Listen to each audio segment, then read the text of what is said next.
Lin Feng descended to the lower realm. Originally a holy son of the upper realm with exalted status, he spent 10 years in a minor sect of the lower realm for the sake of his beloved, showing himself as a mortal, a worthless waste incapable of cultivation. Such appellations he had heard too often over the decade. He had thought this could earn true love, yet in the end, he was still cast out of the Taishan sect. The Tiansong continent, Eastern region. The Taishan sect, located in the interior of the Eastern region, was an imposing and majestic sect. The Holy Maiden of Taishan sect is the foremost prodigy of our Eastern region, peerless in talent. Indeed, she is only one step away from mastering the supreme Tao of forgetting emotions, but it's a pity. Such a woman choosing a waste. What was Taishan sect thinking? Cultivators thronged the area gathering at Taishan sect. All the influential figures from other major sects in the Eastern region had arrived. Yi Miaojing, the Holy Maiden of Taishan sect, was immensely renowned among the younger generation of the Eastern region. Once she mastered the supreme Tao of forgetting emotions, she might be able to overpower all her peers in the Eastern region. Yet what no one expected was that such a woman would choose a waste who had been unable to cultivate for years. Rumor had it that today was not only the day the Holy Maiden's Tao was completed, but also the day she would form a Tao companion bond with that waste. On the vast sect square, a sea of people. Amidst the rising clamor, many cultivators cast disdainful glances at a young man standing in a corner.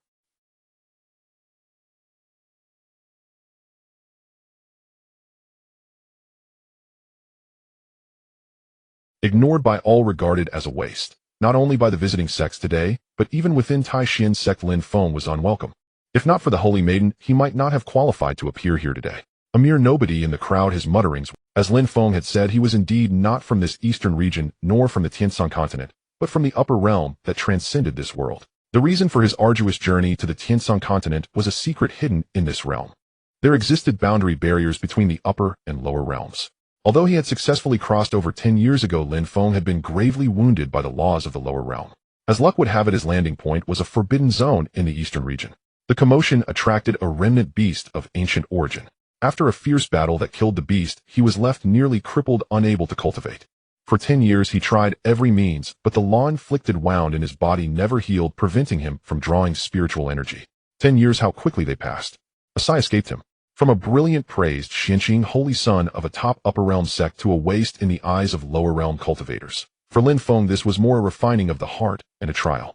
As for meeting the Holy Maiden, Yi Miaojing, that was due to his first arrival in the lower realm inside the absolute, heaven-forbidden zone. The remnant beast was inherently powerful. The shockwaves of that battle swept the entire absolute heaven-forbidden zone, and even the aftermath injured Yi Miaojing, who had somehow entered the forbidden zone. After the battle, he happened to discover her. It was Lin Feng who carried Yi Miaojing out of the forbidden zone and back to the Taishan sect. Whether it was repaying the life-saving grace back then, or the 10+ years of companionship. Gradually within today's Taishan sect, Lin Feng had become a peculiar presence. Although utterly lacking in cultivation, he had won the Holy Maiden's favor.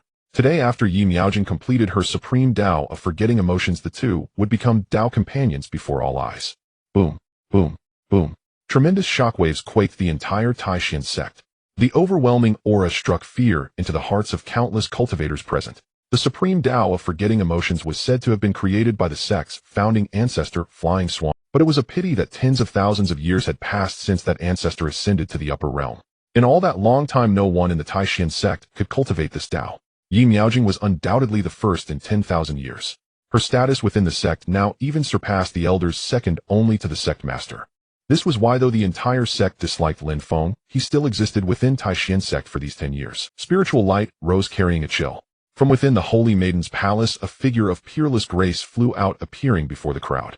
With a stunningly beautiful face clothed in white, her jet black hair cascading like a waterfall, her skin like ice and bones like jade. Yi Miaojing's gaze swept past the crowd, pausing for a moment on Lin Feng at the far back, before she walked toward the high-ranking members of the sect. Was it my imagination? Lin Feng's voice rose from his corner, his brow slightly furrowed. Somehow from that glance, just now, he sensed a hint of unfamiliarity. Truly the most brilliant woman of our eastern region. Yes, but what a pity. After today she will be paired. I don't understand what Taishan sect is thinking. When Yi Miaojing appeared, her powerful aura made even many older cultivators feel inferior. Added to that, her looks were absolutely stunning. As they talked, many looked at Lin Feng at the back of the crowd. The contrast was too stark. They felt it was a loss for the Holy Maiden. Feeling the stares and hearing the dismissive voice from similar demonic holy lands like the Hahuan sect existed. He had encountered even more formidable paths and once battled a holy Perhaps it is time to go there, Lin Feng sighed, looking at a spirit jade token in his hand engraved with four golden characters, Xianxing Holy Land. His descent to the lower realm had not been completely unprepared. 10 years ago he was supposed to arrive in the central region of this realm as an upper realm holy son. But unfortunately, perhaps due to a spatial node error, he ended up in this eastern region. Just as Lin Feng was pondering, Yi Miaojing, who had just walked toward the sect's high-ranking members, seemed to have finished discussing something with her master, who had always disliked Lin Feng, and a few elders. She was now walking toward Lin Feng. The supreme Tao of forgetting emotions was the foremost technique of the eastern region, combined with Yi Miaojing's innate cold spirit body. Crack, crack, crack. Wherever she stepped, the surrounding bricks seemed coated with frost. The many cultivators blocking Lin Feng's view opened a path. Perhaps because of the completion of the supreme Tao of forgetting emotions, Lin Feng suddenly felt a trace of strangeness toward this once familiar holy maiden. Holy maiden, you must not. The news had spread throughout the sect. Younger disciples of the same generation, as Yi Miaojing looked at her walking toward Lin Feng, their faces full of unwillingness. She had surpassed her peers and was a target of admiration and pursuit. Yet in the end she chose a cripple incapable of cultivation. This matter would become the eternal shame of the entire Taishan sect. If you had left earlier, why would Taishan sect be shamed today? Do you know that senior sister Yi is the first person in 10,000 years to master the supreme Tao of forgetting emotions? 100 years from now you will be naught but a skeleton under the earth, while senior sister Yi has hopes of ascending to the upper realm. Do you intend to shackle her with emotion and make her lose that chance? Perhaps tired of Lin Feng for years, Chun, one Yi Miaojing's junior sister, lashed out at him directly. Ascending to the upper realm was the dream of countless cultivators in the Tianshan continent. Now it might be ruined at the hands of this cripple. How could this not infuriate them? Lin Feng, let's end this. Everyone thought the matter was settled and unchangeable. The entire Taishan sect had been pleading with Yi Miaojing for years to change her mind, yet no one had ever made this holy maiden give up. But at this moment, standing before Lin Feng, her initial hesitation gone after hearing the words, ascend to the upper realm, Yi Miaojing's eyes became resolute. Is it over? Lin Feng said expressionlessly, his voice calm. Gazing at the woman before him, fragments of past memories surfaced in his mind. Years ago, when he descended to the lower realm, he fought a ferocious beast from the Forbidden Lands, sustaining severe injuries. During that battle, he discovered Yi Miaojing lying unconscious deep within the restricted zone. Having lost all his cultivation, he carried her out of the Dong's house, Juetian Forbidden Zone, and finally arrived at the Taishan sect. For 10 whole years, Yi Miaojing, who originally possessed only ordinary talent, was awakened to the ice spirit body by Lin Feng, using a precious item, thus becoming the saintess of Taishan sect. And he, as a worthless cripple, stayed here for 10 years. Now it was finally coming to an end. This was her choice. Lin Feng had nothing to say, though a trace of loss surged in his heart. I'm sorry. Perhaps recalling the life-saving grace or the 10 years of close companionship, Yi Miaojing felt a pang of guilt at Lin Feng's despondent expression. She was about to explain when a female voice from nearby interrupted. Enough, Miaojing. You and he are destined to be from different worlds. Today our Taishan sect has invited so many fellow practitioners from Dongzhou. Explaining things to a waste is beneath your dignity. The voice was cold and haughty. The speaker, a woman in blue robes of middle age, was Yi Miaojing's master Shinluoqi. Her sharp gaze cut through Lin Feng like a blade as she gave a cold snort. Her disciple, whom she had nurtured for years, had almost been delayed by a good-for-nothing. As a master, how could she not be angry? Fortunately, after she had threatened to die, Yi Miaojing finally made the right choice before entering seclusion.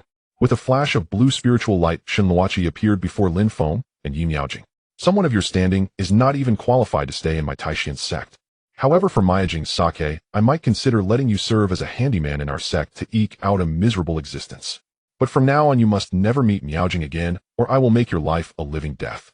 Pointing at Lin Feng, Shinluoqi's contempt was undisguised.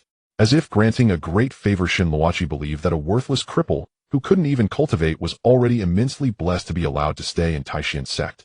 If it weren't for the fact that this man had helped Miaojing return to the sect, he wouldn't even have the right to set foot here. In fact, the entire Taishan sect had long harbored doubts about this matter.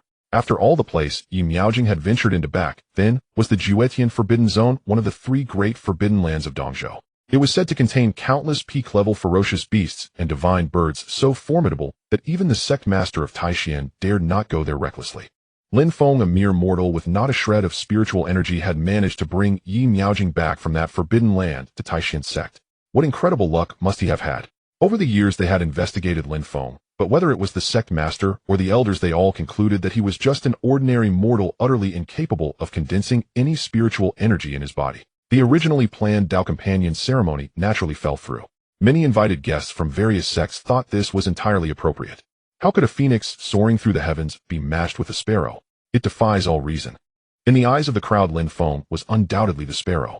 Now it seemed that both Taishan sect and Yi Miaojing had made an absolutely correct decision. Elder Shun is righteous. An ordinary mortal who cannot cultivate. To be able to stay in Taishan sect is already a great blessing. Among the surrounding cultivators, some sneered and taunted Lin Feng, their voices unceasing. Exactly. In my Tianqing sword sect, he wouldn't even qualify to be a handyman. Taishan sect as a top sect in Dongzhou has already done more than enough. 10 years of effort turned to nothing. Standing within Taishan sect, facing the contempt and mockery all around, Lin Feng remained calm, though the coldness in his eyes was enough to make it hard for anyone to meet his gaze. But she was also certain that she could not tolerate Lu Ming staying out all night and playing with other women. That night, after all, everyone invited today was a renowned cultivator in Dongzhou. And Lin Feng, he was merely a mortal who couldn't cultivate. After all, he came from a world beyond this realm. Even though he now had no cultivation, the Tao heart he once possessed remained far beyond what those from the lower realm could compare. What the crowd didn't know was that if Lin Feng could recover even a shred of his cultivation, those who had just mocked him would have already met their end. Handyman. Taishan sect, what a grand reputation. Lin Feng looked at the saintess master Elder Shun Luoqi and smiled lightly. Back when he brought Yi Miaojing back to Taishan sect, Elder Shun had always looked down on him. Now the identity of a handyman seemed like a great bestowment from her. And yet, even in the upper realms, Xianqing Holy Land, Lin Feng had been the contemporary holy son. So now he was supposed to give up such status and come to a lower realm minor sect to be a handyman. Undeniably, he had indeed been moved by Yi Miaojing over these years, but that was no reason to debase himself. Facing the pointing and judging of the so-called great figures of Dongzhou, Lin Feng remained unchanged. Ignoring the surrounding voices, he finally turned his gaze to Yi Miaojing, who was supposed to be his Tao companion today. She was dressed in white robes unstained by dust, her long black hair cascading like a waterfall, her skin like ice and bones like jade, her face peerless. It seems that my choice back then was wrong. Lin Feng looked at her calmly and shook his head slightly. There was no longer any intimacy between them, only coldness on his handsome face. Back then in the Juetian Forbidden Zone, he had slain a ferocious beast that was a remnant of the primordial era, a rare sight, even in the upper realm. From its body, he had obtained ice crystal marrow. With this item, even if he couldn't fully recover his injuries back then, at least he wouldn't be a cripple without a trace of spiritual energy, regarded as a waste by everyone. But to help Yi Miaojing, who originally had ordinary talent, awaken the ice spirit body, Lin Feng used that item without her knowledge to reshape her talent. Yet until now, the saintess had believed that her achievements were entirely her own effort. Perhaps. I've always remembered your life-saving grace. But during this seclusion, I finally understood some things. Ascension has been the 1,000-year dream of Taishan sect. I want to see what the upper realm beyond this world looks like. Perhaps it was due to cultivating the path of supreme forgetfulness of emotions. Compared to the past, her Tao-seeking heart was now unwavering. Besides the persuasion of the entire sect, Yi Miaojing had finally voiced her own thoughts. However, for years a scene that would shake Dongzhou had lingered in her mind. Back then, when she went to the Juetian Forbidden Zone, before falling unconscious, she vaguely saw a passage between the upper realm and the lower realm open. A holy light not of this world illuminated the entire forbidden land, and she glimpsed a peerless man descending from above. After that, she fell into a coma. When she woke up, she had already returned to Taishan sect. She didn't know if it was an illusion, but that person bore a certain resemblance to Lin Feng. Yet after 10 years, she had come to believe that what she had seen back then was merely a dream. With a dejected expression under the countless gazes of the entire Taishan sect, Lin Feng walked alone toward the outside of the sect, solitary and forlorn. A menial servant. What a joke. Even though he had fallen to such a state, given Lin Feng's identity, he was not reduced to that. 10 years. 10 years of love, daily companionship, yet in the end it all came to nothing. Undeniably, Lin Feng had indeed been moved by Yi Miaojing, this woman from the lower realm. But he, after all, was the holy son of a top-tier power in the upper realm, possessing his own pride. The setting sun cast a dim yellowish glow, illuminating the overcrowded Taishan sect, stretching Lin Feng's shadow long behind him, while the mocking voices still echoed around.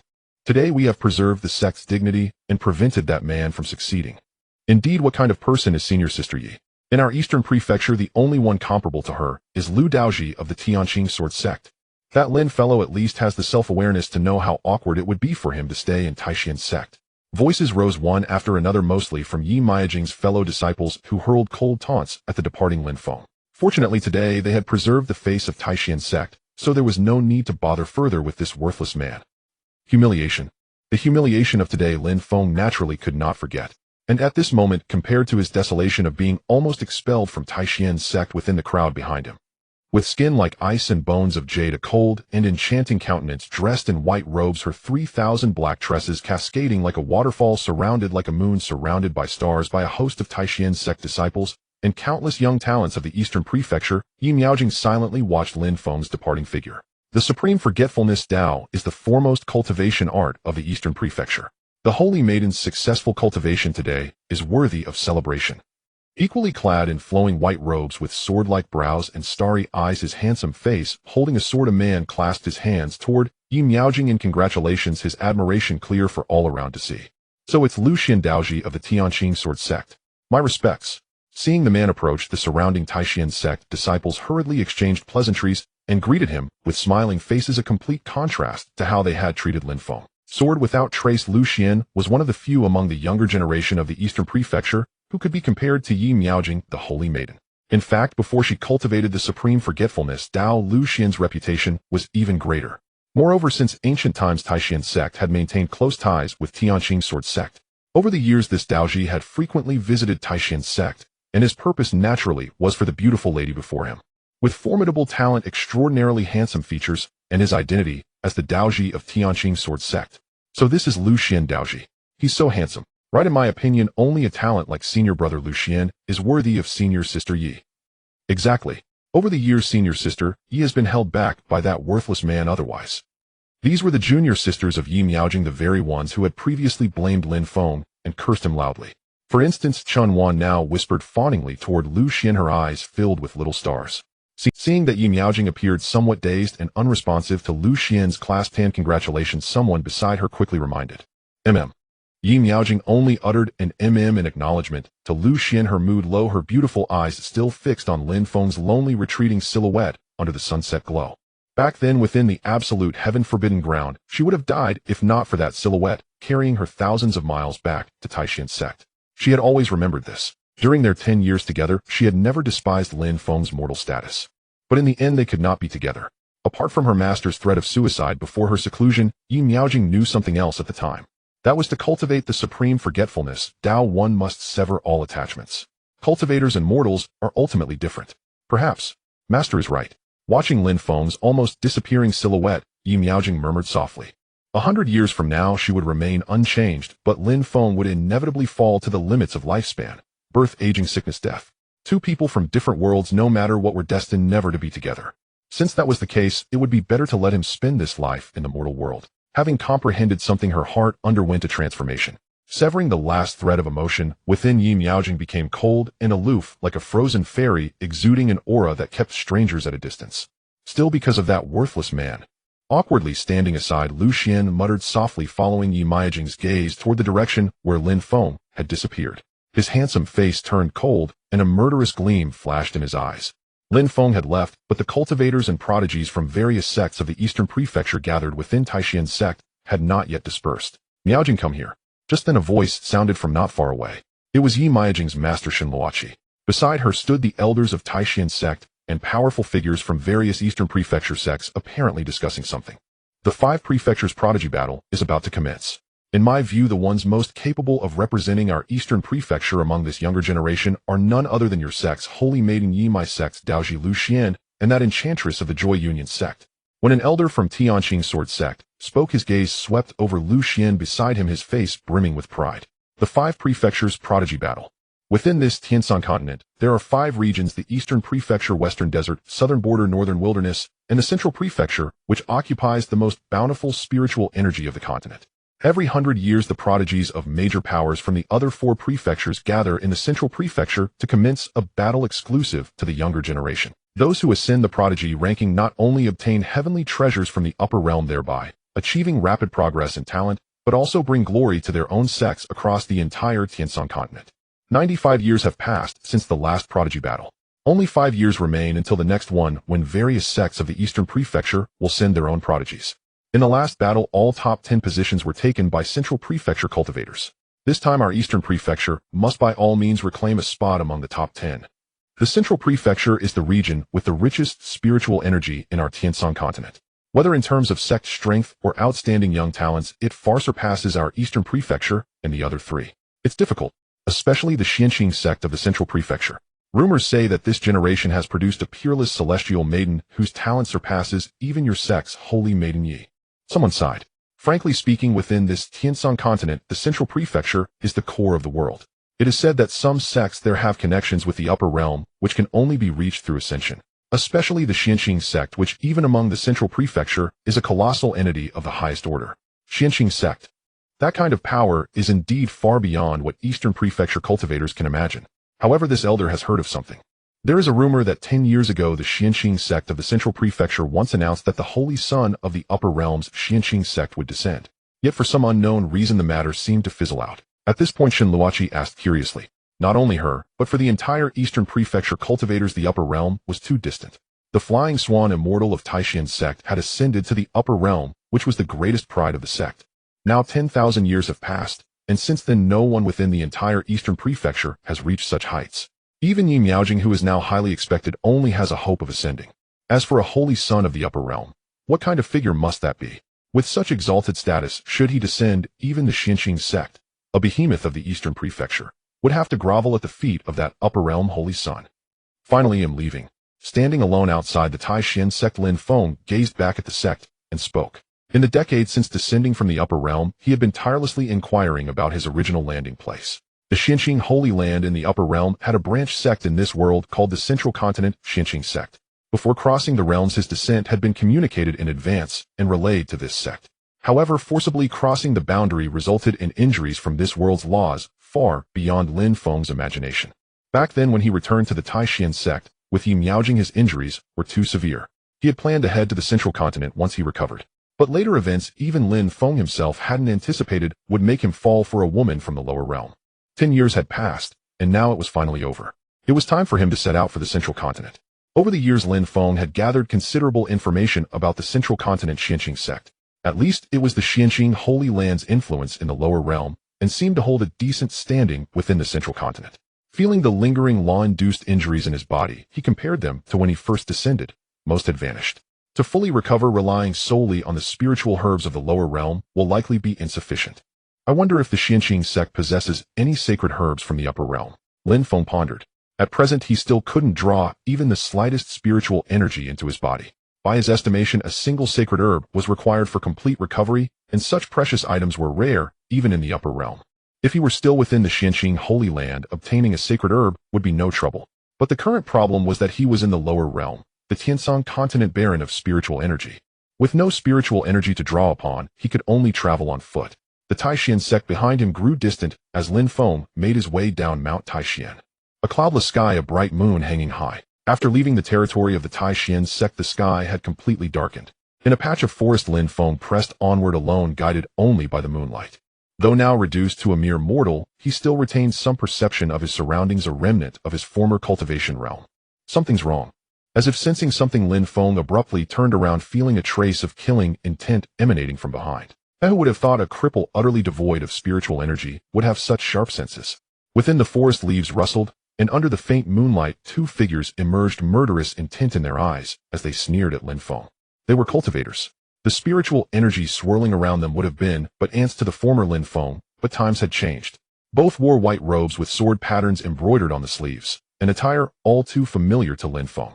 Tianqing Sword Sect, Lin Feng said coldly, quietly gripping the jade token of the Xianxing Holy Land in his palm. A flash of spiritual power surged from it into his body. Body tempering, chi condensation, spirit convergence, spirit bridge, Tao Palace, heaven, ascending quasi-saint, saint realm, quasi-emperor, emperor realm. The peak of this realm was the Tao Palace stage. Upon stepping into the heaven ascending stage, one could ascend to the upper realm. When Lin Feng descended, he was at the Tao Palace stage. Even in his current reduced state with not a shred of spiritual energy, two mere chi condensation cultivators couldn't take his life. Yet what he couldn't fathom was why. After years of living quietly within the Taishan sect, never having clashed with the Tianqing Sword Sect, these two came with such murderous intent against him. The Taishan sect's sacred maiden. Someone of that caliber is only worthy of our Tianqing Sword Sect's Dao Sun. You worthless cripple, die quietly today. Don't worry, our swords are swift. Their faces twisted with malice. Clang. The sound of swords unsheathing rang out in the dim surroundings. Cold light flickered, poised to fall upon Lin Feng. I see. You were sent by Lu Xian to kill me. There was no fear on his face, instead the corner of his mouth curled into a cold smirk as Lin Feng spoke calmly. Lu Xian, the Dao son of the Tianqing sword sect, had frequently visited the Taishan sect over the years. Naturally, Lin Feng knew of him. Moreover, during those 10 years more than once he had vaguely sensed this man's infatuation with Yi Miaojing. In truth, the moment he left the Taishan sect, Lin Feng had severed all ties with it, including his past with the sacred maiden. But it seemed someone still refused to let him go. The spiritual energy within him had long dried up, but as that trace of power from the token flowed into his body, he was about to strike. Just then, within the surrounding forest, a red spiritual mist gradually spread, and even the moonlight above seemed to take on a crimson hue. Giggle, giggle. A woman's laughter rang out, seductive and piercing straight to the soul. Accompanied by the pink mist around it, seemed able to stir the most primal desires within any cultivator. Crunch, crunch. The sound of delicate bare feet treading on fallen leaves. A graceful figure appeared, blood-red robes thin as cicada wings clinging tightly to her curvaceous body, who beneath the sheer fabric flawless skin peeked through seductively. A vixen-like face, eyes watery as a lake, yet with a glance that seemed to delve into bottomless depths, as if capable of ensnaring one's very soul. So that Lu Xian is nothing but a sanctimonious hypocrite. Her luscious crimson lips parted slightly, holding a faint, enigmatic smile. With a hint of languor, she moved gracefully toward Lin Feng. Thud, thud. The two disciples of the Tianqing sword sect collapsed like desiccated corpses, their life extinguished. In the deep night, within the pitch-black forest, wisps of pink mist curled around a peerlessly seductive woman and the mummified bodies lying at her feet. An eerie spectacle. Yet witnessing all this, Lin Feng, now a mere mortal, remained utterly calm, his expression betraying not the slightest disturbance. Even the creeping red mist that had instantly slain two Tianqing sword sect disciples could not affect him in the least. This was undoubtedly intriguing. Yi Miaojing's crippled Dao companion. Perhaps. The rumors about you from the major sects of the eastern province are wrong. She did not address the sacred maiden by her title, but called her by name directly. The composure on her face indicated her status, at least equal to Yi Miaojing. And from the moment she appeared, the woman seemed to know something about Lin Feng's identity and situation. Before she could speak further, Lin Feng had already guessed who she was. The seductress of the Hawan sect, Yi Hongwu. Such demonic sect arts, coupled with her youthful age, yet cultivation rank matching Yi Miaojing's, made her identity easy to deduce. During the 10 years of acquaintance with the sacred maiden, Lin Feng had heard her mention this seductress of the Hawan sect on several occasions. Seductress? Heh, your former Dao companion is always called sacred maiden, but when it comes to me, it's seductress. The smile on her red lips was enough to make any man in the world fall helplessly, yet somehow it seemed to have no effect on Lin Feng. The three major sects of the Eastern Prefecture. Apart from the righteous leading Taishan sect and Tianqing sword sect, the only demonic sect is the Hawan sect.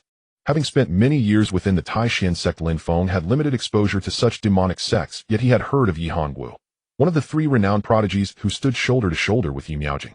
At the late stage of spirit condensation realm, she was merely a step away from entering the divine bridge realm. At least in terms of cultivation level, she was in no way inferior to Yi Miaojing. The surrounding pink mist grew denser, and with the surging pink spiritual light, it transformed into numerous seductive maidens who approached Lin Feng, as if trying to pull him into a realm of desire and drown him within. Enough. Don't use such tricks on me. They are useless.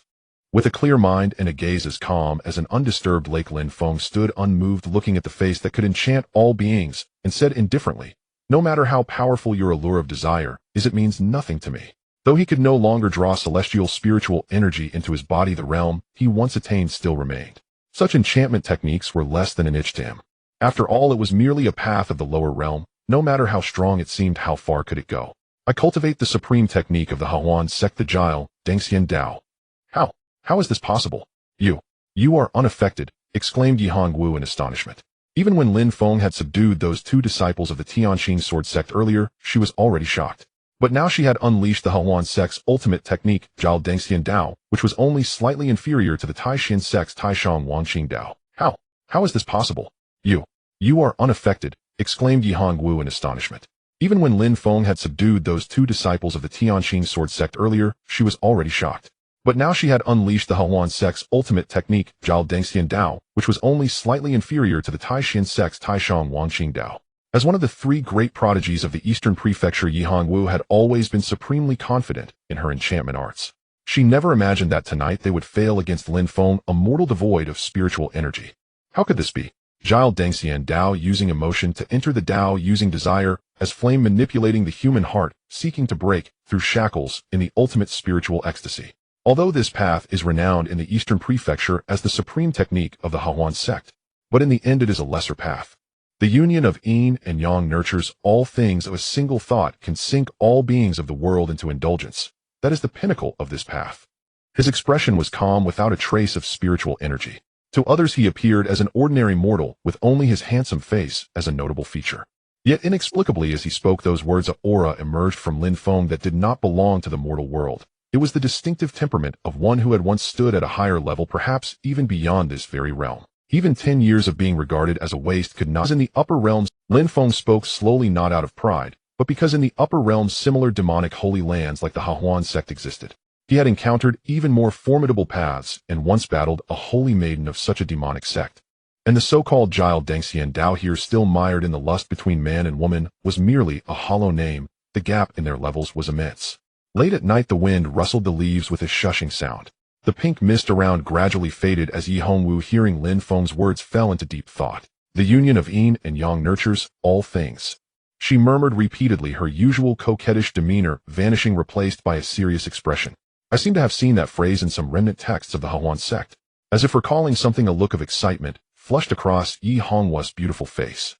There had always been a legend in the Hahuan sect that their sect did not originate from the eastern prefecture or this lower realm, but came from the upper realm.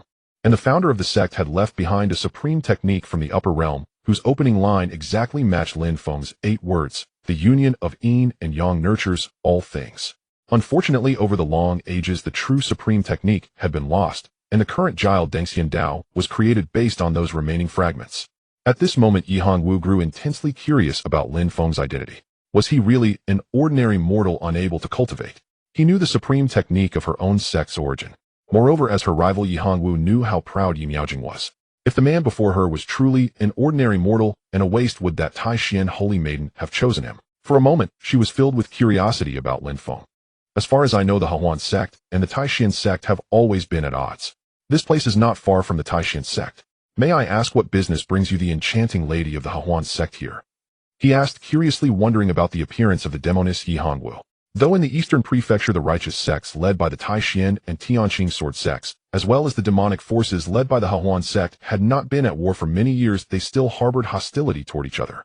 For instance, the Taishan sect had invited many major sects from the eastern prefecture, but the Hahuan sect, one of the 3 top forces, was not among the invitees. Yi Hongwu had likely come uninvited. Recently, many rumors have spread across the eastern prefecture. I heard that my rival is about to enter a Dao partnership with someone, and that someone was a waste. An ordinary person unable to cultivate. So I came to see the Taishan holy maiden's embarrassment. Now it seems that your partnership has been called off. With her vivid red lips curling into a seemingly playful smile, Yi Hongwu looked at Lin Feng and said softly, "The world called Yi Miaojing the peerless, immortal, the most beautiful woman in the eastern prefecture, while referring to her as the demoness of the Hahuan sect. As 2 of the 3 great prodigies of the eastern prefecture, the Taishan sect and the Hahuan sect, had always been sworn enemies. Naturally, she and Yi Miaojing harbored mutual disdain. Her earlier attack was merely a test to see if the chosen partner of her rival was truly as the rumors claimed. Even now, she still could not detect a trace of spiritual energy in Lin Feng. Yet through their brief conversation and the inexplicable aura that Lin Feng had exuded, Yi Hongwu felt that the man before her was far from what the world said. A waste in cultivation. An ordinary mortal favored by the Taishan holy maiden by sheer luck. No, not at all. Whether it was an illusion or not, she had sensed an aura transcending this realm from Lin Feng, if only for an instant. Unimaginable. She had perceived an aura beyond this world from a mortal who could not cultivate, and this was why she was willing to lower her stance and speak to Lin Feng as an equal. Yes, I have nothing more to do with her. A bitter smile flickered across Lin Feng's calm face. The Taishan sect and the Tianqing sword sect are nothing but a bunch of hypocrites wearing the empty title of righteous leaders in the eastern prefecture for years. How about considering joining my Hahuan sect? I still have some doubts about what you said earlier. When the time comes, we can delve deeper into discussion. She wore a blood-red robe as thin as cicada wings, her alluring curves faintly visible, and a fox-like face that could seduce all beings. Her eyes shimmered, her red lips slightly parted, exuding enchantment. For some reason, when she spoke the words, "delve deeper," Yi Hongwu's breath was sweet, and her enunciation was deliberately heavy. I'd better decline. I plan to head to the Xianqing sect in the central prefecture. Reflecting on his experiences over the past decade, Lin Feng refused directly. As long as his law damage was not healed, he would remain a waste in others' eyes. The only solution was to go to the Xianqing sect in the central prefecture. Even in the upper realms, sacred herbs were extremely rare, let alone on this spiritually barren Tianshan continent. If there was any place in this world where a sacred herb could exist, it would be the central prefecture, the heart of the realm. Thus for Lin Feng, now heading to the central prefecture and the Xianqing sect was a matter of utmost urgency. Central prefecture, the Xianqing sect. For some reason when she heard those three words a strange expression flickered across Yi Honghua's face. Though they had only just met, Lin Feng struck her as profoundly mysterious. Could it be that this man was from the central? Because the upcoming competition among the 5 prefectures prodigies was near, she had visited the central prefecture a few years ago to see which young talents had emerged in the leading prefecture of Tianshan continent. And it was there that she encountered an opponent she could never defeat. In her view, not even she, nor even Yi Miaojing, who had now mastered the Taishan Wangqing Dao, could compare to that heavenly maiden of the Xianqing sect, Cui Yarao, a peerless woman whose talent ranked among the top in the central prefecture. The encounter with Yi Hongwu was merely an accident. The next destination was the central continent, but since descending to the lower realm years ago, Lin Feng had been staying within the Taishan sect, so he actually had no idea how to reach the central continent. Fortunately, the enchantress before him had been there before. The eastern continent is far from the central continent. Without a teleportation array, you would likely spend your entire life unable to leave the eastern continent, let alone reach the central continent. With no trace of spiritual energy and an ordinary mortal body, Yi Hongwu couldn't imagine how he could possibly go. The union of yin and yang gives birth to all things. Although she still didn't fully understand Lin Feng's words, just now she felt that he must be correct. To reach the central continent, one can use teleportation arrays. This is the main method for the major sects of the eastern continent to travel to other regions. However, the teleportation arrays within the eastern continent are currently controlled by our Hahuan sect, Tianqing Sword sect, and the Taishan sect. Do you have a Taishan sect token? With curiosity on her face, in Yi Honghua's view, Lin Feng was after all the former Dao partner of the Taishan saintess. Even if things didn't work out, his status in the Taishan sect shouldn't be too low on ordinary days. Surely he could obtain a teleportation token. Even ordinary sect disciples could have one. Teleportation token? No. He shook his head slightly. During his 10 years in the Taishan sect, Lin Feng knew well what his position was. To put it nicely, he was the one to become Yi Miaojing's Dao partner. To put it bluntly, he was the kind even dogs would find annoying. There were rumors back then that the Taishan saintess had been rescued by the man before her, returning from the Jutian forbidden land to the Taishan sect over 10,000 miles. A mere mortal, she truly didn't know how he had managed it back then. The Jutian forbidden land was a place even she dared not set foot in recklessly. Thus this story had circulated throughout the eastern continent in those years. She never imagined Lin Feng's status in the Taishan sect would be so low. Take this. Her jade-like hand extended, offering Lin Feng a token engraved with patterns and the characters Hahuan sect, which also carried a faint fragrance of a woman's body. Thank you. Lin Feng clasped his fists, gratitude in his eyes. As Lin Feng knew, within the territory of the Taishan sect not far from here, there was a city called Juling City, a gathering place for cultivators. There the 3 major sects had teleportation arrays, including that of the Hahuan sect. Perhaps due to the conflict between good and evil, when he was in the Taishan sect, Lin Feng had heard negative things about this enchantress, a female demon who had killed countless righteous cultivators. In that sect for 10 years, from the elders down to ordinary disciples, all Lin Feng heard was the word useless directed at him. Now he was practically driven out, and the first person willing to help him was such an enchantress. Regardless of her identity, Lin Feng would remember this favor in his heart. He turned around, ready to leave. Do you think your former Dao partner is more beautiful, or MIA? Her blood-red dress clung tightly to her delicate body. With a jade hand, she brushed the stray hair from her forehead. For some reason, as she watched Lin Feng's retreating figure, Yi Hongwu suddenly spoke like this. For many years within the eastern continent, she, Lu Xian, and Yi Miaojing were almost equally renowned as 3 prodigies. Among the 3, only she and Yi Miaojing were women. One was the enchantress of the Hahuan sect, the other the saintess of the Taishan sect. People often compared the two in terms of both appearance and cultivation. And since Lin Feng was the former Dao partner of that saintess, she really wanted to hear from him who was more beautiful, herself or the saintess. As a woman, compared to cultivation, the level of beauty was undoubtedly more important. Both are all right. Stopping his forward steps, Lin Feng said with a dazed expression, not turning back. Leaving those words, he quickened his pace and walked out of the forest, afraid that the enchantress might cause some trouble. He needed to hurry to the nearest Juling city, and then use the teleportation array to go to the central continent. What do you mean? Both are all right. Watching Lin Feng's almost fleeing back, Yi Honghua's seductive face was stunned, full of question marks, standing frozen in place. Clearly she was dissatisfied with this answer. Oomph. Her bright red lips pouted slightly as she withdrew her gaze. Her beautiful eyes looked at the 2 dried corpses beside her. Lu Xian made a move because of Lin Feng and that Taishan saintess over the years, I suppose. Interesting. However, given Lu Xian's personality, this matter probably won't end easily. Watching the direction where Lin Feng had long disappeared, Yi Hongwu seemed lost in thought. A night passed, the moon set, and the sun rose. A massive city had appeared before Lin Feng. Juling City meaning gathering of spiritual energy. Because it was near the top sect of the eastern continent, the Taishan sect Juling City was not merely an ordinary city on ordinary days. Many cultivators passed through, and the city housed teleportation arrays of the three major sects: Taishan sect, Tianqing, Sword sect, and Hawan sect. The early morning sun shone on the gray city wall. The several Shanghai city gate was wide open, and Lin Feng passed through the gate walking inside. There were many figures coming and going through the gate. Many people around had faint spiritual energy fluctuations, even those who appeared to be rogue cultivators. Drawing spiritual energy into the body. How long has it been? Seeing this, Lin Feng felt a bit envious and sighed. From once being a lofty, holy son of the upper realm to this fallen state, no one would believe it if he told them. However, as long as he reached the central continent and arrived at the Xinqing sect, there might still be a chance to heal the law damage within his body. The main thing was that Lin Feng still didn't know that these 10 years had ultimately been in vain. If not for that, he should have gone to the central continent right when he descended to the lower realm instead of wasting 10 years like this. After entering the city and crossing the bustling streets, Lin Feng quickly found the location of the teleportation array of one of the three major sects, the Hawan sect. The guards of the teleportation array were three women from the Hawan sect, dressed in pink robes with beautiful faces and graceful figures. When they saw Lin Feng approaching, they noticed he had no spiritual energy at all. Stop! This is our Hawan sect's teleportation array. Unless you are a cultivator with a token, you cannot. The three women stopped Lin Feng and spoke until they saw the token in his hand. It was indeed their Hawan sect's token. What surprised them most was that the patterns on this token were different from ordinary ones. This is the saintess token.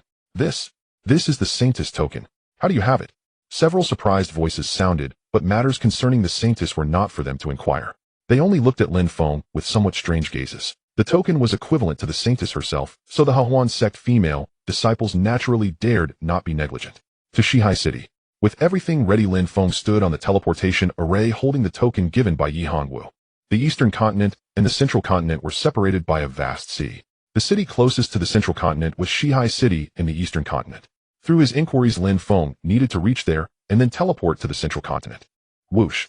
Spatial energy surged, a flash of light passed, and Lin Feng's figure vanished from. What Lin Feng didn't know was that shortly after he left, a group of dozens of people came from the Taishan sect with murderous intent, led by Lu Xian, and arrived at this Juling city.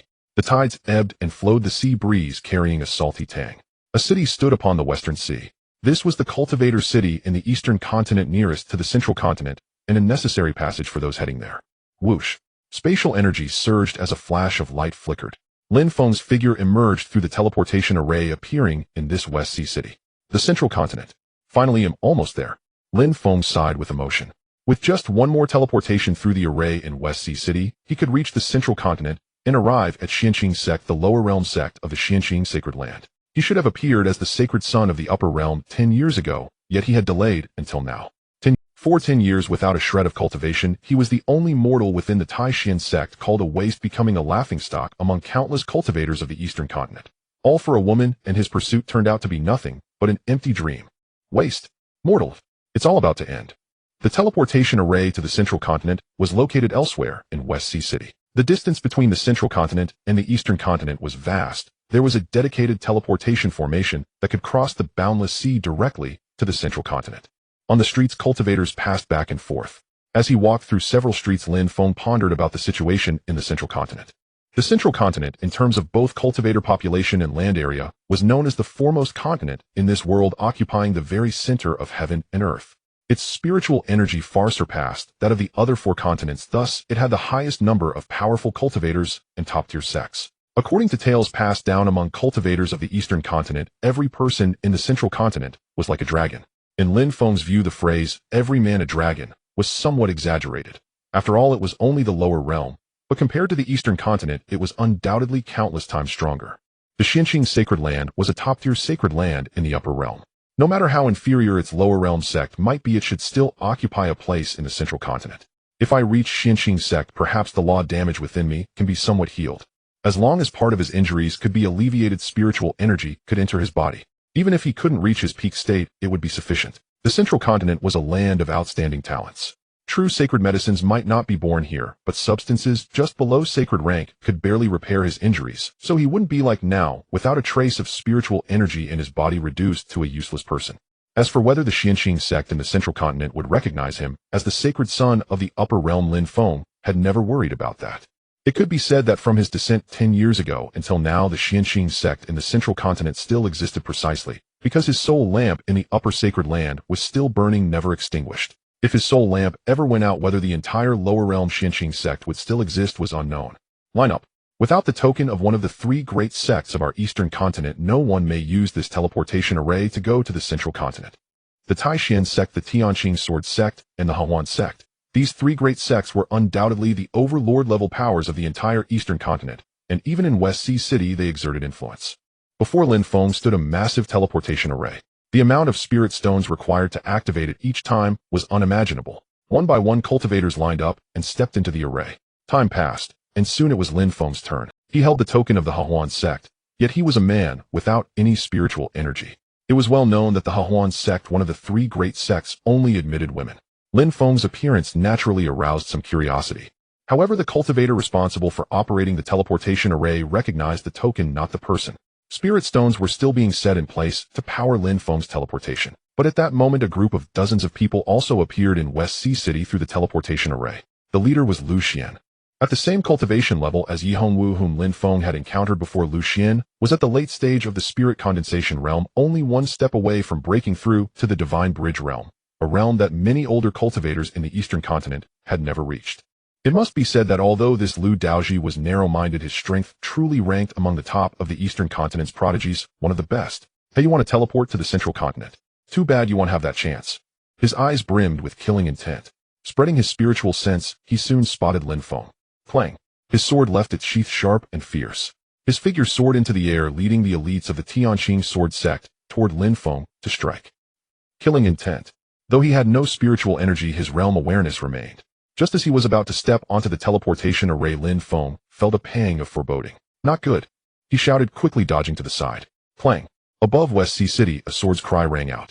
A cyan sword light, incomparably sharp, seemed to tear through the void, falling toward Lin Feng. As the sword light descended, a haughty voice rang out. A useless mortal who can't cultivate. It was Yi Hongwu's help that let you escape before, wasn't it? This time without that demoness, let's see how you survive. Before coming, Lu Xian had already found the two dried-up corpses of Tianqing sword sect disciples and understood how Lin Feng had survived. He and Yi Hongwu were both among the three great prodigies, so they knew each other's techniques well. And as the Daozi of the Tianqing sword sect, it was naturally easy for him to gather information about a person in the spirit gathering city. White robes fluttering in the wind, sword in hand, Lu Xian appeared before Lin Feng, with his Tianqing sword sect disciples looking at him with arrogance, as if regarding a despicable worm. It's Lu Xian Daoji of the Tianqing sword sect. The cultivator in charge of the teleportation immediately spoke upon seeing Lu Xian. The Tianqing sword sect. One of the three great prodigies of our eastern continent.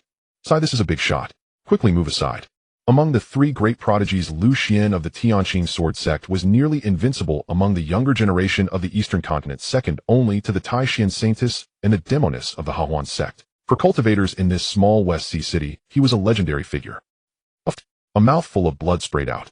Lin Feng's face turned pale. Although he had managed to dodge that earlier strike thanks to his remaining realm perception with no spiritual energy, he was still wounded by the sword energy. Do you really think you are noble and powerful, eh? Looking at Lu Xian blocking his way, Lin Feng showed no fear. Time and again he had no grudge against this Tianqing sword sect Daoji, yet the man insisted on killing him. Even a mud figure would lose its temper, let alone from Lin Feng's perspective. In his prime, the so-called Tianqing sword sect and Lu Xian were mere ants that he could crush with a single light tread. Beside the teleportation array to Zhongzhou, broken floor tiles, collapsed buildings, and a massive chasm nearly split Shihai City in two. This was the result of Lu Xian's single sword strike. One of the three top prodigies of Eastern Prefecture, the Daozi of Sky Azure Sword sect, Lu Xian's name was undoubtedly supreme among the younger generation of Eastern Prefecture, renowned far and wide. Even in Shihai City, a borderland of Eastern Prefecture, this Daozi was widely known. Yet a mere mortal could make such a prodigy personally hunt him down. What's going on? This man looks like nothing but a mortal. What ability does he have to provoke Daozi Lu Xian? The cultivators around Shihai City were all watching this scene, filled with curiosity. Do you really think this is the Taishan sect? In response to Lin Feng, Lu Xian gave a contemptuous sneer.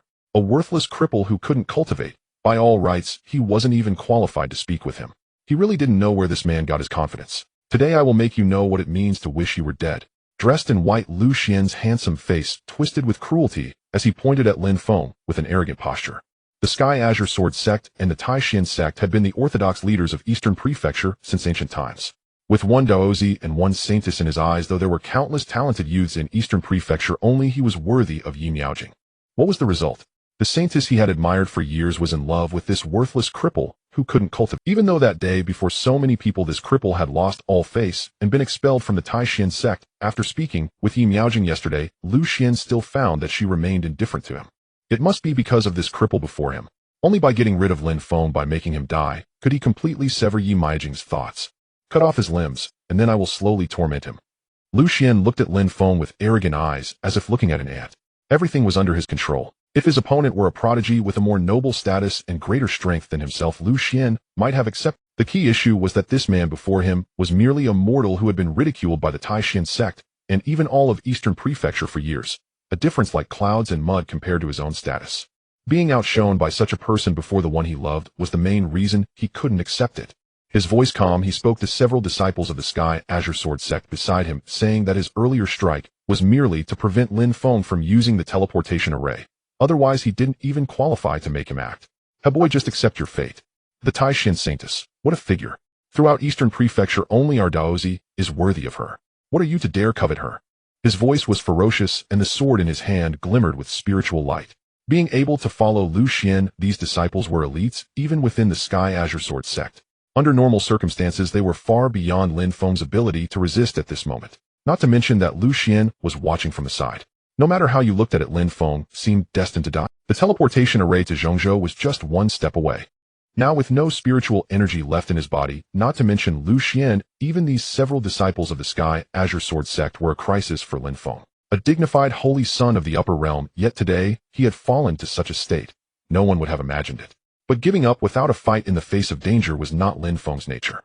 If I survive today, Lin Feng will make sure that every single person of the Sky Azure Sword sect dies without a burial place. His gaze was icy, his face like frost. As he spoke, a token engraved with the Xianqing Holy Land appeared in Lin Feng's hand. He clenched his fingers and spiritual energy surged within it.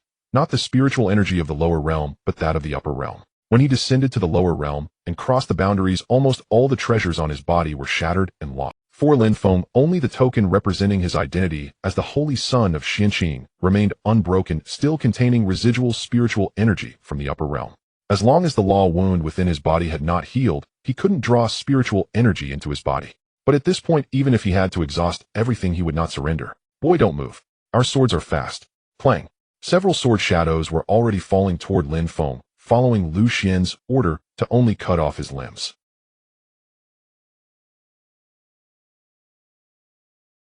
His mortal body was no different from an ordinary person's. It seemed that on Lin Feng's body one could not see any trace of the law wound left from crossing the realms. But it was all just on the surface. The spiritual sea in his body had long dried up. On his meridians, internal organs, and every acupoint of his body there remained strands of eerie runes, the law wound like bone-gnawing venom embedded within him. Over these years he had tried every means, but could not remove these injuries. At this moment, watching the sword shadows falling toward him under the crisis of life and death, the Xianqing holy token tightly held in Lin Feng's hand flashed with spiritual energy that surged into his body. The strands of eerie runes on his meridians, internal organs, and every acupoint suddenly lit up. Sweat beads the size of beans oozed from Lin Feng's forehead. With his injuries unhealed, forcibly channeling spiritual energy brought immense pain to every inch of his meridians, as if he could hear the sound of them tearing. Lin Feng, originally immortal, now had spiritual light rising around his body. Die! With a fierce shout, he threw a punch, and light formed a fist imprint. Boom! The void trembled and distorted for a moment. Although it was just a trace of spiritual energy remaining in the Xianqing holy token, his former cultivation realm was at the pinnacle of this world. Lin Feng's strength was not something the few Sky Azure Sword sect disciples before him could match. No. How is this possible? A cripple possesses spiritual energy. Splash! Splash! Splash! Those who had been about to kill Lin Feng, several large heads burst like shattered watermelons under the fist imprint, blood splattering all over. The headless corpses of the Sky Azure Sword sect disciples fell to the ground lifeless. How dare you kill our sect's disciples?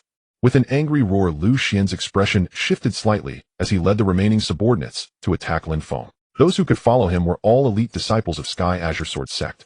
Adding the two at the foot of Taishan Mountain 6 had already died because of Lin Feng. What Lu Xian hadn't expected even more was that this cripple would actually manifest spiritual energy one day. How was that possible? For 10 years, because of Yi Miaojing, the Taishan sect had not failed to try letting Lin Feng cultivate, but the result was always that this cripple could not condense a trace of spiritual energy in his body. But today, however, regardless of the reason, to avoid more trouble, Lu Xian knew he had to act himself. Having used his final resort, the pain from the law wound in his body intensified. Panting heavily, Lin Feng's handsome face was pale as paper, blood dripping from the corner of his mouth. His slender figure swayed as he watched Lu Xian charging at him with his men. And not bad, it's worth it. At least I dragged a few to die with me before I go. Looking at the 4 corpses at his feet, Lin Feng smiled as he spoke, but his eyes were dim. This trip to the lower realm. He never imagined he would die today at the hands of these rats. Just as Lin Feng had resigned himself to fate at that moment. I told you to come with me to the Hahuan sect, but you wouldn't listen. A seductive voice rang out, appearing within Shihai. With a whoosh, the shattered streets began to fill with a crimson mist, spiritual light ascended, and alluring music spread across most of Shihai City, plunging many spectators into a trance. It's that enchantress of the Hahuan sect, someone exclaimed. Truly, what kind of day was this? In the humble Shihai City, a remote corner of the eastern prefecture, 2 supreme prodigies from the Tianqing sword sect and the Hahuan sect had appeared. What was even more astonishing was that their purpose seemed solely directed at a mere mortal. The blood-red robe, as thin as a cicada's wing, fluttered in the air, the seductive curves of her body rising and falling. A face of captivating and seductive beauty, her eyes shimmering like an unfathomable deep pool, seemingly capable of drawing one's very soul into them. Surrounded by thick crimson mist, she walked through the air on jade-like feet, and with a few flashes appeared beside Lin Feng. Her crimson spiritual radiance blazed as she blocked Lu Xian's fatal sword strike for Lin Feng. Isn't it just that the Taishan saintess looks down on you, a Tianqing Daozi? Do you have to hunt him down relentlessly? Yi Hongwu said with a smile. They were both among the 3 great prodigies of the eastern prefecture, but the Hahuan sect had always been at odds with the Tianqing sword sect and the Taishan sect. As such, they were usually hostile toward Lu Xian. With such an opportunity, Yi Hongwu naturally would not let it slip. She straightforwardly revealed the purpose of Lu Xian, the orthodox Daozi. Turning her head, she glanced back at Lin Feng. Your wounds. Are you okay? Closing her quotation, Yi Hongwu examined him carefully. She felt a strange unease in her heart. For some reason, she could sense that although Lin Feng's injuries were severe, they seemed not to have been inflicted recently, or rather they had lingered within his body for many years. I'm fine, thank you. Forcing himself to use spiritual energy, the law-derived injuries within him were now eroding his shattered meridians. Lin Feng endured the pain, his face pale. Clasping his fists, Lin Feng's eyes showed gratitude. That sword strike from Lu Xian earlier, with his old wounds flaring up, he could hardly have defended against it. If not for Yi Hongwu's timely arrival, he would have already perished, including the last time she had saved him twice. The enchantress of the Hahuan sect, the female demoness spoken of by all in the eastern prefecture. Rumor had it that countless cultivators had died by her hand. But what did that have to do with him, Lin Feng?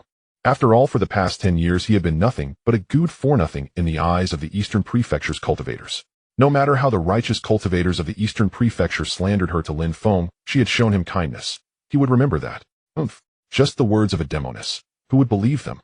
Pointing his sword at the 2 before him, Lu Xian's face was frigid.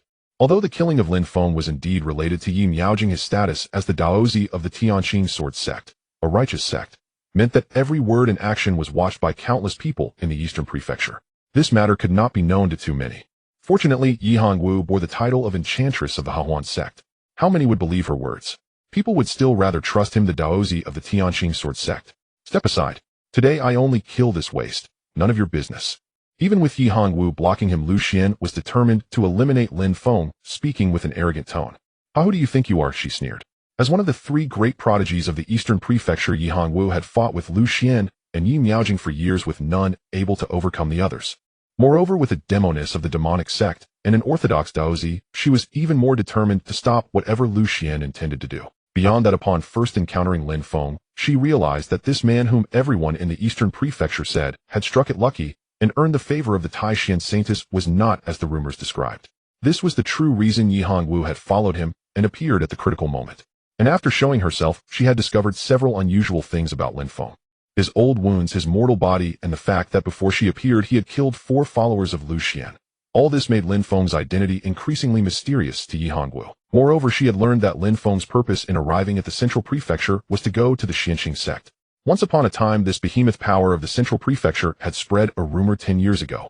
The Xianqing saint's son from the upper realm had descended. At that moment, a thought that even she found hard to believe arose in Yi Hongwu's heart. She turned her head and looked at Lin Feng, who was severely injured and almost swaying. He was quite handsome in appearance, though his aura was rather ordinary. If he could cultivate and become a cultivator, he might possess a different bearing. What Yi Miaojing failed to cherish, Shi Yi Hongwu would not let slip away. An upper realm saint's son. Even if the probability was only 1%, she would still gamble. They'll hold him off or take the chance to step onto the teleportation array. She did not directly ask about Lin Feng's identity, for sometimes adding flowers to embroidery was never as good as delivering coal in the snow.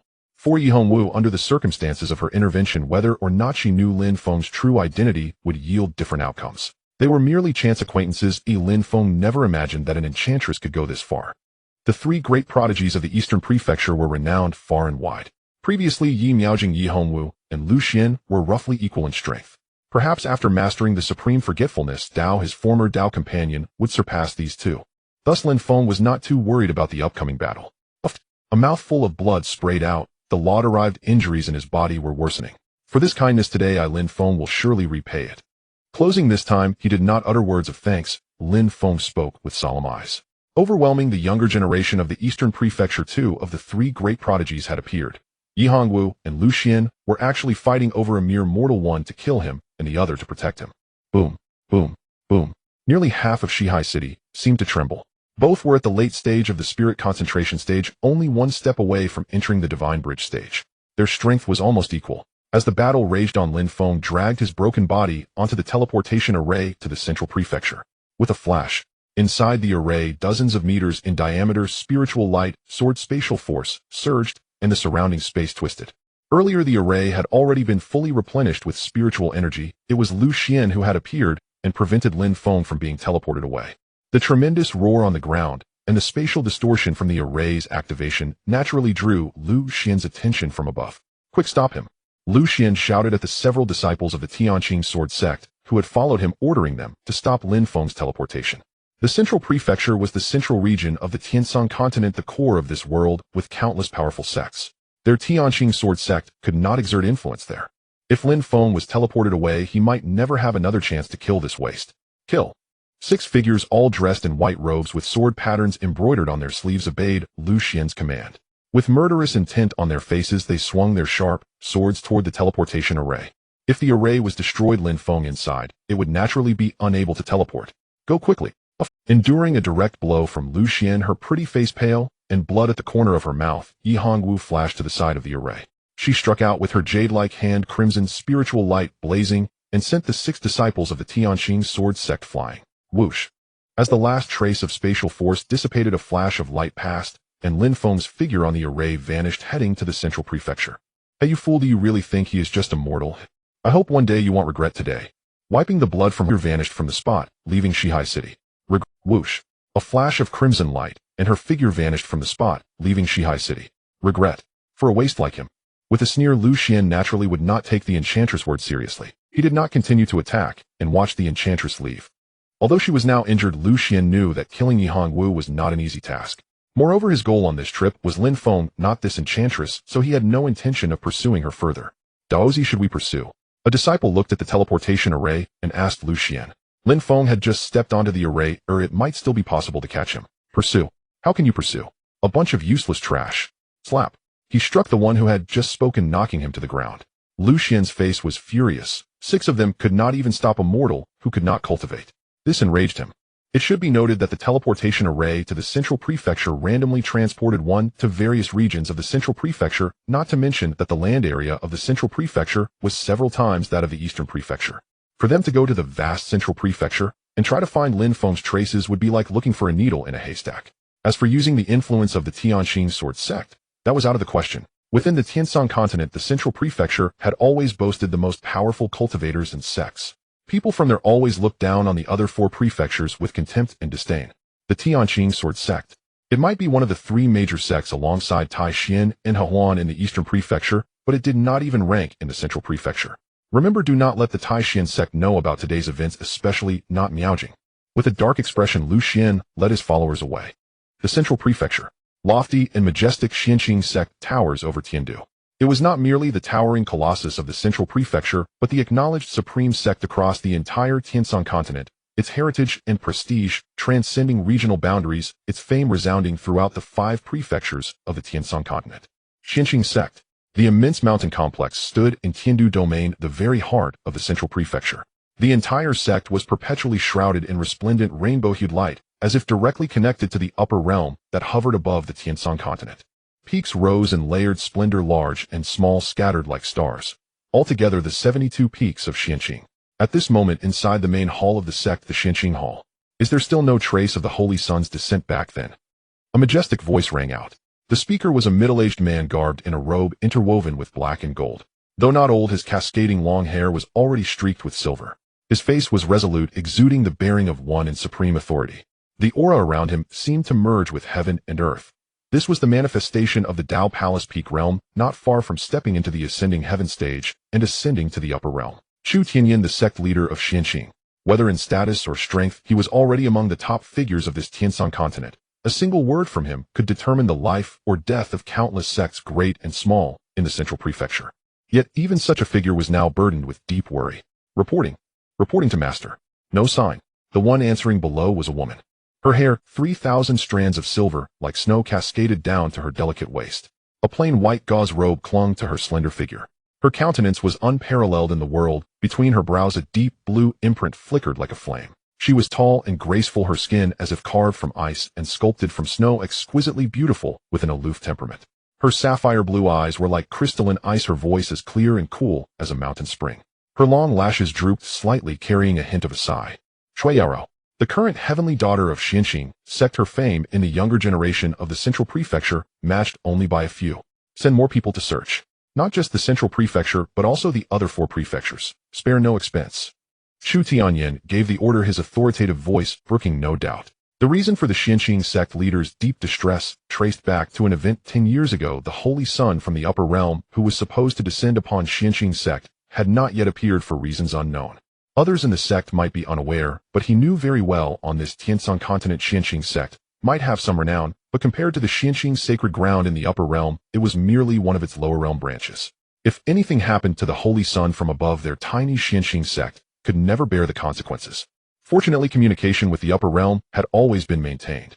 Through messages, he learned that the Holy Sun's soul lamp in the upper realm had not yet extinguished, and for the past decade, he had been right here within the Tianshan continent. Yet for some reason, he had never come to Xianqing sect. Yes, master. Just as Shui Yarao was planning how to dispatch people to locate the Holy Sun from the upper realm, at that very moment, tap, tap, tap, a rush of rapid footsteps entered the Xianqing hall. It was an outer disciple guarding the sect gate, bursting in flusteredly, which immediately displeased Chu Tianyan. What is it? Such agitation. Where are your manners? Is this the place for an outer disciple? Already vexed at heart, the sight of a disciple behaving so rashly only intensified Chu Tianyan's dissatisfaction. His imposing face terrified the outer disciple, who trembled uncontrollably. As a disciple of Xianqing sect to lack even such basic decorum, this was not acceptable for a top sect of the central prefecture. How could this be? Just as Chu Tianyan lamented that his years of worrying about the Holy Sun's arrival had led him to neglect sect discipline, making even the disciples forget propriety, and he should indeed rectify the sect's atmosphere. Reporting to the sect leader, the Holy Sun from the upper realm has been found. Perhaps intimidated by the sect leader's authority, the outer disciple stammered, knelt, and raised a token above his head with both hands. His body trembled with nervousness as he addressed Chu Tianyan. The token was carved from spirit jade, now devoid of spiritual energy, but at a glance Chu Tianyan could tell it still retained a trace, an aura of spiritual power that definitely did not belong to the Tianshan continent, but originated from the upper realm. Upon the jade token were engraved 4 golden characters, Xianqing sacred ground. This is the token of the upper realm's sacred ground. Only the Holy Sun could possess it. Where is the Holy Sun? His expression shifted drastically. Moments before he had rebuked the disciple for lacking composure and acting flustered, but now seeing the token belonging to Lin Feng, it was Chu Tianyan's turn to panic. The token appeared without the Holy Sun himself. Anxiety surged within him. Please let nothing have gone wrong. He could not bear such a calamity. Reporting to the sect leader, this disciple is an outer disciple on Qingyan Peak. Today, while guarding the sect gate. Perhaps it was his first time so close to the sect leader, the outer disciple remained nervous, his mind blank. He stammered on and on, failing to get to the point, causing Chu Tianyan's face to darken with fury on the verge of exploding. The Holy Sun handed this token to me, then collapsed. He is now at the sect gate, alive or dead, unknown. Finally, after listening to all the disciples rambling, only the last sentence registered in Chu Tianyan's mind. The Holy Sun, gravely wounded, had finally reached Xianqing sect, but now lay unconscious at the gate, his life hanging in the balance. The Holy Son gravely wounded. Who? God damn it. Accustomed to his lofty position where a single word could decide the fate of sects large and small, in the central prefecture, the usually dignified Chu Tianyin burst out with coarse language. The Xianqing hall shook 3 times, a dust fell from above. He could no longer control even his own power, a testament to the sect leader's utter loss of composure. Boom. The air shattered with a sonic boom as if teleporting. Chu Tianyin's figure vanished from the spot, flying toward the sect gate, leaving behind a bewildered Shui Yaorao and the outer disciple. God damn it. Master. He just used profanity. Her delicate face was full of astonishment.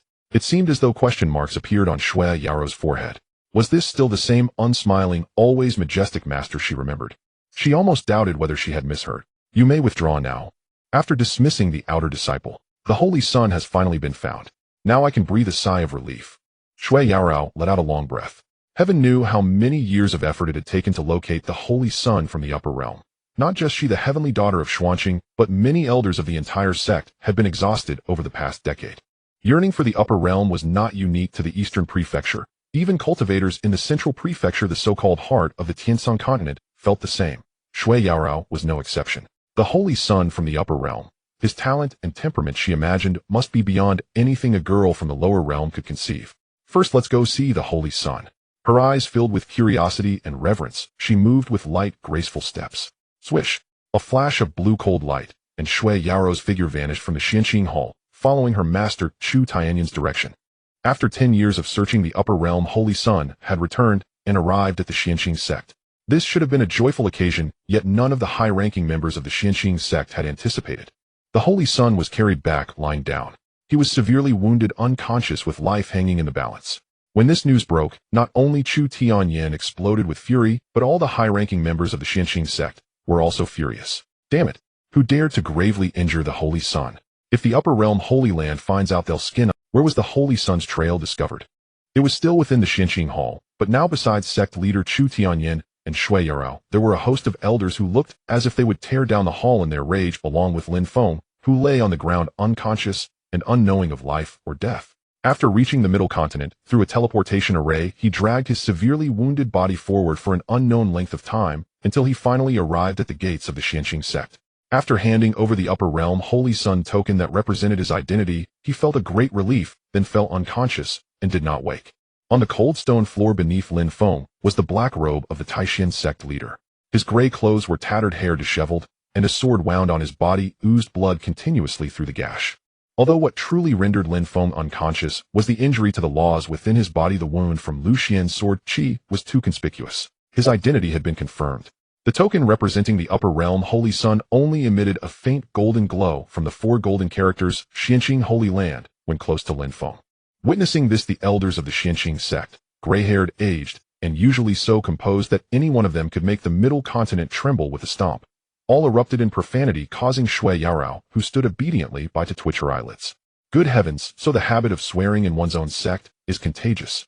Is this the Holy Son? He looks rather handsome. With eyes like frozen ice, Shui Yaorao murmured softly as she gazed at Lin Feng on the ground. Lin Feng's appearance had never been poor. It was only because he could not practice cultivation, a mere mortal daring to fall in love with the Taishan saintess, that he endured mockery from many sects in the eastern continent. However, this was the Xianqing sect of the middle continent, different from the eastern continent. Having known Lin Feng's identity, Shui Yaorao naturally would not view him as a cripple in cultivation. No joke. Even within the middle continent, her strength was unmatched by few among the younger generation, but Shui Yaorao was not arrogant enough to think she could compare with the Holy Son of the upper realm Xianqing Holy Land. After all, with such an identity, even the entire lower realm Xianqing sect had to treat him with utmost seriousness, or otherwise they would not have searched for him for 10 years. The title upper realm Xianqing Holy Son carried its own aura. Different perceptions naturally lead to different perspectives on people. The Xianqing hall, normally solemn and majestic as the main hall of the sect, was now in chaos and loud arguments. Although the furious crowd was eager to know who on the Tianshan continent had the audacity to wound their Holy Son so severely, ultimately, the most important thing was to treat Lin Feng first. After all, vengeance could wait, but the Holy Son's injury could not be delayed even a moment. Enough silence. A dignified voice rang out, echoing through the Xianqing hall. It was Chu Tianyin. The panic on his face had vanished. Who wounded the Holy Son to this extent will be known once he awakens. What matters now is how to heal the Holy Son. As the sect leader of Xuanqing, Chu Tianyan commanded high prestige both within the sect and across the Middle Continent. With one command, the clamorous voices immediately fell silent. Healing naturally required spiritual medicines. As a hegemon-level power in the Middle Continent, the Xuanqing sect was not lacking in them. Third Elder, I recall you just obtained a blood Bodhi fruit not long ago. What are you waiting for? Take it out to heal the Holy Sun. And Sixth Elder, don't step back. Hand over that 1,000-year snow lotus. Right, Second Elder, that purple sun stamen of yours is just lying idle. Is the Holy Sun's life less valuable than your worthless herb?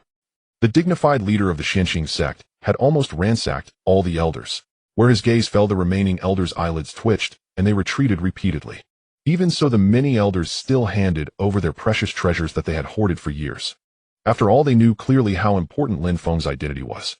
If something happened to him at the Xuanqing sect and his soul lamp in the upper realm extinguished, what awaited the Xuanqing sect would be the wrath of the Holy Land. This responsibility, Chu Tianyan could not bear it, nor could all the elders present, nor even the entire lower realm Xuanqing sect. The Xuanqing Holy Land was a top-tier force even in the upper realm.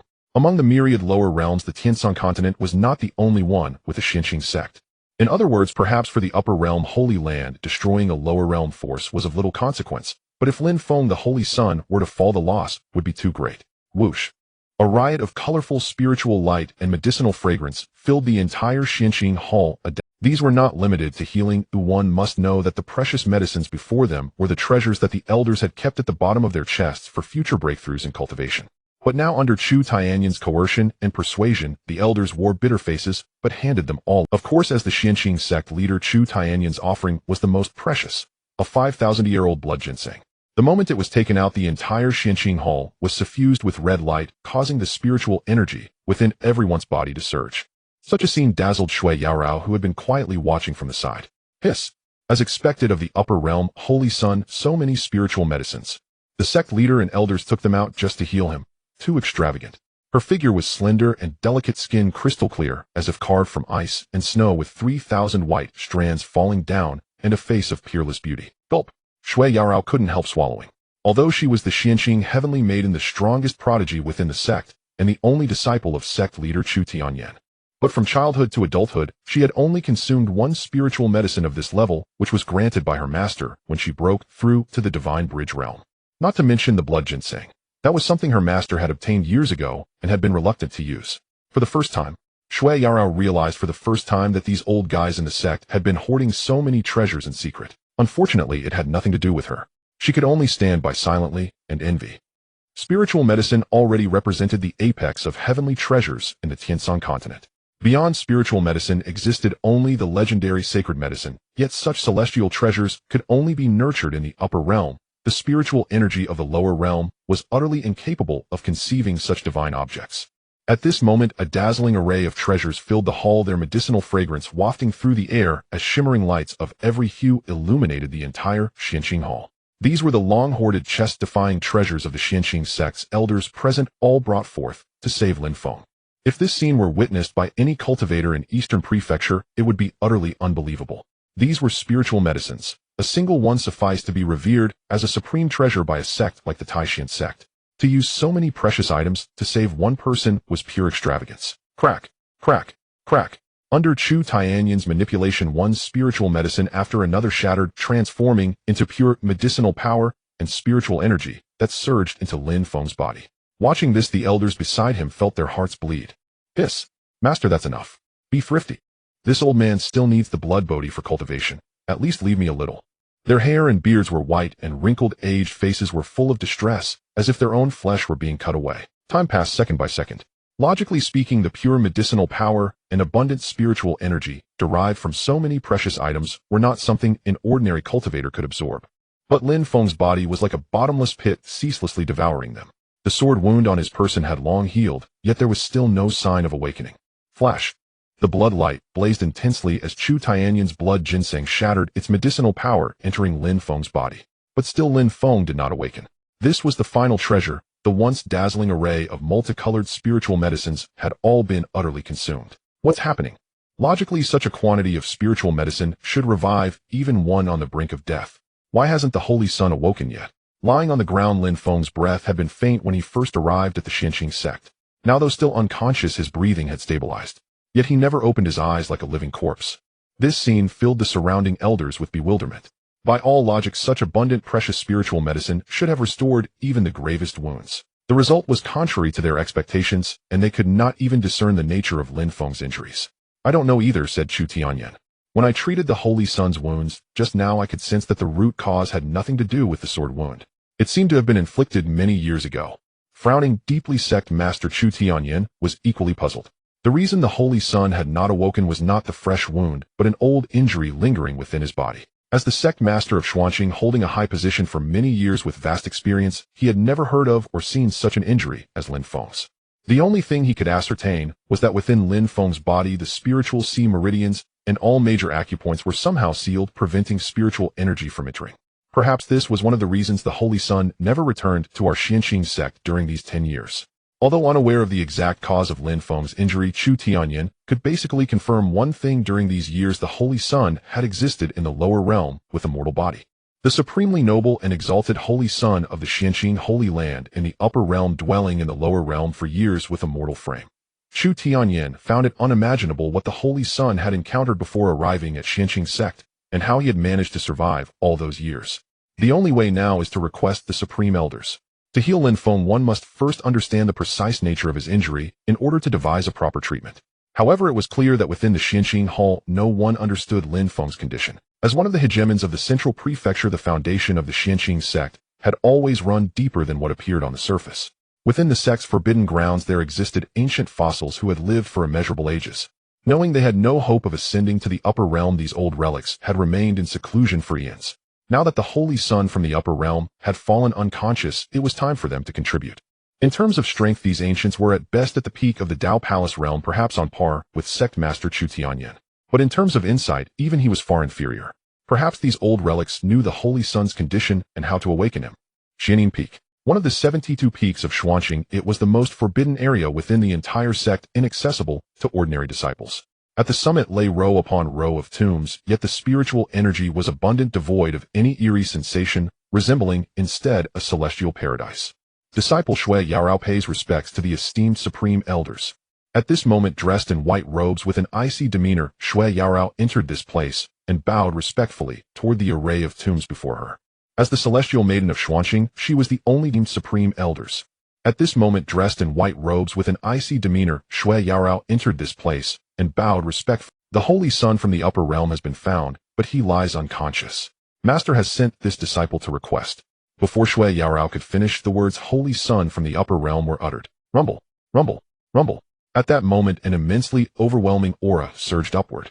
The entire Xianin Peak trembled violently, the sky darkened, and the void was shrouded by black clouds.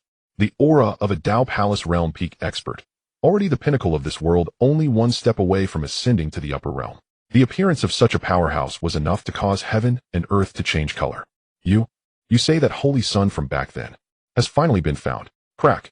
The tomb burst open, revealing an old man with sparse, disheveled gray-white hair, withered and shriveled skin that clung to his bones, clad in a wide, tattered black robe. Within his ancient body a trace of deathly aura was already present. Perhaps so stirred by the words "Holy Sun from the upper realm," he had failed to suppress his aura. The entire Xianin Peak quaked, and the overwhelming pressure made it hard for Shui Yarao to breathe. Yes, but the Holy Sun is gravely injured and unconscious. Even Master cannot discern the nature of his injury, so we must request the Supreme Elder's presence. Shui Yarao spoke respectfully. Seeing the Supreme Elder's agitated expression, she was somewhat accustomed to it. After all, every senior member of the sect had behaved similarly upon hearing of the Holy Sun's return. The Holy Sun severely injured and unconscious. This is a grave matter. Let us go quickly. The Supreme Elders dwelling in Xianin Peak were all nearing the end of their lifespans and had long ceased to involve themselves in sect affairs. But Lin Feng's failure to appear at Xianqing sect upon descending to the lower realm had terrified these ancient relics. If anything happened to the Holy Sun from the upper realm, their entire Xianqing sect could bear the responsibility. Over these 10 years this matter had been their sole lingering concern. Inside the Xuanqing Hall, Elder, what exactly has harmed the Holy Sun? Watching the old man in front of him, who occasionally sighed or shook his head while examining the Holy Sun's body, Chu Tianyan felt his heart racing. "If you found something, just say it. This is driving me crazy. Otherwise, considering your age, my temper won't care about your seniority." The Holy Sun. This is an injury from the laws. The elderly figure, Elder Gu Yuan, looked somewhat troubled. Injury from the laws.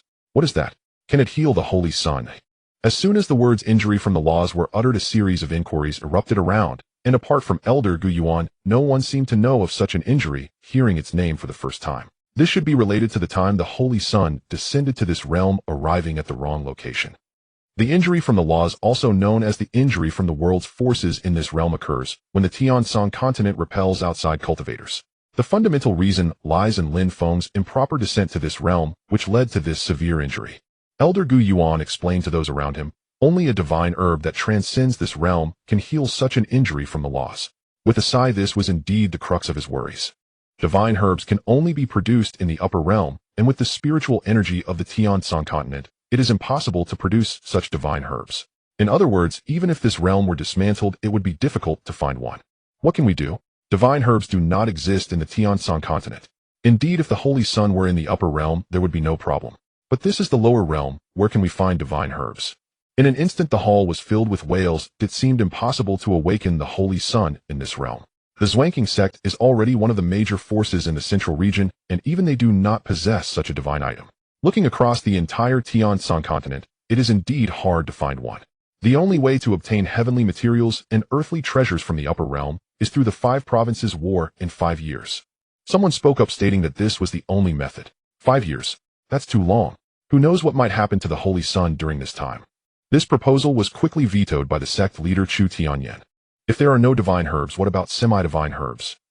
After a moment of thought, sect leader Chu Tianxing suddenly spoke, realizing that while there were indeed no true divine herbs in the Tianshan continent, he was aware of some semi-divine herbs, which are above spiritual herbs, but below divine herbs. He looked at Gu Yuan with hope. Semi-divine herbs, although they cannot fully heal the Holy Sun's injury from the laws, can alleviate some of the injuries, allowing the Holy Sun to awaken and partially regain his former cultivation. However, I've been in the Zwanking sect much longer than you, sect leader. How come I don't know when our sect ever had semi-divine? Gu Yuan looked puzzled. While semi-divine herbs had appeared a few times over the long years in the Tianshan continent, they had never belonged to the Zwanking sect. As far as he knew, the most recent appearance of semi-divine herbs was 3,000 years ago, occurring in the central region, but unfortunately, it was eventually acquired by the Dacian dynasty, which was also a dominant force in the central region. Our Zwanking sect indeed does not have them, but the Dacian dynasty does. Chu Tianyan said, although the Dacian dynasty obtained that semi-divine herb, the 9-colored holy lotus, 3,000 years ago, it had remained within the Dacian dynasty all these years, as far as he knew, without being used. At worst, we can use a semi-divine artifact to exchange for that semi-divine herb from the Dacian dynasty. As a top force in the central region, the Zwanking sect and the Dacian dynasty were evenly matched, neither able to overpower the other. Thus, to get them to part with it, the Zwanking sect would have to pay a price. But I've heard that the 9-colored holy lotus has been used by the Dacian dynasty to extend the life of the old emperor. Would they be willing to exchange it with our Zwanking sect? Gu Yuan shook his head slightly, believing that even if their sect used a semi-divine artifact, it might not be enough to exchange with the Dacian dynasty. First, we should try negotiation. If they refuse to exchange, then our Zwanking sect will go to war with the Dacian dynasty, and we will fight until they hand it over. The safety of the Holy Sun is paramount. Even if we have to sink the central region, we won't hesitate. Dressed in a black and gold interwoven robe with a stern face, Chu Tianyan's gaze swept over Lin Feng, who lay on the ground unconscious, filled with determination and dominance. In the central region, the majestic Zwanking sect stands tall in the Tiandu domain. This is the respectful title the entire central region gives to this sect. Looking across the 5 provinces of the entire Tianshan continent, there are only a handful of forces that can be compared to the Zwanking sect, but unfortunately the Dacian dynasty is among them. The forces it belongs to dominate the royal extreme domain, a core area of the central region, and its prestige has never been inferior to that of the Zwanking sect. All are dominant forces in the central region, and once war breaks out, the flames of battle will sweep across the entire central region. Generally, some friction among such forces is inevitable, but harmless. However, now, in order to awaken Lin Feng, the Zwanking sect is unwilling to shy away from a full-scale war with the Dacian dynasty. If the other party does not hand over the 9-colored holy lotus, they will seize it, even if it means robbery. What the sect leader said is absolutely right. I've long been dissatisfied with the Dacian dynasty, and it's a good opportunity to stretch my muscles. Our Zwanking sect has stood in the central region for a long time. We have never feared anyone in this Tianshan continent. If they don't comply, then we will fight. It depends on whether the Dacian dynasty knows how to be accommodating. Otherwise, we will fight until they surrender. At this moment, inside the Zwanking hall, the elders were rolling up their sleeves, their eyes glinting with fierce light, resembling a band of bandits. Sect leader, is this really wise? Once we go to war with the Dacian dynasty, even if our Zwanking sect ultimately wins, it will still be a Pyrrhic victory. Of course not everyone was so hardline. Elder Gu Yuan hesitated for a moment before speaking. If they could exchange, it would be great for everyone, but if the other party wouldn't exchange once the war started, both the Zwanking sect and the Dacian dynasty would not know how many cultivators would perish. At his age, he knew that ascension to the upper realm was hopeless, and the only hope left in his remaining days was this Zwanking sect. 10 years ago, the sacred land of the upper realm allowed the Holy Sun to descend into our Zwanking sect. We have failed to ensure that he did not end up in the mortal world. Now that the Holy Sun has finally returned, he lies in a coma due to injuries, unaware of his fate. At this point, Shu Tianyan stopped, unable to continue. Inside the Zwanking hall, everyone looked at Lin Feng lying on the ground, and the atmosphere became somewhat oppressive. Others may not know, but as the sect leader, Chu Tianyan understood the significance of Lin Feng's identity in the upper realm. Once his soul lamp in the upper realm extinguished, their entire Zwanking sect in the lower realm would vanish and no one would survive.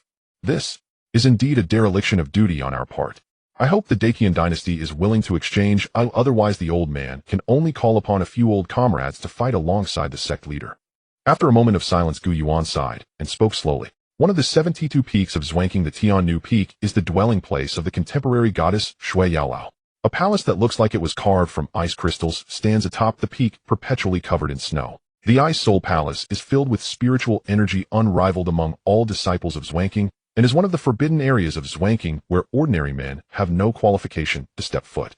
However, at this moment, the Ice Soul Palace, which is usually inhabited only by the goddess Shui Yaolao, has an unconscious man. Dressed in gray, he lies quietly on the jade bed that originally belonged to Shui Yaolao, occupying her territory. Lin Feng's breath is stable, yet he remains unawakened. I hope nothing happens to my master and the others. Shui Yaolao sighed, reflecting that to obtain the 9-colored holy lotus for the Holy Sun, her master had already mobilized all the powerful members of the Zwanking sect to head to the Dacian dynasty.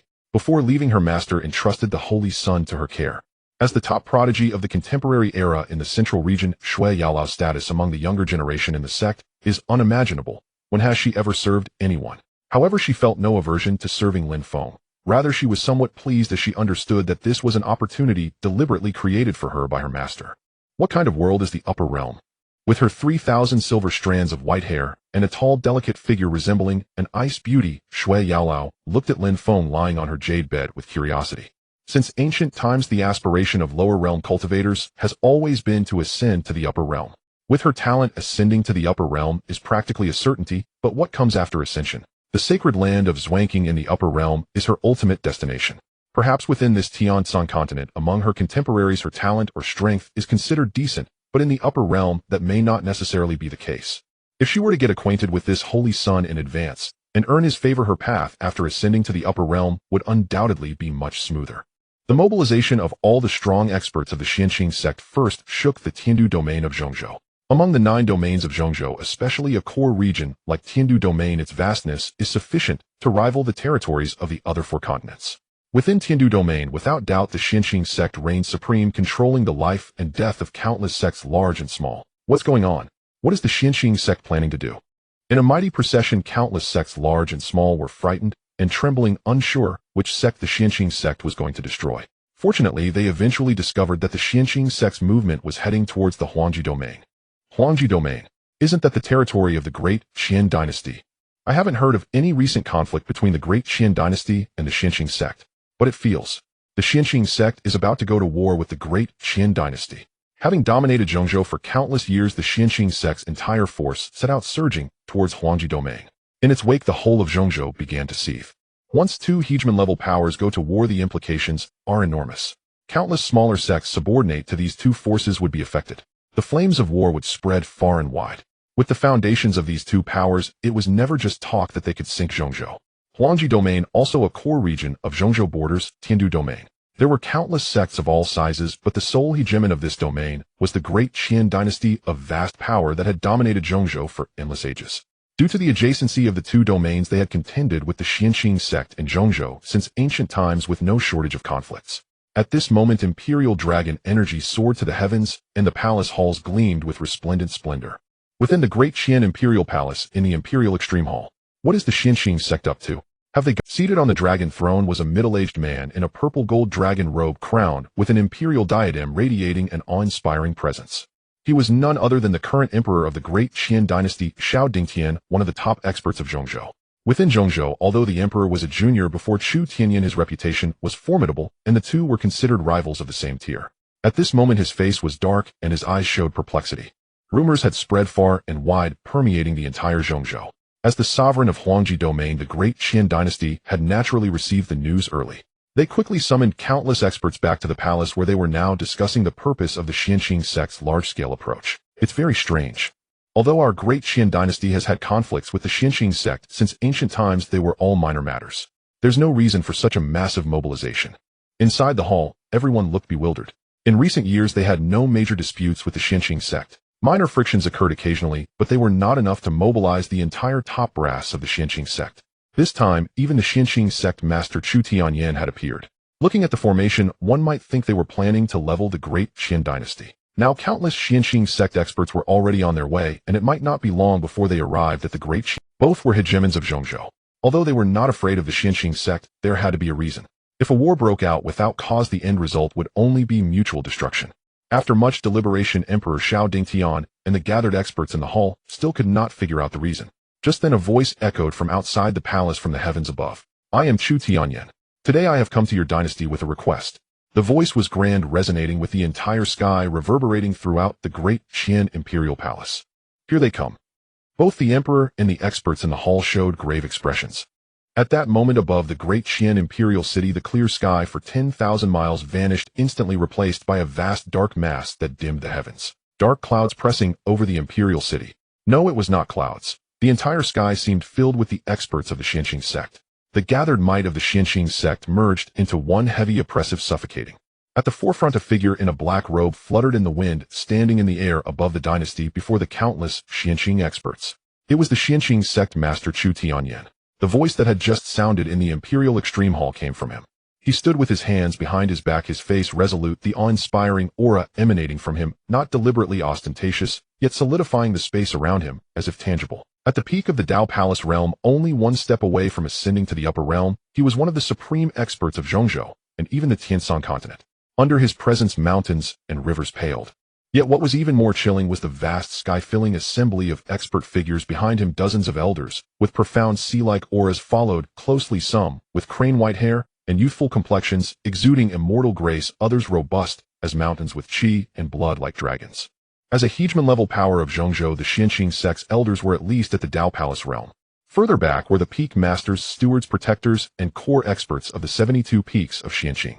Now gathered above the imperial city, their auras merged into one, causing even the void to tremble. This time the entire Xianqing sect had mobilized, and it was no empty threat. Their sole purpose in coming to the great Qian dynasty was to obtain the 9-colored sacred lotus for the upper realm Saint Sun they had finally found after a decade of searching. "So it is, Senior Chu. It has been many years. I trust you are well." Leading a large group of cultivators out of the Imperial Extreme Hall, Emperor Xiao Dingtian cupped his hands and respectfully addressed Chu Tianyin in the void, his expression wary and his heart filled with curiosity. As masters of the two hegemon powers of Zhongzhou, they naturally knew each other. They had just heard Chu Tianyin's words, the request. Now looking at the many Xianqing elders behind Chu Tianyin, their faces murderous and ready to strike at a moment. What the hell? The Xianqing sect had gone berserk, mobilizing almost all their experts, and the news had spread across Zhongzhou. Who comes begging like that? However, seeing the dense throng of Xianqing experts filling the sky above, Emperor Xiao Dingtian felt a chill on his scalp and couldn't help but be somewhat polite in his tone. Although this was their own great Qian imperial city, no one wanted to start a war for no reason. If it could be avoided, it should be avoided. As long as the request was not too excessive, since the entire Xianqing sect's experts had turned out, this face had to be given. If the matter were not urgent, I would not have brought my sect's people here trespassing into your dynasty. I request that the Emperor hand over the 9-colored sacred lotus. Our Xianqing sect is willing to exchange it for a half-saint weapon. Standing in the void, Chu Tianyin also cupped his hands towards the Emperor. A half-saint herb and a half-saint weapon were of equal value. The Xianqing sect had shown sufficient sincerity. War was a last resort. If they could obtain the sacred lotus to save the Saint Sun by exchanging items, it would be best and joyful for all. Impossible. The 9-color sacred lotus is what sustains my father's life. Sect Master Chu, please. When he heard the words, 9-color sacred lotus, the Emperor Qian's attitude immediately changed drastically. His face darkened, and he refused outright, his tone leaving no room for negotiation. 3,000 years ago, to vie for the 9-color sacred lotus, the great Qian dynasty paid an enormous price. The previous Emperor Qian, his father, had never taken that step over the years, failing to break through to the Ascension realm and ascend to the upper world. Now his lifespan was nearly spent. Only the spiritual energy of that 9-color sacred lotus sustained his last breath. Once he made a breakthrough, his life would be extended. If this item were given away, the old Emperor Qian would surely die. This was something Xiao Dingtian could never accept. Although he did not wish to easily start a war, he was not so afraid as to yield. Sect Master Chu clearly knows what the 9-color sacred lotus means to our great Qian dynasty. To bring people here like this, are you bullying us too much? We have respected your reputation in Zhongzhou for many years, Sect Master Chu, but that does not mean the great Qian dynasty fears your Xianqing sect. The name of the Xianqing sect master had resounded across Zhongzhou for years. He was one of the top powerhouses of this realm, and no one wished to provoke an existence of such level. Yet angry voices rose from within the imperial city below. This was utterly unreasonable. Even if there were frictions among the major powers of Zhongzhou, there should be some limit. Not like what Xianqing sect was doing now, coming with their entire force without prior notice. Some even believed that demanding the 9-color sacred lotus was merely an excuse. This visit was clearly intended for war. You truly refuse to hand it over. Boom. The voice was not loud, yet it held an inexplicable majesty. The entire void trembled, heaven and earth changed color. Wearing a black gold robe fluttering in the wind, standing before the countless experts of Xianqing sect, Chu Tunyin gazed coldly at the great Qian dynasty below. Civil means before resorting to force. That was the strategy agreed upon before coming. The Holy Sun was still unconscious. No one knew if the law damage within him would cause further trouble. Chu Tianyin was also anxious inside. Since they refused, there was no other way but to fight. Fight until the great Qian dynasty handed it over. I have long heard that the current Emperor, Qian, has made rapid progress in recent years. Today I, Chu, will truly witness it. Boom, boom, boom. A majestic aura surged from Chu Tianyin. The wind and clouds changed above the 9 heavens. Xianqing thunder stirred, roaming across the sky, tearing the void. The Xianqing world-stunning sutra was a technique passed down from the Xianqing sacred land in the upper realm to the Xianqing sect in the lower realm. Its power was such that within the entire Xianqing sect, only Chu Tianyin and Shui Yarao, master and disciple, had cultivated it. Chu Tianyin had made his name in Zhongzhou for many years, down from the Xianqing sacred land in the upper realm to the Xianqing sect in the lower realm. However, as the current Emperor Qian, Xiao Dingtian had also progressed rapidly over the past century, cultivating to the peak of the Dao Palace stage in a short time, matching Chu Tianyin's cultivation level. One was the Emperor of Great Qian, the other the sect master of Xianqing. For years, the major sects of Zhongzhou had been curious about which of these two pinnacle experts of this realm would prove superior. Unfortunately, they had never fought. Today the victor might be decided. Senior Chu is old. Today I shall break your Xianqing technique with the 9 heavens dragon roar. The dragon roar shook heaven and earth. A single cry stirred the 9 heavens. Wearing a purple gold dragon robe and imperial crown on his head, surrounded by 9 purple gold dragon shadows, Xiao Dingtian stepped into the void. Things had reached this point with no room for negotiation. Between the two hegemon forces, only battle remained. Boom. Xianqing thunder shook the world. 9 dragons soared into the sky as Chu Tianyin and the Emperor Qian clashed. As the two pinnacle fighters engaged, the forces below, long restrained, burst forth like a breached flood, colliding with a roar. Kill. The elders, peak masters, and numerous experts of Xianqing sect attacked. Afraid of you? No way. The offerings, dragon Xiang guards, and cultivator armies of the great Qian dynasty formed grand battle formations. The imperial dragon Qi linked together into a golden raging torrent, the clamor of battle shaking heaven and earth. The void trembled. Countless experts of the two forces engaged in chaotic melee. The entire imperial city instantly became a sure hell. The battle within the imperial palace was ultimately a clash at the highest level. As the conflict erupted here, the news had already spread across Huangji domain and Tiandu domain. In an instant, war raged across the two core domains. The cries of slaughter split the sky. The entire Zhongzhou was shaken. The phrase "Sink Zhongzhou" seemed about to become reality. They really are fighting. Who knows the reason? No idea, but it said that Sect Master Chu led people into the great Qian dynasty to forcibly demand the 9-color sacred lotus. The sects from other domains of Zhongzhou were baffled. Although the Xianqing sect had long represented power in Zhongzhou, they seldom oppressed other sects. This time they seemed insane, determined to fight to the death with the great Qian dynasty. The 9-color sacred lotus had appeared 3,000 years ago, truly shaking the major powers of Zhongzhou. In the end, the great Qian dynasty had obtained it at great cost. Now no one knew why the Xianqing sect had gone mad over it. The great battle lasted tens of days. The flames of war between the two domains did not cease, continuing unabated. If it went on like this, the result would only be mutual destruction. At this moment, still within the great Qian dynasty, Endless palaces collapsed, leaving ruins and rubble. Corpses littered the fields, blood pooling into rivers. Kill. The sound of slaughter still filled the sky. This battle had cost both Qianqing sect and Great Qian dynasty too dearly. Is this really worth it? Emperor Qian disheveled, staggered, vomiting blood. Since the start of the battle, the two Dao Palace realm offerings who had accompanied him against Chu Tianyin had both fallen. As expected of the Qianqing sect master who had shaken Zhongzhou for years, even with the combined strength of three Dao Palace experts, they were still no match. His gaze swept over the dynasty that had become ruins. His heart was both sorrowful and furious. Even now he did not understand why the Qianqing sect had so stubbornly seized the nine-color sacred lotus. Do you think my Qianqing sect wanted this? His black gold robe was already stained with blood, his body was broken. Standing alone on one arm, glancing behind him, many old comrades had perished, their bodies and Dao gone. Chu Tianyin's heart was full of unspoken bitterness. On his usually resolute face now hung a wry smile. If he could not obtain the nine-color sacred lotus, he could not awaken that holy sun. If something went wrong facing the upper realm sacred land, his entire Qianqing sect would vanish from this world. He shook his head slightly. After tens of days of battle, his originally black hair had turned mostly white again. Chu Tianyin did not intend to say more. As long as he obtained the nine-color sacred lotus and awakened that holy sun, everything would be worth it. Just as he was about to attack and continue the battle, an aged voice sounded from deep within the forbidden area of the great Qian dynasty, interrupting Chu Tianyin's motion. Sect Master Chu, we cannot fight anymore. The nine-color sacred lotus. Our great Qian dynasty is willing to hand it over. The voice was aged, revealing helplessness. It was the previous Emperor Qian. From the depths of the great Qian imperial city, an aged figure strode across the void. Frail and gaunt, he wore a black dragon robe that seemed somewhat loose on him, as if he had just awakened from a long slumber. As he journeyed, witnessing the once resplendent great Qian imperial city completely collapsed, with rivers of blood flowing amidst the ruins, the old Qian emperor was moved. His life hung by a thread sustained solely by the sacred aura of the nine-colored sacred lotus. Thus his condition mirrored that of Gu Yuan, the supreme elder of the Qianqing sect, who likewise remained in deep slumber. Moments ago the shock waves of battle had reached his resting place, rousing him from sleep. Awakening, he beheld, how could this be? Sect Master Chu, what grievance does the great Qian dynasty bear against your Qianqing sect? With graying hair and a wrinkled face that bore a faint resemblance to the current Qian emperor, Shao Dingtian, he looked at Chu Tianyin and spoke with sorrow. Greetings, senior. Standing alone in the void, his arm severed, Chu Tianyin bowed slightly to the old Qian emperor.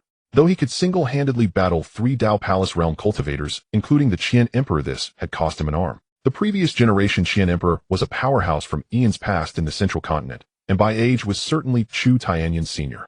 My Qianqing sect urgently needs the nine-colored sacred lotus to save a life. This war was not something I wished to start, but I had no choice. Without explaining for whom, in Chu Tianyin's view, the saint child seemed to have descended to this realm with secrets. It was best not to let others know the specifics. No choice. To save someone, you would waste the lives of so many from both our major powers. Hearing this, Shao Dingtian grew even angrier. Who could be so venerable that two hegemon-level powers would fight over them? He did not believe Chu Tianyin, the sect master of Xuanqing, was unaware of the massive impact this battle would have. Yes, very important. So important that even if this war reduces your great Qian dynasty and my Qianqing sect to third-rate powers in the central continent, I, Chu Tianyin, would not hesitate. With a resolute countenance, Chu Tianyin's fighting spirit remained unabated. His firm and decisive demeanor, vowing to achieve his goal at all costs, left both the old and current Qian emperors standing in silence, unable to speak. For he sensed that this Qianqing sect master spoke the truth. Though the losses in this battle were severe, both the Qianqing sect and the great Qian dynasty, as ancient hegemon-level powers of the central continent, possessed profound foundations. This war at worst had only bruised their bones. Reduced to third-rate. We will hand it over. I hope, Sect Master Chu, that you will keep your word. Take the nine-colored sacred lotus and return with your people as soon as possible. The old Qian emperor sighed. Father, this is... Shao Dingtian began urgently, but the old Qian emperor raised his hand to stop him. The lotus had 9 petals radiating a brilliant 9-colored light, and its rich medicinal fragrance was such that even a Dao Palace realm cultivator could prolong their life by merely inhaling it. With a flash, a 9-colored sacred lotus appeared from the old Qian emperor's hand, turning into a beam of light that drifted slowly toward Chu Tianyin. With little life left, the old man had relied on this 9-colored sacred lotus to cling to existence all these years. Handing it over meant his imminent death and dissipation, which was precisely why the great Qian dynasty had been unwilling to surrender it before. Old. I do not have the fate to ascend to the upper realm. Now I can only accept my fate. Gazing at the devastation within his dynasty below, the old Qian emperor turned, and vanished before their eyes.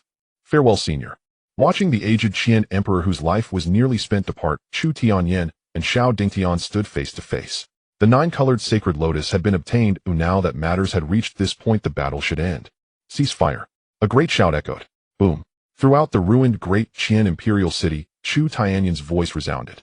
Sect master, have you obtained it? Voices arose from various parts of the battlefield.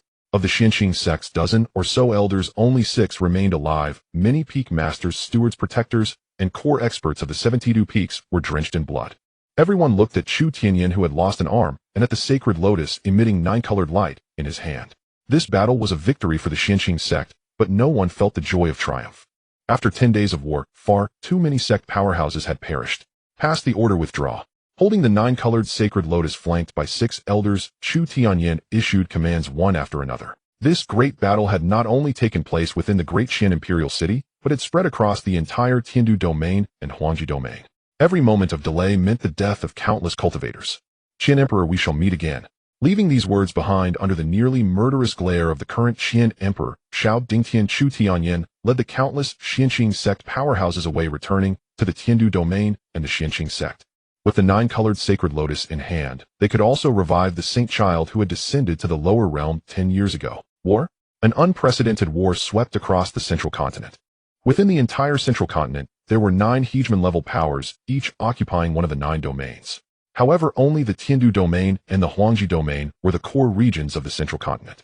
Though this great battle lasted only a few dozen days, its impact was absolutely unprecedented, for never had a hegemon-level power acted as madly as the Xianqing sect had this time. It's finally over. Yes, if it had continued with other forces joining the fray, the central continent might have been shattered. In the end, the war concluded with the submission of the great Qian dynasty. News spread not only throughout the central continent, but also to other regions of the Tianshan continent, such as the eastern state. Meanwhile, as Chu Tianyin led the sect members back toward the Tiandu domain and the Xianqing sect, a piece of news also spread within the great Qian dynasty. The previous generation-old Qian emperor had passed away after the battle, having failed to take that final step. With little life remaining and having clung to existence only through the 9-colored sacred lotus, he naturally could not live long after handing it over. When the news broke, the entire central continent was stirred once more. At the same time, Chu Tianyin had already returned to the Xianqing sect with his people. Master has returned. At the Eye Soul Hall on the heavenly maiden peak, Shui Yarao, who had been taking care of the comatose Lin Feng all these days, immediately flew out of the peak to greet him upon hearing that the sect's powerhouses had returned. Compared to before their departure, only 6 out of 10 of the returning Xianqing sect members remained. Sect Master Chu Tianyin was injured and had lost an arm. Master, your injury. Shui Yarao had been an orphan since childhood, taken in by Chu Tianyin and brought to the Xianqing sect. In her eyes, her master was more like a father. Now seeing her master return with a severed arm, tears slowly traced down her beautiful face. Take me to see the saint child. Holding the 9-colored sacred lotus, Chu Tianyin paid no heed to his own injury, instead gazing at the half-sacred herb in his hand. It had not been easy to obtain, and both the great Qian dynasty and the Xianqing sect had suffered enormous losses in this campaign. The only good news was that the saint child could be revived. Yet deep in Chu Tianyin's heart a trace of worry. After all, the saint child had been wandering outside for 10 years in a mortal body. No one knew whether he might harbor resentment toward their lower realm Xianqing sect for not welcoming him back sooner. Let us hope that our saint child is not a fickle and ungrateful person. Thus praying, Chu Tianyin and Supreme Elder Gu Yuan, accompanied by Shui Yarao and carrying the 9-colored sacred lotus, made their way toward the heavenly maiden peak and the Ice Soul Hall. Lin Feng had a dream. In the dream, his injuries were rapidly healing.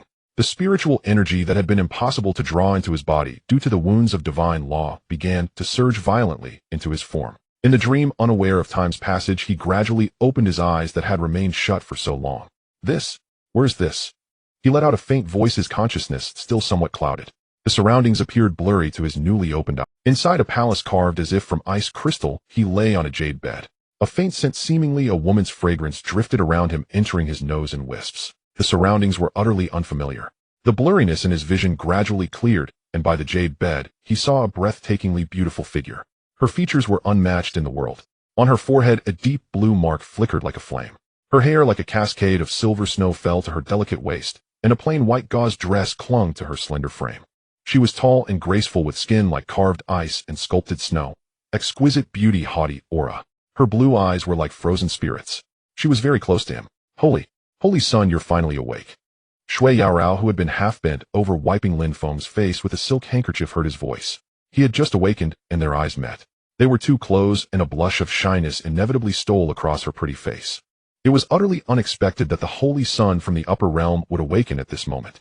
4 years had passed since the Master and the Supreme Elder had infused Lin Feng with the medicinal power of a 9-colored sacred lotus. According to the Supreme Elder, the wounds of divine law that the Holy Sun sustained when he descended to the lower realm had been inside him for too long.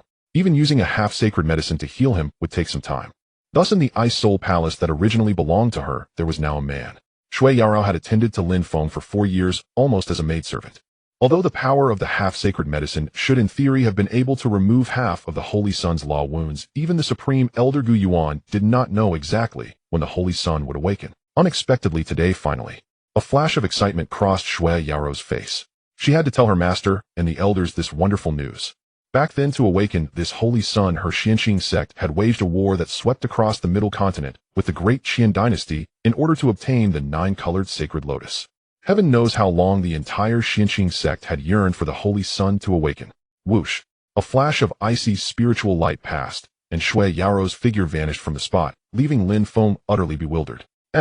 What's going on? Strange place, oh strange woman, and the excited expression on her face, just now. Lin Feng was completely confused. He got up from the bed and looked around the Ice Soul Palace. Lin Feng realized that this must be the residence of the woman from just now. But he had no idea why he was here sharing a room with a stranger. Thinking about it, he felt a bit embarrassed. Know my injuries. He had thought it was a dream, but at that moment he felt the vast spiritual energy that had never appeared in his body since his descent to the lower realm. As he spoke, a blazing spiritual light rose from Lin Feng's palm. It's real. Surprise appeared on Lin Feng's handsome face, and his heart was filled with intense excitement. He then sensed his original law wounds, which had been branded into every meridian and acupoint, the very laws that sealed his body. They had mostly disappeared. Although his strength had not fully returned to its former peak of the Dao Palace realm, he could now unleash the power of the Divine Bridge realm.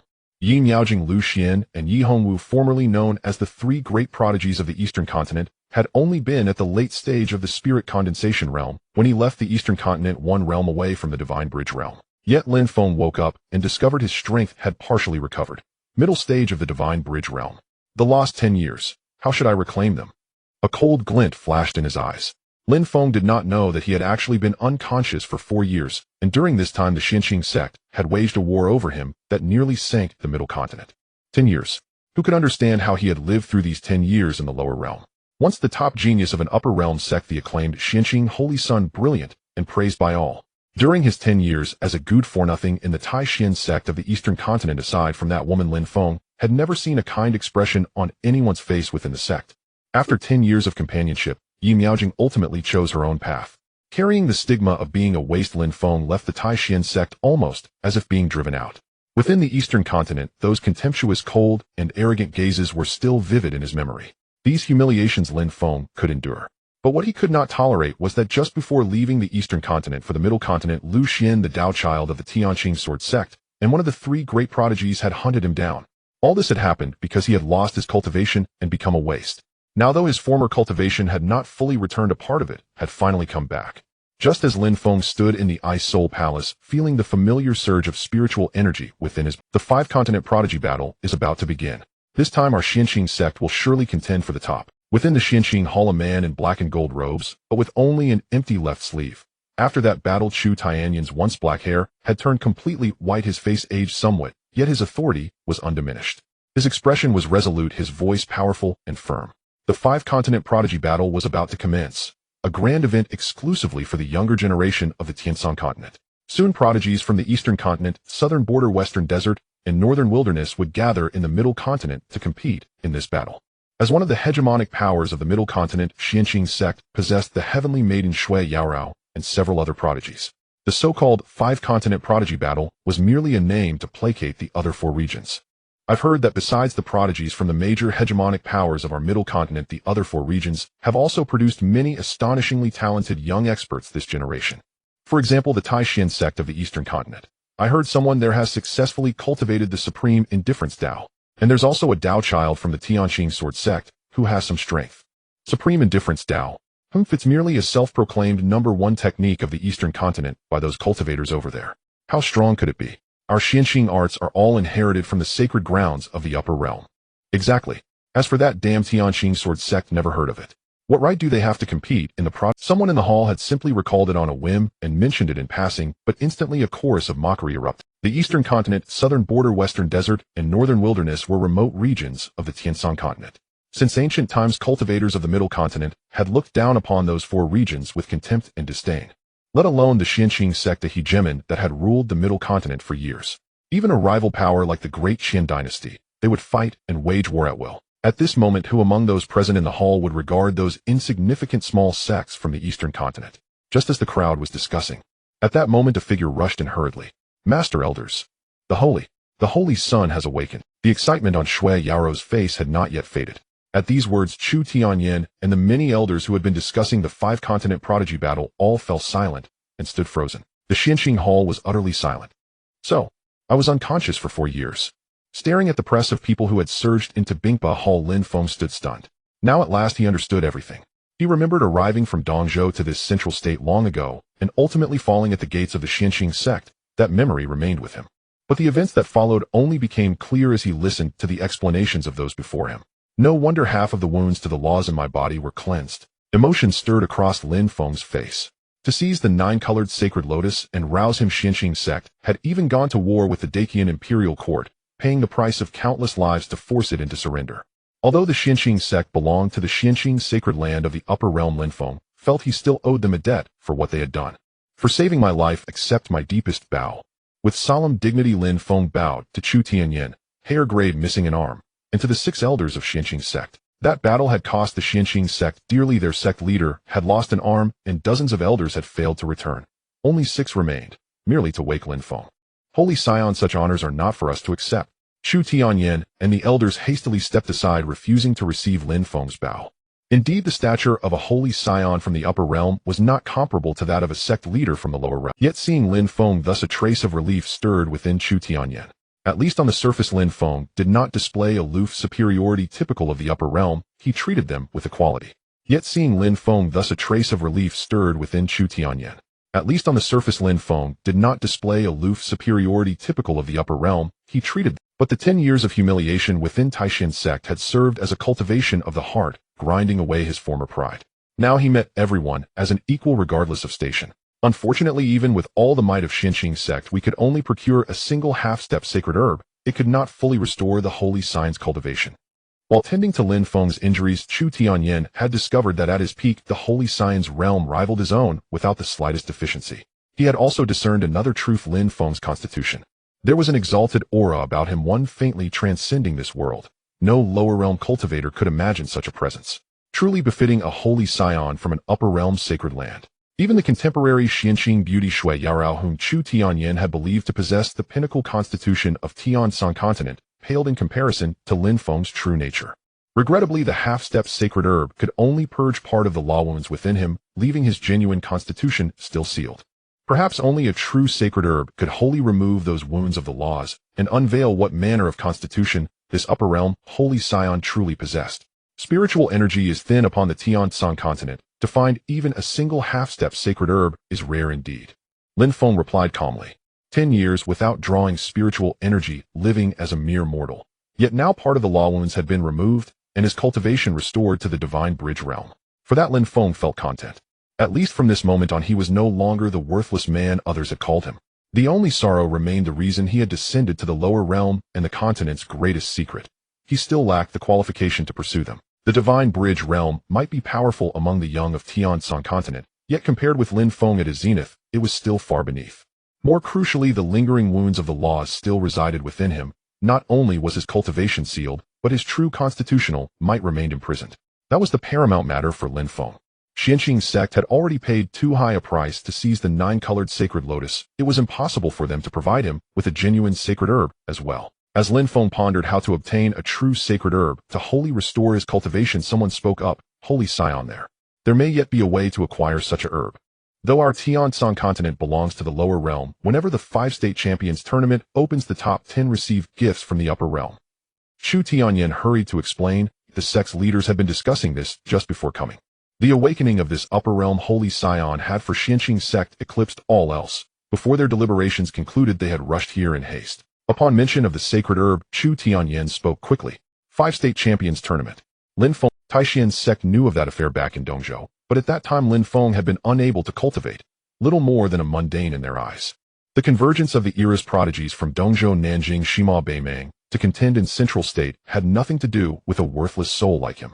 Even Yi Miaojing had never once mentioned it. Soon Chu Tianyin and the others told Lin Feng about the forthcoming grand event reserved for Tianshan Continent's present prodigies. So the heavenly prodigies from the other 4 states, including the Tianqing sword sect of Dongzhou, will attend as well. A slim smile curved Lin Feng's lips, cold edged with ice. Though outwardly serene, he remained the kind to repay every slight. He could not forget that in Shihai city of Dongzhou, had Yi Hongwu not appeared at the last moment, he might already have died beneath Lu Xian's sword. He did not suppose any profound feud with that Tianqing Taoist. He had simply been judged a worthless mortal and expendable, nothing fit to be crushed without consequence. Kindness would be repaid and hatred returned. Lin Feng remembered his own vow: if he did not perish one day, he would destroy the Tianqing sword sect down to its last soul, leave not a single survivor. Words once spoken must not be broken. That would be a crime deserving heavenly thunder to smite. What on earth was happening? Why did this humble little sect from Dongzhou seem to please the Holy Scion so? Please. No. I sense the Holy Scion is actually offering a cold sneer. Tianqing sword sect. Never heard of it. Seeing the Holy Scion fall into contemplation at the mention that prodigies from the other 4 states, including Dongzhou, would attend, Chu Tianyin and the elders grew curious. To them it seemed impossible that a noble Holy Scion from the upper realm would entangle with such provincial cultivators. Still Lin Feng said nothing and remained lost in thought, and they dared not press him. At that moment the hall that had been noisy fell silent, following the hush that had settled over Lin Feng. Forgive me, I was lost in thought. Having been preoccupied with thoughts of revenge since awakening, Lin Feng hadn't expected the 5 provinces genius war to commence. At that time the Azure Sky sword sect and Lu Xian would naturally come to the central province, saving him the trouble of going there himself. In this 5 provinces genius war, with Yao Rao and our Xianqing sect, we are sure to secure a place in the top 10. Only those in the top 10 of the genius war could obtain items from the upper realm. Chu Tianyin had no worries about this, his resolute face brimmed with confidence. Perhaps he could not compare to Lin Feng's talent as a saint's son of the upper realm, but in his view his disciple Shui Yao Rao, nurtured by his own hand, was undoubtedly an outstanding figure among the younger generation of the entire Tianshan continent. Seeing the master mention her along with the countless gazes around, especially Lin Feng's, the saint's son of the upper realm, she felt a flutter in her heart. Please rest assured, saint's son. Though Yao Rao is unworthy, I will spare no effort to obtain a true sacred herb for you. With 3,000 strands of silver-white hair falling to her waist, clad in white robes, she moved with graceful steps. Standing before Lin Feng, Shui Yao Rao spoke with utmost reverence, her posture deeply deferential. Realizing that the celestial maiden of Xianqing's sect, the woman who had cared for him all these 4 years, was this very person, Lin Feng felt somewhat embarrassed. Chu Tianyin and the Xianqing sect had already done more than enough to awaken him. He couldn't possibly ask them to continue bustling about on his behalf. What I really want to ask is, can I participate in this 5 provinces genius war? In Lin Feng's view, having been a genius himself in the upper realm, joining this lower realm's genius war should hardly be considered bullying, should it? This time he wanted to rely on himself. Though the Xianqing sect was a force of the Holy Land in the lower realm, they had already done more than enough. What? The saint's son wants to participate as well. At these words, Chu Tianyin and the elders before him looked astonished. It wasn't that they doubted Lin Feng's strength or anything. Surely the young age of this upper realm saint's son, who had merely cleared half the injuries within his body, not yet at his peak, had already reached the divine bridge realm. Bear in mind, during this period Lin Feng had spent 10 years in a mortal body in this lower realm, while the celestial maiden Shui Yao Rao of Xianqing sect was only at the divine bridge realm now. Their shock stemmed more from Lin Feng's transcendent identity. In the subconscious of Chu Tianyin and the others, having an upper realm saint's son join this so-called 5 provinces genius contest was like stepping in to bully others. However, since the saint's son had such a leisurely inclination, they would certainly not refuse. In fact, they were delighted. Once Lin Feng participated, he would naturally represent their Xianqing sect. With Shui Yao Rao, the celestial maiden, also contending, 2 of the top 10 in the 5 provinces genius war would come from their sect. A thought that filled them with joy. The 5 provinces genius war is still some time away. The saint's son has just awakened and his injuries are not yet healed. You may recuperate in our Xianqing sect during these days. Sect master, shouldn't you find me a different residence? Watching Chu Tianyin and the others about to depart, Lin Feng glanced at Shui Yao Rao. Sect master, shouldn't you find me a different residence? Watching Chu Tianyin and the others about to depart, Lin Feng glanced at Shui Yao Rao beside him, then spoke up hesitantly in a weak voice. Through the conversation, Lin Feng learned that during his 4-year coma, he had been living on the celestial maiden peak of Xianqing sect in the Ice Soul Hall. The crucial point was that this place was where Shui Yao Rao, the Xianqing celestial maiden, resided. While unconscious, he knew nothing, and it was tolerable.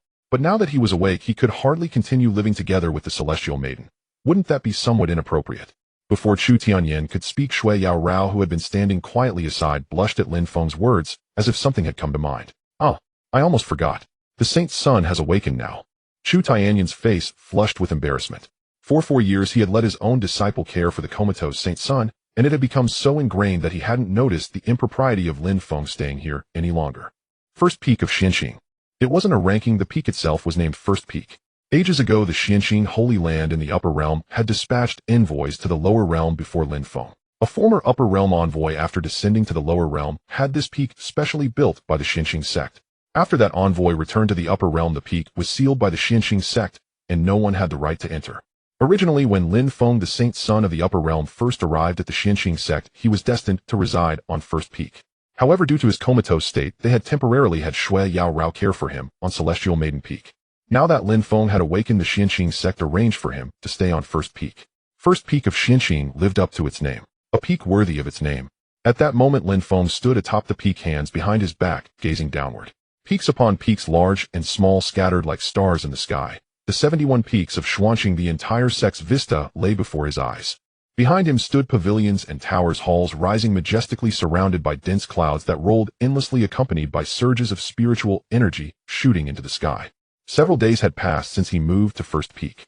During this time, Lin Feng had been becoming familiar with it. After 10 years of mortal life with not a trace of spiritual energy in his body, his physique like a parched desert on the verge of decay. Now that part of his law injuries had been cleansed and spiritual energy infused his body, his inner state had finally turned into an oasis. While reacquainting himself with the Tao he once cultivated, Lin Feng also attempted to awaken his original constitution's power. Across the myriad realms, both upper and lower, there existed 3,000 constitutions. For instance, Yi Miajing's Ice Spirit Constitution. That was when Lin Feng descended to the lower realm earlier, slaying a strange beast in the absolute heaven-forbidden land, and obtaining its ice crystal marrow, which he used to awaken the Ice Spirit Constitution for that Taishan saintess. It was not an innate constitution. In the upper realm, the Ice Spirit Constitution might not rank highly, but in this lower realm, possessing one of the 3,000 constitutions, already surpassed countless prodigies of this world.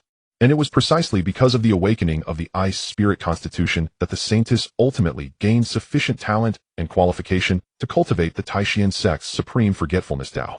At least from this point, Lin Feng had always believed that if he hadn't helped Yi Miaojing awaken her Ice Spirit Constitution back, then perhaps their relationship might not have ended. Among the many prodigies Lin Feng had encountered so far, the one with the strongest talent and constitution was undoubtedly Shui Yao Rao, the current celestial maiden of Xianqing sect. The Cold Moon Jade Body. Even in the upper realm, though its ranking was near the bottom, it still had some renown. Just as Lin Feng marveled at how a lower realm woman like Shui Yao Rao could possess such a constitution. A group of people ascended First Peak, heading toward him. Besides the leading Shui Yao Rao, following behind were 2 women and 3 men, all of whom, apart from the celestial maiden herself, were the most powerful prodigies of the contemporary Xianqing sect. So this is the holy son of our Xianqing sect from the upper realm. Standing tall and graceful with a handsome visage, Lin Feng, clad in pristine white robes, stood atop the mountain peak, like fallen snow, his ink-black hair flowing gently in the wind. Setting aside his mere presence, the few individuals trailing behind Shui Yao Rao whispered among themselves, their voices inadvertently tinged with reverence. The holy son is quite handsome, so elegant. Particularly the 2 equally gifted female disciples of Xianqing sect, apart from Shui Yao Rao, with delicate features and statuesque figures, their eyes now sparkling with adoration. When the holy son of the upper realms, Xianqing sacred ground, descended back, then it had shaken not only the high echelons of Xianqing, but also countless disciples among the younger generation who were equally curious. For in this era within the Xianqing sect, the contemporary celestial maiden Shui Yao Rao was hailed as unmatched in talent and peerless in genius. The most formidable prodigy of the central continent. Across the entire Tianshan continent, those who could rival her could be counted on one hand, already the mightiest prodigy they could conceive of. What then must the holy son of the Xianqing sacred ground, that supreme and transcendent being from the upper realm, be like? Today they finally beheld him. At the very least, in terms of appearance and demeanor, he fulfilled their imagination of the upper realm. In truth, this curiosity and reverence toward those from the upper realm extended beyond the Xianqing sect to the entire Tianshan continent. And needless to say, Lin Feng was the holy son of the Xianqing sacred ground. Even in the upper realm, he ranked among the top-tier prodigies. I wonder just how strong this holy son from the upper realm really is, eh? With a towering, robust physique like a human, giant muscles bulging and prominent, his face square and resolute eyebrows thick as ink. Walking behind the celestial maiden, Yu Qingshan's eyes gleamed with intensity as he gazed at Lin Feng, standing atop the peak, his tone laced with uncertainty. The younger generation of Xianqing sect boasted numerous prodigies. Those who could now follow behind Shui Yaorao to pay homage to Lin Feng were undoubtedly among the strongest of their generation, second only to the celestial maiden herself within the entire central continent. Before Yu Qingshan could finish speaking, a fellow disciple beside him sneered. All that muscle training has addled your brain, hasn't it? Cultivators from the upper realm are inherently far beyond what we lower realm folk can compare to. The Xianqing sacred ground is the sacred land of our Xianqing sect in the upper realm. The Holy Sun's strength and talent. How could mere lower realm cultivators like us even fathom? As he spoke, swish, a fan of black and white opened and closed. Mo Yinshu, a face of refined elegance and scholarly grace with clear brows and bright eyes deep and luminous, as if harboring a galaxy shimmering with wisdom and insight. His temperament was as gentle as jade, though a cultivator of Xianqing's sect, he exuded an aura of a scholar. Actually, before this, apart from Shui Yaorao, none of the disciples, including all of Xianqing, knew that the war against the great Qin dynasty 4 years ago had been waged for the sake of this holy son from the upper realm. Back then, when Lin Feng first fell unconscious and was brought back to the Xianqing sect, the matter of the holy son was sealed by the high-ranking elders within the sect. That battle cost the Xianqing sect dearly. Only 6 or 7 out of 10 of the sect's strong ones returned alive. Yet the high-ranking elders, as if by unspoken agreement, never revealed the cause of the war to the disciples below.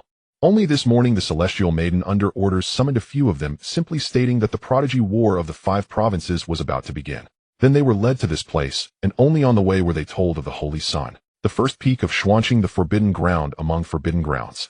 Since the return of that upper realm emissary to the upper realm, not only they, but even Shui Yaorao herself, had set foot here for the first time. A fair face beneath silver hair, her icy jade-like eyes swept across the summit of the first peak. Shui Yaorao's heart trembled. She had long heard that the first peak was the most spiritually abundant place in the Xianqing sect, far surpassing her own celestial maiden peak.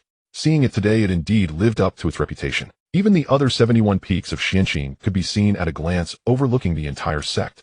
The one who dwelled here was undoubtedly of supreme status, unique within the Xianqing sect. As the contemporary celestial maiden, she herself did not enjoy such treatment. It would be false to say she wasn't envious. However, when she thought of Lin Feng's identity, she felt at ease. After all, back when the Holy Son first appeared unconscious in the sect, she vividly remembered the scene in the Xianqing Hall. The master, the elders, and even the Grand Elder all frantic with worry as they looked upon the fallen Holy Son. In the end, they didn't hesitate to wage war, forcing the great Qin dynasty, another overlord of the central continent, to hand over the 9-colored sacred lotus. Though her mind was filled with these thoughts, her lotus steps did not pause. She motioned for the others to stop behind her and walked alone before Lin Feng. Holy Son, the people have been brought. Aside from myself, these are the candidates from our Xianqing sect for this project. Strangely, the Holy Son before her did not respond, seemingly lost in deep thought.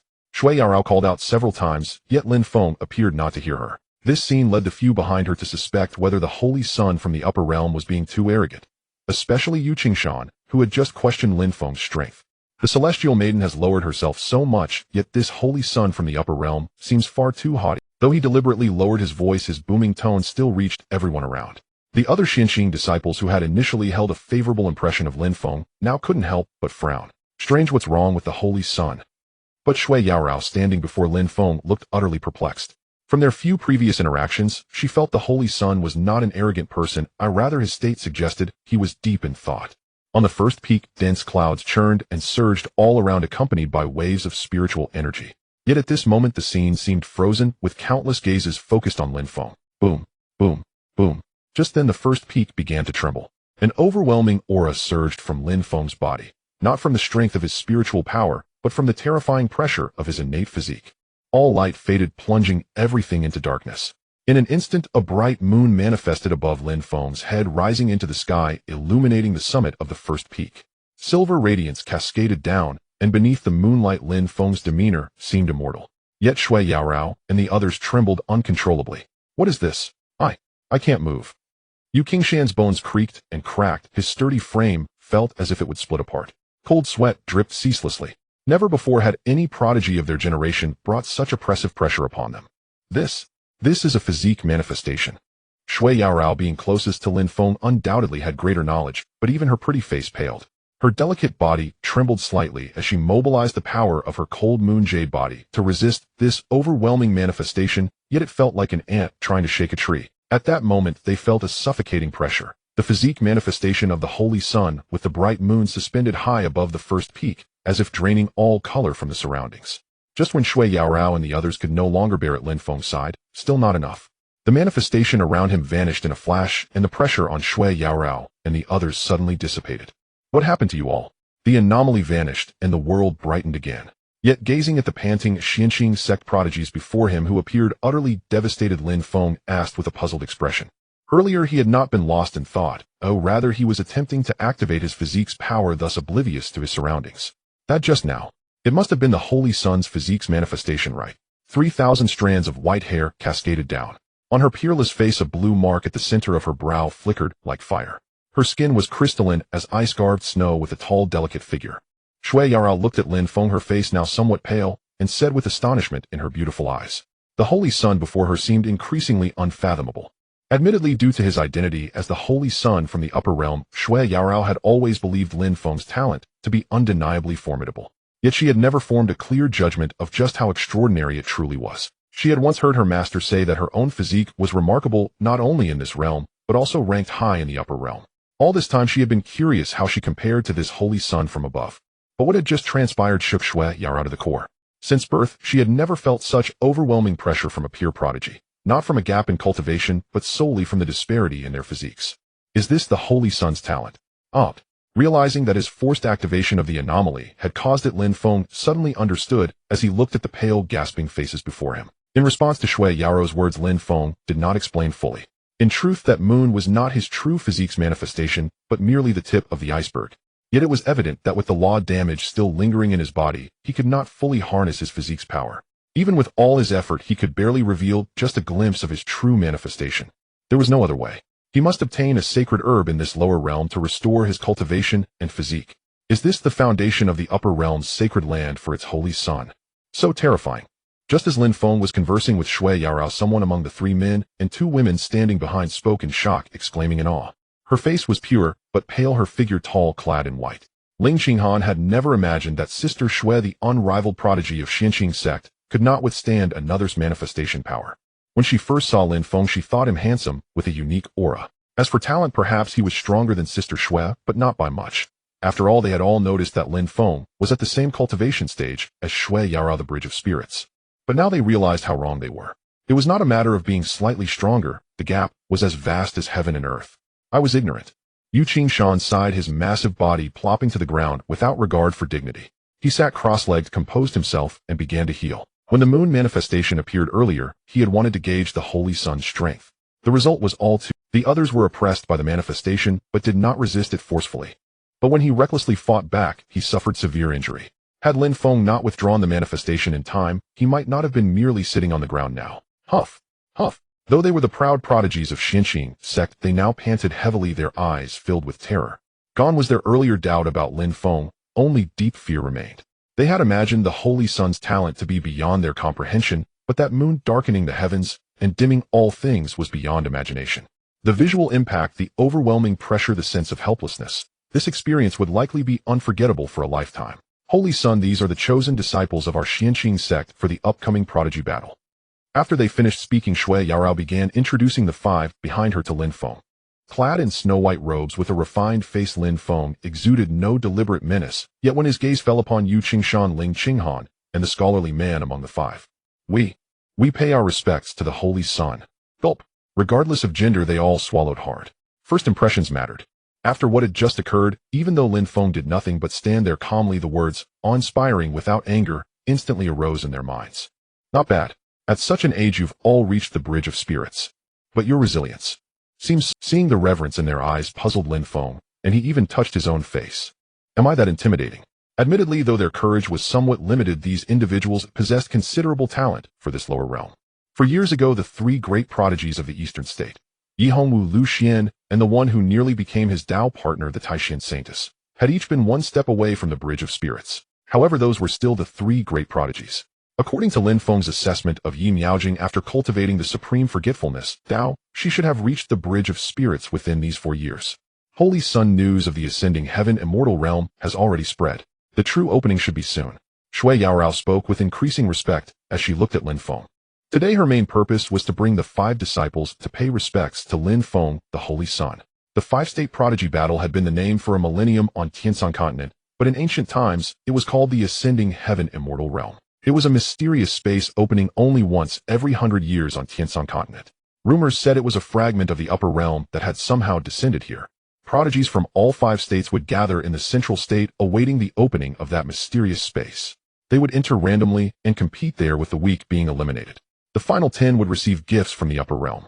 It was said that the space connected to the upper realm, when prodigies entered their battles, could be watched by beings. Perhaps to those great figures in the upper realm, the battles of lower realm prodigies were nothing more than an amusing spectacle. The ascending heaven immortal realm. I seem to have heard of it during my time in the upper realm. Upon hearing those words, Lin Feng fell into a brief contemplation. When he was the Xianxing Holy Sun in the upper realm, he had seemingly encountered this term. In the following days, aside from waiting for the opening of the ascending heaven immortal realm, Lin Feng had a portion of his decade-long law injury cleansed. As spiritual energy entered his body, he continued to readjust to his current cultivation realm. Since that day, the Xianxing First Peak, which had been uninhabited for a long time, was reopened. Somehow news of this spread from Yuqingshan and others, causing a stir throughout the sect. Various rumors also began circulating within the Xianxing sect. Have you heard? The first peak of Xianxing has been reopened. It was once a place only the envoys from the upper realm were qualified to reside in. Lin Feng's identity was too important, so even now only the high-ranking members of the entire Xianxing sect knew of his existence. Ordinary disciples had only just received a few rumors and did not understand the specifics. The first peak being opened. This is the first I've heard of it. But I have an even more explosive piece of news. Do you want to hear it? What news? I heard that in Senior Sister Shui's Soul Hall a man has been living for these past few years, and the two have been cohabiting. Just imagine. His identity was extremely mysterious. Although he had never shown himself to ordinary disciples, various rumors about Lin Feng spread throughout the Xianxing sect. Especially the rumor that an unknown man had been living with the celestial maiden Shui Yaorao for 4 years gets spread like wildfire, reaching almost all the younger disciples of the Xianxing sect. Of course, the most widespread news was about the upcoming 5 provinces prodigy battle and the opening of the ascending heaven immortal realm. The prodigy battle was about to begin. It represented not only Zhongzhou but the entire younger generation of the Tianshan continent. Young and renowned, brimming with ambition, they represented themselves and their sects awaiting this battle to make their names known across the world. While many sects in Zhongzhou were making preparations, the prodigies of the major sects in the other 4 provinces were naturally no exception. At this moment in Dongzhou, at the Taishan sect, Elder Shin truly has taken on an excellent disciple, someone remarked to Shen Luoqi, Yi Meijing's master. On the vast square, all the high-ranking members of the Taishan sect were present. Including several prodigies who were to go to Zhongzhou. They were all prepared, awaiting the emergence of Yi Meijing. In just 4 years, she is now preparing to break through to the midstage of the Divine Bridge realm. I believe that upon exiting seclusion, the saintess will certainly achieve it. Outside, it is now rumored that our Taishan saintess is already the #1 of the younger generation in Dongzhou. Several elders chatted, their every word revolving around Yi Meijing, the Taishan saintess. With Meijing's strength, she is certainly capable of representing our Taishan sect and even the entire Dongzhou to contend with the top prodigies of Zhongzhou for a spot in the top 10. Dressed in blue, a middle-aged woman with a thin face, Shen Luoqi, said with a smile. Yi Meijing, who had once been merely an ordinary talent among her many disciples, had made rapid progress in both cultivation and realm ever since returning from the absolute heaven-forbidden ground years ago. Moreover, she had cultivated the supreme forgetful Tao, which no one in the Taishan sect had been able to cultivate for 10,000 years. This naturally filled her with pride. Just as the high-ranking members of the Taishan sect were speaking, a group from the Tianqing sword sect also arrived, appearing within the Taishan sect. As 2 major orthodox sects of Dongzhou, they naturally brought their disciples together to Zhongzhou to participate in the upcoming prodigy battle. Greetings, Elder Shun, and greetings to all the seniors of Taishan sect. Dressed in flowing white robes with sword-like eyebrows and starry eyes, handsome features, and a sword in hand, it was Lu Xian. Beside him followed a group of Tianqing sword sect disciples and an elder from the sect. Daozi Lu truly lives up to being one of the 3 great prodigies of Dongzhou. Within just a few years, he has already stepped into the Divine Bridge realm, his cultivation level nearing that of older generation cultivators. Shen Luoqi was approachable, looking at Lu Xian with a smile. Gone were the coldness and acrimony that had once marked her expression when dealing with Lin Feng. As one of the 3 great prodigies of Dongzhou, Lu Xian had also progressed rapidly over 4 years. Although he fell somewhat short compared to Yi Meijing, he was still far beyond ordinary young prodigies. He had now cultivated to the early stage of the divine bridge realm, a realm that some older generation cultivators in Dongzhou had not even reached. Coupled with his status as the Daozi of the Tianqing sword sect, it was enough to make the high-ranking members of the Taishan sect treat him with seriousness. Perhaps it was a timely arrival. Boom, boom, boom. At that moment, a vast aura surged up from within the Taishan sect. The spiritual energy carried a chilling cold, causing the ground to ice over. After the commotion of the successful breakthrough subsided, tap, tap, tap. A breathtaking figure appeared dressed in immaculate white robes with icy skin and jade-like bones, an aloof and transcendent aura like a tint of sandy-rolled iceberg, snow lotus naturally, emitting a cold and piercing presence. Her features were extraordinarily beautiful, her long black hair, cascading like a waterfall. It was Yi Miaojing appearing before the crowd. Having entered the Dao by severing emotions in just 4 years, she had surpassed all contemporary prodigies of Dongzhou, even exceeding Yi Hongwu and Lu Xian. Her appearance naturally drew everyone's gaze, especially the Taishan sect disciples present. Hiss. It feels like senior sister Yes' strength has this rate of progress is too astonishing. I've long heard that the saintess was breaking through to the mid-stage of divine bridge realm. Now it seems she has achieved it. With such talent across the entire Tianshan continent, including the younger generation of Zhongzhou, who in this prodigy battle can compare with senior sister Yi? Shocked voices rang out in the Taishan sect. All the disciples looked at her with admiration. They knew that not much time had passed since Yi Miaojing had previously broken through to the early stage of the divine bridge realm, yet now she had taken another step forward. Only rapid progress could describe it. Although Zhongzhou was the core of this realm in the eyes of the Taishan sect disciples at this moment, senior sister Yes' talent was even greater than that of the prodigies in Zhongzhou. Master. With a cold temperament, Yi Miaojing stood before her master Shen Luoqi and spoke. Excellent. Truly worthy of being the first person in the Taishan sect since the founder to cultivate the supreme forgetful Tao. Back then I had you give up on that useless person for your own good. If not for that, how could you have stepped into the midstage of the divine bridge realm in such a short time? Shen Luoqi looked at her meticulously cultivated disciple with a face full of smiles, nodding from time to time. The midstage of the divine bridge realm, and at such a young age. This time her disciple would have no problem making the top 10 in the upcoming prodigy battle and could even contend for first place. Since everyone is here, let's prepare to depart. The disciples of the Taishan sect and the Tianqing sword sect, led by Yi Miaojing and Lu Xian under the guidance of Shen Luoqi and another elder from the Tianqing sword sect, left Dongzhou and headed toward Zhongzhou. At this time in the Xinqing sect of Zhongzhou, they were also making similar preparations. In the blink of an eye, 10 days had passed.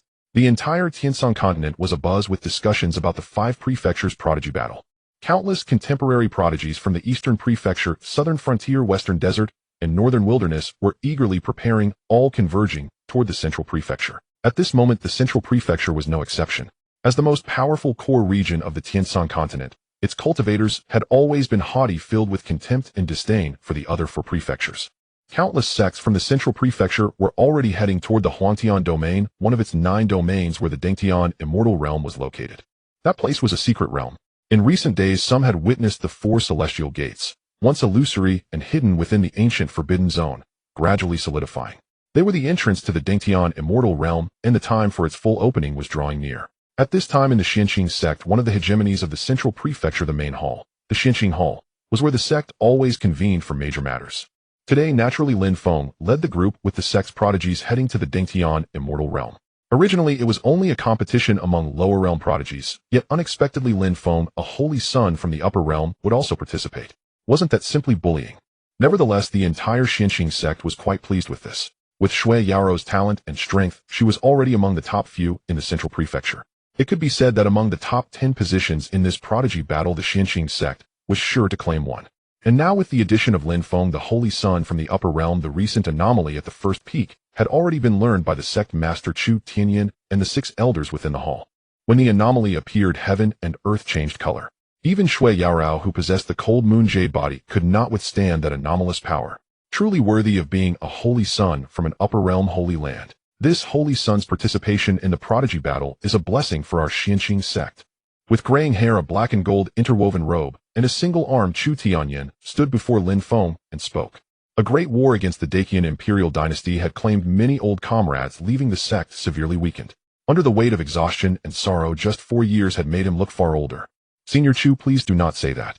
Even my life was saved by your sect.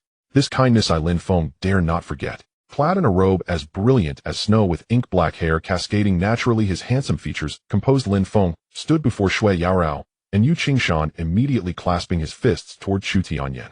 It was only recently that he understood why Chu Tianyan, who was only a step away from the Dingtian realm, had become so aged. It was all connected to the Great War in the Central Prefecture 4 years ago, which had been fought to save his revival. There is no time to lose. The Holy Sun may set out with Yaorao and the others for the Huangtian domain. Chu Tianyan felt gratified, and said with a smile, having met Lin Feng several times since his awakening. Despite his noble status, Lin Feng never acted arrogantly, lacking the disdain that other upper realm individuals held for lower realm cultivators. For this alone, the decision Chu Tianyan had made 4 years ago was undoubtedly correct. The Huangtian domain was one of the 9 domains of the Central Prefecture. Though it was not a core domain like the Tiandu or Huangji domains located on the borderlands, it had the most forbidden zones and dangerous lands. Even the Dingtian immortal realm, known as a fragment of the upper realm, was situated there, opening once every 100 years. Of course, as an illustrious hegemony of the Central Prefecture, the Xianqing sect could not send only Lin Feng, Shui Yaorao, and a few other prodigies to the battle. 6 elders will accompany the Holy Sun and the others on this journey. As Chu Tianyan finished speaking, we pay our respects to the Holy Sun. With auras as profound as the sea, 6 venerable elders, some with crane-like hair and youthful faces exuding an immortal air, others as sturdy as mountains with blood chi like dragons, stood before Lin Feng and spoke in unison. As elders of the Xianqing sect, each was at least at the Dao Palace realm, the pinnacle of this world. The 6 elders accompanied them, both to protect Lin Feng, the upper realm Holy Sun, whose law wound had not yet fully healed.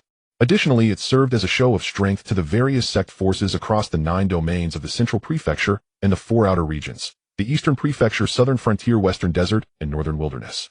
The Xianqing sect, as an ancient hegemony of the Central Prefecture, had long dominated the Tiandu domain.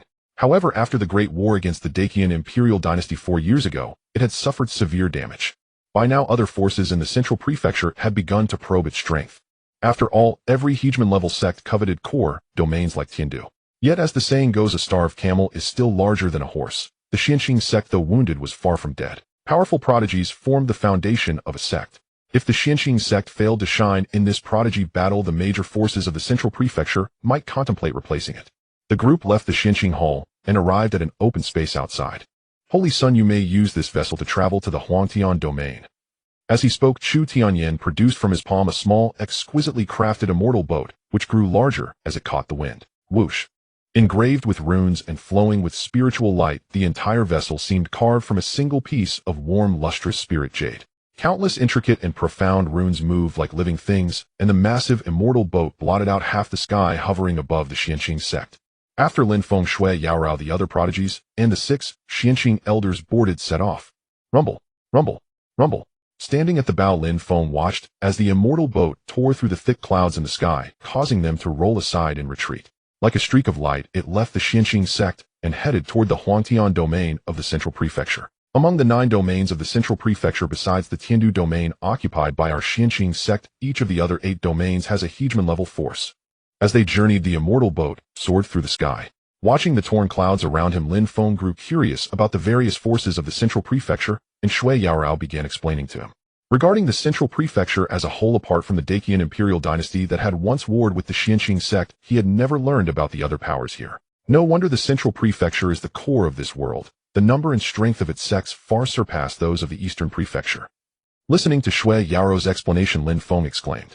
He had initially thought there was only a small gap between the Eastern and Central Prefectures, but now he realized the disparity was far greater than he had imagined. The Eastern Prefecture. That has always been a remote corner of our Tianshan continent. Has the Holy Sun been there before?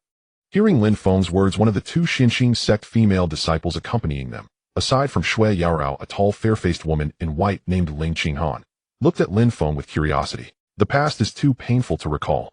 Standing at the bow in his white robe, ink-black hair flowing in the wind, Lin Feng gazed ahead toward the Huangtian domain. He seemed to think of something, a look of loneliness crossing his face, but he said nothing more. The Wilderness Domain, one of the 9 domains of Zhongzhou.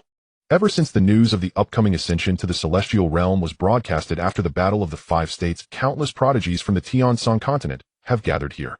However, this has led to a situation where the major cities within this domain are overcrowded. Qianyuan Dao Sect. One of the 9 dominant powers in Zhongzhou. Although it does not occupy the core area of Zhongzhou like the Xianqing sect or the Dacian dynasty, it is still a significant force in the Wilderness Domain. Countless factions, large and small, must bend to the will of the Qianyuan Dao sect to survive. As the number of prodigies gathering increased, the Qian Yuan Dao sect issued a decree. Prodigies and cultivators not from Zhongzhou are forbidden from entering the cities of the wilderness domain. They may camp in the wild and await the opening of the celestial realm.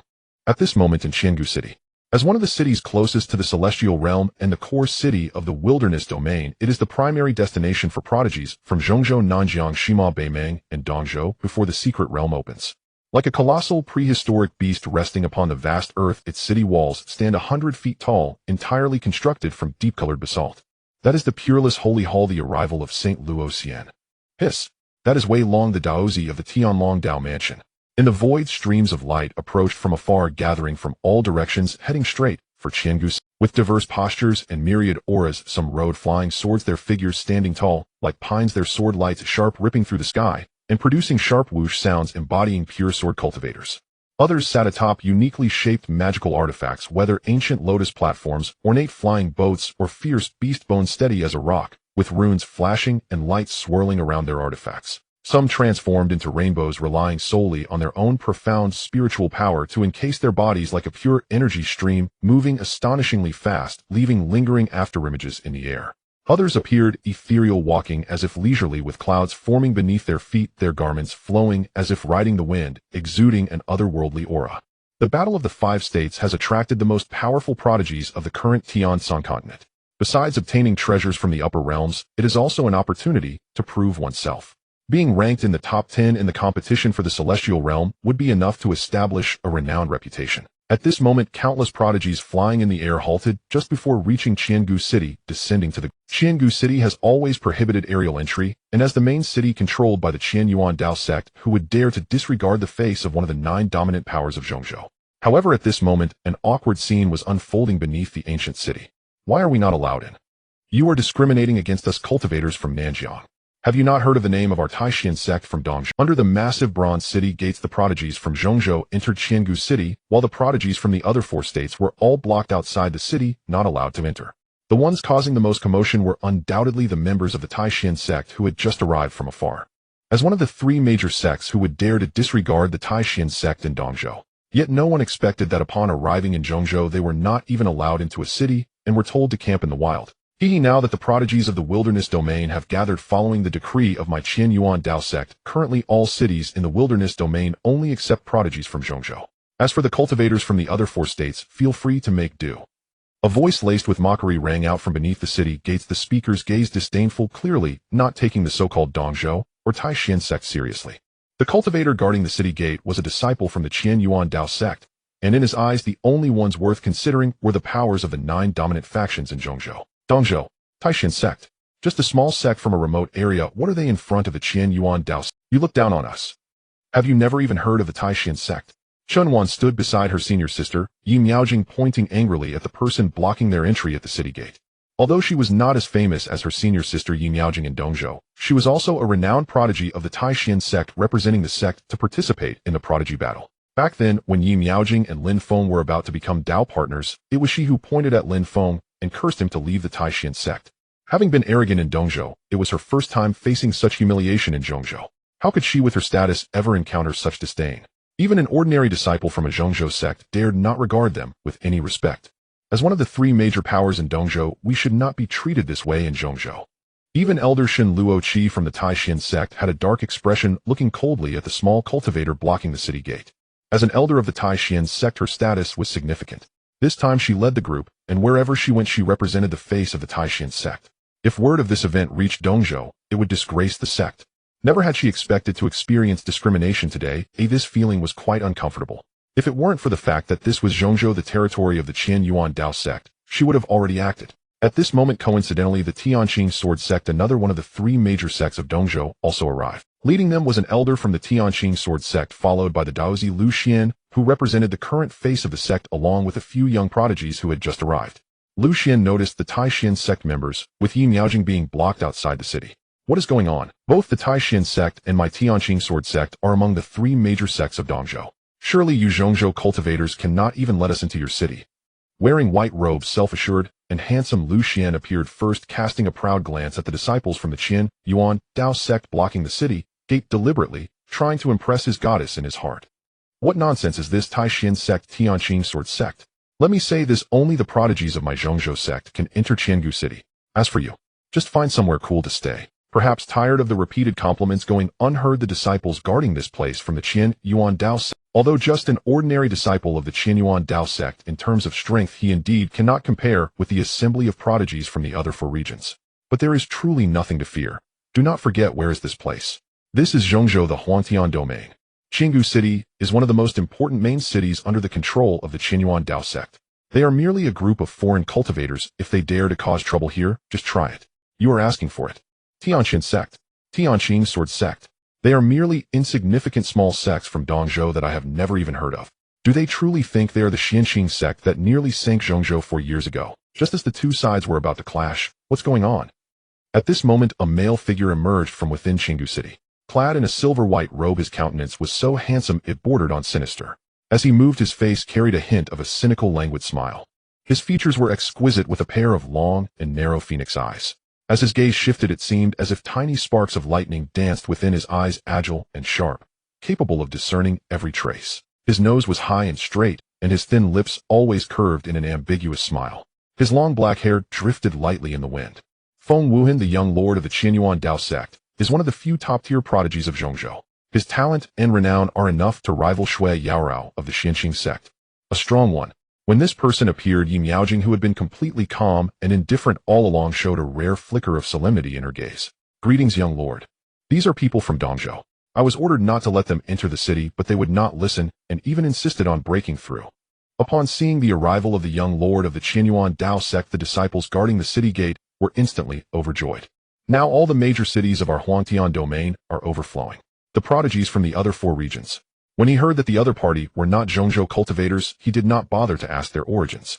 Before the young lord finished his words, his gaze seemed drawn to something looking up toward the sky. Boom, boom, boom. From the void above, a tremendous rumbling sound came. Runes swirling and spiritual light flowing, a colossal immortal boat soared across the sky. Its massive hull seemed to cover half the heavens, even tearing apart the clouds above, heading in the direction of Qiangu City. Although the distance was great, the young lord could still see the 2 characters, Xianqing, engraved on the immortal boat. Since ancient times, Qiangu City has prohibited flight. No matter who you are, you must stop here and enter on foot. But what aroused curiosity was that the people on the immortal boat showed no intention of stopping. From their demeanor, they intended to pilot the vessel directly into Qiangu City. Unfortunately, from a distance, one could only see the immortal boat, not the people upon it. At the bow of the immortal boat in the void stood a figure with Shui Yaorao and a host of other prodigies, as well as the 6 Xianqing elders by his side. Isn't it said that Qiangu City prohibits flight? Do we not need to descend and enter on foot? Lin Feng asked curiously, his gaze sweeping over the colossal city below, and the ant-like figures halted at the city gate. Just before arriving, he had already seen many cultivators and prodigies who had been flying in the air descend and enter the city on foot. As sacred son, there is no need to worry. The so-called flight prohibition of the Qianyuan Dao sect restrains only others. Here in Zhongzhou, as one of the 9 hegemons, our Xianqing sect does have some standing. This is merely a petty Qiangu City. How dare they? If they try to impose rules on us, we will tear it down tomorrow. With auras as profound as the ocean, the 6 elders, some with white hair and youthful faces, immortal demeanor, others stalwart as mountains, blood chi like dragons, spoke before Lin Feng, exuding a thuggish air. Not to mention this so-called Qiangu City of the Qianyuan Dao sect. For years ago, a host of Xianqing sect strongmen charged into the Huangji domain and tore down the imperial palace of the great Qin dynasty at will. Lately, I hear that the palace has just been rebuilt from its ruins. The battle 4 years ago, although it severely depleted the Xianqing sect's strength, also showcased their ferocity, toughness, and domination. They forcibly broke into another hegemon-level power and compelled them to hand over the 9-colored sacred lotus. Across all of Zhongzhou, no other hegemon power would dare to be so reckless. As they spoke, the immortal boat representing the Xianqing sect passed unimpeded and smoothly entered Qiangu City. As they had said, no one from the Qianyuan Dao sect came to stop them. However, this undoubtedly caused an uproar among the countless prodigies and cultivators below. Those from Zhongzhou were fine, since they already recognized the sect the immortal boat belonged to upon seeing it. The mighty Xianqing sect dominating the Tiandu domain. For years ago, if not for the great Qin dynasty's voluntary surrender, the Xianqing sect master had declared they would sink Zhongzhou. That battle left countless forces in Zhongzhou trembling. Now looking across Zhongzhou, who would dare to provoke them? But the prodigies from Dongzhou, Nanjiang, Shima, and Beimang were directly incensed. Good heavens! They themselves were not even allowed to enter the city, so why could those others fly straight into Qiangu City? This differential treatment was too blatant. This is unfair. Why can they fly in while we cannot even enter the city? This is discrimination. They do not regard us at all. My Tianqing sword sect and Taishan sect are two of the three great sects of Dongzhou. Yet today we are blocked outside. Does the Qianyuan Dao sect not take us seriously? Voices erupted one after another, a cacophony of clamor, filled with extreme dissatisfaction. And the Tianqing sword sect and Taishan sect, who were always accustomed to arrogance in Dongzhou, could not tolerate this sight. At this moment, Lu Xian, clad in white, stood before the crowd with a cold, handsome face. He looked at Feng Wuhan, the young lord of the Qianyuan Dao sect, and said icily, Tianqing sword sect, Taishan sect, what standing do you have to compare yourselves with the Xianqing sect, the hegemon equal to our Qianyuan Dao sect? With a high nose bridge and thin lips always curved in a cynical smile, Feng Wuhan cast a contemptuous glance at Lu Xian and let out a scornful laugh, utterly dismissive. With Shui Yaorao of the Xianqing sect also present, several of the top-tier prodigies of Zhongzhou had now arrived at Qinggu City. Soon Feng Wuhan would represent the Qianyuan Dao sect in hosting a banquet for the Zhongzhou prodigies here in Qinggu City. As the young lord with numerous affairs, he had no time to waste on these people. If you do not leave now, you will die. The smile on his face vanished, replaced by a frosty countenance. Feng Wuhan directly pointed at Lu Xian and those who were discontent and issued the order. Boom, boom, boom. Whoever dares to cause trouble in Qinggu City shall be killed. At this moment, one powerful aura after another emerged from within the city. It was the strongman of the Qianyuan Dao sect. The overwhelming aura shocked Shen Luoqi, who had led the group, as well as an elder of the Tianqing sword sect. No wonder the Qianyuan Dao sect was a hegemon-level force in Zhongzhou. Let's go. Shen Luoqi, with a dissatisfied and angry expression, could only lead the sect's prodigies away in disgrace, setting up camp in the wilderness near the ascending immortal realm. Even though countless prodigies from the other four prefectures were barred, allowing only those from Zhongzhou to enter the Qinggu City was still overcrowded. The prodigies from all major sects of Zhongzhou had arrived, and the Xianqing sect was the latest to come. Have you heard? The great prince of the great Qian dynasty has emerged from seclusion, declaring that he will make the Xianqing sect look bad at the banquet of prodigies. The exquisite saintess of Lioli sect has also arrived, hailed as a hot candidate for this ascent to the celestial immortal realm. Feng Wuhan has sent invitations to the prodigies of all major sects in Zhongzhou. It is believed that the banquet of prodigies will be held in Qinggu City soon. Almost every time the celestial immortal realm opens once per century, the host Qianyuan Dao sect holds a grand feast of prodigies. At this moment within Qianyuan City, as the names of top prodigies spread, rumors ran rampant. The great Qian dynasty, Lioli sect, and Qianyuan Dao sect are all hegemon-level forces of Zhongzhou. The prodigies they send to the celestial immortal realm are naturally of extraordinary strength and talent. Add to that the newly arrived Xianqing sect, and the fame of Xianqing heavenly maiden Shui Yaorao ranks among the very top of the young generation in Zhongzhou. The top 10 young powerhouses of Zhongzhou have all come gathering in Qinggu City. As for the other four prefectures, mere remote regions, what strong young powerhouses could they produce? In the eyes of the Zhongzhou prodigies, only their own kind matter. Although the celestial immortal realm has not yet opened, the banquet of prodigies alone will suffice to reveal the disparities among them. Whoosh! A colossal celestial arc appeared in the void above Qinggu City, blotting out the sun and casting half the city into shadow.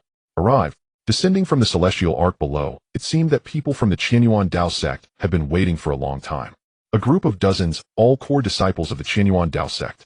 Unlike the manner in which they treated cultivators from the other four prefectures at the city gate, they were extremely courteous toward the people of Xianqing sect. Greetings, heavenly maiden. Respectful greetings to the elders of Xianqing sect. The Qianyuan Dao sect disciples, ordered to receive them, were startled when they saw the 6 great elders of Xianqing. They thought to themselves, is the Xianqing sect making such a grand showing this time, actually dispatching 6 elders? In truth, according to normal circumstances, a battle of prodigies would not warrant the Xianqing sect dispatching so many powerhouses.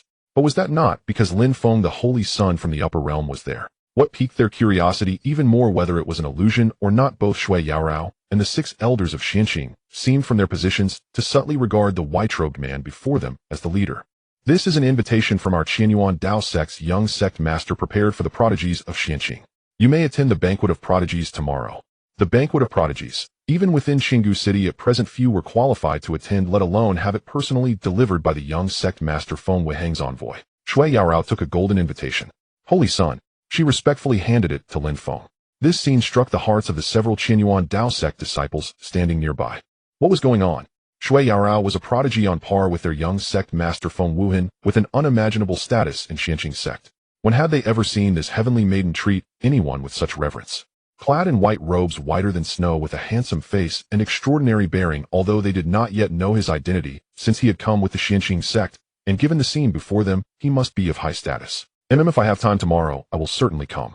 Taking the invitation from Shui Yao's jade-like hand, Lin Feng casually glanced over it, and said in a calm voice to the Qianyuan Dao sect disciples before him, "Our Qianyuan Dao sect has prepared temporary lodgings for your sect's people.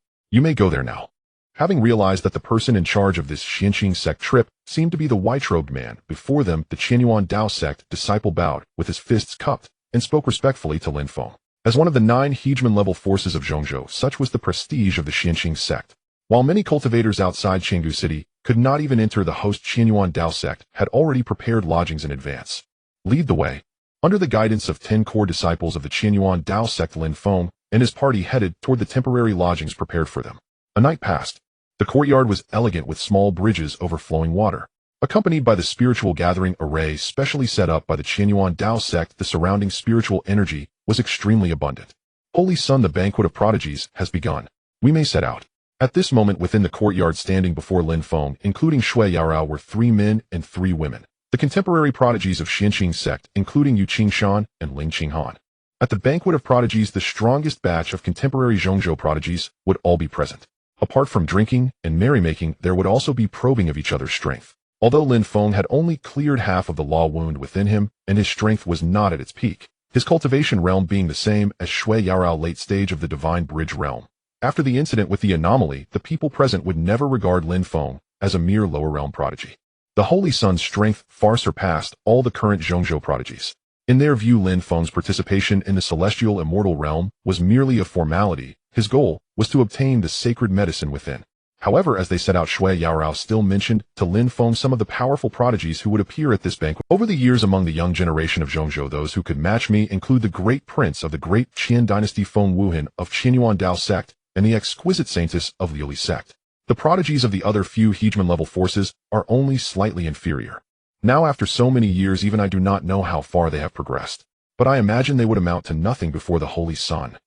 With 3,000 silver strands of hair draped in a simple white gauze dress, a peerlessly beautiful face, a tall and slender figure, and skin like ice-carved snow, Shui Yarao spoke as she followed beside Lin Feng without slowing her pace. In the past, her master Chu Tianyan had told her that among the living few could compare to her cold moon jade body on the Tianshan continent, and it was also well known in the upper realm. This was Shui Yao's greatest pride. But on that day, at the first peak, her pride was shattered before Lin Feng, the Holy Sun from the upper realm. A bright moon hung across the sky, the heavens changed color, and all things lost their luster. She had never felt such a sense of oppression from any contemporary prodigy. Later, she had mentioned this to her master Chu Tianyan, wanting to know what constitution the Holy Sun possessed. But what she got was that even her master was not entirely sure. However, her master once said a sentence to her that she remembered vividly. That was Lin Feng's constitution, as the Holy Sun had been in a sealed state all along due to the law wound. That is to say, the anomaly of the Holy Sun they witnessed on the first peak that day was merely the tip of the iceberg of his true constitution. Within Xianyuan City, the commencement of the Celestial Prodigy Banquet ignited fervor among countless young cultivators. Though the Celestial Prodigy Banquet did not restrict attendance solely to prodigies from the 9 supreme powers of Zhongzhou, participants were still required to possess considerable renown, true dragons among mortals, as it were. That is Luo Xian, the saint heir of the Immaculate Saint Hall. Though his sect falls short of Zhongzhou's 9 supreme powers, word has it he has already broken through into the divine bridge realm. Wei Long, the Dao heir, has also appeared. At that moment, broad avenues throughout the city teemed with onlookers, cultivators lining both sides, gazing upon a procession of peerless youths striding forward. Each passing figure elicited waves of astonished exclamations. Their postures varied, their auras myriad, each prodigy radiated extraordinary presence. One soared like a streaking rainbow, another glided effortlessly, robes billowing as if riding the wind, ethereal, transcendent, beyond mortal grace. Amidst the crowd gathered along the streets stood Chen Wan, the same young woman who had been barred from Chengdu City just days prior, alongside another female disciple of the Taishan sect. Chengdu City refused us entry. Now they claim only natives of Zhongzhou may attend the Celestial Prodigy Banquet. Enough. I'd very much like to see how these so-called Zhongzhou prodigies compare to senior sister Yi or senior brother Lu Xian. Clad in soft pink robes and possessing delicate refined features, Chen Wan spoke with palpable resentment. Recalling yesterday's humiliation at being denied even the gates of Chengdu City, and the arrogant sneer of the Qianyuan Dao sect disciples still stung her pride. This isn't Taishan sect territory, otherwise we'd make them regret it dearly. In Senior Sister Chun, we spent spirit stones purchasing entry credentials from a Zhongzhou prodigy. What if Elder Shen or Senior Sister Yi found out? Would that not be improper? Beside her, Li Linger voiced quiet concern. Both were disciples dispatched by the Taishan sect to Zhongzhou for the Celestial Prodigy contest. While the sect's sole objective was for their saintess Yi Miaojing to rank among the top 10 in the contest, Chen Wan and Li Linger themselves ranked among the most formidable youths of Dongzhou, second only to its three legendary prodigies Yi Hongwu, Lu Xian, and their own senior sister Yi. In truth, Qinggu City should have been beyond their reach, but wherever cultivators gather, commerce thrives. After expending a considerable sum of spirit stones to acquire entry credentials from a Zhongzhou prodigy, they passed through unimpeded. Upon entering the city, news of the Celestial Prodigy banquet reached them, exclusively open to Zhongzhou's elite prodigies, and instantly piqued Chen Wan's competitive spirit. It was widely held that across the Tiansong continent, both the youthful prodigies and elder cultivators of Zhongzhou far surpassed those of Dongzhou, a notion Chen Wan had always refused to accept. Leaving aside the seductive demoness of the Harmony sect, this era's Dongzhou boasted true celestial geniuses, none more illustrious than senior sister Yi and Dao heir Lu Xian. Nothing extraordinary at all. Rather underwhelming, really. She uttered a cold snort, her gaze disdainful, as one after another of the young prodigies strode past along the avenue toward the banquet. Roar, roar, roar. And suddenly a dragon's roar thundered forth, shaking the heavens and earth. A figure approached, magnificent, heroic, his bearing regal and commanding. The Zhongzhou prodigies around him trembled with awe. It's Xiao Qian, the imperial prince of the great Qian dynasty. Tall and stalwart, his face chiseled and resolute, his eyes deep as abyssal voids, surrounded by faint coiling dragon qi. Xiao Qian, son of the reigning Qian emperor and one of Zhongzhou's foremost prodigies. His fame rivaled even that of Shui Yaorao, the celestial maiden of the Xianqing sect. Tum, tum. With every step he took, the ground trembled violently beneath him. The overwhelming pressure was unlike anything Chen Wan had ever encountered. She could scarcely fathom how a peer of her generation could emanate such power, rivaling even the elders of her own Taishan sect. He does possess some measure of strength, I suppose.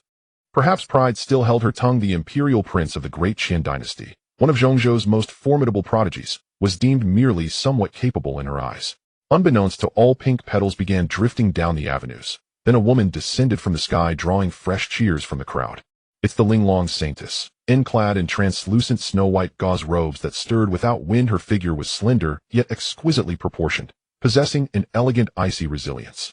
Her neck was long and graceful, her waist impossibly narrow. Her visage was flawless, ethereal, like a celestial maiden gracing the mortal realm. Behind her trailed a retinue of female disciples from the Lioli sect, proceeding toward the Celestial Prodigy banquet. Merely passably fair in appearance. Whether she possesses true strength remains to be seen. Though jealousy flickered across her face, her words betrayed skepticism. In the world of cultivators, talent and strength reigned supreme. Beauty alone held no weight. Just as Chen Wan wore an expression of utter disdain, convinced these so-called Zhongzhou prodigies were nothing exceptional, another group appeared in the distance. It's Shui Yaorao, the celestial maiden of the Xianqing sect. Strange. Who was that man walking ahead of Shui Yaorao, celestial maiden of the Xianqing sect, ranked among Zhongzhou's most elite contemporary prodigies, her renown equal to that of Prince Xiao Qian and the Linglong saintess. Yet what puzzled the surrounding Zhongzhou prodigies was this: the celestial maiden herself deliberately yielded precedence, allowing another man to walk foremost. That man was Lin Feng. An astonishing sight among Zhongzhou's current generation. None dared claim assured victory over Shui Yaorao. Yet Lin Feng was utterly unfamiliar to most. Many swore they had never laid eyes on him before. But while Zhongzhou cultivators had never seen him, others present certainly had, such as Chen Wan, who 4 years ago had publicly berated Lin Feng at the Taishan sect, demanding he leave in disgrace. Wow, what is happening? Lin Feng, is it truly him? Chen Wan's and Li Linger's faces bloomed sheer shock, confusion, disbelief. Xianqing sect. And from the murmurs around them, they grasped that this procession held exceptional status with, yet the enigma lay in the man leading them. Someone they seemed to recognize, yet could not confirm. Especially the woman behind him, hailed as Shui Yaorao. Her silvery hair cascaded like fallen snow to her slender waist. Her pale gauze robes clung gracefully to her tall, statuesque frame. Her skin flawless, luminous as ice-carved jade, her beauty breathtaking, her aura aloof and untouchable. How could such a woman bow before a cultivator once deemed utterly talentless, a worthless wretch? Moreover, 5 other Xianqing sect prodigies, including Ling Qinghan and Yu Qingshan, radiated such overwhelming might that Chen Wan and Li Linger felt incapable of challenging them, even as each followed Lin Feng with reverent deference. Most striking of all was Lin Feng himself. How vastly he had changed since his days at the Taishan sect. Clad in snow-white robes, his bearing transcendent, almost divine, his gaze sweeping across the world with sovereign disdain, his body pulsing with immense spiritual energy. No trace remained of the powerless outcast they had once driven from their sect. It's only his face that resembles him. It can't possibly be him. and her voice trembled with uncertainty. Holy Sun, what's wrong? Following Lin Feng's gaze, Shui Yarao saw two ordinary women among the crowd. Judging by the Holy Sun's expression, it seemed he knew them. Holy Sun, what's wrong? Following Lin Feng's gaze, Shui Yarao saw two ordinary women among the crowd. Judging by the holy disciples of the Taishan sect, the two junior sisters of Yi Miaojing were counted among the most talented prodigies of the current generation in the Taishan sect aside from that holy maiden. Of course, though acquainted, their relationship was not necessarily good. During his 10 years in the Taishan sect, in the eyes of those two women, he was merely a waste who had held back Yi Miaojing, unworthy even of remaining in the Taishan sect. When he was expelled from the Taishan sect back, then their voices were undoubtedly the loudest among all the Taishan sect disciples. Thus there was naturally no need to acknowledge them. With Lin Feng at the lead, a group of prodigies from Xianqing sect disappeared from the crowd's sight, heading towards the field. At that moment, Chen Wan and Li Linger among the crowd behind looked puzzled, staring for a long time at the retreating figures of Lin Feng and the others. The Xianqing sect is one of the 9 hegemon-level powers in the central province. For years ago, they fought the Daqian dynasty into voluntary surrender. Especially that heavenly maiden Shui Yarao, reputed as one of the top prodigies of the current central province, whose likes can be counted on one hand across the entire Tianshan continent. However, I have never seen that white-robed man walking ahead of the heavenly maiden. Soon the two of them learned from the surrounding crowd which faction that group just passed belonged to. Xianqing sect. I think Elder Chen has mentioned it. Peerless heavenly maiden, top prodigy of the central province, can be counted on one hand across the Tianshan continent. When they heard the introduction about Shui Yarao, Chen Wan and the other were shocked. How could it be that the Xianqing heavenly maiden alone seemed even slightly stronger than their own holy maiden and senior brother Lu Xian? But then they thought that everyone around was from the central province. They deemed it just an exaggeration, mainly because their own holy maiden and senior brother Lu Xian had been in the eastern province for years and were unknown to these central province people. When the prodigy war begins, these snobbish central province people will naturally understand the strength of our holy maiden and senior brother Lu Xian. Exactly, Chen Wan and Li Linger said disdainfully. However, this further confirmed one thing for them. It seems it's definitely not him. The Xianqing sect is a top sect in the central province. An ordinary person without any cultivation talent could never enter such a sect, let alone walk ahead of that Xianqing heavenly maiden. Having figured this out, believing that these central province prodigies attending the Feast of Prodigies were nothing special, Chen Wan and Li Linger turned and left. Qianyuan Hall. Located in the inner city, a key site of the Qianyuan Dao sect, today's Feast of Prodigies was held here. Is this Dao Ziwei Long? I didn't expect you to come this time. Luoxian Holy Sun has reached the Divine Bridge realm in just a few years. Congratulations. At this moment, within the spacious hall, many prodigies from the central province had entered one after another. Brilliant light flowed, a magnificent sight. They smiled and greeted each other or conversed in low tones. All were the cream of the current young generation in the central province, with elegance and confidence in every move. Many prodigies had already taken their seats as glasses clinked. The aroma of wine filled the hall. The prodigies of several hegemon-level forces in the central province, such as Prince Xiao Qian of the Great Qian Dynasty, Saintess Ling Long of the Liuli sect, and the host of this banquet Feng Wuwen, had all arrived. They sat at the highest position in the hall, representing the top figures of the younger generation in the central province. Soon the group from Xianqing sect also arrived. So it's the Xianqing heavenly maiden Shui? Please come in. At the hall's entrance, disciples of the Qianyuan Dao sect had been waiting for some time, since the prodigies of the other 8 hegemon forces had already appeared, leaving only Shui Yarao of Xianqing sect. The Xianqing heavenly maiden is one of the most powerful prodigies of the current central province. Yes, years ago she was already hailed alongside Saintess Ling Long as the most talented celestial maiden of our central province. With the arrival of Xianqing sect, as almost everyone expected, the representative of Xianqing sect must be Shui Yarao, the heavenly maiden.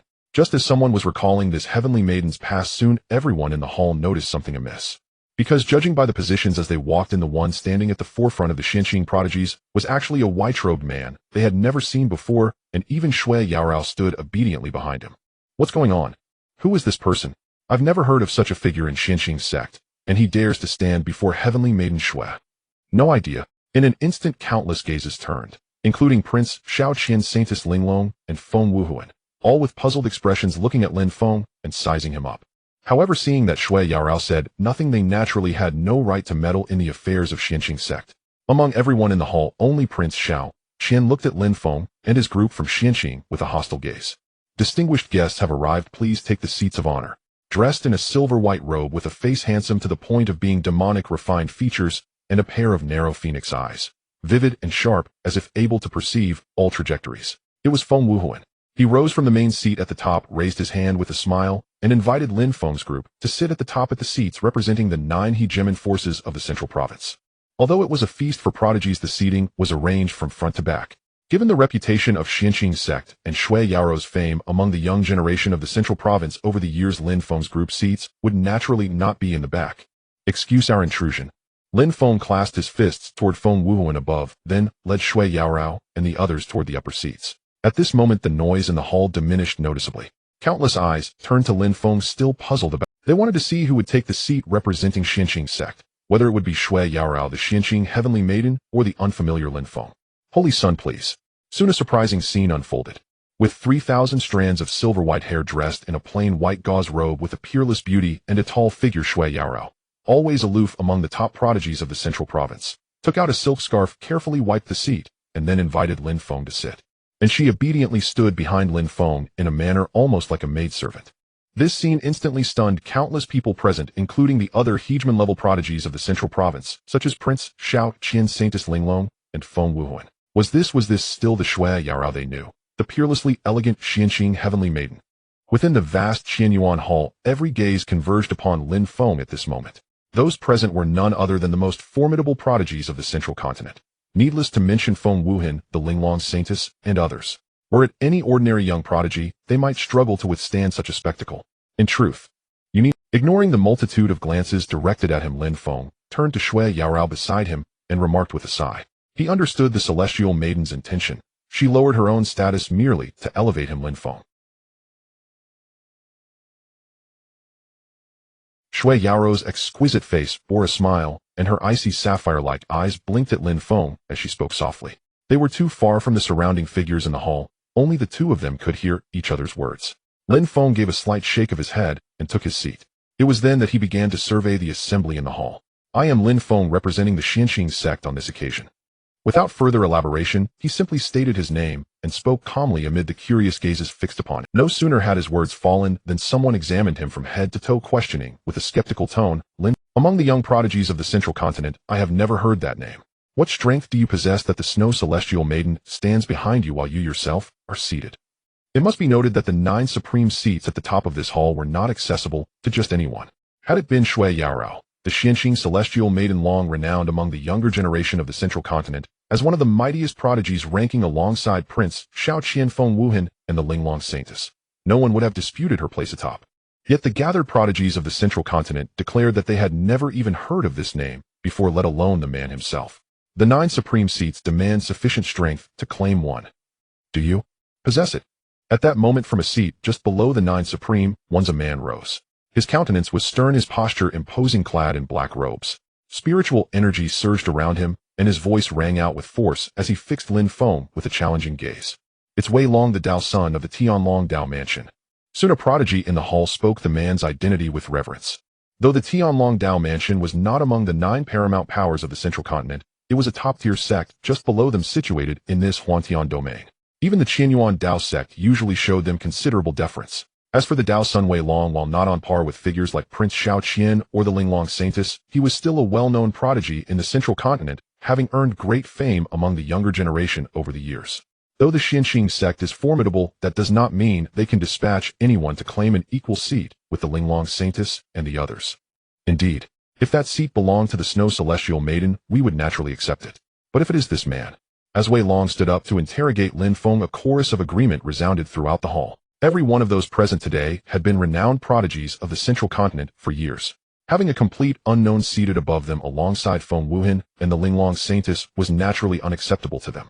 In truth, from the moment Lin Feng took that seat, not only the prodigies below in the Qianyuan hall held doubts, even the others among the 8 supreme seats were curious about Lin Feng.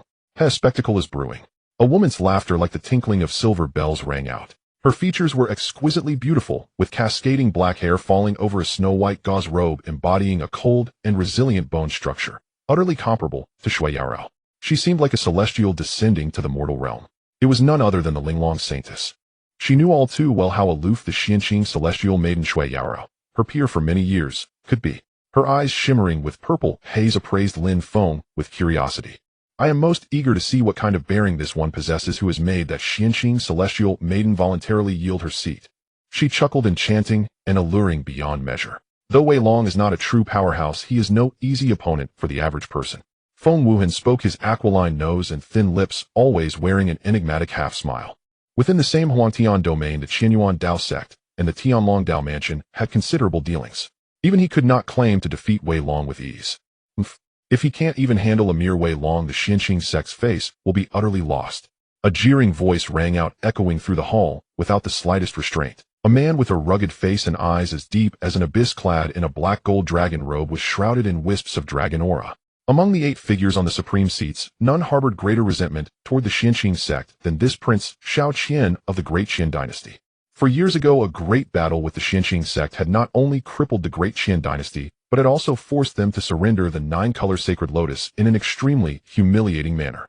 The old Qian emperor had passed away in meditation, his life extinguished.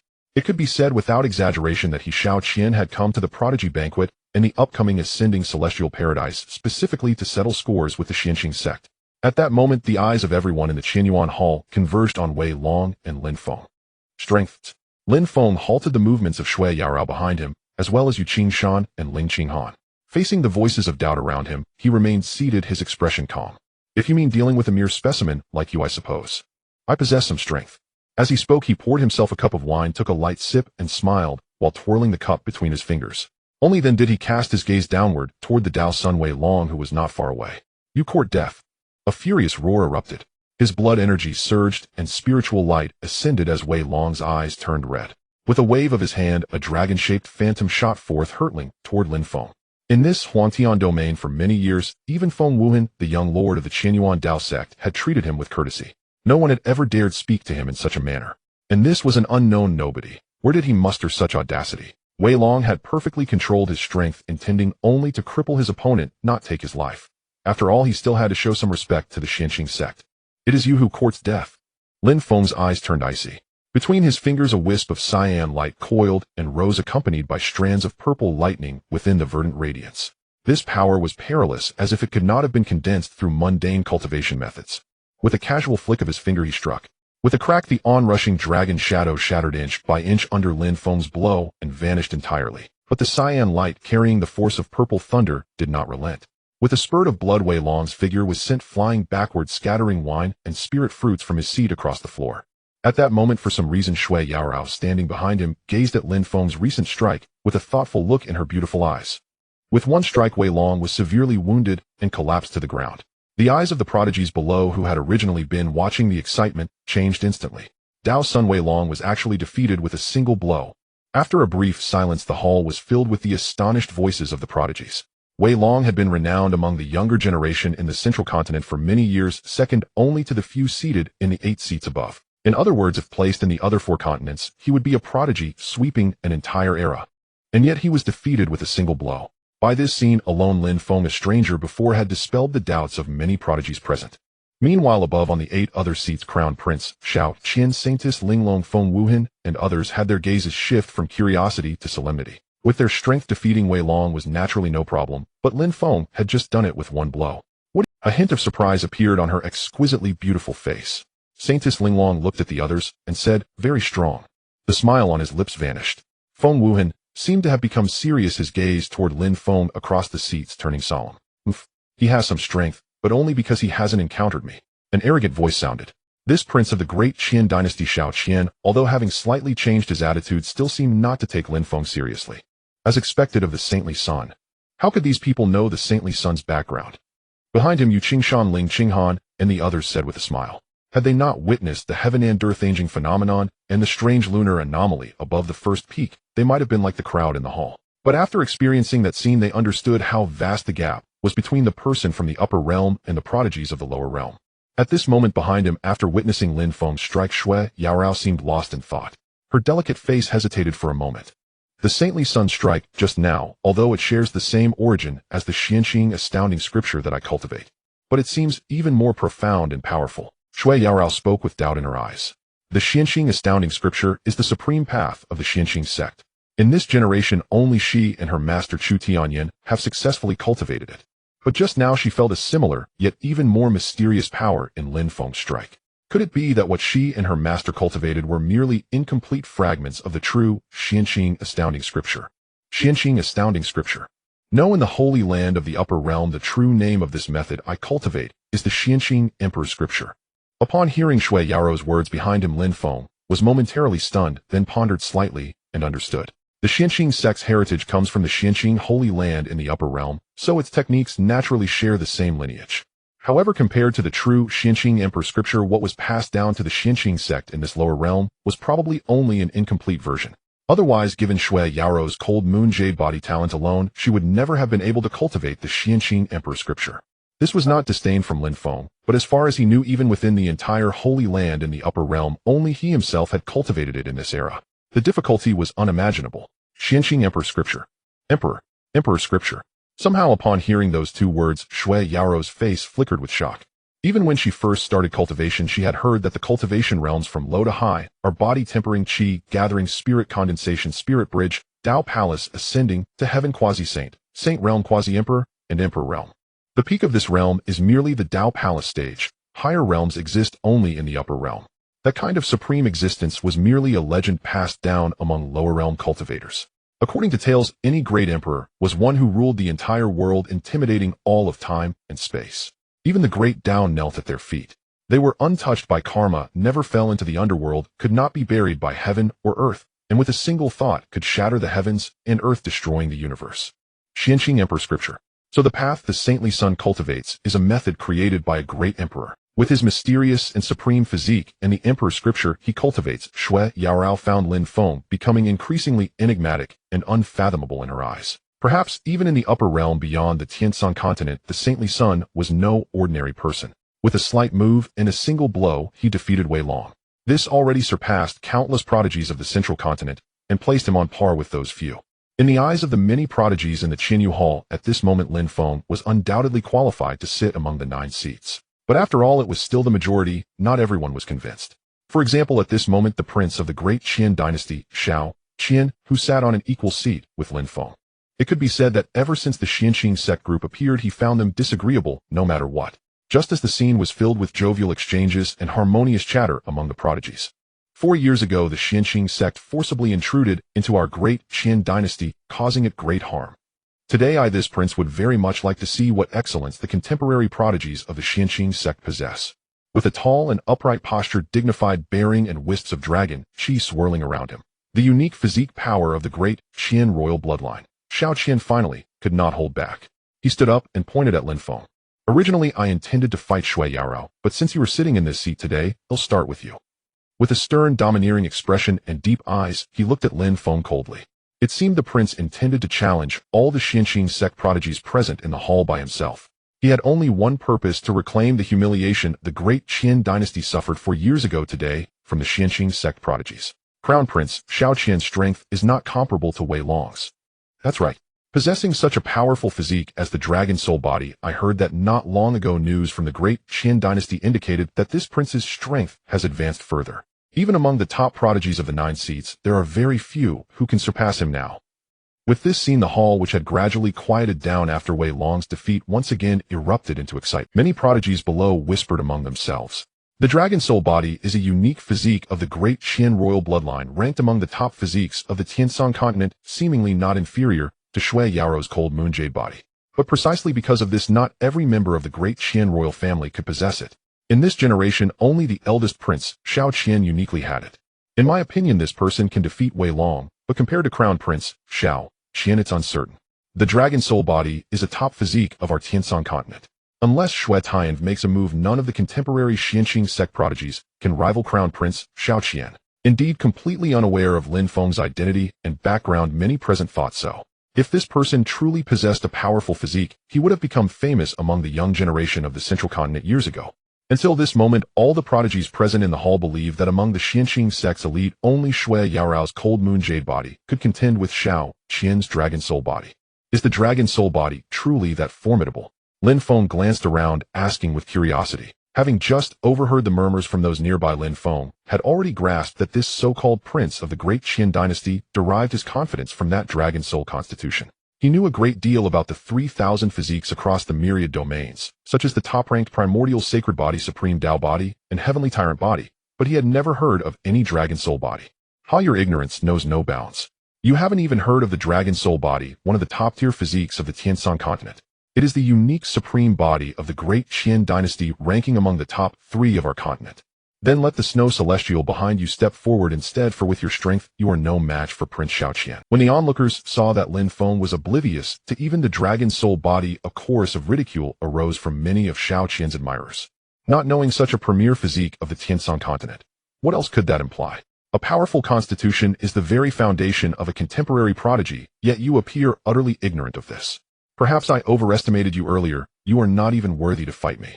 The Dragon Soul Body of his imperial clan had been renowned throughout the ages, and perhaps sensing Lin Feng's ignorance, Xiao Qian spoke with arrogance. Standing opposite, his voice haughty and conceited, Xiao Qian glanced at Lin Feng with disdain, believing he had indeed overestimated this man earlier.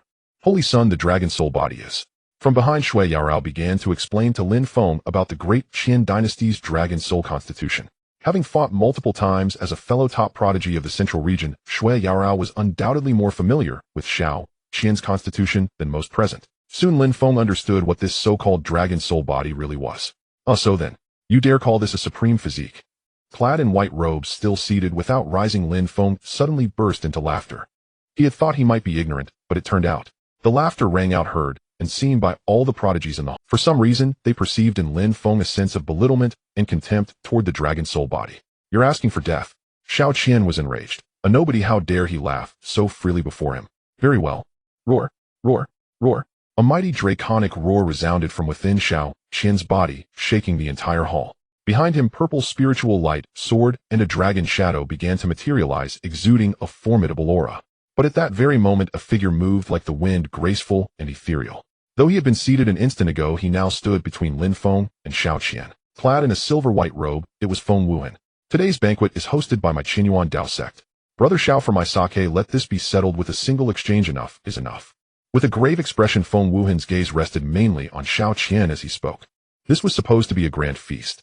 Wei Long had already been severely injured and carried away. If another casualty occurred, the so-called prodigy banquet would lose all meaning, and it would damage the reputation of the Qinyuan Dao sect. Moreover, there was another crucial point. The Xianqing sect and the great Qian dynasty were already at odds, and he had no desire to drag his own sect into the conflict. Judging by Shui Yarao's attitude toward Lin Feng, he had already realized the importance of this person within the Xianqing sect. If anything happened to him, given that 6 elders of Xianqing were currently within Xianyuan city. Given the Xianqing sect's domineering nature, a great battle would surely erupt, a responsibility that even he, the young master of Qianyuan, could not bear. He was afraid that Lin Feng might get hurt in the clash with Xiao Qian. It must be said that in a few short breaths this young master had thoroughly considered the situation with meticulous care. Unfortunately, he failed to notice that behind Lin Feng all 6 Xianqing prodigies, including Shui Yarao, showed not a trace of worry. Fury swelled within Xiao Qian, but this was ultimately the territory of the Qinyuan Dao sect. Roar, roar, roar. The dragon shadow behind Xiao Qian still hovered, filling the entire hall. The ground trembled and quaked, and the aura was far more powerful than Wei Long's had been earlier. After a moment's hesitation, with Feng Wuhan blocking his path, Xiao Qian finally spoke. Very well, for Brother Feng's sake, I will exchange but a single blow with him and spare his life. His tone carried a hint of reluctance. It seemed that in Xiao Qian's mind, had Feng Wuhan not intervened, he would have made Lin Feng leave the hall on a stretcher, just like Wei Long. Many thanks. Feng Wuhan breathed a sigh of relief, clasped his hands toward Xiao Qian, and vanished like the wind, returning to his seat. You strike first, lest you never get a chance. Swaggering with no one blocking him, now Xiao Qian turned to Lin Feng and spoke. He was supremely confident that even with a single delayed strike, he could still make Lin Feng regret it. A trace of sarcasm curled on Lin Feng's lips. Without further ado, he did not change his technique. Hua! A flash of cyan light rose from his fingertip, intertwined with violet lightning power, somewhat resembling the Xianqing shocking world scripture of the Xianqing sect. But Shui Yarao, who had learned that the Holy Sun cultivated an emperor scripture, now fixed her gaze with heightened attention. This is tearing space. She murmured inaudibly, a whisper only she could hear, shock flashing across her beautiful face. She saw amid the flickering violet thunder minuscule spatial cracks appear, barely perceptible without intense observation. After all, in this realm, only ascending heaven stage cultivators on the verge of ascending could rent space. Yet Lin Feng, whose cultivation was at the same divine bridge stage as her, had just casually torn space with a single finger, a gap of several major realms. Was this the terror of the Xianqing Emperor scripture? As Shui Yarao's mind quaked, bang, Lin Feng pointed forward. Cyan radiance coiled around it, violet lightning blazed, piercing through the void and hurtling toward Xiao Qian. With his strength not fully restored, Lin Feng could only channel 1% of the Xianqing Emperor Scripture's true might, but that was enough to deal with the likes of Xiao Qian. A mere trifle. Do you take me for Wei Long? Xiao Qian wore a confident expression. The dragon soul manifestation behind him empowered him to unleash far beyond his original realm. Watch me. Before he could finish his sentence, the cyan light accompanied by violet lightning struck. Boom. Xiao Qian's figure flew backward, crashing into the hall's wall behind him. This? Feng Wuchen, the Linglong saintess, and the others were dumbfounded. Not just them, but every prodigy present was equally stunned. What had just happened? Originally, Feng Wuchen had been worried that given the might of Xiao Qian's dragon soul body, Lin Feng would surely be no match. Hence he had proposed a single exchange, each a mere gesture to avoid any mishap at today's gathering of prodigies. But he never expected that in the blink of an eye Xiao Qian would fall before him. Even more astonishing, that strike had been so swift it seemed Xiao Qian hadn't even had time to react. What just happened? I don't know. I didn't see it clearly. I only caught Xiao Qian collapsing. Impossible. Prince Xiao Qian is the most supreme prodigy of the central region. Everyone knows the might of his dragon soul body. Could it be that he was careless just now? At that moment, astonished voices echoed through the Qianyuan Hall. If defeating Wei Long had already earned Lin Feng recognition among the central region's prodigies, now it was simply terrifying. A cacophony of shocked murmurs arose. Impossible. You said it would be a simple exchange, but you must have used full force, catching me off guard. Wiping blood from his lips, Xiao Qian rose from the corner and glared at Lin Feng with fury. Undeniably, with his dragon soul body, Xiao Qian's physique far surpassed Wei Long's, but it also owed to the agreement a single strike each a Tachango affair. Lin Feng had only delivered a casual blow. Yet in Xiao Qian's eyes it was otherwise. He believed that Lin Feng had exerted all his strength while he himself had allowed the opponent to strike first, leaving him unprepared. You overestimate yourself. Lin Feng replied calmly, his gaze turning cold as spiritual energy surged around him. For someone so weak yet so arrogant, there was only one solution. Beat him until he submitted. Rumble. As billowing spiritual energy erupted and Lin Feng and Xiao Qian were about to clash with no restraint, Feng Wuchen, the young master of Qianyuan sect, hosting the banquet, grew anxious. Please, please. Both of you are too much. Don't drag my Qianyuan Dao sect into the feud between Xianqing sect and the great Qin dynasty. Let's talk this over. With a helpless sigh and furrowed brows, his slender figure once again stepped between Lin Feng and Xiao Qian. This is a feast for prodigies. Could you both grant me this face? Settle your grudges after the ascending heaven immortal realm opens. By then no one will stop you. Feng Wuchen's tone was nearly pleading. After all, this was the territory of Qianyuan Dao sect. A full-fledged battle might dismantle the hall, and the young master's attitude was so conciliatory. Fine, since Brother Feng says so, I Xiao Qian will give you this face. The anger seemed to soften somewhat, but as his gaze crossed Feng Wuchen, Xiao Qian's eyes remained icy when they fell on Lin Feng. Within the ascending heaven immortal realm, I will show you what the dragon soul body truly is, Xiao Qian declared arrogantly, as if he had been the victor. Since birth among his peers, he had been renowned for his formidable physique. Across the entire Tiansong continent, few could rival him. He remained convinced that he had merely been careless, that he hadn't yet activated his dragon soul body, allowing Lin Feng to gain the upper hand. In a full-fledged fight, the loser would have been Lin Feng. The dragon soul body. A frog at the bottom of a well. How could it know the heights of the sky? Lin Feng shook his head with a sneer. Seeing that Xiao Qian wouldn't strike, he seated himself. He had come to the ascending heaven immortal realm only to obtain a sacred herb to heal his old injuries and unseal his own sealed constitution. As for prodigies of Xiao Qian's caliber, Lin Feng had never considered them his opponents. Moreover, based on his judgment, the Tianqing sword sect, especially Lu Xian, known as the Dao Sun, would never miss this battle of prodigies from the 5 provinces. For years ago, the grudge had to be settled. What was meant to be a feast exclusive to the central region's prodigies had instead erupted into a series of conflicts ever since Lin Feng's arrival. First, he defeated Wei Long, then, with a single blow, he sent Xiao Qian, the prince of the great Qin dynasty, crashing to the ground, a testament to Lin Feng's prowess. At this point, no one in the Qianyuan Hall dared to question him. In the spacious hall, all the invited prodigies of the central region had arrived, exchanging smiles and quiet conversations as they took their seats. Wine cups clinked and the fragrance of liquor permeated the hall. Lin Feng and his companions seated among the 9 grand seats were no exception. Behind him, Yu Qingshan was already drinking heartily, while Ling Qinghan and the others chatted with acquaintances. This wine is good. Won't you have a cup? Lin Feng turned and smiled at Shui Yarao behind him. Master Yarao never drinks, she replied. With her silvery white hair cascading like 3,000 threads, her tall and delicate figure standing beside Lin Feng, Shui Yarao shook her head. Never drinks. Lin Feng chuckled down a cup and was about to drink alone when suddenly, for reasons unknown, a sense of alertness struck him and his brow furrowed tightly. A faint yet piercing sensation of being watched as sharp as needles pricking his back crept in. Ice cold. Someone was spying on him. Who is it? Lin Feng murmured, scanning the room.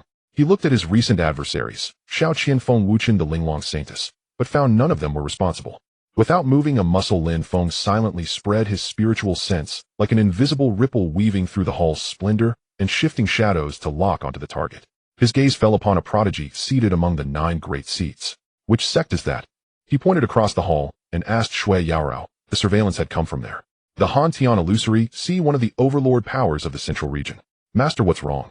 Shui Yaorao asked, curiously noticing the gravity in Lin Feng's eyes. Just then, among the several prodigies of the Han Tian illusory, see, there sat a man in black. He was as still as an abyss, with an aura solitary and icy, a lone cold star isolated from the world.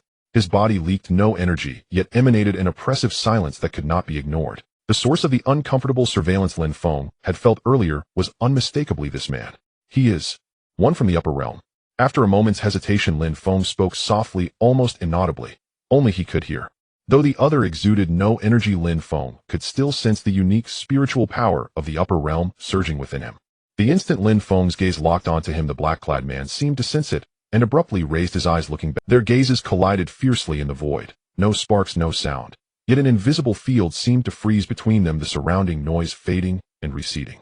The black-clad man's cold lips curled into a barely perceptible arc. His slender fingers held a dark jade wine cup, the liquid within swayed gently. He lifted his wrist and toasted Lin Feng from afar. Something's wrong. Lin Feng had never seen the man before, but he could feel that the black-clad man seemed to know him. The prodigy banquet concluded, and the crowd dispersed. Several days later, news spread across the entire Huangtian domain, stirring countless prodigies from Dongzhou, Shimon, Nanjiang, Beimang, and Zhongzhou, who had been eagerly awaiting for many days, into fervor. The ascending celestial realm had finally opened. It was a mysterious space that only opened once every century on the Tianshan continent.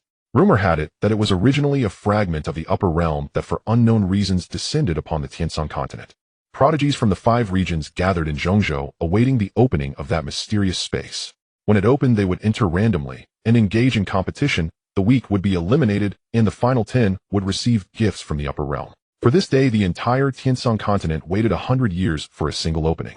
It was destined to be a grand carnival among all the prodigies of this era. Boom, boom, boom. At this moment, within the city of Qinggu, figures of powerful prodigies soared into the sky, some riding exotic beasts or divine birds, others traveling on flying swords, transforming into streaks of light as they sped toward the location of the secret realm. And naturally, Lin Feng's side was no exception. Whoosh!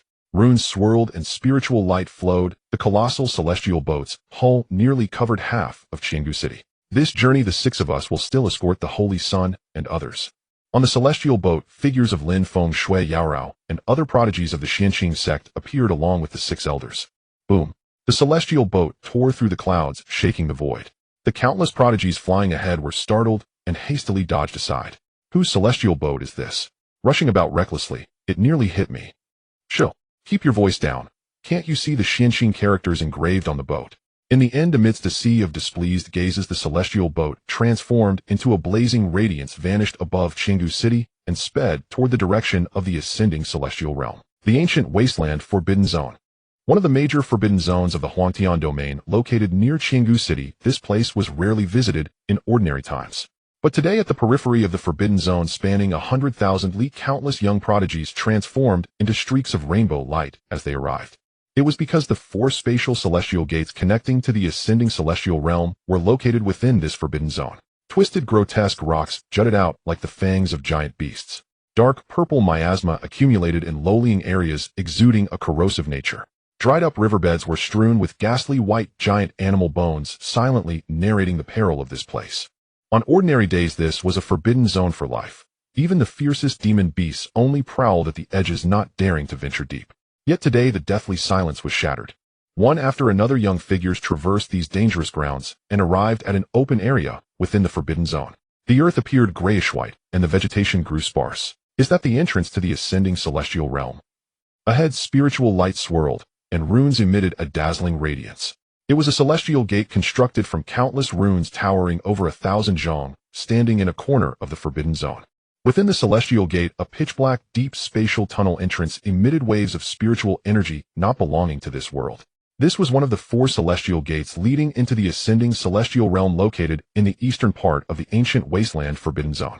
It is said that the ascending celestial realm is not a secret realm of our Tiansan continent, but originates from. With a cold, stunning face dressed in white, her long black hair cascading like a waterfall, it was Yi Miaojing.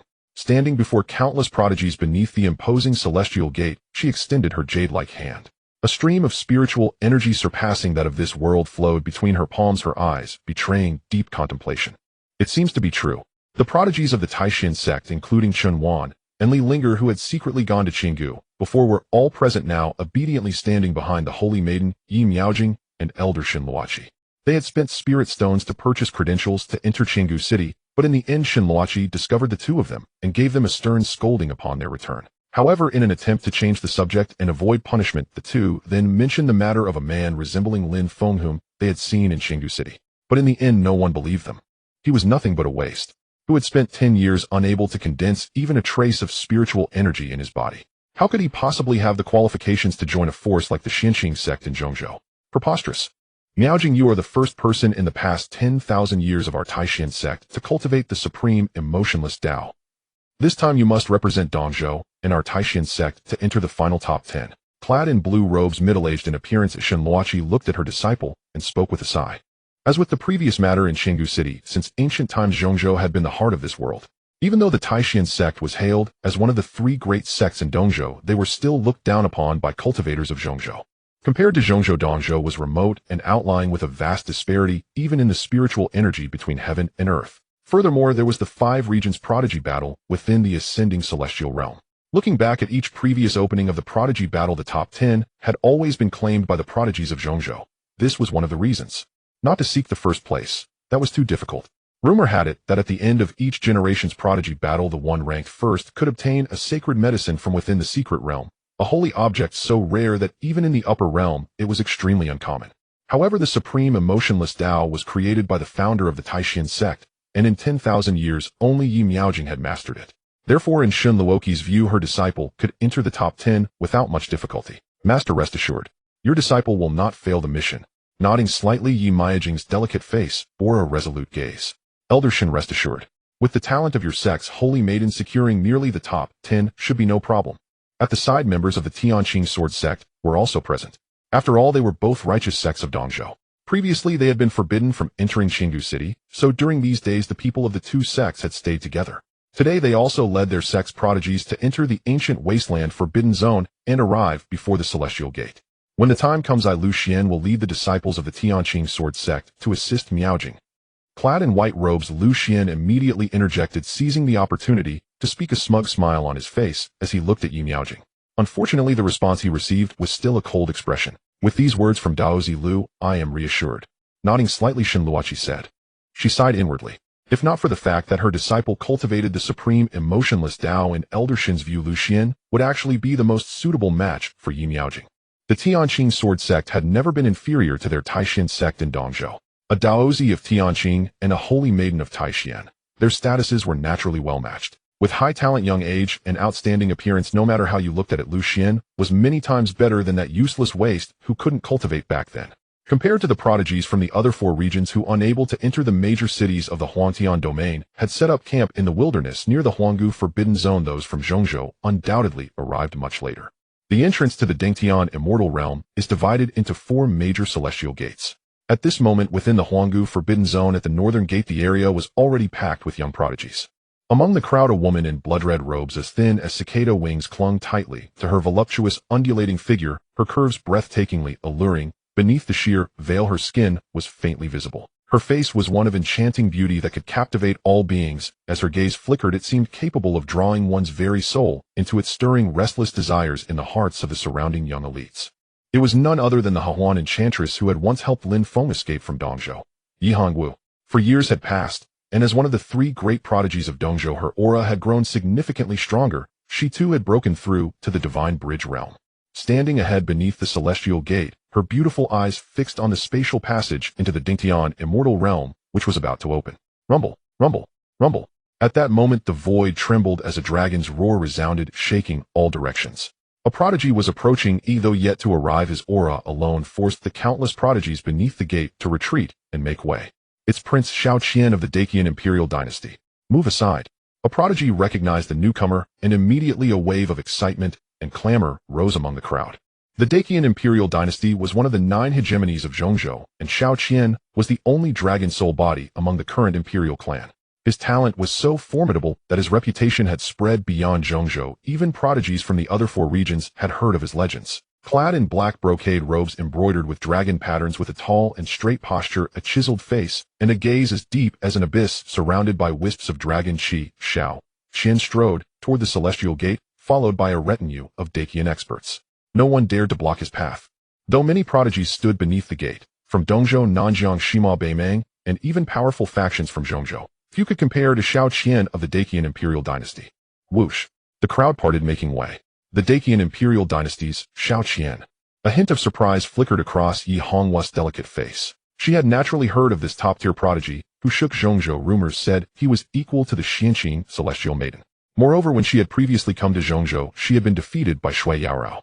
Being in Zhongzhou, even the Dacian Imperial Dynasty was not something her Hahuan sect could afford to provoke. She had been so engrossed in staring at the spatial passage into the Dingtian immortal realm that when she realized someone was approaching from behind, it was already too late. Get out of the way. Before Xiao Qian could speak, the Dacian expert beside him began driving people away. Seeing an unknown woman still blocking the path, he erupted in rage and attacked, but Xiao Qian stopped him. Wait, he'll handle her. Xiao Qian's eyes lit up with a flash of lecherous desire as he looked at Yi Hongwu, a slight smirk curling on his lips. A woman of such beauty was rare, even among the contemporary prodigies of Zhongzhou. The celestial maiden of the Xianqing sect and the Linglong saintess of the Liuli sect were naturally comparable, but those two were top-tier prodigies on his level, backed by forces no weaker than his own. But this woman before him, he had never heard of or seen her before. She was likely just a disciple from some minor sect in a remote corner of the other 4 regions. Boom. He thrust out his palm, purple spiritual energy surging and forming into a dragon claw as he grabbed toward her. My path is not one you can obstruct, he sneered wickedly. Seeing him strike, Yi Hongwu dared not be careless. Her expression turned solemn as she knew that the Hahuan illusion art was useless against a prodigy of this level. Whoosh! Red spiritual light flared around her, unleashing the power of the early divine bridge realm. Compared to the other prodigies present, this level was formidable, but against Xiao Qian's late divine bridge realm, the gap was immense. The blood-colored spiritual light was directly torn apart by the dragon claw, but fortunately, she managed to block the attack. Impossible. Is this the power of a top Zhongzhou prodigy? Yi Hongwu spewed a mouthful of blood. Her enchanting face turned deathly pale, and her delicate body staggered back several steps. The gap was simply too vast. Meanwhile, this battle beneath the celestial gate drew the gaze of countless prodigies around. After all, Yi Hongwu at the early divine bridge realm had already surpassed 90% of the younger generation across the 5 regions. The Hahuan sect still held some renown in the other 4 regions. Yet before the Dacian prince, she couldn't withstand a single blow. Hiss! I've long heard that Prince Xiao Qian's dragon soul body is unmatched in the world. Seeing it today, it truly lives up to its reputation. Indeed, backed by a hegemon-level force like the Dacian Imperial Dynasty, with such noble status and such formidable talent and strength, one wonders who in this Dingtian immortal realm can stand against this prince. This woman is bound to lose. Voices arose from all around. Ahead within the celestial gate, spatial forces had begun to stir, suggesting it might soon truly open. While waiting for the entrance to the Dingtian immortal realm to open, being able to witness a duel between prodigies of this level in advance made the trip worthwhile. Seeing countless prodigies watching him and having failed to subdue even an unknown woman with one strike, Xiao Qian's face lost some of its composure. Some skill, but before me it's still not enough. He snorted coldly. Seeing that his first strike had not succeeded, Xiao Qian launched another, determined to subdue her. This time he did not hold back at all, using his full power. What to do? A flash of distress crossed her eyes. Already injured, Yi Hongwu knew she could not possibly block this strike. But just then, boom, boom, boom. A tremendous roar came from high above. A colossal immortal arc tore through the clouds, moving at incredible speed. The moment the sound was heard, it was already hovering in the void. As the arc came to a halt, a figure leaped down from it, flickering like teleportation, and landed before Yi Hongwu. Facing Xiao Qian's attack, he struck out directly, sending out a shockwave. His fingertip was wreathed in azure light, within which crackled purple thunder, colliding with Xiao Qian's purple dragon claw. Boom! The moment the finger and claw met, the surrounding void began to warp. The tremendous impact shook the ground, and the immense shockwave forced the countless spectating prodigies to stagger backward uncontrollably.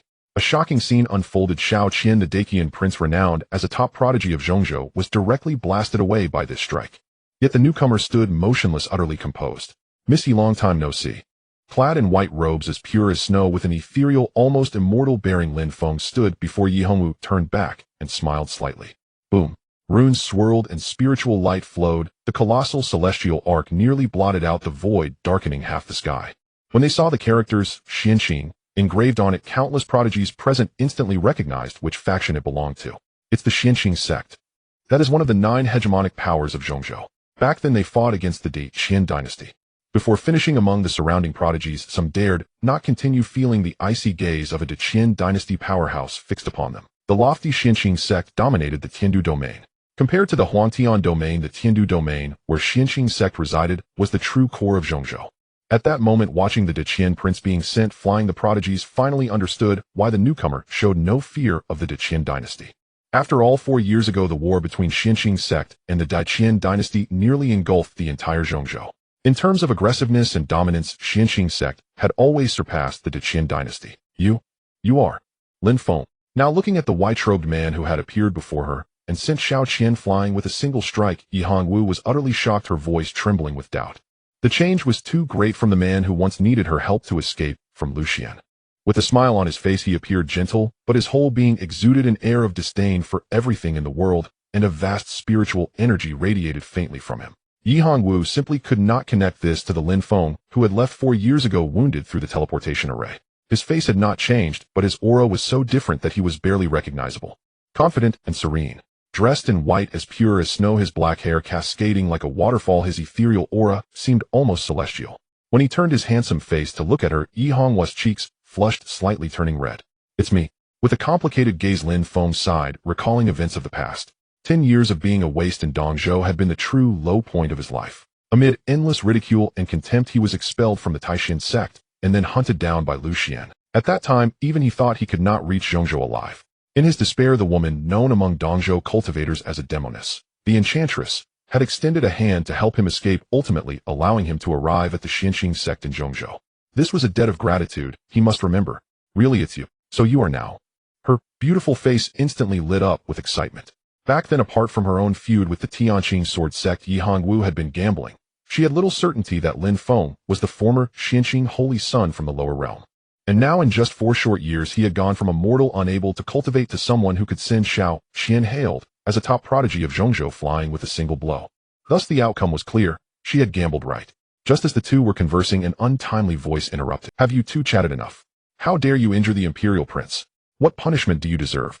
Beside the wounded Xiao Qian, several aged Qin dynasty powerhouses, while healing him with spiritual medicines, gazed coldly at Lin Feng and spoke harshly. At the same time, on the void arc, Shui Yaorao and the other Xianqing prodigies along with the 6 Xianqing elders appeared and stood beside Lin Feng ready to retort. "What kind of crappy prince is that? So what if he's hurt? Old Lu, who gave you the nerve to shout in front of us? Back in your Qin imperial city, I didn't get my fill of fighting.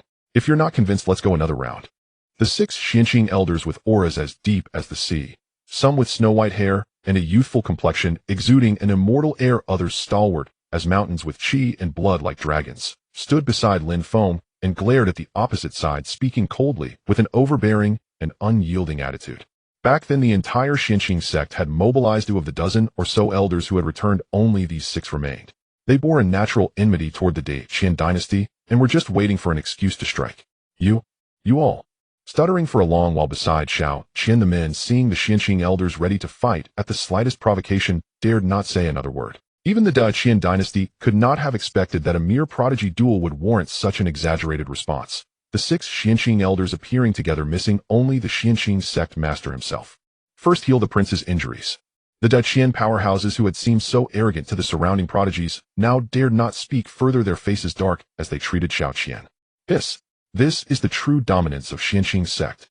I thought the Qin dynasty was already formidable, but Xianqing seems even more so. But have you noticed? These 6 Xianqing elders actually seem somewhat respectful toward that white-robed man. Now, with the appearance of the Xianqing sect powerhouses, the Qin people were suppressed into silence, instantly showing who was superior. The scene erupted with excitement, and countless prodigies were shaken. They had long heard that even the headstrong Qin dynasty had to bow before Xianqing sect and obediently hand over that half-step holy medicine, and today's sight proved it was true. Some even noticed something odd. The Xinqing elders who usually held supreme status actually showed a hint of deference toward the white-robed man, which puzzled them. Hearing the voices of countless prodigies around, and seeing Lin Feng in his prime, the most shocked was Yi Hongwu. This? Her gaze stunned, she looked at the 6 old men around Lin Feng. Their auras alone were no weaker than the sect master of her own Hawan sect, and there were 6 of them. Beyond that, she also saw Shui Yaorao, the Xinqing celestial maiden who had once defeated her. Silver strands cascaded like snow down to her slender waist, white gauze clung to her tall form, her features were peerless, and at her brow a deep blue mark flickered like a flame. With a tall figure and skin like carved ice and sculpted snow, she was a top prodigy of Zhongzhou. Yet proud Shui Yaorao now stood respectfully beside Lin Feng, and the Xinqing prodigies behind Lin Feng emanated auras, at least at the divine bridge realm, none weaker than her. Seeing all this, she murmured, "Now you truly make everyone look up to you." Her blood-red dress was thin as cicada wings, hinting at the skin beneath. On her fox-like face that could topple kingdoms, her beautiful eyes fell upon Lin Feng as Yi Hongwu sighed in admiration. "Are your injuries okay?" Smiling and shaking his head without any arrogance, Lin Feng noticed Yi Hongwu's pale complexion and asked the Xinqing elder for healing items, handing them to her. Earlier, Xiao Qian's first strike had not used his full strength, so the wound was not serious. As time passed, Yi Hongwu quickly recovered, her beautiful eyes occasionally stealing glances at Lin Feng. Perhaps even now it all felt surreal. And just then, boom, boom, boom. The celestial gate, which the prodigies from 5 continents had been waiting for in this ancient restricted zone, finally began to tremble. At this moment, the entire Huanggu forbidden zone trembled. Rumble, rumble, rumble. It split into 4 directions, east, west, south, and north. Above the 4 heavenly gates, blazing rune light surged upward. Golden radiance billowed, purple mists churned, tearing through the clouds, and reaching the skies of the forbidden zone. Though separated by an infinite distance, the rune light converged. From within, the blazing brilliance of vast, hazy, illusory world emerged faintly above the forbidden zone. Mountains, vast plains, winding waterfalls, ancient peaks exuding a primeval aura. That world was like a mirage. That was the ascending heaven immortal realm, a mysterious ancient secret realm that did not belong to the Tiansong continent, existing in another time and space. It could only be entered through the heavenly gates, and was the battlefield for all the prodigies of the entire Tiansong continent. Gazing at the illusory world above the forbidden zone, voices rang out. "The ascending heaven immortal realm has opened. This time I must make the top 10. I shall make a name for myself through this battle. Who else but me?"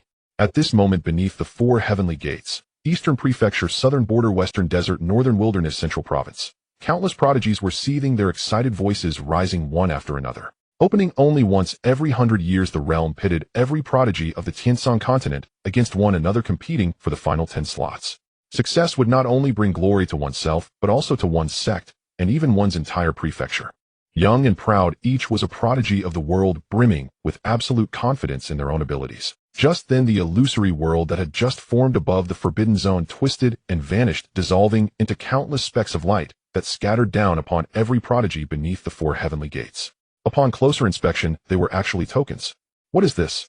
Lin Feng exclaimed in surprise, looking at the spiritual light-infused token in his hand. His gaze swept around. It wasn't just him. Every prodigy present whose bone age did not exceed 40 had received one. "This is the ascending heaven token. Only with this token can one enter the heavenly gate. And if you encounter danger inside, you can crush it to instantly escape from the secret realm. However, that also means voluntarily giving up this prodigy competition." Beside him, an elder of Xinqing explained to Lin Feng. The ascending heaven immortal realm opened once every century, and the various sects on the Tiansong continent had long understood the rules within. Though it was a prodigy competition, it could not end with only 10 survivors after mutual slaughter. If that were the case, after repeated openings of the secret realm, there would be almost no cultivators left on the Tiansong continent. It would be too brutal. By using this token to allow the weaker ones to voluntarily eliminate themselves, perhaps this was the rule of the ascending heaven immortal realm. The illusory world that had just gathered above the forbidden zone vanished, turning into countless tokens that appeared in the hands of every prodigy within the zone. Boom. At the same time, before Lin Feng, within the towering heavenly gate that stood 1,000 zhang tall, the power of time and space began to surge wildly. The upper realm's spiritual energy spewing from within grew increasingly vast, and a pitch-black profound passage of time and space materialized before everyone. Charge! As soon as the passage opened, figures of prodigies turned into beams of rainbow light, rushing recklessly toward the passage and disappearing from sight. "They'll be waiting for you on the ascending heaven arena." A low voice sounded from behind Lin Feng. It was Xiao Qian, whose wounds had just healed, his gaze filled with icy, murderous intent. He had been thwarted twice by Lin Feng now, and still believed that he had only been ambushed because he hadn't activated his dragon soul body. With a swoosh, purple aura surrounded his body, and faint dragon roars echoed from within. Leaving these words, Shao Qian took a step forward, vanishing before Lin Feng, and entering the ascending heaven immortal realm first. I wonder what expression he'll have when he learns the Holy Sun's true identity. Watching Shao Qian's disappearing back, Shui Yarao sneered coldly, then turned her gaze toward Yi Hongwu, curiosity in her eyes. She couldn't fathom how their Holy Sun had come to know this Eastern Prefecture enchantress, but this was not the time to dwell on such matters. The ascending heaven immortal realm had already opened and countless prodigies were entering. Let's go in too.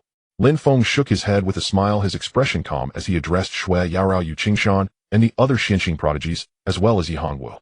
From his standpoint, he naturally wouldn't consider Shao Qian a rival.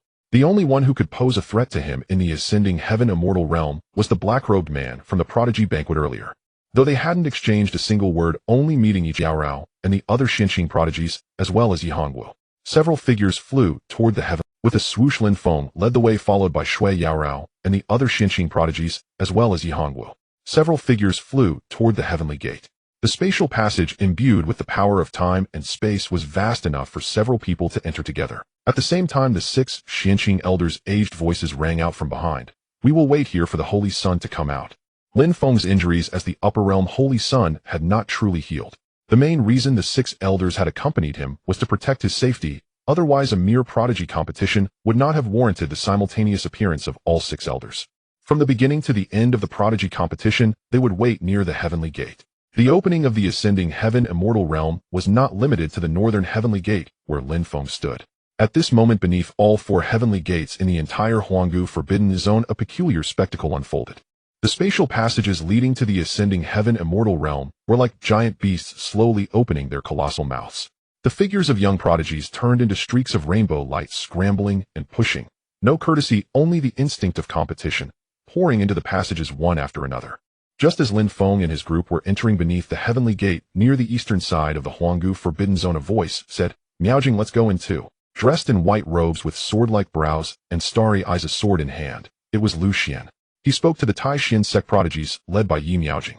With 2 eastern prefecture sects, Tianqing and Taixin, united, Lu Xian believed that no one could stand in their way inside the ascending heaven immortal realm. His figure, exuding a self-assured elegance, had just soared into the air, ready to enter the spatial passage when, "Get out of the way." A figure moved like the wind, his aura faintly revealed, and he directly slammed Lu Xian aside. Clad in a silver-white robe with a face handsome to the point of being almost sinister, a high nose bridge and thin lips, always bearing a faint, enigmatic smile, it was Feng Wuhan. Without even looking back, he entered the ascending heaven immortal realm. "Can't you read the room?" Following behind him was the Linglong saintess, who cast a disdainful glance at the knocked away Lu Xian, her voice laced with sarcasm. After entering the heavenly gate, all around was pitch black, with only endless spatial forces surging in layers upon layers, unaware of the passage of time.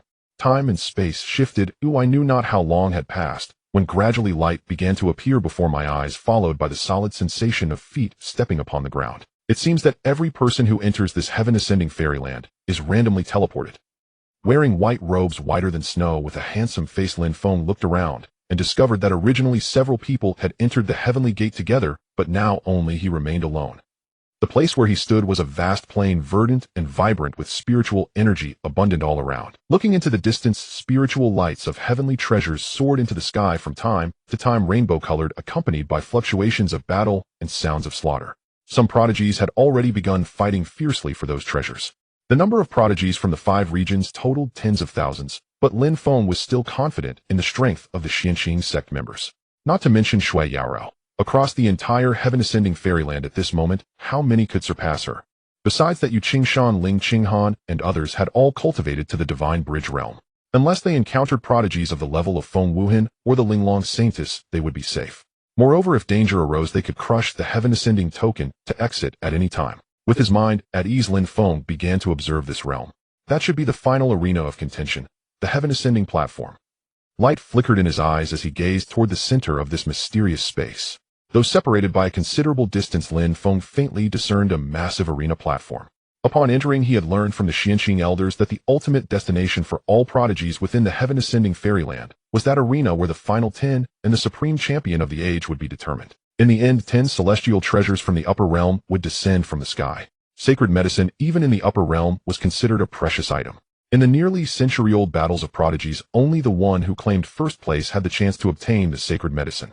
Therefore, for Lin Feng to restore his former full strength and awaken his constitution, being among the top 10, was not his goal. He aimed for the supreme champion. This realm was boundless. In terms of area, it was no less than the entire central region. Even with Lin Feng's current strength, reaching the final heaven-ascending platform would take considerable time. Having understood the final direction, whoosh!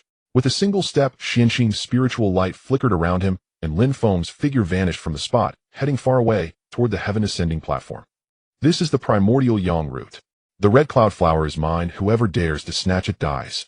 The mirror moon spring belongs to me. This ancient secret realm.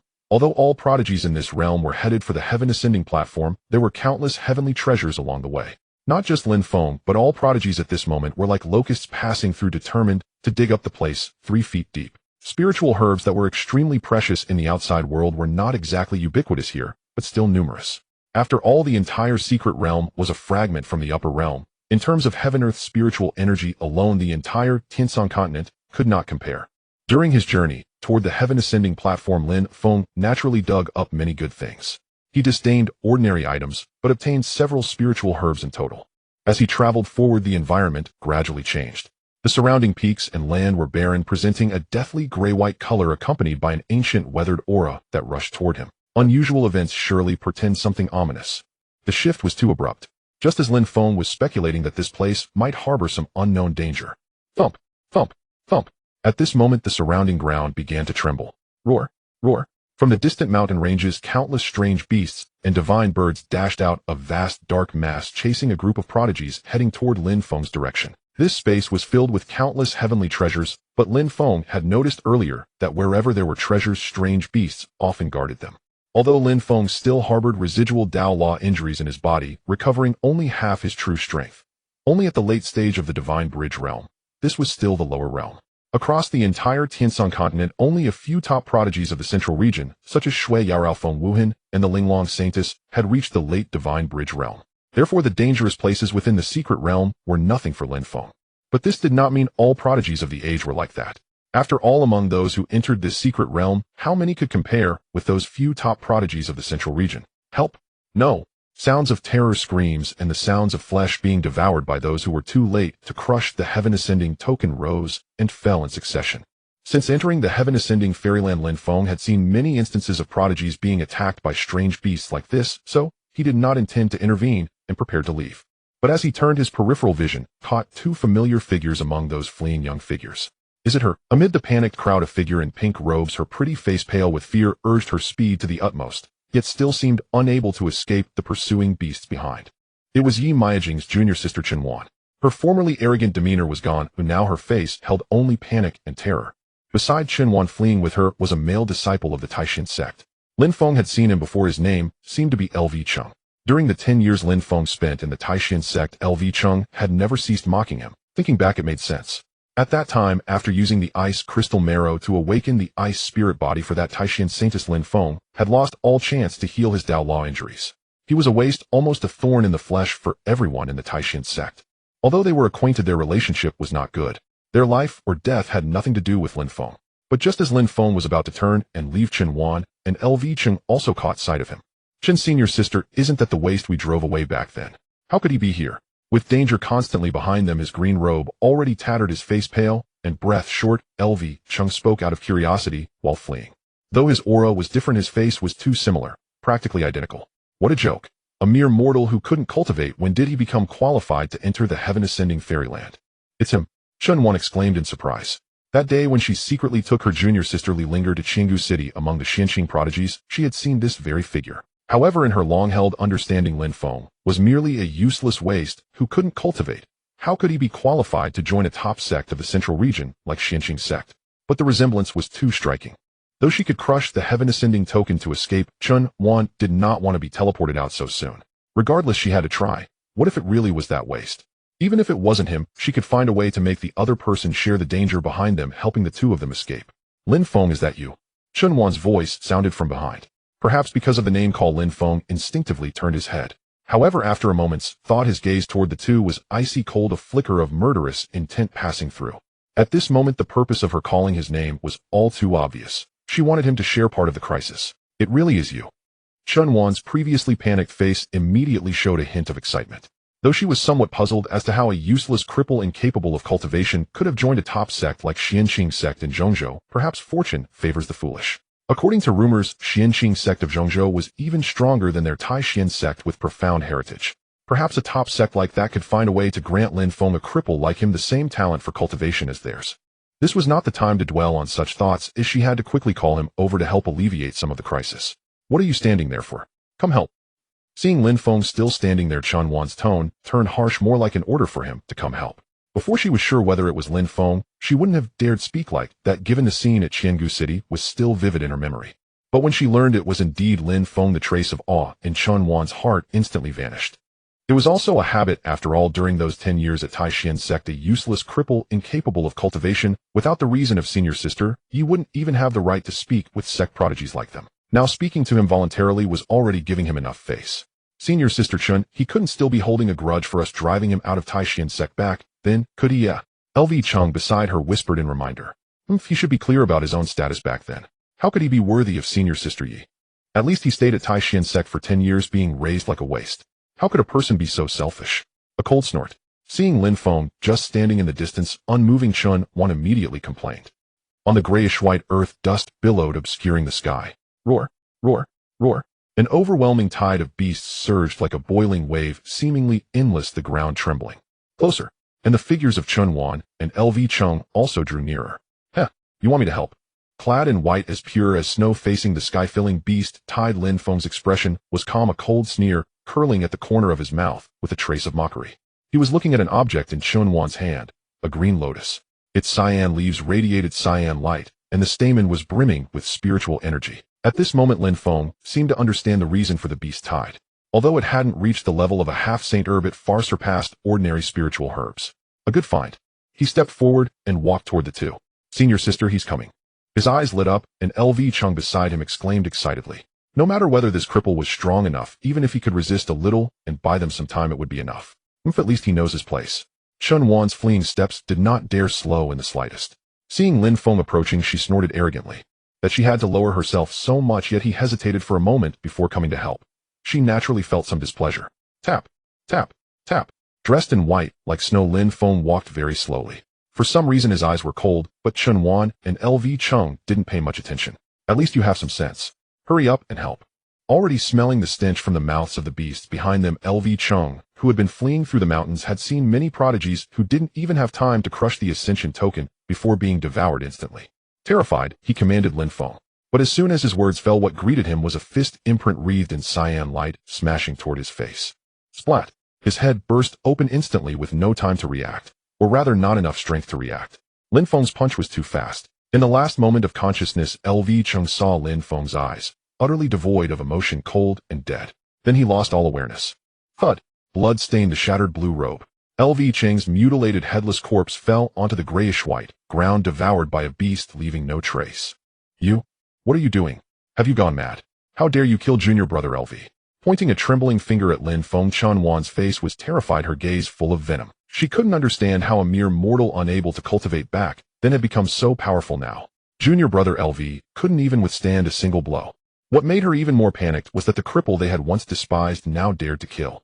Not much different from LV Chung, perhaps a bit stronger, Chun Wan at the late stage of condensing reality realized that she was no match for Lin Feng. In terror, the ascension token in her hand lit up, and she prepared to crush it to flee this secret realm. As long as she got out, she would be safe. Want to escape?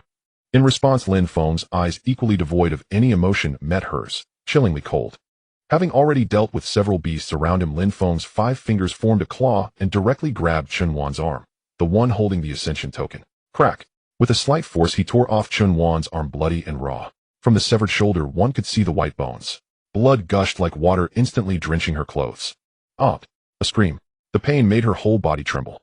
Beads of sweat the size of beans rolled down Chun Wan's delicate face. The ascension token was gone. Her last chance to escape was lost.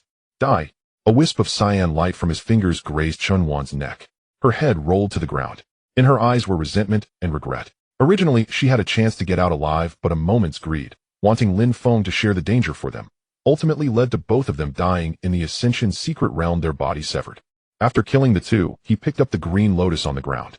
The other prodigies who had been fleeing had already passed Lin Feng, and at that moment the beast tide came thundering toward him. In the Ascension Immortal Realm, battles among prodigies were too common, so no one cared about the two who died at Lin Feng's hands. The only thing that caught their attention was seeing Lin Feng standing alone before the beast tide. Many prodigies who had been desperately fleeing showed puzzled expressions. He isn't thinking of facing the beast tide alone, is he yet? Are you kidding? Don't you know? Even that Divine Bridge stage Dao Child Tong Mo died. What can he do? Impossible. This beast tide. Even the top prodigies of Zhongzhou like Prince Xiao Qian, Saintess Linglong, and that heavenly maiden of Xianqing sect might not be able to withstand it. Voices rang out one after another. After all, countless prodigies had entered the Ascension Immortal Realm, and too few had seen Lin Feng. Hardly anyone knew his true strength. No one looked back anymore, they all ran as fast as they could, desperately fleeing. Of course, some occasionally glanced behind, looking at the figure in white as pure as snow standing tall, like a solitary peak under the sky-filling beast tide. Thump, thump, thump. Heavy stomping sounds fell, the ground trembled and shook. Dust rose and countless divine beasts and birds rushed towards Lin Feng. In the lead was a giant black tiger with eyes emitting green light, its eerie green pupils gleaming with a predatory chill through the dust. Close behind it was the silvery white lightning-swift crescent moon sky wolf with a robust stature. Roar, roar, roar. The sound could split metal and stone. Not just one, two, but an overwhelming tide. A beast tide. A single one might not be much, but under such a terrible air in their mad dash, emitting spine-chilling roars and howls. On the gray-white ground, gravel leaped wildly into tremors with a brutal and crazed force that crushed all. As if converging into a destructive torrent, they churned the air in their mad dash, emitting spine-chilling roars and howls. On the gray-white ground, gravel leaped wildly into tremors with a brutal and crazed force that crushed all obstacles ahead. Like a tidal wave, the beast tide surged toward Lin Feng. White robes rustled in the wind. On his handsome face, his eyes were as calm as a still lake, showing not a ripple as he gazed at the countless divine beasts. At that moment, a vast spiritual light rose from Lin Feng's body. A brilliant green radiance surged, shooting straight into the sky, accompanied by endless purple thunder power emerging from the green light. He struck out with a palm. Above the void, green light swirled and purple thunder power writhed like thunder serpents, finally converging into a massive palm print that descended, blotting out the sky. This strike seemed to darken the heavens themselves. The Xianqing Emperor scripture is an imperial technique from the upper realm. Even now, when Lin Feng activates it with his cultivation at the late Divine Bridge realm, its power is still unimaginable. Boom, boom, boom. Heaven and earth shook as the palm print pressed down, causing the ground to collapse and sink several zhang. Splatter, splatter, splatter. It was the sound of countless divine beasts and birds' flesh being crushed. Dust flew into the sky. In an instant, the original beast tide vanished and blood gushed like a fountain. When the dust settled in the huge, deep pit of the palm print, there were only broken beast carcasses everywhere, and the blood stained the gray-white ground red. One strike. It made the overwhelming beast tide vanish into thin air. The countless prodigies who were still fleeing into the distance stood dumbfounded, frozen in place. This, gulp. A prodigy swallowed hard, his mind trembling and roaring violently, his expression. Hiss. How is this possible? Someone gasped, coming back to his senses, but still finding it hard to believe. No, impossible. Is this something a human can do? A cacophony of heated voices erupted, and the fleeing crowd directly exploded in uproar. What a joke! Does it have to be this outrageous? If the man before them were even top-level prodigies of the central state, like Feng Wuhan Shui Yarao or the Linglong Saintess, they could accept it. But Lin Feng's appearance was truly too unfamiliar. That green lotus. Do we still snatch it? Someone in the crowd suddenly blurted out this thoughtless remark. Spiritual medicines are already top-tier heavenly materials and earthly treasures on the Tianshan continent. As for half-step holy medicines, only one appears every few thousand years. Spiritual medicines are already top-tier heavenly materials and earthly treasures on the Tianshan continent. As for half-step holy medicines, only such a heavenly treasure, if placed outside, would be enough to make the major powers of the central state fight tooth and nail. Within the ascending heaven immortal realm, it is also extremely rare. If this item were still in Shanwan's hands, naturally no one would let it go, and a chaotic battle would break out immediately. But seeing Lin Feng clad in snow-white robes, who had just annihilated the entire beast tide with a single strike, and the green lotus in his hand, many prodigies who heard this remark felt their eyelids twitch. Did you get kicked in the head by a donkey when you were fleeing just now? Snatch it from him. Are you crazy, or are we not smart enough? It seems that this time on the ascending heaven arena, a dark horse will appear. Just from the strength displayed in that one strike, I dare say this person is definitely not inferior to that Prince Xiao Qian who possesses the dragon soul physique. Amidst the voices, many prodigies turned and left. Snatching the green lotus was unthinkable. They wouldn't even entertain the idea. The Dragon Soul physique is one of the top physiques on the Tianshan continent, unique to the imperial lineage of the Great Qian dynasty. The top prodigies that the present prodigies could imagine were only those few.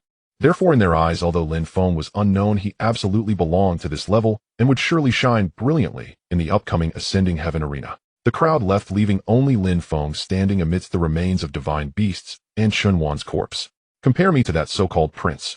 That single strike had consumed quite a bit for Lin Feng, whose strength had not yet fully recovered. While recovering his spiritual energy and hearing the surrounding voices, Lin Feng smiled helplessly. Truly worthy of being an item only a step away from half-step holy medicine, a fine treasure. Looking at the green lotus radiating spiritual light in his hand, with just a slight absorption of its spiritual energy, the consumption from that earlier strike was completely restored. However, seeing the bloodstains on his hand, Lin Feng frowned slightly. It was not from killing the divine beasts, but from the blood of Chunwan and Liu Cheng. His gaze swept around and saw the headless woman in pink lying on the ground. It was Chunwan. Lin Feng crouched down and wiped the blood from his hand with her clothes. Why bother? He shook his head slightly and spoke. Even though he was driven out of the Taishan sect amidst overwhelming ridicule, back then to Lin Feng, it was merely humiliation, not a grudge. If not for having recovered some strength now, what Chunwan and Liu Cheng did earlier was to use Lin Feng's life to buy time for the two of them to escape, which would have created a deep enmity. Enemies must be killed no matter who they are. That is Lin Feng's bottom line. He stood up, looked in the direction of the Ascending Heaven arena, took a step, and his figure vanished from the spot. Time passed, and in the blink of an eye several days had gone by since the numerous prodigies from the 5 regions entered the Ascending Heaven immortal realm. Savage battles continued unabated, either for the heavenly treasures of this realm or for the inherent confrontations among young prodigies. All were advancing towards the Ascending Heaven arena. Along the way, Lin Feng saw too many corpses of young prodigies lying on the ground. They might have been the young elites from the eastern states, southern frontier, western desert, northern wilderness, and even the various sects of the central state, but here they were merely one of many fighting each other. And these people, like Chunwan and her companion earlier, perhaps didn't even have time to teleport out and perished. As for the prodigies who crushed their Ascending Heaven tokens to teleport out, no one knew how many there were. In just a few short days of the elimination battle, far too many young people had been weeded out. They were now not far from the Ascending Heaven arena in a lush green forest. Seductress, where do you think you're running? Yi Hongwu, clad in a blood-red robe, fled swiftly through the jungle. Chasing behind her were 2 people, Lu Xian, with wind beneath his feet, striking down with sword light from time to time. In addition, there was also the Taishan saintess Yi Miaojing. Towering ancient trees thousands of meters high stood densely packed all around. Within the jungle, Lin Feng, clad in white robes, treaded atop the canopy as he advanced, seemingly sensing something. Is that movement? As if hearing something, then boom, boom, boom. The collision of spiritual energy ripples erupted, spreading in all directions toward him, shaking the ancient trees and quaking the ground. A battle was raging. Initially, Lin Feng had no desire to meddle, for along his journey he had witnessed too many conflicts among prodigies. Yet amid the skirmish not far away, he faintly sensed a familiar aura, a familiar fluctuation of spiritual power. Gradually, a crimson mist began to drift toward him. Lin Feng was all too familiar with this power. It seems to be the energy of the Joyous Union sect's techniques. Yi Hongwu. To his astonishment, the familiar spiritual fluctuation was not only that of the enchantress from the Joyous Union sect. A cold light soared into the sky. The spiritual energy carried a chill, the power of some special physique. This aura, too, was familiar to Lin Feng, for it was he who had awakened the ice spirit body for that holy maiden using ice crystal jade marrow years ago. Over there. With a single step, Lin Feng's figure vanished, heading toward the battlefield not far away. Boom. Amid the lush, dense forest, countless ancient trees toppled as the turmoil of battle grew ever more intense. Hand over that frost spirit herb. Standing in midair, spiritual light rose around her, a chill radiating from her being. Clad in white, her long black hair cascaded like a waterfall, her features breathtakingly beautiful. It was Yi Miaojing. As she continued her assault, she spoke coldly to her opponent Yi Hongwu. In the Ascending Heaven celestial realm, heavenly treasures are there for the taking. Why should I surrender mine just because you, the great holy maiden, demand it? Her jade feet trod upon the branches of ancient trees, her voice rang out, her figure graceful. Her blood-red robe, as thin as a cicada's wing, clung tightly to her voluptuous, undulating curves, a sight that stirred the soul. Beneath the sheer fabric, skin shimmered faintly. Her face was one that could topple kingdoms, a fox-like allure. Her beautiful eyes held both affection and timidity, yet within their glance lay an unfathomable dark pool, one that seemed capable of drawing in a person's very soul. This was none other than Yi Hongwu, who had entered the Ascending Heaven celestial realm alongside Lin Feng earlier. After crossing the celestial gate, they were randomly teleported. Days later, she too was heading toward the Heavenly Ascension arena. Somehow she had encountered Yi Miaojing, another prodigy from the eastern state, and Lu Xian, who stood nearby, with sword in hand waiting for his moment to strike. You are no match for me. If you wish to live, hand it over obediently. Yi Miajing's voice was icy, her bearing transcended skin like ice bones like jade. The frost spirit herb was a spiritual medicine, and with its unique cold spiritual energy, she could advance to the later stage of the spirit bridge realm. She had discovered it first, but during the struggle, while she and Lu Xian were battling others, this enchantress had suddenly appeared, snatched the herb, and fled. She had pursued relentlessly, finally cutting off the enchantress' escape here. Miaojing, let me help you slay this clang. The sound of a sword cutting through air rang out. Not far away, Lu Xian charged in with his blade, his killing intent even stronger than Yi Miajing's. It still related to the incident at West Sea City years ago. Though that waste had vanished after being teleported to the middle state and never reappeared, Lu Xian still feared that Yi Hongwu might reveal his past pursuit of Lin Feng, something he desperately wanted kept from Yi Miaojing. The only way was to kill Yi Hongwu. After that, no one in the world would know. As for Lin Feng, in Lu Xian's eyes he was nothing but a cripple who couldn't cultivate. Perhaps after arriving in the middle state 4 years ago, he had already died from his injuries, reduced to a bleached skeleton by the roadside. After all, Lu Xian was confident in the sword strike he had delivered back then. The only person who now knew the truth was Yi Hongwu. Without this enchantress from the Joyous Union sect, that waste would have died beneath his blade. Boom, boom, boom. The battle erupted once more, the situation growing increasingly unfavorable for Yi Hongwu. Having mastered the supreme forgetting emotion, Dao Yi Miaojing had already reached the middle stage of the spirit bridge realm. Her strength undoubtedly surpassed that of Yi Hongwu and Lu Xian, who stood not far away. With the battle being 2 against 1, the enchantress had no hope of victory. Indeed, after a short struggle under the joint assault of Yi Miaojing and Lu Xian, a mouthful of blood spewed from Yi Hongwu's lips.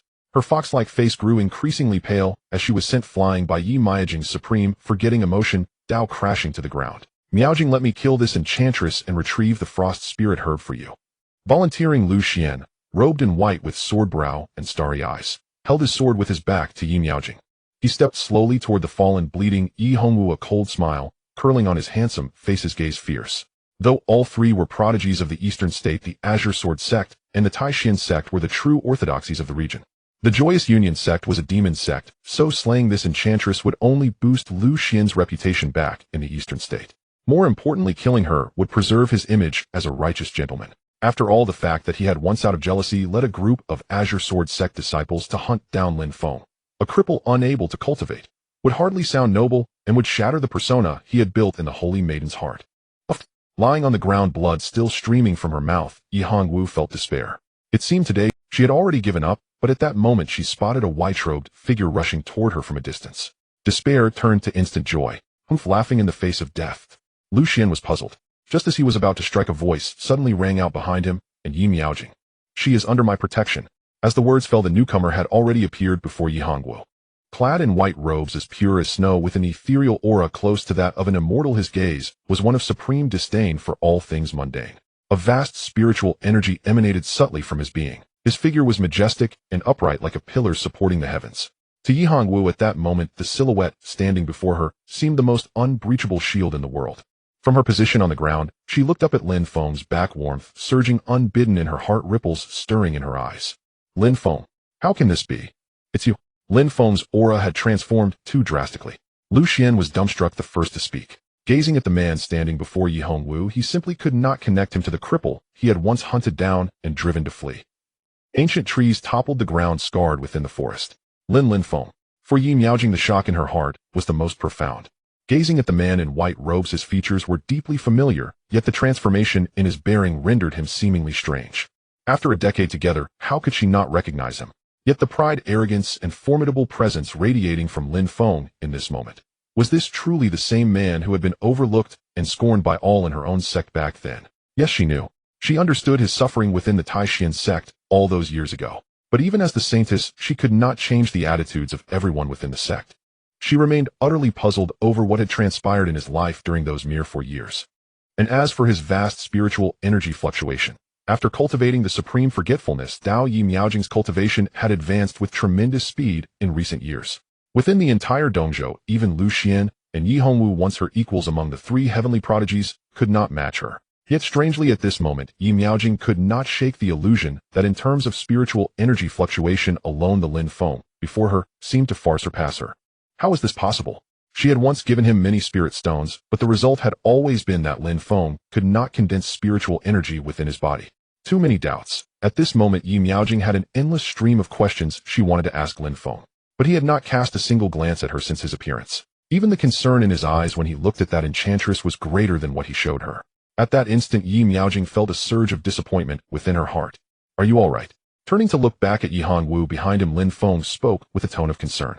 Back when he left Zhongzhou, it was this enchantress who had saved him. Oh, otherwise there would be no Lin Feng standing here today. You look pretty handsome just now. Beneath the blood-red robe, skin flickered in and out of view, her curves breathtaking.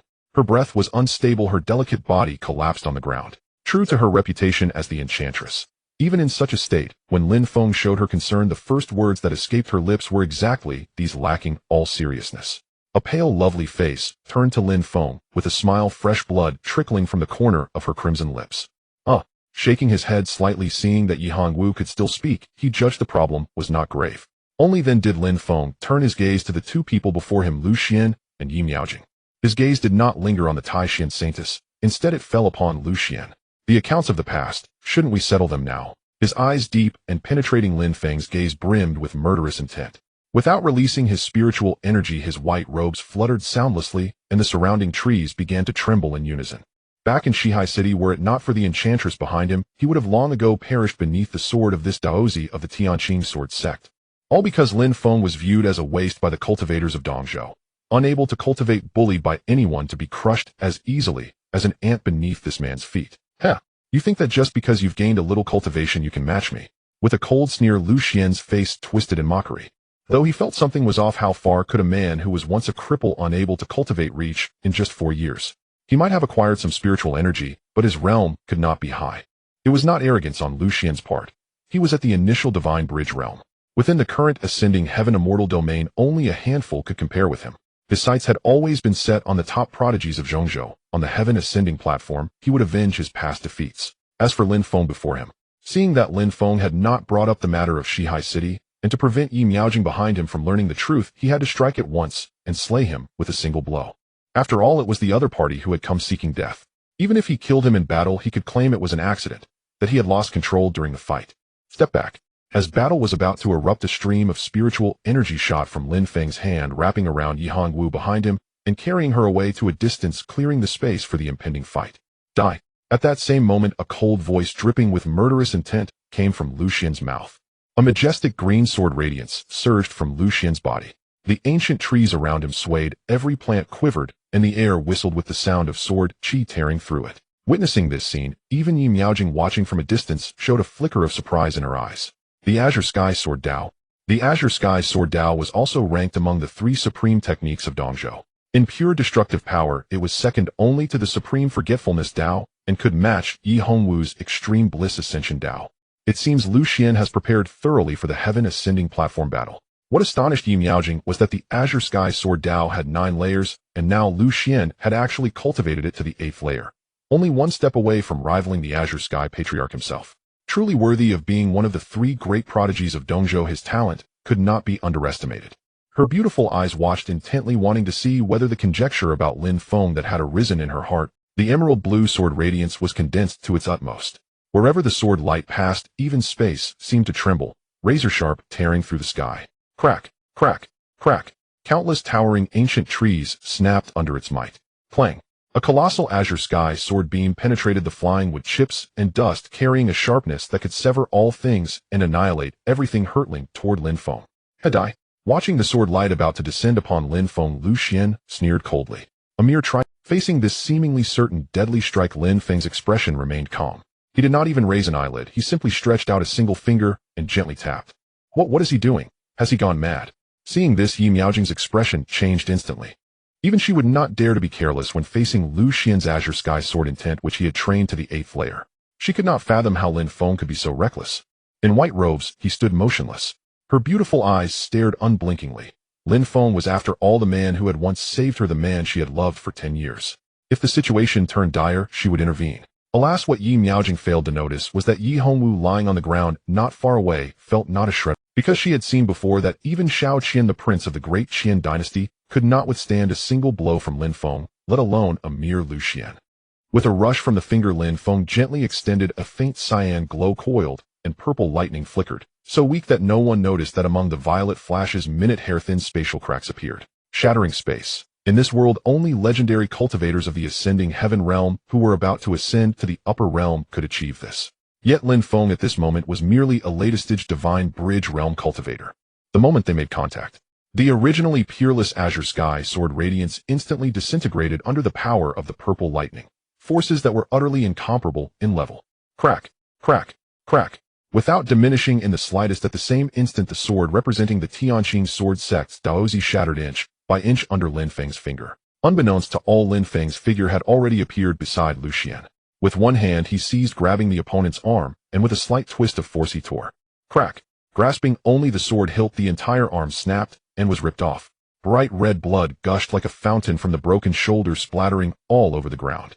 Ow! Within the forest of fallen trees a scream of agony rang out. Neither Ren Luxian nor Yi Miaojing had anticipated this. One strike. Just a single strike. Lu Xian, one of the three prodigies of the Eastern Prefecture, had his arms severed by Lin Feng, and this after unleashing the 8th layer of the Azure Heaven Sword Path, a technique he had reserved to amaze the audience at the Ascension Tournament. Yet it was shattered by a single finger from Lin Feng. This can't be. An incredulous voice trailed off. Yi Miaojing, cold and elegant in white robes, stood frozen at the sight. As the possessor of the ice spirit body, her master had told her that across the entire Tiansong continent only a handful of youths could rival her in talent. Even if she surpassed Lu Xian, she could never do what Lin Feng had just done. For years. In 4 years, what on earth had happened to this man? While Yi Miaojing was still in shock, Lu Xian's agonized screams echoed nearby. Ah! Cold sweat poured down his ashen face, his white robes were drenched in blood. The pain of losing an arm was not from a clean cut. Lin Feng had torn the entire arm from the shoulder. Remember what you said back in West Sea City. Today I return it to you. Lin Feng's voice was icy, murderous, intent almost spilling from his eyes. For years had passed, yet he still recalled that day when Lu Daozi threatened to sever his limbs and torture him to death. As he spoke, Lin Feng's fingers curled into a claw. Crack! He seized Lu Xian's other arm and tore it off as well. Ah! Both arms severed, pain compounded upon pain, and endless agony from the wounds. Lu Xian's handsome face twisted in torment, nearly fainting. Yet as one of the three prodigies of the Eastern Prefecture, he bore the suffering far better than Chun Wan had. Seizing the moment after losing his arms, enduring the excruciating pain, Cyan's spiritual energy coiled around him. He propelled himself backward with his legs, attempting to flee, trying to escape. Do you think you can, Oi? A flicker of mockery touched Lin Feng's lips. He took a single step forward, moving at a speed far beyond Lu Xian's, almost like teleportation, and launched a kick. Crack! With both arms already gone, Lin Feng mercilessly stomped and broke one of Lu Xian's legs. By now everyone present understood the gulf between them. Whoosh! At that moment an ascension token flew out from Lu Xian's robe. Die! Seeing this, Lin Feng decided to end it. He formed a fist seal and punched directly at Lu Xian's face, intending to shatter his skull. But just then a jade sword pendant hanging from Lu Xian's neck, upon being stained with his blood, blazed with Cyan's spiritual light. Whoosh! The cyan radiance swelled into a towering sword beam that enveloped Lu Xian. This was left by the founding patriarch of my Azure Heaven Sword sect when he ascended to the upper realm. You think you can kill me? Gritting through the agony, Lu Xian stood within the cyan sword light, shield glaring at the ascension token before him with unwillingness. Even now he could not understand how a mere waste from 4 years ago had in so short a time overcome him, the Daozi of the Azure Heaven Sword sect. Yet the result was plain: limbs severed, consciousness growing hazy. He would not be able to participate in the Ascension tournament, preserving his life was paramount. At that instant, Lin Feng's fist seal, wreathed in cyan light and laced with the deadly energy of purple thunder, collided with the protective shield around Lu Xian. Boom, boom, boom. The very void began to warp, the earth trembled, shockwaves scattered countless ancient trees, reducing them to splinters and dust. Impossible! An incredulous cry escaped Lu Xian as he stared in disbelief. The cyan shield around him was cracking under Lin Feng's punch, hairline fractures spreading, beginning to shatter. This was their sect's founding patriarch's legacy yet. Panic surged, but though his arms were gone, his internal spiritual energy remained. Boom! A wisp of Azure Heaven Sword chi erupted from Lu Xian, shattering the Ascension token in front of him. Whoosh! Silver-white temporal power emerged from the broken token, forming a phantom spatial channel around Lu Xian, leading out of the Ascension immortal realm. Die! Lin Feng's killing intent nearly solidified. His gaze was ice cold. He struck with another fist, but Lu Xian's figure had already grown translucent, transported away, vanishing. Ah! A scream came from the fading spatial channel. Whether Lucian lived or died was unknown as he disappeared before Lin Feng. A pity. Lin Feng stood still looking at the pool of blood before him, shaking his head slightly. He had been confident of killing Lucian, even removing both arms early to prevent his escape via the Ascension token. But he never expected Lucian to possess a shield left by a former Ascension realm expert. At the last moment Lin Feng felt his fist land on the target, but the transmission still carried Lucian away. Thus even Lin Feng now did not know whether Lucian was dead or alive. The land was ravaged, countless ancient trees lay toppled in the jungle. The fierce battle had turned the area into an open clearing. Now besides Lin Feng, only Yi Miaojing and Night Hongwu, the latter recovering from her injuries at a distance, remained on the scene. Dressed in white, her long black hair cascading like a waterfall with icy jade skin and a cold, beautiful face, Yi Miaojing walked toward Lin Feng. Ever since you left the Grand Xian sect these past years, have you been well? Her beautiful eyes fixed on Lin Feng as she asked, curiosity in her gaze. She still could not comprehend how in just 4 years a person who could not cultivate had reached such a level. Countless questions swirled in her heart. But after 1,000 words, only this one sentence came from Yi Miaojing's lips. I have been fine, I suppose. Hesitating, Lin Feng replied with a blank expression. Back then when he left the Grand Xian sect half dead and returned to the Profound Purity sect, he had been in a coma for 4 years. At least since waking up in the Profound Purity sect, Lin Feng had been doing quite well. The air fell into a sudden stillness. The lovers who once shared everything had become strangers to each other. After a long silence, this saintess of the Grand Xian sect seemed to find a topic. But just as she was about to speak, a voice from behind Lin Feng broke the awkwardness. Oh dear, I can't hold on much longer. My injuries are too severe. If no one tends to me, I'm afraid I'll die. Dressed in blood-red robes, her delicate body lying on the ground, a sly glint in her eyes. Having watched the entire exchange between Lin Feng and Yi Miaojing, Night Hongwu curled her red lips slightly and spoke. The past was the past. For Lin Feng, the moment he stepped out of the Taishan sect back, then he had already severed all ties with this Taishan saintess before him. Hearing Yi Hongwa's voice behind him, she was his lifesaver. A trace of tension appeared on his face. He quickly turned and walked over. The battle just now probably attracted some people. Can you stand up? He looked at the enchantress on the ground, his eyes showing concern as he asked. Soon enough someone would likely come to this place. To heal her wounds, he must first take the enchantress away from here. I can't stand up. Whether it was because her injuries were truly too severe or she had ulterior motives was unclear. Her blood-red robe, as thin as cicada wings, clung tightly to her voluptuous, undulating body, the curves breathtaking. Beneath the gauze, her skin was faintly visible. With a bewitching face that could captivate all beings, pitiful and endearing, her tones somewhat coy, her eyes soul-stirringly lovely, Yi Hongwu lay on the ground. As she spoke, her arms had already reached out toward Lin Feng. The meaning was clear. Her injuries were too severe to rise. He had to carry her away. This? Lin Feng hesitated. That wouldn't be appropriate. After all, he had arrived too late, and indeed did not fully grasp the severity of Yi Hongwa's injuries. She was his lifesaver. With that thought, Lin Feng no longer hesitated. Saving her was paramount. That assistance at Shihai City had earned Yi Hongwu an undeniable Gatudo death-free card, in Lin Feng's view. A life-saving grace. Nothing could be more valuable than that. However, just as Lin Feng bent down to lift the enchantress in his arms, for some reason, he felt a cold gaze from. There was only one person behind him, that Taishan saintess. Without much thought, he noted her curvaceous and full-figure skin so delicate it seemed it would break at a touch, a supple willow waist. With a slight effort, he cradled the enchantress in his arms. Wouldn't this be inappropriate? After all, Sister Yi was once your. Definitely intentional. With a fox-like face in his arms as she spoke, her rosy lips breathed a fragrance like orchid waves of feminine scent flooding Lin Feng's nostrils. Yi Hongwa's beautiful eyes glanced at Yi Miaojing behind Lin Feng as she spoke. Sure enough, as soon as those words were spoken, the surrounding air inexplicably grew cold. But Lin Feng paid it no mind. After all, it was over. Without a word or a backward glance, he carried the enchantress in his arms and strode away from the place, heading out of the dense forest. Shortly after, Lin Feng had just left. With icy skin and jade-like bones, a cold and exquisite face clad in white robes, her 3,000 strands of black hair cascading like a waterfall, she still stood there. Her delicate face was frosty, eyes icy, as Yi Miaojing silently watched the direction where Lin Feng and the other had left. A vast chill radiated from the saintess. Crack, crack, crack.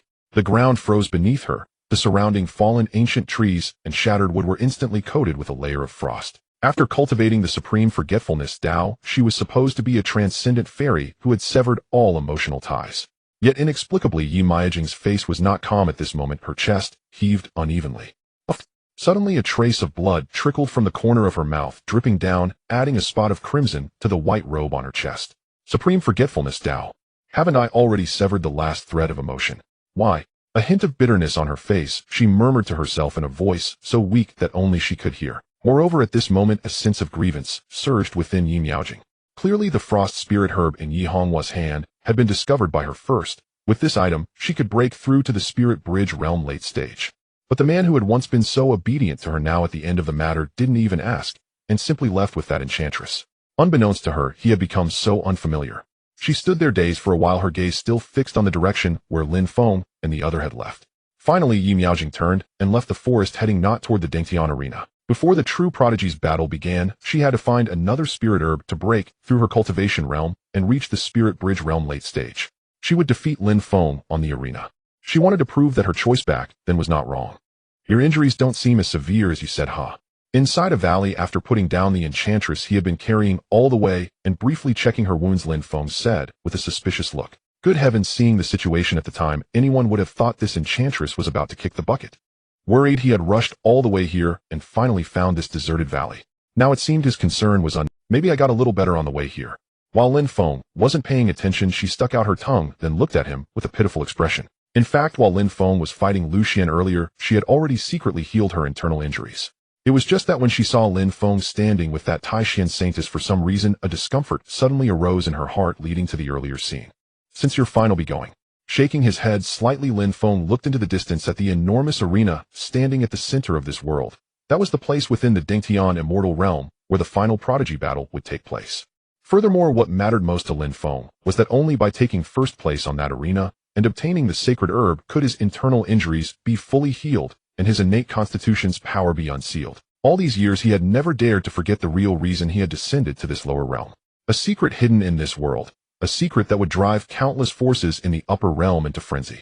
Unfortunately, ever since he descended back, then his original power had been completely lost and had not been restored to this day. Even though half of the law injury within his body had been healed, without the combat power of the Dao Palace realm peak, combined with his original constitution, rushing there would be like seeking death for Lin Feng.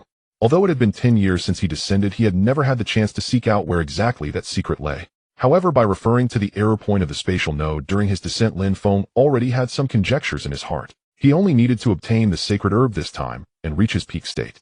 At this moment, looking into the distance, one could already see countless prodigies from all directions within the Dingtian immortal realm transforming into rainbow lights flying toward the direction of the Dingtian arena. There was no time to lose. The Dingtian arena? That is the final battleground of this prodigy battle. It's on the way anyway, you'll go with you. She stood up, her bright red lips slightly parting, a hint of a half smile, curving at the corners with a touch of languor. Moving with graceful steps, she stood beside Lin Feng as Yi Hongwu spoke. In the blink of an eye, another several days slipped by. At the very heart of the secret realm stood a colossal arena. Fashioned from bluish-black boulders, its surface was polished as smooth as a mirror, yet beneath it lay countless ancient scratches, dense and fine as if carved by blades and chisels. It seemed to recount the age-old contention of heavenly prodigies across the vast stretches of time on the Tianshan continent. At the zenith of the ascension arena, 10 beams of light surged upward, piercing the firmament and leading to realms beyond, the so-called upper realm of legend. At this moment, the surroundings of the arena were already dotted with figures of prodigies, while in the distance, more youthful silhouettes were arriving, transformed into streaks of rainbow light. The group of prodigies from the Xianqing sect had long gathered at the edge of the arena. Aside from Shui Yarao, every one of them bore wounds, a clear testament to the countless perils they had encountered along the way. Strange. With the Holy Sun's strength, why hasn't he arrived yet? Could something have? You'd better worry about yourself first. Yu Qingshan's rugged face was marked with puzzlement, but before he could finish, Ling Qinghan cut him off. With silvery white hair cascading tall and slender, her skin like carved ice and chiseled snow, Shui Yarao possessed a breathtaking beauty and an aloof temperament. Her crystalline blue eyes shimmered like ice. Yet now the Xianqing heavenly maiden was gazing toward a corner of the arena where the prodigies of the Hantian Phantom Sea, one of the 9 overlord powers of the central continent, had gathered. Leading them was not the saintess she knew from the Hantian Phantom Sea, but a man clad in black. His aura was singularly aloof and icy, like a solitary star standing apart from the world. Not a sliver of energy leaked from his being, yet a silent, oppressive pressure radiated from him that was impossible to overlook. No wonder the Holy Sun paid special attention to this person back then. She murmured softly. At the previous banquet of prodigies under Lin Feng's watchful eye, she had taken note of this man, but at the time she had not given it much thought. During the journey into the ascending celestial paradise, she had encountered him and witnessed his combat prowess. One strike, with a single blow, he obliterated thousands of prodigies. The eastern continent, southern frontier, western desert, northern wilderness, plus the 9 domains of the central continent. The number of prodigies who had entered the celestial paradise numbered tens of thousands, for each sect had dispatched its most elite disciples. But along the way, due to fierce battles over precious resources and the inevitable conflicts among the young, countless participants had already been weeded out within the celestial paradise. Whoosh! Streams of prodigies were hurrying toward the ascension arena. Roar! Roar! Roar! The sound of dragon roars resounded, shaking the surroundings. It's Prince Xiao Qian of the great Qin dynasty. With an upright posture, chiseled features, and a black robe, his eyes were deep as an abyss, faint wisps of dragon chi swirling around him. Xiao Qian strode through the air. As one of the top prodigies of the central continent, every move he made had drawn considerable attention ever since he entered the celestial paradise. Not long ago, it was rumored that this prince had obtained a cultivation technique from the upper realm, one that perfectly matched his dragon soul physique. This had undoubtedly elevated Xiao Qian's strength to an even higher level, making him a hot favorite to claim the first place in the ascension arena. As if by silent agreement, several of the top prodigies of the central continent soon made their appearances one after another, each triggering waves of exclamations and fervor from the crowd. Whoosh! Like a gust of wind, a figure clad in a silver-white robe appeared. His face was handsome to the point of being almost eerie, and as he walked, a lazy, cynical smile played at his lips. His features were delicate, with a pair of narrow phoenix-like eyes. As his gaze shifted, tiny sparks of lightning seemed to leap within them, sharp and spirited, as though they could perceive every trace and trajectory. His nose was high and straight, and his thin lips always held a faint, knowing curve. Long black hair drifted gently with the wind. He was none other than the young master of the Qianyuan Dao sect, Feng Wuhan. That's the young master of the Qianyuan Dao sect.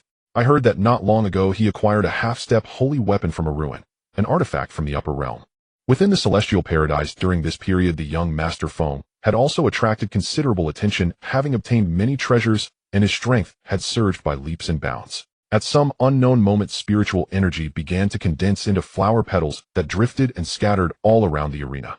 Just then, a breathtakingly beautiful figure made her way toward the arena. She wore a translucent snow-colored gauze robe, its sleeves fluttering without wind. Her figure was slender and exquisite, carrying a bone structure that exuded both coldness and resilience. Her neck was long and elegant, her waist so narrow it seemed one hand could encircle it. Her features were flawless, like a celestial maiden descending to the mortal world. The moment she appeared, countless young talents around were mesmerized.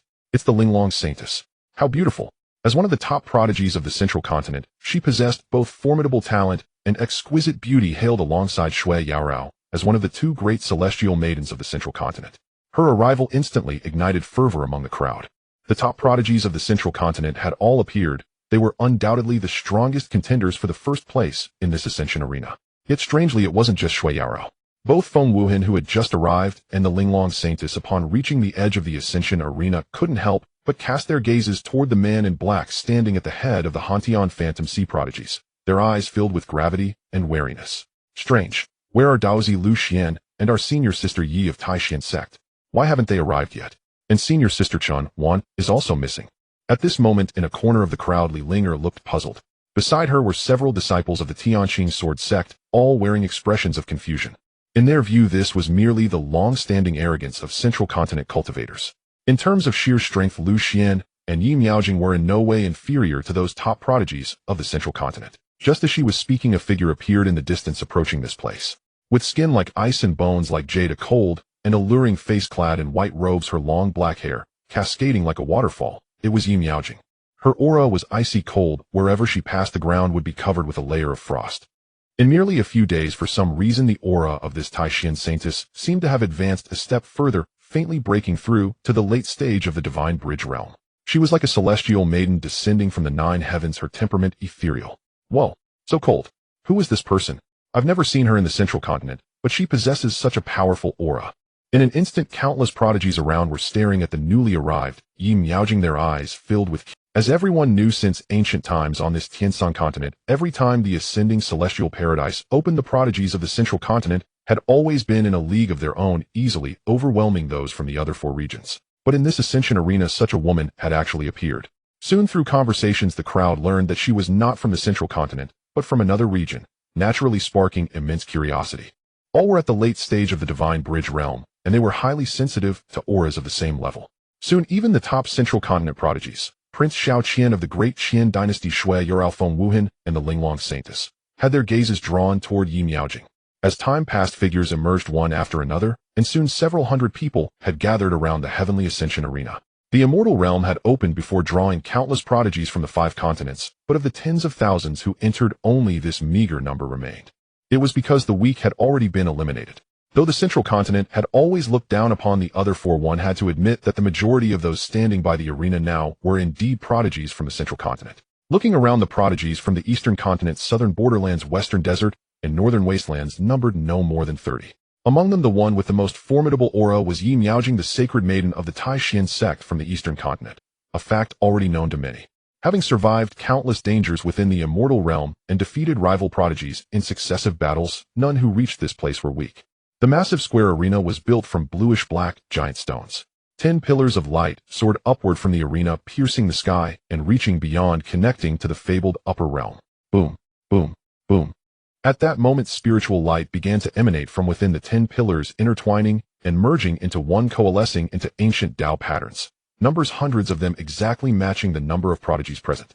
As this scene unfolded, the once noisy surroundings grew quiet.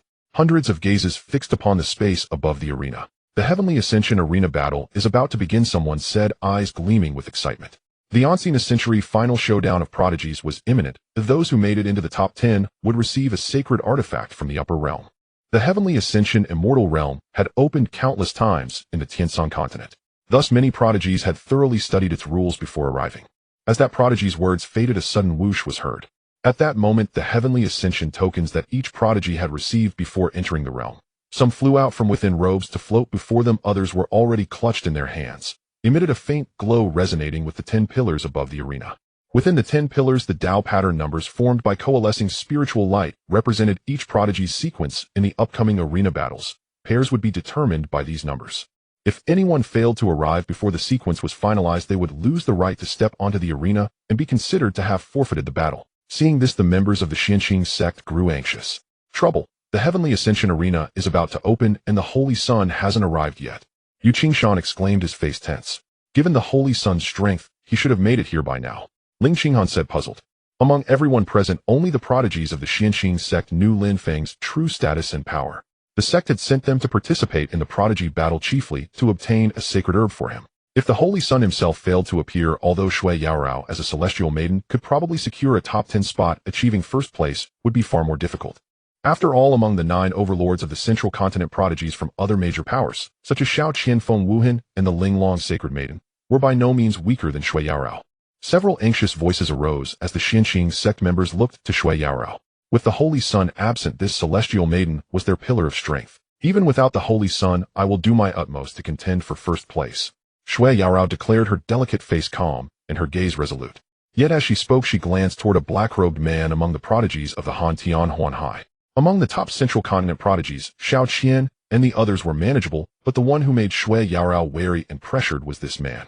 Without Holy Sun Lin Feng present, she was uncertain whether she could defeat that man in the final battle. She could only fight with all her might. It was not only the Xianqing sect disciples who felt this way. At this moment, even the other top central continent prodigies who had met Lin Feng at the prodigy banquet in Qiangu City, as well as Yi Miaojing, who had just arrived, wore curious expressions. Strange. It seems the Xianqing sect is missing one person, Feng Wuhan said, standing at a corner of the arena and looking towards Shui Yaorao with curiosity. Lin Feng's 2 strikes at the prodigy banquet had left a strong impression on these top central continent prodigies. After all, even Shao Qian had been defeated by him. Could it be that man didn't enter the Heavenly Ascension immortal realm this time? Asked the Linglong sacred maiden, equally puzzled. Though Lin Feng and Shao Qian had only exchanged 1 blow each without using their full strength, the white-robed man, whom even Shui Yaorao followed, had given her an immense sense of pressure. Feng Wuhan and the Linglong sacred maiden had entered this secret realm through the eastern heavenly gate, one of the 4 gates, so they had never encountered Lin Feng. No, I met him at the heavenly gate, said Shao Qian, his voice low and his face livid as he clenched his teeth, while mentioning if he was lucky. Otherwise I would have made him taste the power of my dragon soul body on the arena. Thinking of his dragon soul body, Shao Qian seemed to regain his confidence, forgetting how he had been half-killed by Lin Feng's strike at the heavenly gate. Senior sister Yi, what are you looking at? At another corner of the arena, Li Linger keenly noticed that Yi Miaojing, after finally arriving, kept gazing into the distance. I'm waiting for someone, Yi Miaojing said softly. Dressed in white, standing among the eastern continent prodigies like a star surrounded by the moon, she let out an inexplicable sigh. After days of searching following the incident in the dense forest, her persistence had finally paid off. She had found a spirit herb and used it to break through to the late divine bridge realm, now rivaling even the top central continent prodigies. The top 10 of the 5 continents prodigy battle was important to her. It was the promise she had made to the Taishan sect, but more importantly now she wanted to face Lin Feng on the arena to prove that her original choice had been correct. Yet that man had still not appeared. Boom, boom, boom. A great rumbling came from within the 10 pillars above the arena. Radiant light blazed brilliantly, illuminating the entire vicinity. The Tao pattern numbers about to be fully formed were ready to fly toward the heavenly ascension tokens in each prodigy's hand, the order of the upcoming duels. At this final moment, 2 figures finally arrived, appearing before the Xianqing sect disciples, including Shui Yaorao, as if teleporting. "Sorry we almost came late." A man and a woman, the man in front being Lin Feng, said with a slight smile.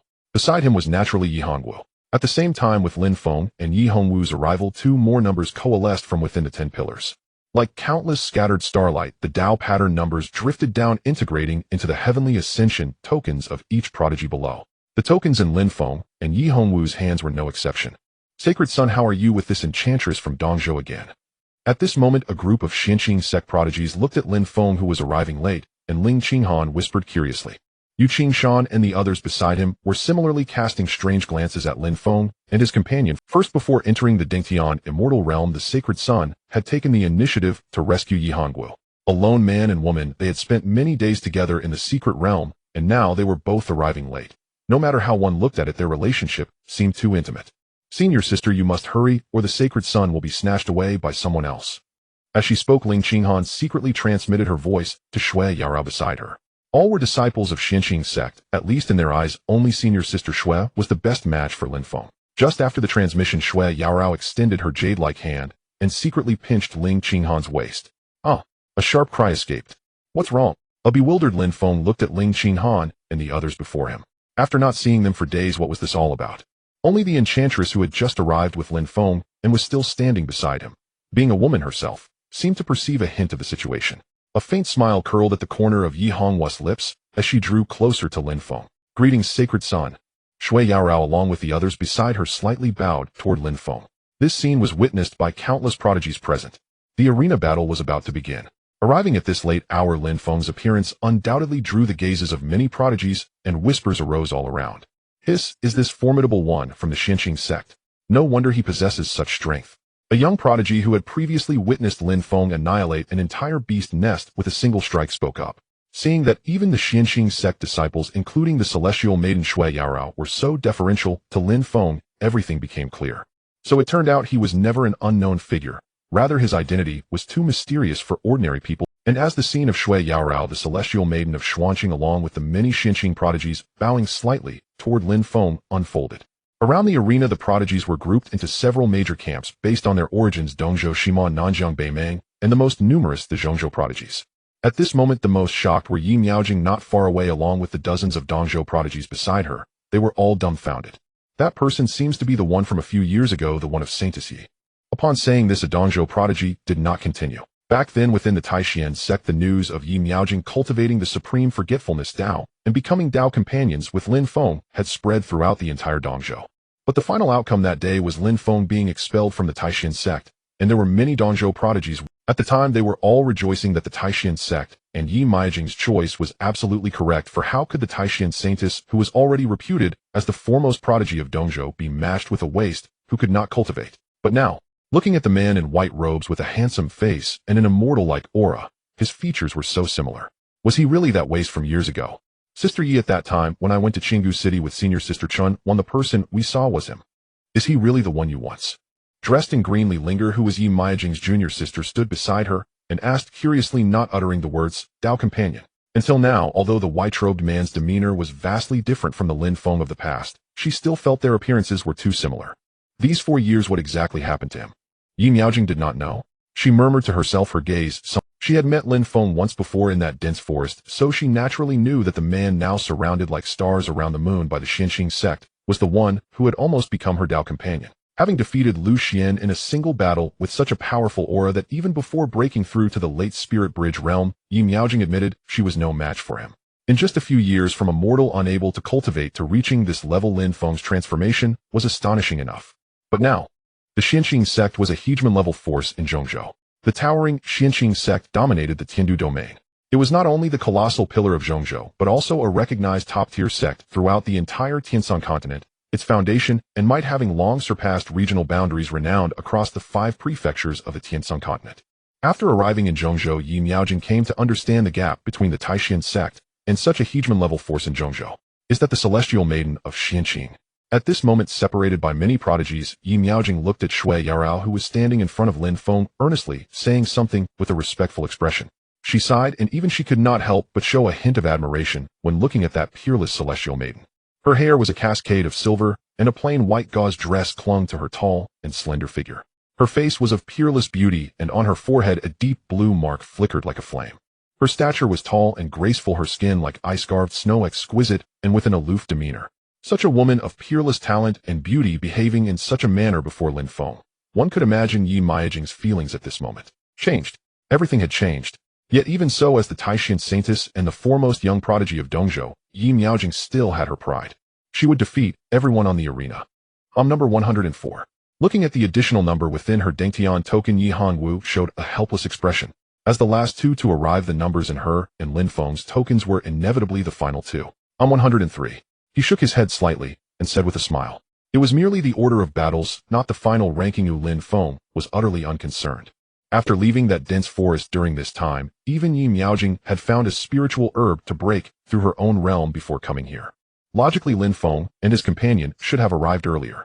In fact, they should have, but on the way they passed by an ancient relic. One must know that the Dengtian immortal realm was a land fragment from the upper realm. A relic that could make even him spend considerable time there. Its value was self-evident. At this moment, the numbers on the Dengtian tokens of all the prodigies present had appeared from number 1 to number 104, exactly corresponding to the 104 people present. Whoosh! At that moment, within the light pillar above the Dengtian arena, 2 beams of light shone out, illuminating 2 prodigies present. One of them was Yi Hongwu. "He'll go up first," she said to Lin Feng. With a flash of red light, Yi Hongwu's figure vanished. The Dengtian arena's prodigy battle had begun. The arena battle began. Confronting Yi Hongwu was a young prodigy from Beimang, clad in animal skins with a burly and muscular physique, his sinews taut and bulging. Boom! The battle on the arena erupted. Meanwhile, below the arena, standing beside Lin Feng, taking advantage of the enchantress' absence. How did the Holy Sun come to know that enchantress? Shui Yarao spoke, a curious expression on her delicate face. It was several years ago that she had once fought Yi Hongwu in Zhongzhou, so she had known her before this. She saved my life. Without further words, Lin Feng gazed at the battle on the arena, speaking calmly. After all, he was one of the 3 great prodigies of Dongzhou. Boom! With a violent eruption of spiritual energy fluctuations on the arena, the battle ended, and Yi Hongwu emerged victorious.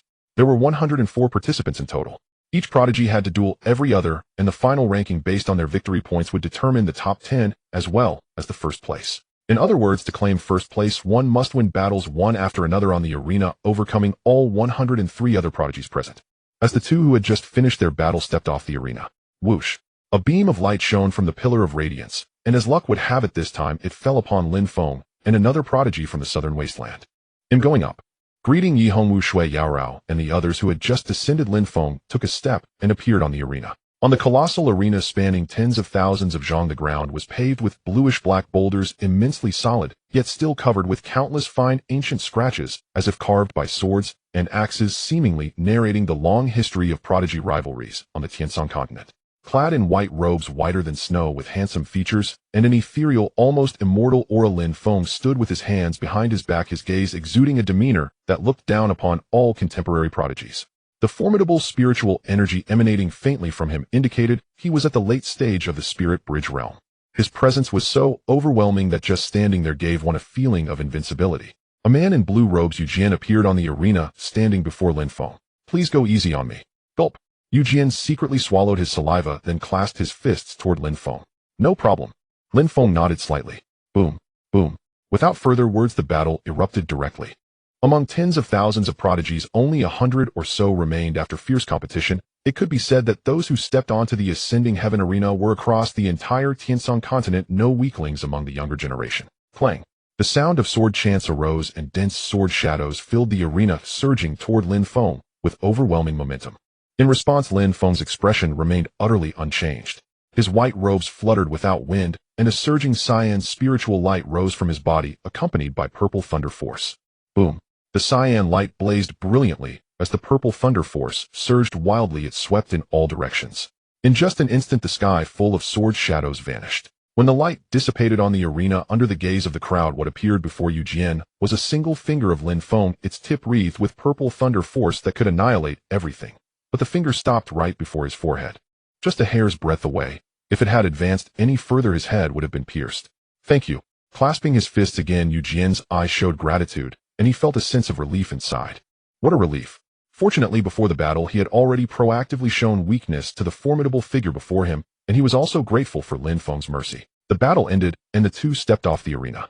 This scene undoubtedly left some of the prodigies around the arena. Sigh. Yu Jian is the #1 prodigy of our southern wasteland. Who exactly is this person to defeat him in one blow? Clearly the prodigy who had just dueled Lin Feng was also of impressive origin, yet the result was that he couldn't even last a single strike against Lin Feng, leaving the surrounding prodigies from the southern wasteland utterly shocked. The prodigy you originally believed to be the strongest in one region turned out to be so vastly inferior before someone else. The shock was beyond imagination. Of course, there were also those who dismissed this, such as the prince from the Qin dynasty Xiao Qian. What's so impressive about defeating a prodigy from the southern wasteland? Just wait, and he'll show you what the dragon soul body truly is. Without concealing his disdain for Lin Feng in the least, Xiao Qian muttered aloud.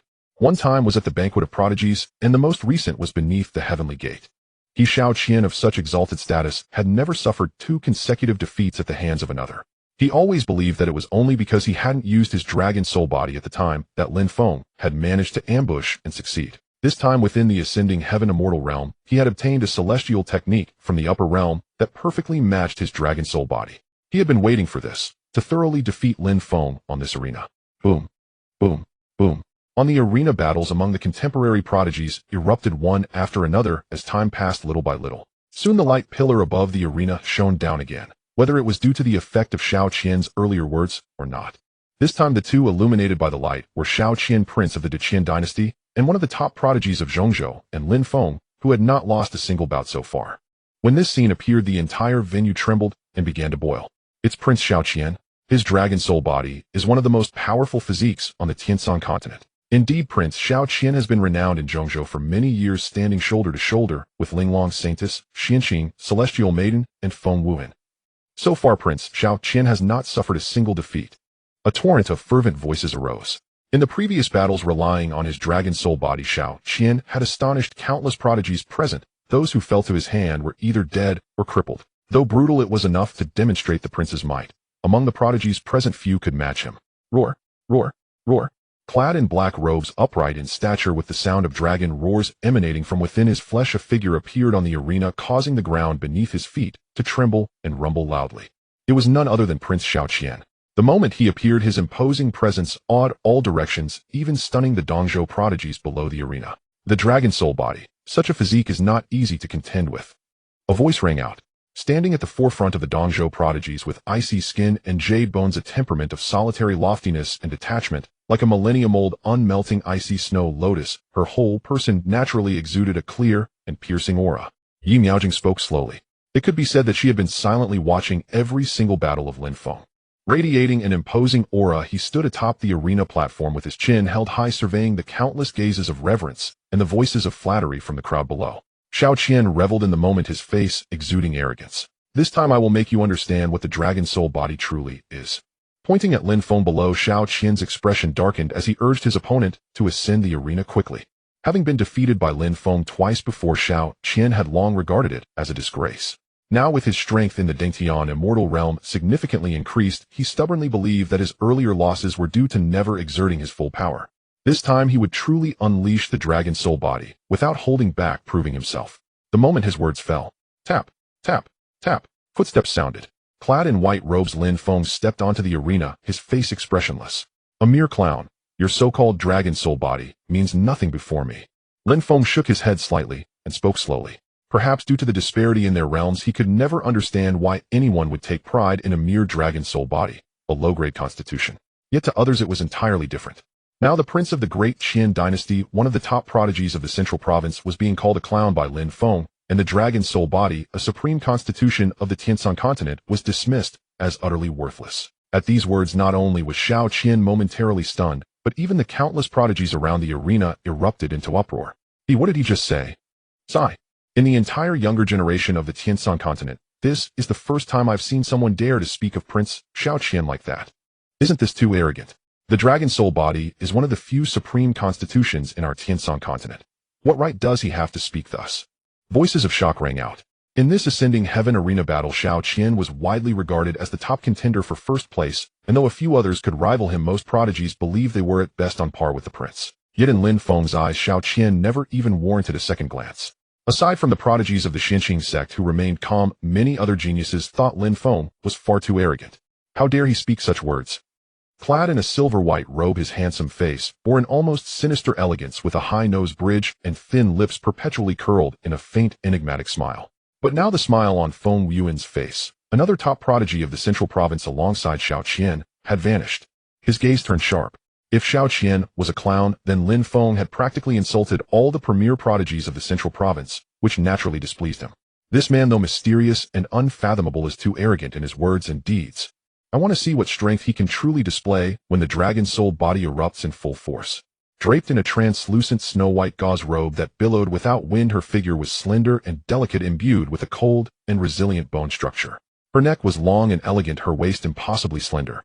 With a face of exquisite beauty, as if a celestial maiden had descended, the Linglong saintess, another top prodigy of the central province, shook her head, clearly skeptical of Lin Feng's strength.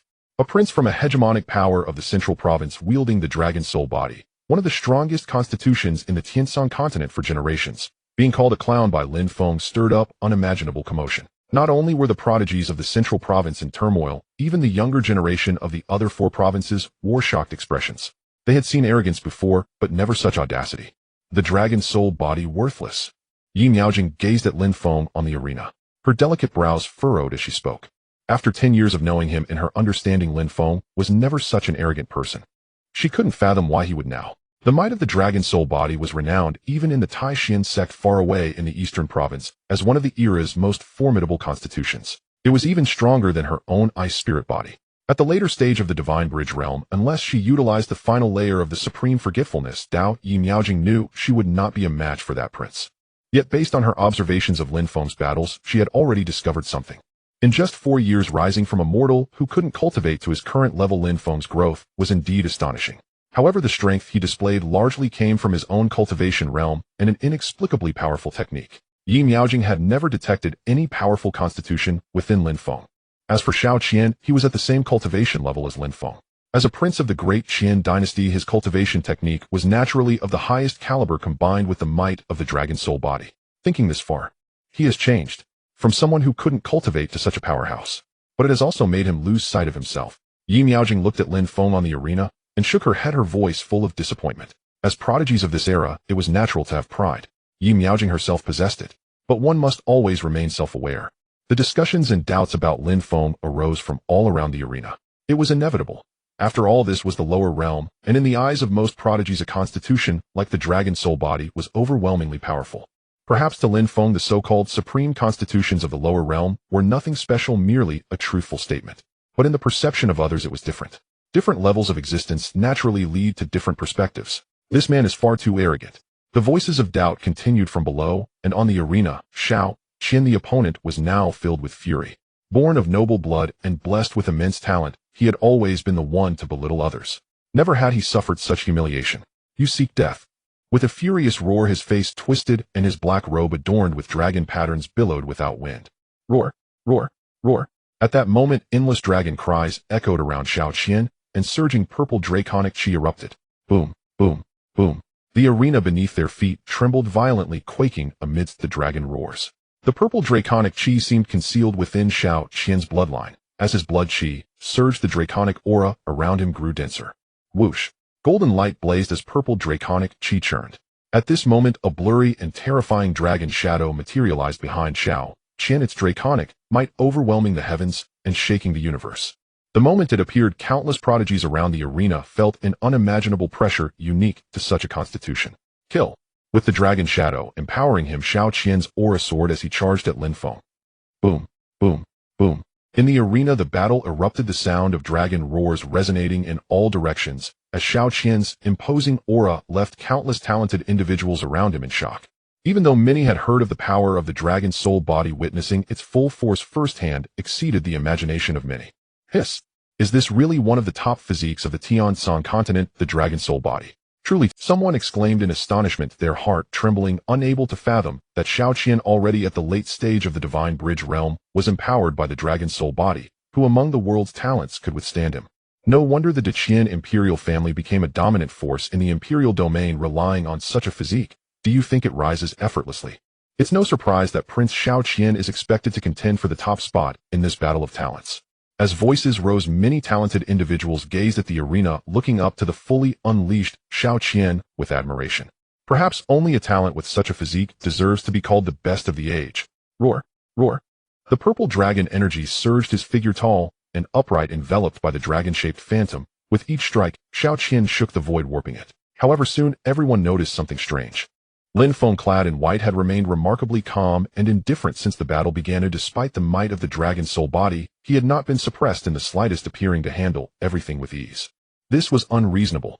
Among the many talented individuals watching, no one could sense a powerful physique from Lin Feng. He was confronting the situation entirely with his latest stage divine bridge realm strength. But let us not forget, Xiao Qian is also at the late stage of the divine bridge realm. What is happening? How can that man in white not be at a disadvantage under Prince Xiao Qian's fierce onslaught?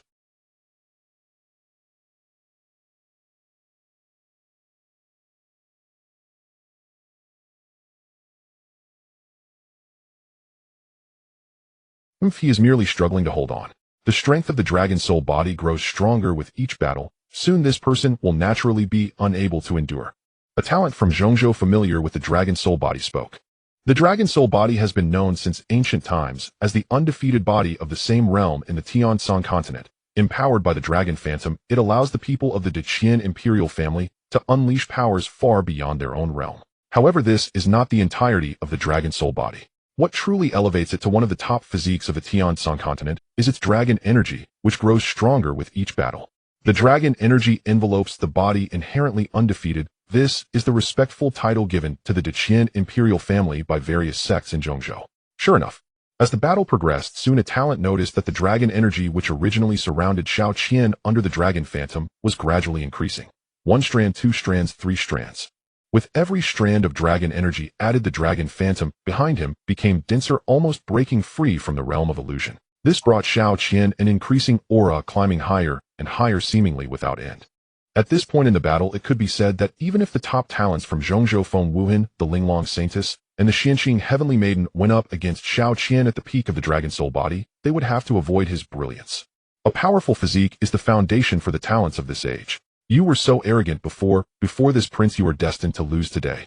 With a tall figure and deep-set eyes, the dragon phantom around him materialized, causing Xiao Qian's aura to surge, surpassing his previous limits, reaching a pinnacle where he utterly embodied the extreme of the divine bridge realm. Facing mockery and derision with continuous attacks in hand, he launched a fierce offense against Lin Feng. Having suffered 2 consecutive defeats at Lin Feng's hands, Xiao Qian maintained a tough exterior, but he still held a trace of apprehension towards Lin Feng. He sensed that the azure light surrounding Lin Feng was derived from the same source as the Xianxing sect's Shui Yalao's cultivation technique, the Xianxing Jing, yet for some reason, it seemed superior to the Xianxing Jing. But what does it matter? At this point in the battle, Xiao Qian had already concluded that Lin Feng certainly lacked any special physique, and under the pressure of his dragon soul body, Lin Feng would not be able to hold on for much longer. Boom, boom. The battle continued. Oh, do you really think your dragon soul body is that formidable, eh? Clad in white as snow, exuding an ethereal aura, Lin Feng's body was surrounded by azure light, from which purple lightning emerged, weaving like a thunder serpent, tearing apart the dragon energy surging toward him. With no hint of disturbance in his gaze, Lin Feng smiled slightly, looking at Xiao Qian as if viewing a fool. Stop boasting. Perhaps you had a chance at the beginning of the battle. Now that I have condensed 9 strands of dragon energy, unless you can break through to the Dao Palace realm, I am invincible within the divine bridge realm. Kill. With a loud shout, Xiao Qian's previously growing aura finally halted, and under the circling 9 energies, his dragon phantom had completely solidified, no longer an illusion, seemingly transcending the limits of reality, descending onto the arena. Roar, roar, roar. Golden light surged, purple dragon energy raged, a dragon-like figure seemingly real coiled above the arena. The massive dragon body shimmered with deep cold light. Its eyes slowly opened, 2 piercing golden beams scanning the entire arena, causing the air to solidify Wherever, they gazed, forcing the weaker cultivators to stagger back, nearly unable to stand. The dragon claw struck down towards Lin Feng, suppressing him with mere intimidation. Crack. The arena beneath their feet cracked. This strike had far surpassed the limits of the divine bridge realm, perhaps truly, as claimed only a Dao Palace realm expert could contend with it. In the face of this scene, it seemed the outcome of this battle was already decided. Around the arena, many talents voiced their opinions, all believing that Xiao Qian was about to win. It was unimaginable that the dragon soul body, pushed to its limit, could undergo such transformation. How could other talents hope to win? Although the dragon soul body is powerful, before this Xiao Qian was not strong to this extent after all. If so, he would not just be a top talent in Zhongzhou, but rather touted as the #1 talent in Zhongzhou. The gateway to the celestial realm has opened, and there are many opportunities. It's not just about acquiring heavenly materials and treasures, but also ancient relics hidden within this ancient upper realm secret realm. Before arriving here, Xiao Qian had obtained a cultivation technique from the upper realm within a relic which resonated perfectly with his dragon soul body. This was one of the main reasons he could summon the dragon form. Roar, roar, roar. The arena trembled. The sound of dragon roars echoed, and a cry reverberated through the heavens. Below the arena, countless talents were in an uproar. The outcome of this battle seemed predetermined, with Xiao Qian surely winning. But at this moment, no one noticed that unbeknownst to when the sky around the arena seemed to gradually darken. Influencing this scene was a silver-white moonlight radiating from behind Lin Feng. A mere dragon soul physique. Just a low-grade constitution. The black-robed man at the forefront of the prodigies from Hantian, Huanhai, sneered, his gaze sweeping over Xiao Qian on the arena with disdain, as if looking at an insignificant ant. Indeed, as soon as the black-robed man finished speaking, soon around the arena, someone noticed that something was amiss. Originally, the sky was clear, but for some reason the surrounding light suddenly dimmed in an instant. At first no one paid attention, but later the surroundings grew progressively darker. This scene alarmed everyone present, as if all changes originated from the arena. In the darkness, a silver glint began to appear around Lin Feng's body, not from spiritual power, but from a terrifying phenomenon of some kind of physique. Unheard of. It is known that on the Tianshan continent there are many powerful physiques, such as Xiao Qian's dragon soul physique, whose exhibited combat prowess already demonstrated the might of its dragon soul manifestation. But making heaven and earth change color, sun and moon lose light, altering the surrounding environment. At least in the long history of the Tianshan continent, no one had ever heard of such a thing. Feng Wuhan looked completely bewildered and asked what happened. As a top prodigy of the central continent in this era, he naturally possessed a special physique, yet at this moment, for some reason from that arena, he sensed an aura of a supreme physique, an aura of a supreme body, even more powerful than the dragon soul physique.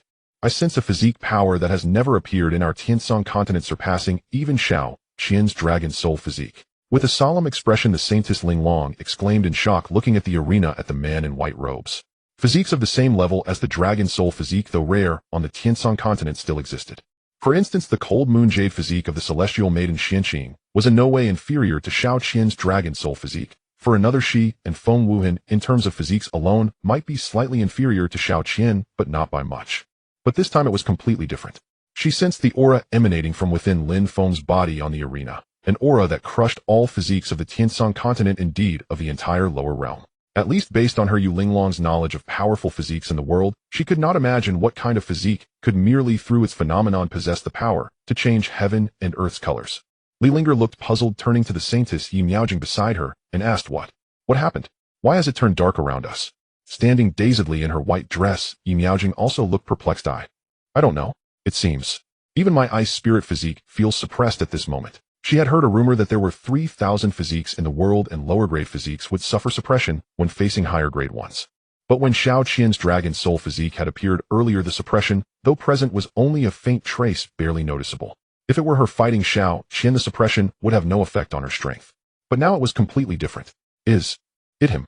Looking at Lin Feng on the arena, Yi Miaojing hesitated for a moment before speaking slowly, a tremor stirring within her heart. She sensed that supreme oppressive force. It came from Lin Feng.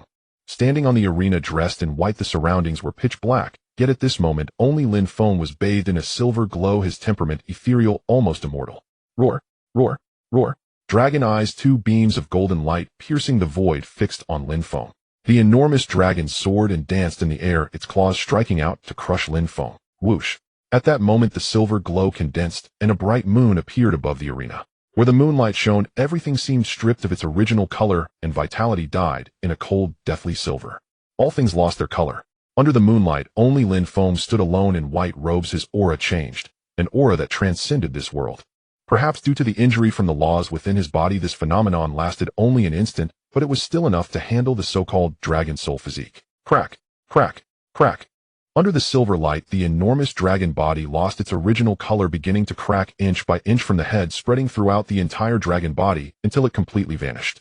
The dragon body that Xiao Qian had manifested with all his effort using the dragon soul physique disappeared as if evaporated. There was no resistance at all. Perhaps these two physique manifestations were not on the same level. Even though Lin Feng could only barely activate his own physique for an instant, it was still incomparable to the dragon soul physique of the lower realm. The shattered manifestation dealt unimaginable damage to Xiao Qian. PFT. With disheveled hair, his body staggering, he could not stop retreating. Blood began to flow from his mouth, nose, and eyes. Dense cracks appeared all over his body. How is it possible? With bleeding eyes full of confusion and shock, Xiao Qian seemed still immersed in that instant, unable to think much, and saw the coldness in Lin Feng's eyes. Crack.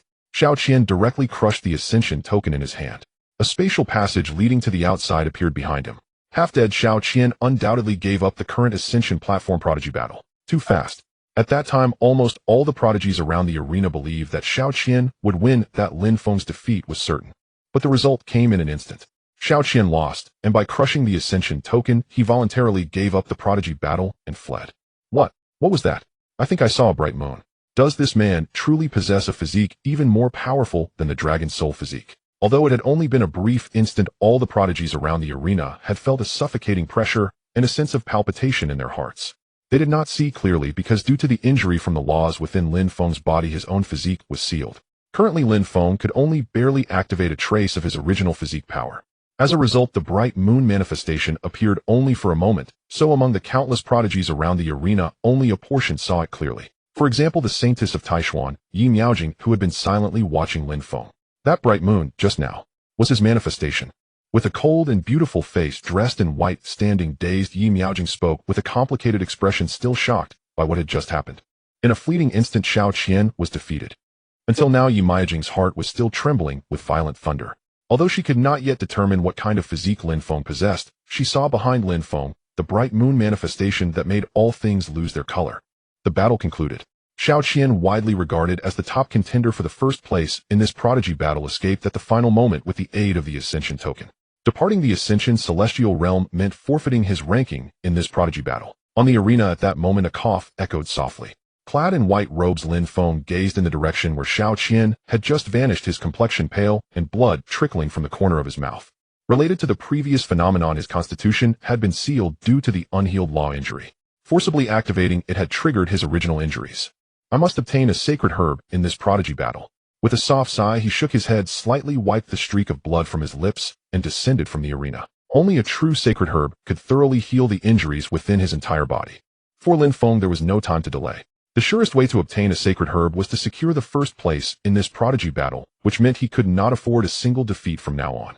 Lost in thought, he moved with measured steps, descending the arena and walking toward Shui Yaorao and the others. At that moment, the sky brightened again, but the surrounding noise persisted. Many were still immersed in the scene that had just unfolded, only coming to their senses after a long while. Even Prince Xiao Qian, as formidable as he is, has been defeated. Around the arena, countless eyes fixed on Lin Feng as he descended, their gazes brimming with shock. No wonder he dared to speak those words before the battle. Now many recalled what Lin Feng had declared on the arena before his confrontation with Xiao Qian. What they had initially regarded as sheer arrogance now appeared to be a confidence born of genuine strength. The dragon soul body had remained unbeaten at the same cultivation level since ancient times in the Tiansan continent, but before Lin Feng, that unbeaten myth was shattered today, especially with the heaven-earth-altering spectacle that had just occurred. At this moment, Lin Feng seemed even more mysterious in the eyes of the crowd. In stark contrast to the shocked gazes fixed on him, the members of the Xianxing sect, led by Shui Yaorao, had remained utterly calm from beginning to end. Even when Xiao Qian's aura had reached its peak, they had been talking and laughing, clearly full of confidence in Lin. After all, before the prodigy battle began, Shui Yaorao, Yu Qingshan, Ling Qinghan, and others had witnessed the same phenomenon on the first peak. Yet they wondered why this manifestation from Lin Feng seemed even shorter than the previous one. Upon reflection, the so-called dragon soul body might be a top-tier constitution on the Tiansan continent, but what did it amount to in the upper realm? Among them, however, one was particularly puzzled: the enchantress. What just happened to you? The graceful figure stood still.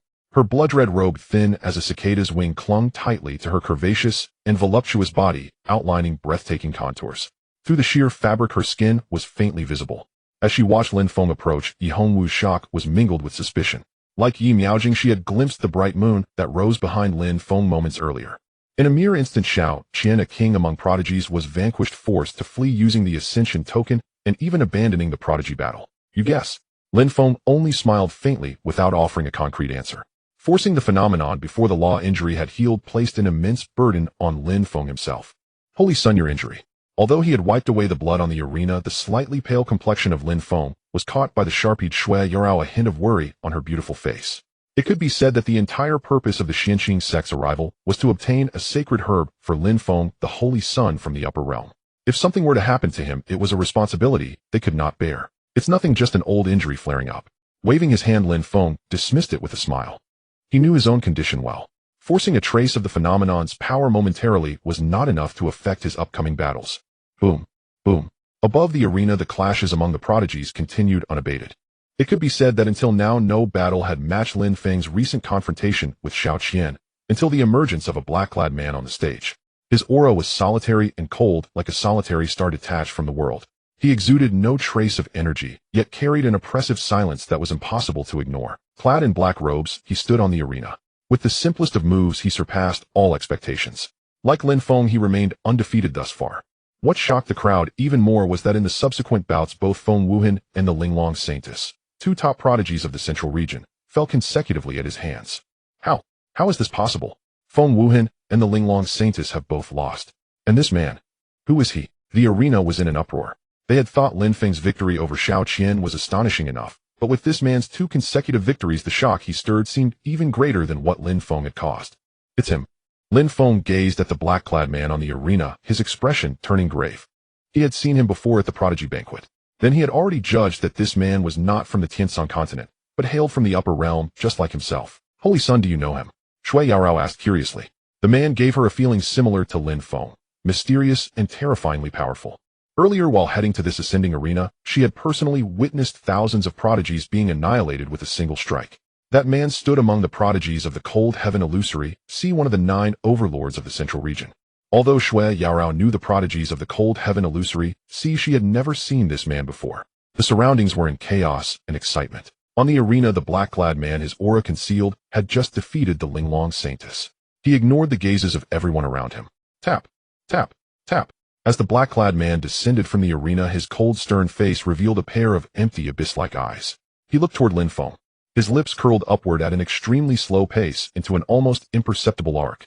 He made no sound, but Lin Feng could read the 4 words he mouthed. Holy Son of Xianqing. Turning, the black-clad man stepped off the arena and walked toward the prodigies of the Cold Heaven Illusory Sea. At that moment, 2 beams of light descended from the radiant pillar above the arena. One beam fell upon Lin Feng, and the other upon Yi Miaojing. Surrounded by the vast arena, the crowd continued to discuss the black-clad man from earlier. Illuminated by the light at this moment, both Lin Feng and Yi Miaojing, amidst countless prodigies, locked eyes in the air, momentarily stunned. Ah, that one is. Don't hold back when you're on the stage later. The enchanting woman beside Lin Feng burst into laughter, her face filled with interest, her crimson lips slightly curling up, looking at Lin Feng with a teasing expression. While speaking, a large hand suddenly smacked her rear. Then Lin Feng's figure was seen heading towards the arena. Yu.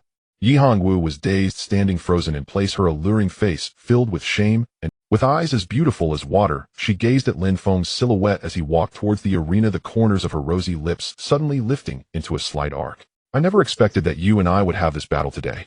With an icy demeanor, her beauty striking, dressed in white, her long hair cascading like a waterfall, her aura seemed aloof and transcendent, like an immortal snow lotus that has not melted for millennia, naturally exuding a chilling and sharp presence.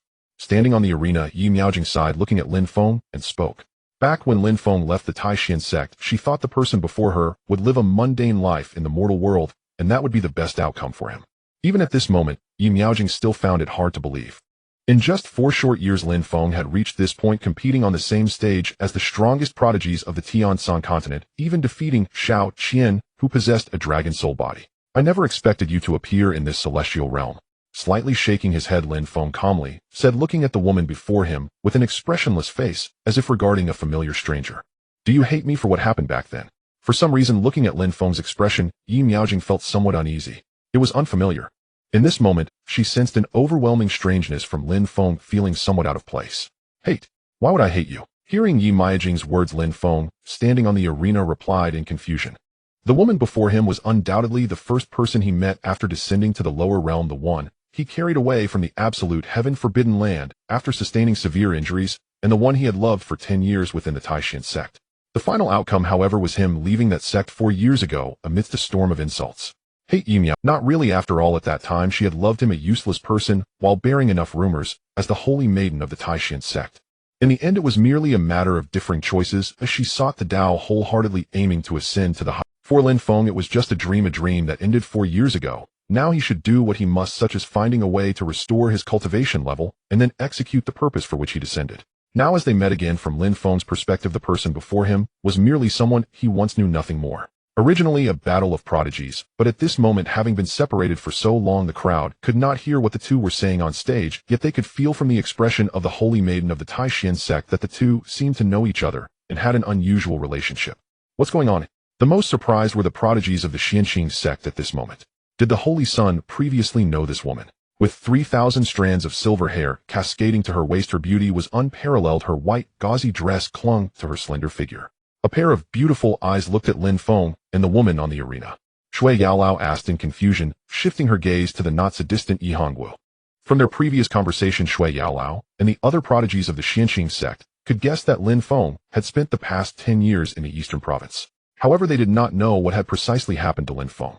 At this moment, the only one who knew the truth was naturally the enchanting woman from the eastern province, Yi Hongwu. Huh, you all still don't know? The holy maiden of the Taishan sect on the arena almost became Lin Feng's Tao partner back then. Yi Hongwu exclaimed in confusion, thinking that the others already knew. What? You mean the Holy Sun was once in a relationship with her? How is that possible? Ling Qinghan and Yu Qingshan exclaimed in shock, still too awed by the Holy Sun of Lin Feng, unable to fathom that someone of his status and identity would have been in a love affair with a woman from the eastern province and almost become Tao partners. The eastern province, what kind of place is that? A land with barren spiritual energy. As for the so-called Taishan sect, in their eyes it was just a small sect. Not only the others, even Shui Yaolao was shocked at this moment. Almost becoming Tao partners with the Holy Sun back then, but what happened afterward? What Shui Yaolao was most curious about was still Yi Hongwu's question. As the Holy Sun of the Xianqing sacred land, what kind of woman couldn't he find?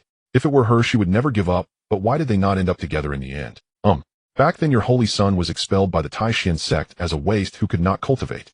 Recalling Lin Feng's low point, even Yi Hongwu felt some emotion. From the mouths of the prodigies of the Xianqing sect, it was confirmed that Lin Feng was indeed the Xianqing Holy Sun who descended to the lower realm, a matter that had once shaken the entire Tianshan continent. After all, when Lin Feng first descended, the Xianqing sect as the overlord of the central province had already spread the news, and all major sects across the 5 provinces had heard about the arrival of a Holy Sun from the upper realm 15 years ago. The key was that no one could have imagined that the Holy Sun of the Xianqing sect would be regarded as an incapable waste in the Taishan sect for a full decade during his time in the lower realm. During this period, Yi Hongwu had no idea how Lin Feng spent those 10 years. What? A waste who cannot cultivate? At this moment, Shui Yaolao and the other prodigies of Xianqing were completely shocked. Their hearts were shaken, their expressions dazed, standing there in disbelief. Echoes of Yi Hongwu's words still rang in their ears, a waste who could not cultivate, but those 2 words they never dared to utter. What a joke. One must know that prior to this, Shui Yaolao had already learned that even now Lin Feng's injuries had not yet healed, and during the first peak, merely relying on a trace of anomaly power had pressured them to the point of breathlessness.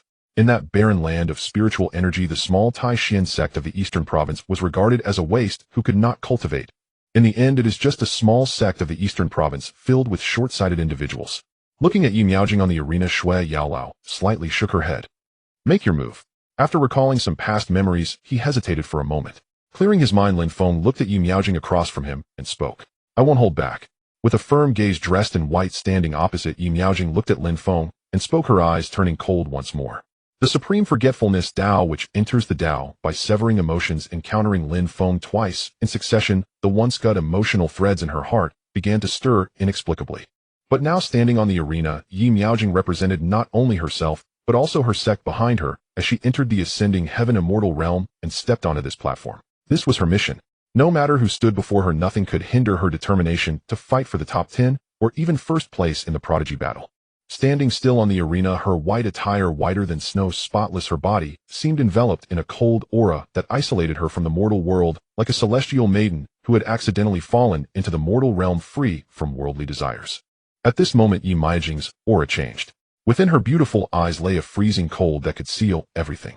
The supreme forgetfulness Tao was based on severing emotions and thoughts. Crack, crack, crack. Spiritual light rose, and a biting cold began to spread across the arena. The air instantly congealed, and the bluestone ground was quickly covered with crystalline frost. The ice spirit body was originally an acquired physique awakened by Lin Feng back, then using ice crystal marrow. In terms of sheer power, it was in no way a match for Shao Qian's dragon soul body. But under the enhancement of the supreme forgetfulness Tao, it was perfectly compatible with this physique. What kind of physique is this? So cold. Divine Bridge Realm late stage. This woman is already comparable to several top prodigies from the central region. At this moment the cold still radiated from Yi Miaojing, causing countless watching prodigies below the stage to unconsciously shiver as if they were in the midst of a harsh winter ice cave. Voices of shock arose one after another. As everyone knew, cultivators from the central region had always held contempt for prodigies from the other four regions. But the strength Yi Miaojing displayed at this moment undoubtedly exceeded the imagination of countless prodigies below. Won't you hold back? This time, in order to contend for first place, I won't hold back either. Dressed in white, standing calmly in place, Lin Feng looked at the frost spreading towards him and said with a slight smile. As he spoke, whoosh, a vast and immense aura surged up, causing the void around the arena to tremble and shake. His white robe fluttered without wind, blue spiritual light rose around him, and purple thunder force spread over his body. Boom! Where the blue light and purple thunder force permeated, the frost was directly evaporated and melted away. Even Yi Miaojing might not have known back then that the ice spirit body she possessed was awakened by Lin Feng through daily accumulation. All along she had thought it came from cultivating the supreme forgetfulness Tao. Therefore, when it came to the ice spirit body, even she might not know it better than Lin Feng. How is that possible? With a puzzled expression, Yi Miaojing looked at Lin Feng, who had not even used a technique, yet casually neutralized her powerful attack, and said in shock. Although she had watched Lin Feng's battles time and again before, it was only when facing him personally that she could feel they were both at the same cultivation level, both at the late stage of the Divine Bridge realm. But at this moment, Yi Miaojing had a feeling that in terms of the art alone, the blue light and purple thunder force emanating from Lin Feng were much more powerful than her own supreme forgetfulness Tao. But how could that be? After all, the path she had cultivated was the supreme forgetfulness Tao, which no one in the Taishan sect had been able to cultivate for 10,000 years. If this is all you have, you are no match for me. Looking at Yi Miaojing across from him, Lin Feng shook his head slightly and said calmly. These words were already polite enough. In Lin Feng's true thoughts, it was not even a question of being a match. Rather, the saintess of Taishan before him was simply unqualified to fight him. She was even far inferior to Shao Qian earlier. Then try to take this strike.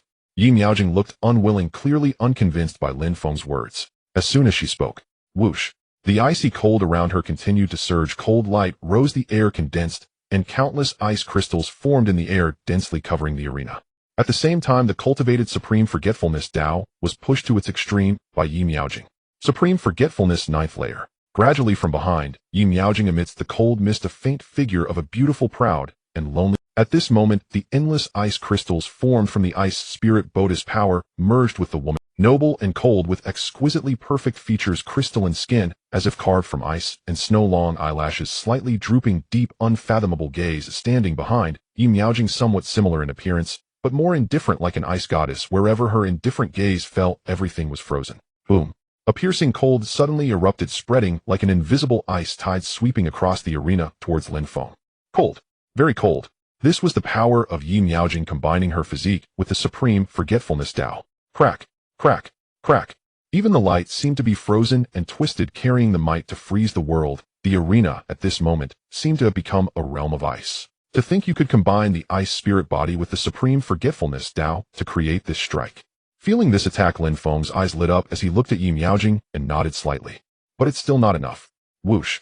The blue light and purple thunder force around Lin Feng rapidly gathered into a single point, converging at his fingertip. Finally, it transformed into a wisp of purple flame, dancing and spiraling on Lin Feng's fingertip as if it were the most beautiful color in the world, yet carrying an unimaginable, indescribably dangerous aura. A supreme aura that made one's heart tremble. Crack, crack, crack. As the purple flame flickered, the surrounding space twisted and cracked inch by inch like a shattered mirror, leaving deep black fissures. The Xianqing Emperor scripture was one of the supreme cultivation methods of the upper realm. Even within the Xianqing sacred land, only Lin Feng, the sacred son, had successfully cultivated it. Blue light gave birth to purple, and the purple thunder force was the pinnacle of this emperor method. Although over the years Lin Feng had only cultivated this emperor method to the first layer, it was still incomparable to methods of the lower realm. A single finger pointed out, purple chi surged, and the entire thunder platform trembled. Rumble. All the cold disappeared, sweeping everything away. Even the goddess phantom formed by ice crystals behind, Yi Miaojing cracked, and eventually shattered into countless ice shards scattering around. I lost. A mouthful of blood spurted out, her face pale as paper. With purple chi swirling at his fingertip, Lin Feng stood before her. Yi Miaojing stood frozen, her beautiful eyes dazed. Lin Feng's might utterly surpassed Yi Miaojing's imagination. Merely observing his battles as an onlooker, one only grasped a fraction of his prowess. Only when facing him directly could one experience a profound sense of helplessness. I never imagined that, even exhausting all my strength, I couldn't even force you to reveal the visions of your true constitution. Her delicate face pale as paper, a trickle of blood slowly trailing from the corner of her lips, her gaze somewhat vacant. Yi Miaojing looked at Lin Feng before her and spoke with a bitter smile. Remembering the battle between Lin Feng and Xiao Qian when the heaven-ender faltering visions had haunted her, Yi Miaojing was bewildered. She could not comprehend it. Once Lin Feng had possessed no cultivation aptitude at all. In merely 4 years, he had surpassed almost all the younger generation of Dongzhou, and now commanded a physique power that even she could not rival. In this battle she had wished to experience it firsthand. But this man before her, in order to defeat her, no longer needed to exert his full strength. How ironic. She knew well Lin Feng's former status within the Taishan sect. Yet now, in a single transformation, she, the Taishan sacred maiden, could only look up to his back without realizing it. In fact, you are already very strong. After all, she was a woman he had once been fond of. A Lin Feng neither mocked nor sneered. He hated Dongzhou and the countless cultivators there, but toward this person it was merely a matter of different choices. No one owed anyone anything. Hua. The purple thunderous energy at the tip of his finger, which had been hovering before Yi Miaojing, dissipated. Lin Feng turned and walked away, descending the arena stage, preparing for the battles that followed. Only Yi Miaojing, still unable to recover from the previous moment, wore a dejected expression. Was my choice back then truly wrong? Gazing at Lin Feng's departing back, she murmured to herself, as if asking herself, or perhaps asking others. But no one answered her. Although this battle was not as spectacular as the one against Xiao Qian, the spiritual energy fluctuations it produced still astonished many. Xinxiao Realm late stage. From the previous engagement, Yi Miaojing had undoubtedly reached a level comparable to the top geniuses of Zhongzhou, yet in the end, she still lost to Lin Feng. The crowd murmured that the final result for the ranking of this generation's genius battle had become clear. The first place would inevitably be decided between Lin Feng and that black-clad man. Just as countless were debating who would prevail, Lin Feng had already appeared before the group of geniuses from the But Lin Feng distinctly sensed that for some reason Shui Yaorao and the others were looking at him with an unusual sacred Sun Yu and Shi. With silver-white hair flowing like a waterfall, clad in white robes, her temperament icy, Shui Yaorao stood before Lin Feng hesitating. Similarly, Yu Qingshan and Ling Qinghan beside her also showed curiosity, looking at Lin Feng. The Shi naturally referred to the Taishan sacred maiden who had just fought Lin Feng on the stage. What Shui Yaorao and the others never expected was that before Lin Feng, the sacred son from the upper realm, came to the Xianqing sect, he had such a history in Dongzhou in the Taishan sect. It seems you already know. That's right. When I first ascended to the lower realm, I did land in Dongzhou. Speaking with a smile for Lin Feng, this matter was nothing he couldn't mention. It was merely a chapter from his low period. The rest seemed already known to them, so there was no need to elaborate. His gaze swept over the enchanting girl who was avoiding him, and Lin Feng already knew who had revealed it. I didn't intentionally expose your past. I just mentioned it casually.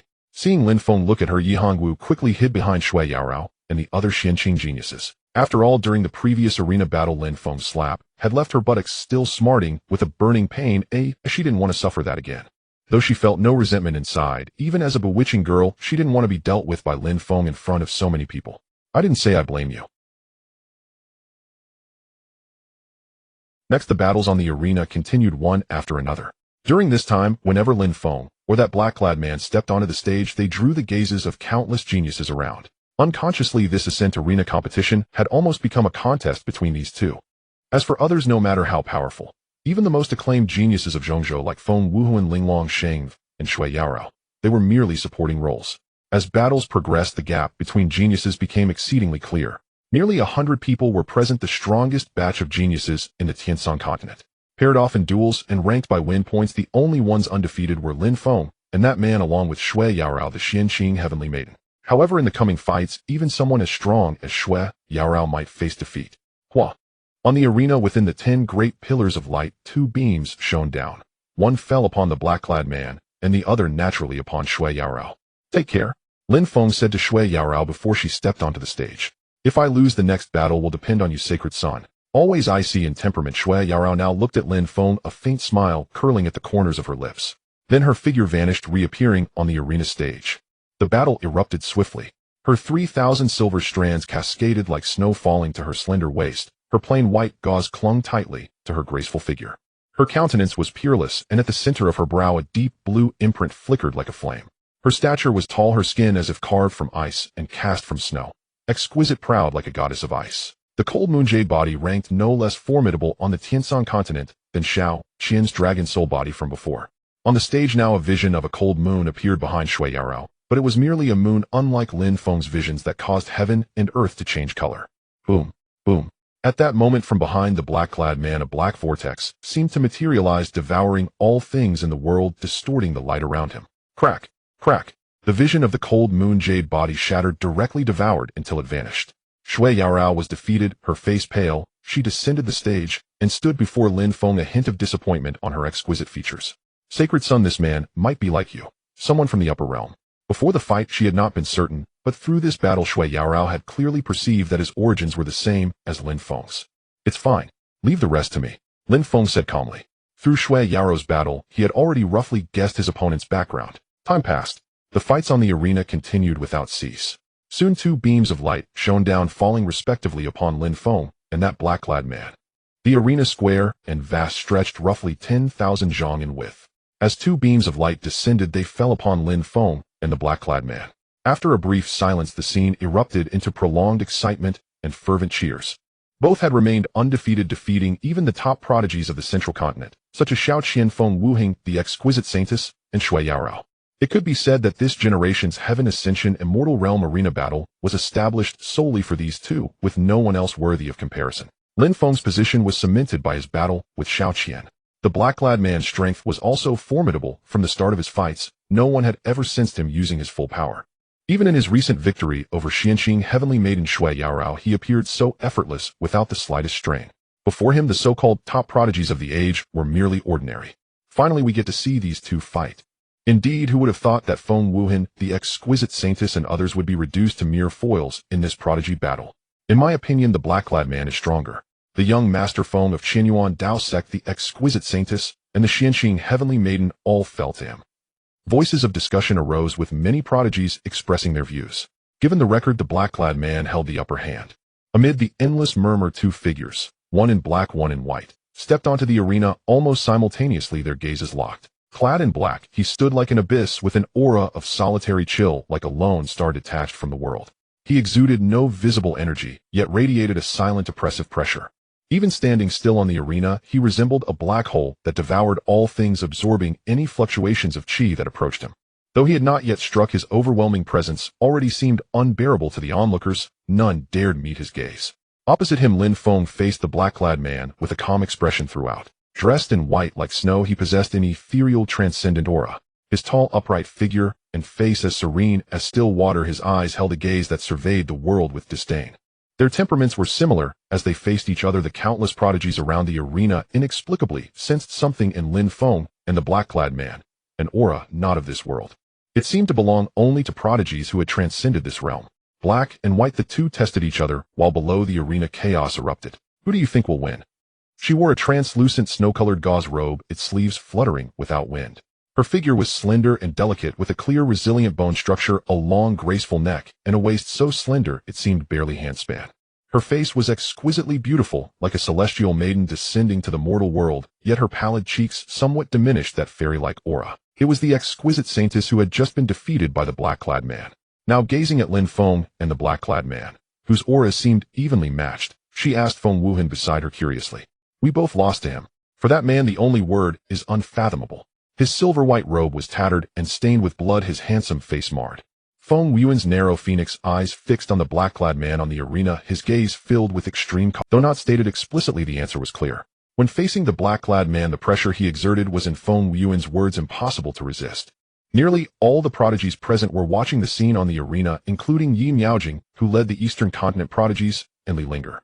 Senior Sister Yi, is that man really Lin Feng?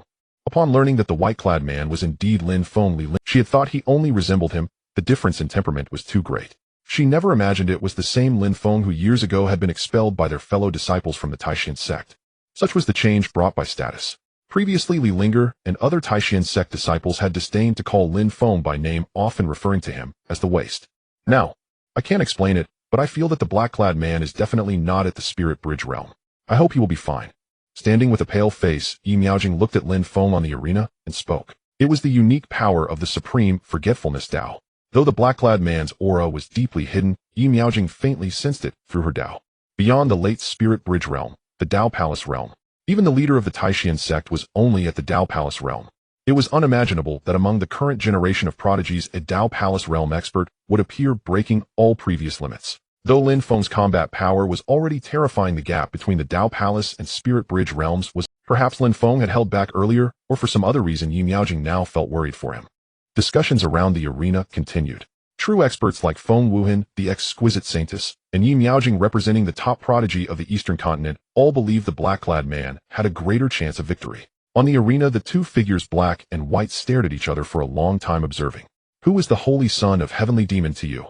If earlier there had only been speculation, now, after observing Lin Feng, had fully confirmed the origin of the technique the black-clad man used to defeat Shui Yaorao just now. Lin Feng had seen it in the upper realm during a battle. Devouring heaven demon art. One of the top techniques of the upper realm, on par with Lin Feng's Xianqing Emperor scripture in terms of grade.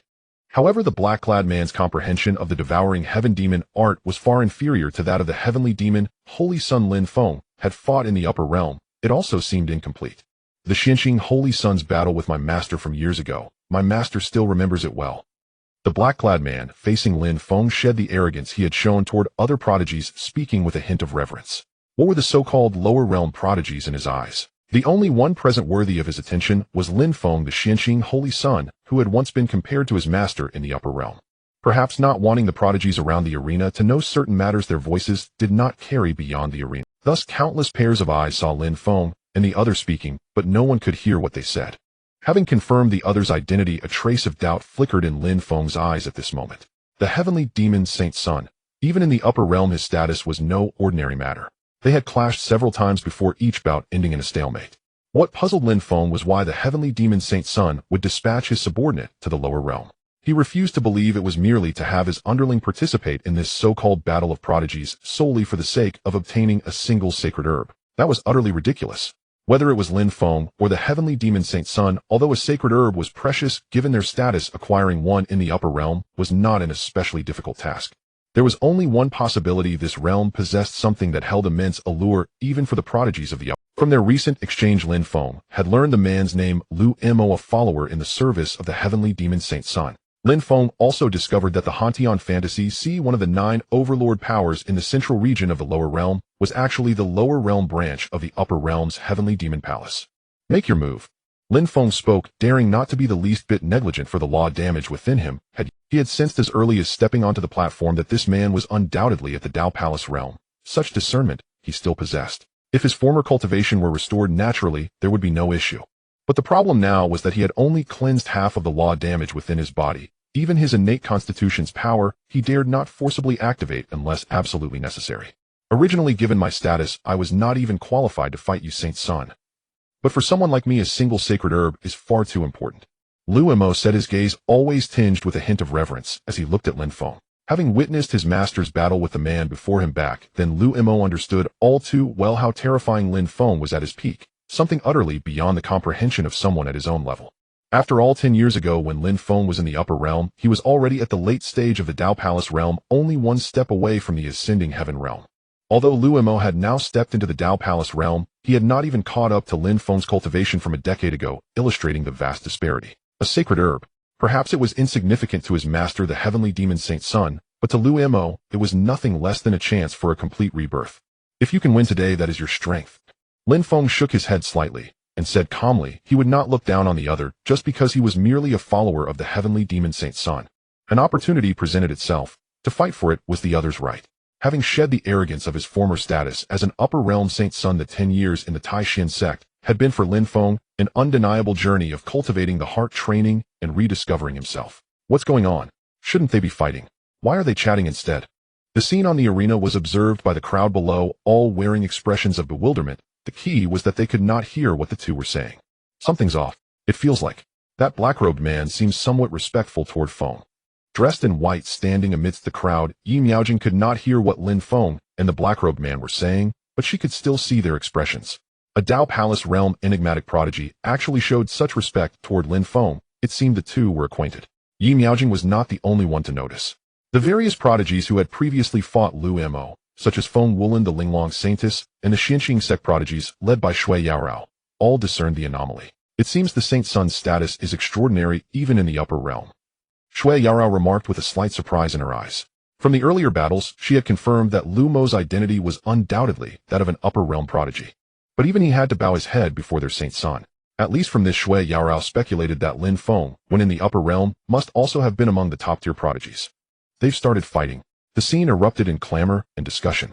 At that moment, the battle abruptly commenced on the arena. Feng Wulin and the other prodigies who had long been anticipating gazed at the stage and said, clad in black, with every step he took the arena beneath his feet seemed to sink slightly, leaving footprints smoldering with dark red embers. The aura and spiritual power of the Dao Palace realm surged from Lu Mo's entire being. Boom, boom, boom. Surging and roaring at this moment with the entire arena as the center the surrounding ground shook with rumbling sounds. Demon Chi. Interwoven with black and red monstrous demon Chi gushed wildly from Lu Mo's body, sweeping in all directions like rolling tides. This strike is inherited from my master, the heavenly demon Saint Sun. Lu Mo bellowed, and a blood-red mist around him, viscous like plasma and reeking of corrosive stench. Wherever it passed, the arena was being corroded by the demon Chi vaguely, as if transforming the entire stage into a scarlet hell. His black robe flapped violently in the raging demon Chi. He formed a finger blade with his right hand wrapped in condensed, tangible black light of destruction. With a casual slash, the blood mist ahead along with space itself was torn open into a hideous wound. The heaven-devouring demon art was a top-tier technique of the upper realm. Even though the version Lu Mo possessed was only a fragment, it was still far beyond what any lower realm prodigy could imagine. Only at this moment did the countless onlookers below the arena realize. Dao, the Dao Palace realm. How is this possible? To enter the ascending heaven immortal realm, the bone age must absolutely not exceed 40 years old. The Dao Palace realm. That is the level of power of sect masters and elders within major sects. Only those who have cultivated for 1,000 years can barely achieve it. At this moment, the entire audience erupted. Countless shocked voices rang out as they stared at Lu Mo. So even when he had fought against top prodigies like Feng Wulin earlier, he had been concealing his strength. And now, facing Lin Feng, he finally unleashed his full power, the Dao Palace realm. This was a realm nearly unimaginable for the countless prodigies present. The late stage of the Divine Bridge realm seemed only one step away from the Dao Palace realm, yet they were as far apart as clouds and mud. Many cultivators living on this Tianshan continent understood that only a powerhouse of the Dao Palace realm could be considered the pinnacle of this world and could establish a sect. To have cultivated to the Dao Palace realm before the age of 40 completely surpassed the imagination of the countless prodigies present. The moment Lu Mo's realm was fully revealed, almost all the prodigies present believed that the outcome of this battle was already decided. After all, on the Tianshan continent, it had never been heard of that anyone at the late Divine Bridge realm could defeat a Dao Palace realm cultivator. This was utterly and almost impossible to achieve. With a series of thunderous roars, demonic energy swept across the arena, its might at the Dao Palace realm shaking the platform on all sides. The once pristine stage was stained a dark red, dense and overwhelming, shrouding both figures and obscuring Lin Feng from view. What a pity! The once renowned Xianxing saint of the upper realm has fallen to such a state. Lu Mo sighed, his pitch-black eyes holding slowly rotating red vortexes of devouring power. He had long sensed that Lin Feng, for reasons unknown, had lost his former cultivation. Otherwise, someone of his caliber would never have deigned to strike against such a formidable opponent, something Lu Mo could never have imagined before. It could only be said that fate played its cruel tricks. There was no trace of pride in Lu Mo's heart, only reverence for the former saint of the upper realm's Xianxing sect. Just as he was lost in these reflections, at that very moment upon the arena that had been shrouded in black-red demonic energy, a flash of azure light suddenly blazed forth, radiant and fierce. Within the azure light crackled purple thunderbolts, tearing apart the rolling demonic fog. In an instant, the surging demonic energy that had filled the arena vanished completely. The azure purple radiance spread in all directions, sweeping away every trace of darkness, leaving the stage pristine. When I fought your master back, then his heaven-devouring demon art was far more formidable than this mere display. Lin Feng stood at the center of the arena, clad in white garments pure as snow, his tall figure radiating an ever-ascending aura. His expression was calm as he spoke, surrounded by swirling azure purple light that made all other forces retreat. This is the Xianxing Emperor scripture. All traces of reminiscence vanished from his face. He had already unleashed his full power in that earlier strike, fully aware that against a figure like the Xianqing Saint no amount of caution was excessive, even if the opponent had lost all his former cultivation. Yet he never expected that a single blow would be all it took. The supreme force of his own heaven-devouring demon art was neutralized so effortlessly by Lin Feng. The Xianqing Emperor Scripture. When Lu Mo had once followed his master in the upper realm, he heard the heavenly demon saint praise this technique endlessly. Before watching from below, he had only observed from afar, never experiencing it firsthand. Now he understood. His master's words had not been empty boast. The saint flatters me. My humble power is nothing compared to my master's. Lu Mo smiled, shaking his head. However, before coming to this Tiansong continent, my master personally imparted to me the true essence of devouring heaven from the demon art. I humbly request the saint's guidance. The heaven-devouring demon art's strength lay in the concept of devouring heaven. Even the heavenly demon saint himself had only recently comprehended this true essence, yet he had already taught Lu Mo a few techniques, a testament to his high regard for him. True enough, as soon as Lu Mo spoke these words, even Lin Feng standing at the front of the arena was momentarily taken aback. Oh, so he has finally grasped the true essence of this path, has he yet? It was no wonder Lin Feng was surprised. When he had battled the heavenly demon saint in the upper realm years ago, he had sensed that the opponent was on the verge of comprehending the devouring heaven's might, but still lacking in some key aspect. He never imagined that in just 10 short years the other party had already reached such a level. Along with his surprise, a spark of eagerness flickered in Lin Feng's eyes. Deep down he was combative, but in this lower realm, even with his recovered strength, finding a worthy opponent among his peers was nearly impossible. His old friends and rivals from the past had all continued to grow stronger over the decades. Lin Feng was curious, hoping to gauge through Lu Mo how far that heavenly demon saint of yesteryear had advanced. The arena, which had fallen into a brief silence, now quaked once more, this time with even greater intensity than before. Clad in black robes, Lu Mo's eyes were pitch black, like ink emitting thick, dark light. An indescribable vortex, as if it would drag the heavens, earth, and all living beings into an abyssal reincarnation, slowly materialized behind him. Heaven and earth changed color, the cosmos trembled. Even the sky within the celestial ascent realm seemed veiled by rolling black mist. It was the devouring heaven spectacle emanating from Lu Mo, affecting the very secret realm itself. With a series of thunderous roars, a colossal vortex of demonic energy, like a passage connecting to the 9 netherworlds, slowly rotated behind Lu Mo, hovering above the arena. Fierce and wild within the pitch-black vortex, countless demonic runes leaped and spiraled. Demonic energy bred and swelled. The devouring heaven phenomenon seemed to crystallize from the void, greedily tearing and consuming everything around it. It appeared as if even time, space, and the very heavens and earth would be sucked in. Light itself was devoured, leaving behind an ever-expanding domain of absolute darkness, a void of despair. The scene was too overwhelming. Countless prodigies below the arena were shaken to their core, their hearts pounding with thunderous echoes. What is that? A colossal vortex that seems to swallow even the heavens. What kind of existence has this celestial ascent realm summoned forth? Impossible. Even my sect master at the midstage of the Dao Palace realm could never unleash such power. Voices of shock rose one after another. The spectacle of devouring heaven surpassed their imagination. As the crowd was stunned by this scene, one could only imagine the pressure bearing down on Lin Feng atop the arena. His black hair billowing, his handsome features lifted, Lin Feng looked up at the devouring heaven vision hanging in the firmament. So he really did comprehend it. There was no fear in his heart, only surprise and a hint of excitement. Thunderous roars echoed again. The devouring vortex descended slowly, bearing down on Lin Feng, as if to pull him inside, tearing every inch of his flesh, shattering his bones, and even devouring his soul. Though it was a vision, it was terrifyingly solid, as if it would give birth to reality from illusion. But Lin Feng knew that was impossible. Unless the creator of the heaven-devouring demon art, the devouring heaven demon emperor himself, rose from the dead to manifest this vision in the world. After all, he was only at the spirit bridge realm. Even augmented by the Xianqing Emperor Dharma, he knew it would be difficult to withstand this strike unless his former cultivation were fully restored. And now only this one obstacle remained: victory over Lu Mo. It seems he'll have to risk everything this time. He smiled bitterly, but his face showed no fear, only unyielding resolve, and determination blazed in his eyes. At some point, the heavens around the arena darkened once more. This transformation resembled the earlier world-fading phenomenon when Lin Feng fought Xiao Qian, but this time under desperate circumstances. Lin Feng was forcibly activating the innate source power of his own physique. Thunderous roars erupted. Silver radiance surged from Lin Feng's body.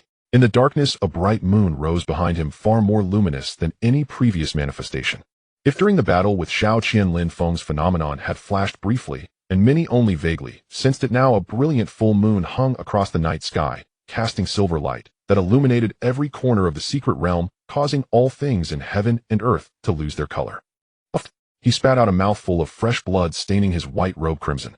His face was deathly pale, and Lin Feng's body trembled slightly. The law damage sealed the power of his physique's origin. In the night sky above, the bright moon grew ever more luminous, and the injuries within Lin Feng's body worsened accordingly. If he could not win this battle and obtain the sacred medicine, Lin Feng's situation would be perilous to the extreme. At this moment, the bright moon hung high with endless silver radiance cascading down.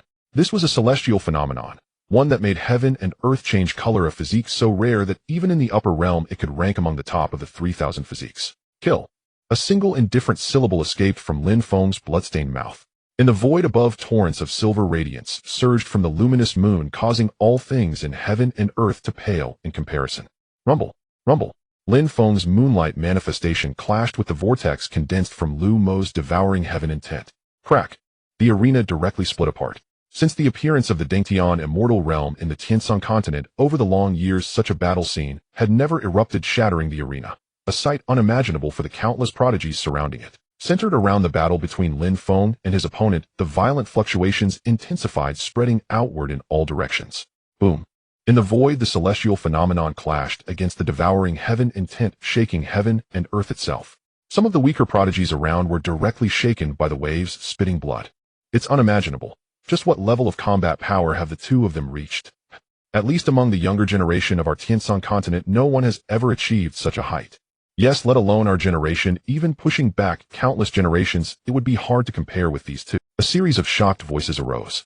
Lulu relying on the Dao Palace realm to achieve such combat power, though terrifying, was still understandable to the crowd.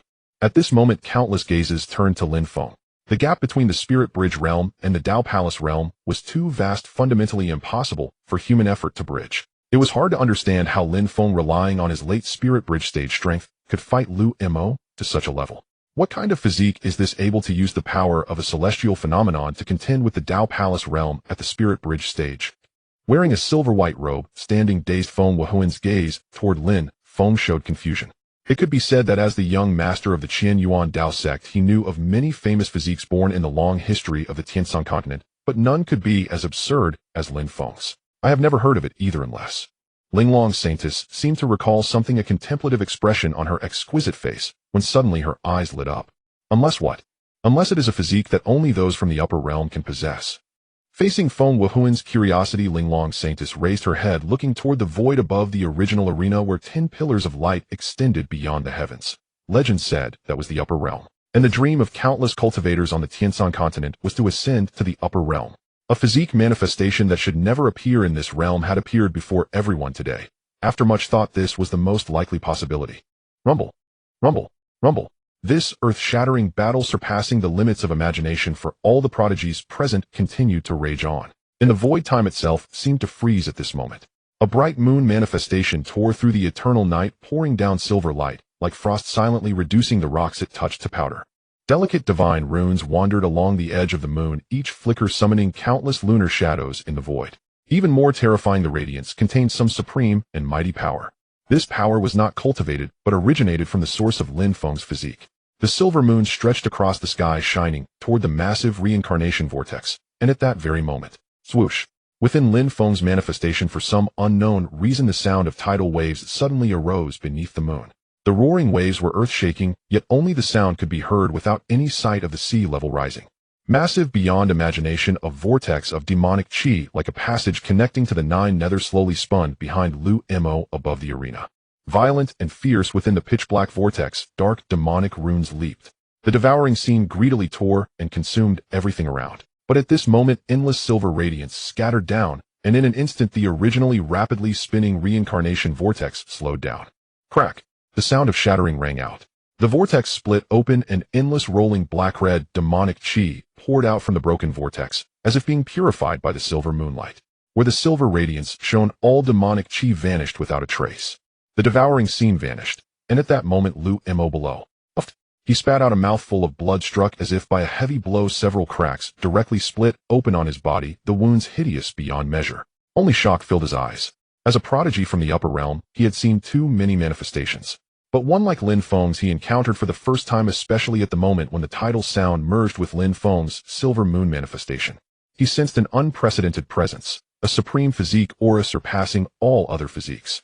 In the upper realm, he had once followed his master, the heavenly demon Saint Sun, and seen countless brilliant prodigies, but no one's physique or manifestation power could give him this feeling. A bright moon. Tidal waves. At this thought, Lu Mo suddenly recalled a rumor about the 10 supreme physique. Above the 3,000 physiques of all heavens and realms, the prestige of the 10 supreme physiques had never changed throughout the long history of the upper realm's 9 heavens immortal domain. For instance, the Tsangtian overlord body with unparalleled blood and qi, and the Huanggu saint body, 2 great physiques, and the Taishang Dao body naturally close to the great Dao. Apart from these, there was also a supreme physique manifestation named Sea Rising with Bright Moon. But that was a supreme divine body renowned throughout the 9 heavens immortal domain for endless ages. At the very least, though Lin Feng's manifestation power just now was strong, it was far from reaching the power of a supreme physique.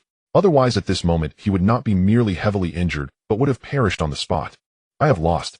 Wearing a tattered black robe, blood ceaselessly flowing from his mouth, Lu Mo's body cracked open. He spoke to Lin Feng in a weak voice, then turned and left the arena. At this moment, Lu Mo seemed to understand somewhat why his own Saint Sun had always held the Lin Feng before him in such high regard in the upper realm all these years.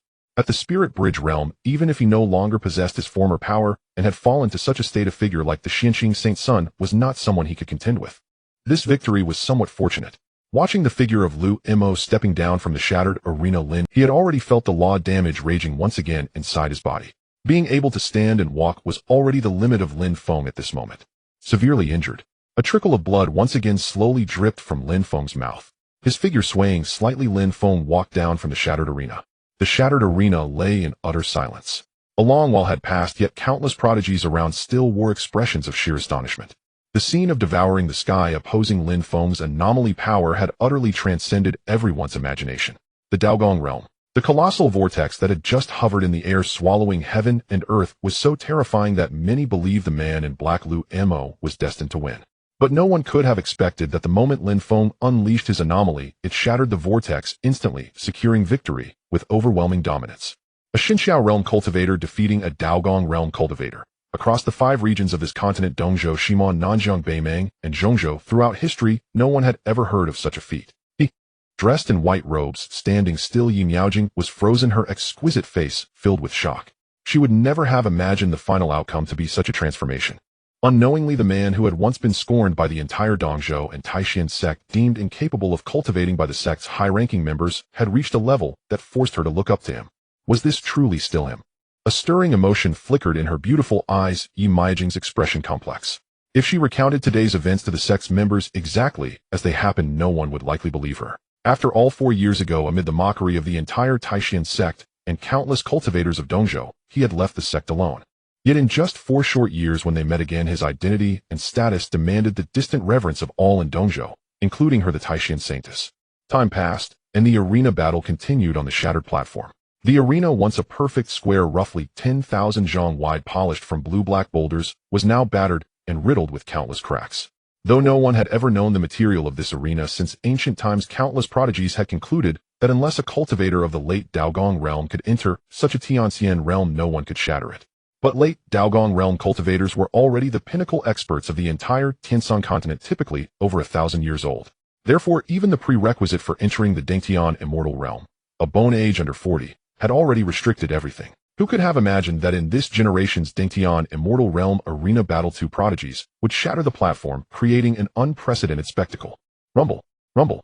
On the shattered arena, the prodigy battle continued, with victory points determining the final 10 and the supreme prodigy of the contemporary Tianshan continent. It could be said that aside from Lin Feng, no one had achieved an undefeated record.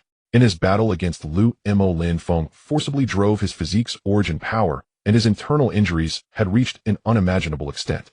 Yet that fierce confrontation with Lu Mo had also brought Lin Feng to a point where merely standing there made no one dare challenge him. I concede. Clad in a silver robe on the shattered arena, Feng Wuhuan looked at Lin Feng with awe, and though Lin Feng's face was somewhat pale, clearly in poor condition, Feng Wuhuan lacked even the courage to fight him. After all, challenging this ruthless figure who seemed to be a prodigy from the upper realm would be like courting death. Or did he want to be like Shao Qian, forfeiting even the final top 10 rank and voluntarily giving up the chance? Directly and simply after merely stepping onto the arena as a formality, Feng Wuhuan's figure blurred like the wind and vanished from the platform.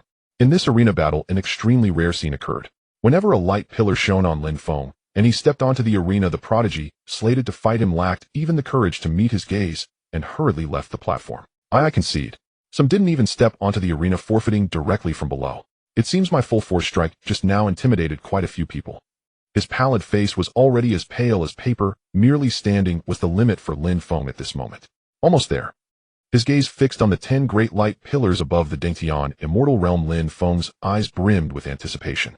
Before entering the Dingtian immortal realm, he had learned through Chu Tianyan that in each generation's battle to secure a sacred medicine stably, one generally needed to be the prodigy, vying for first place. Roughly estimating his number of victories was already close to 100.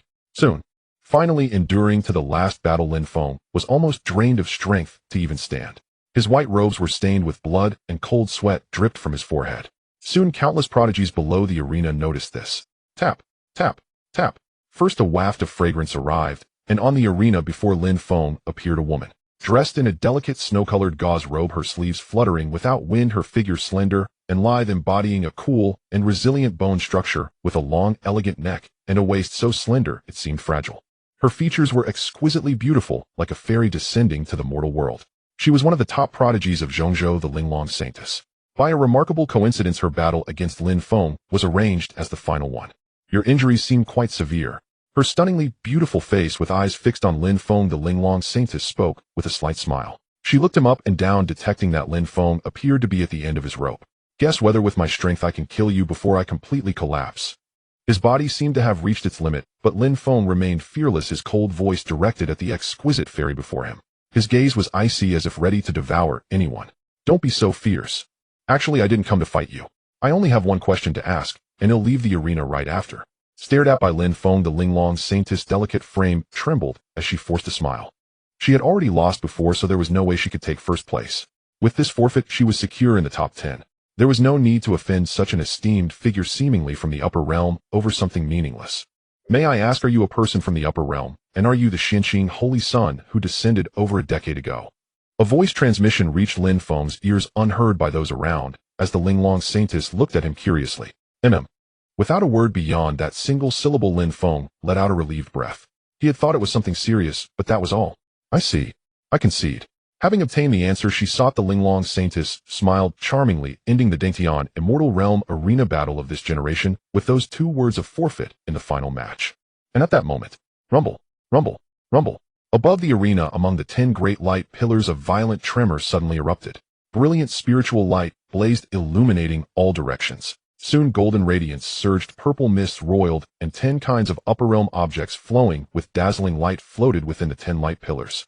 Fist-sized, as if dripping with blood, that plant emitted an overwhelmingly vast spiritual energy, its medicinal fragrance so rich that even within the enveloping pillar of light, Lin Feng felt the deep craving from his physical body. His body was now like a dried-up desert. After successive battles, he was utterly exhausted, and the Tao wounds within were about to completely destroy this physical form. Finally, I've waited. His face already pale, Lin Feng sighed with a complex gaze. For over a decade in the lower realm, I lost my original cultivation and endured the low point. Now with the aid of this divine herb, he would restore his former cultivation realm and the power of his original physique, which he could also use again. Unlike now, every time he activated his extraordinary phenomena, he had to endure the pain of the Tao wounds in his body. Light shone down from above. These 10 beams of light were more like some special eyes from the upper realm, recording the top 10 of this battle's arena scores. Sure enough, the beam enveloping that divine herb representing the first place of this battle shone upon Lin Feng, and the divine herb slowly descended toward him. At this moment, the other 9 beams represented respectively the black-clad man, Lu Mo Shui Yarao, the Linglong saintess Feng Wuhan, and others. Besides these, there was another unexpected figure. That was Yi Miaojing, the saintess from the Taishan sect in Dongzhou. It must be known that since ancient times, the top 10 of the Dingtian immortal realm have almost always been dominated by the prodigies of Zhongzhou. This time, no one expected that a woman from Dongzhou would defeat several Zhongzhou prodigies in this arena battle and stand as an equal to the Linglong saintess and others. Whoosh!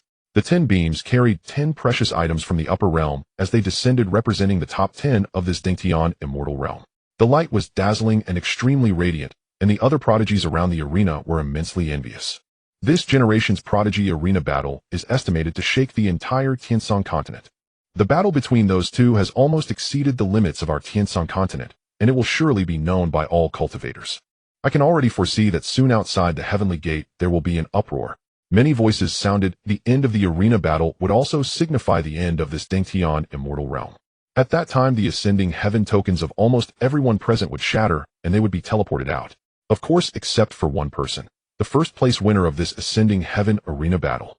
Almost every time the Dingtian immortal realm opens, it hides countless treasures. Taking the first place doesn't only mean a single divine herb, rather all the natural treasures within the entire secret realm belong to the first place winner to explore. This is the reward uniquely belonging to the #1 prodigy of Tianshan continent. Congratulations! The Xianqing sect truly deserves its title as a hegemon-level power in Zhongzhou. The #1 prodigy of this generation belongs to the Xianqing sect. Lin Feng participated on behalf of the Xianqing sect, so the honor of being the #1 prodigy of Tianshan continent naturally belonged to both Lin Feng and the Xianqing sect. At this moment, a crowd had already gathered around Lin Feng, and many voices were heard. Needless to say, the group of Xianqing prodigies led by Shui Yaorao had gathered, and even several top Zhongzhou prodigies, such as Feng Wuhan, the Linglong saintess, and others came over to congratulate Lin Feng. However, behind the bustling crowd, there was a group of prodigies from Dongzhou who wanted to come over, but were somewhat hesitant. After all, through Yi Miaojing, they had learned that the one who achieved the #1 prodigy of Tianshan continent this generation was precisely the waste they used to mock in the Taishan sect back then. Clad in white robes with icy skin and jade bones, her temperament was solitary and aloof, like a millennium-old unmelting snow lotus, naturally exuding a cold and piercing aura.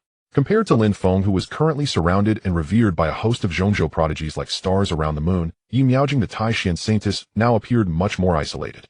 Standing quietly behind the crowd blocked by countless Zhongzhou prodigies, her beautiful eyes fixed on Lin Feng, her expression somewhat desolate. He really has changed a lot. Yi Miaojing smiled bitterly. This scene was so similar to the sight of Lin Feng leaving desolately from the Taishan sect back then. But back then it was she who was the center of attention. Now the huge shift in status had completely reversed. The #1 prodigy of this era who defeated the Dao Palace realm, while at the Divine Bridge realm, and the physical phenomena that Lin Feng possessed were beyond her imagination. Watching Lin Feng now surrounded by the crowd, Yi Miaojing's gaze grew dazed. She suddenly recalled something. More precisely, it was a scene she had witnessed over a decade ago, when she went to the Zhu Forbidden Zone. Before losing consciousness, she had vaguely seen the opening of a passage between the upper realm and this lower realm, a spiritual light not of this world illuminating the entire Zhu Forbidden Zone, and also saw at the end what seemed to be the descent of an extraordinary man from the upper realm. Could it really be him? In an instant her heart stirred. Yi Miaojing's expression changed abruptly as she fell into deep thought, but in the end it was just speculation. So this is the divine herb. With 3,000 strands of silver hair, a peerless countenance, a tall and delicate figure clad in a plain white gauze dress, Shui Yaorao looked at the divine herb in Lin Feng's hand and exclaimed in admiration.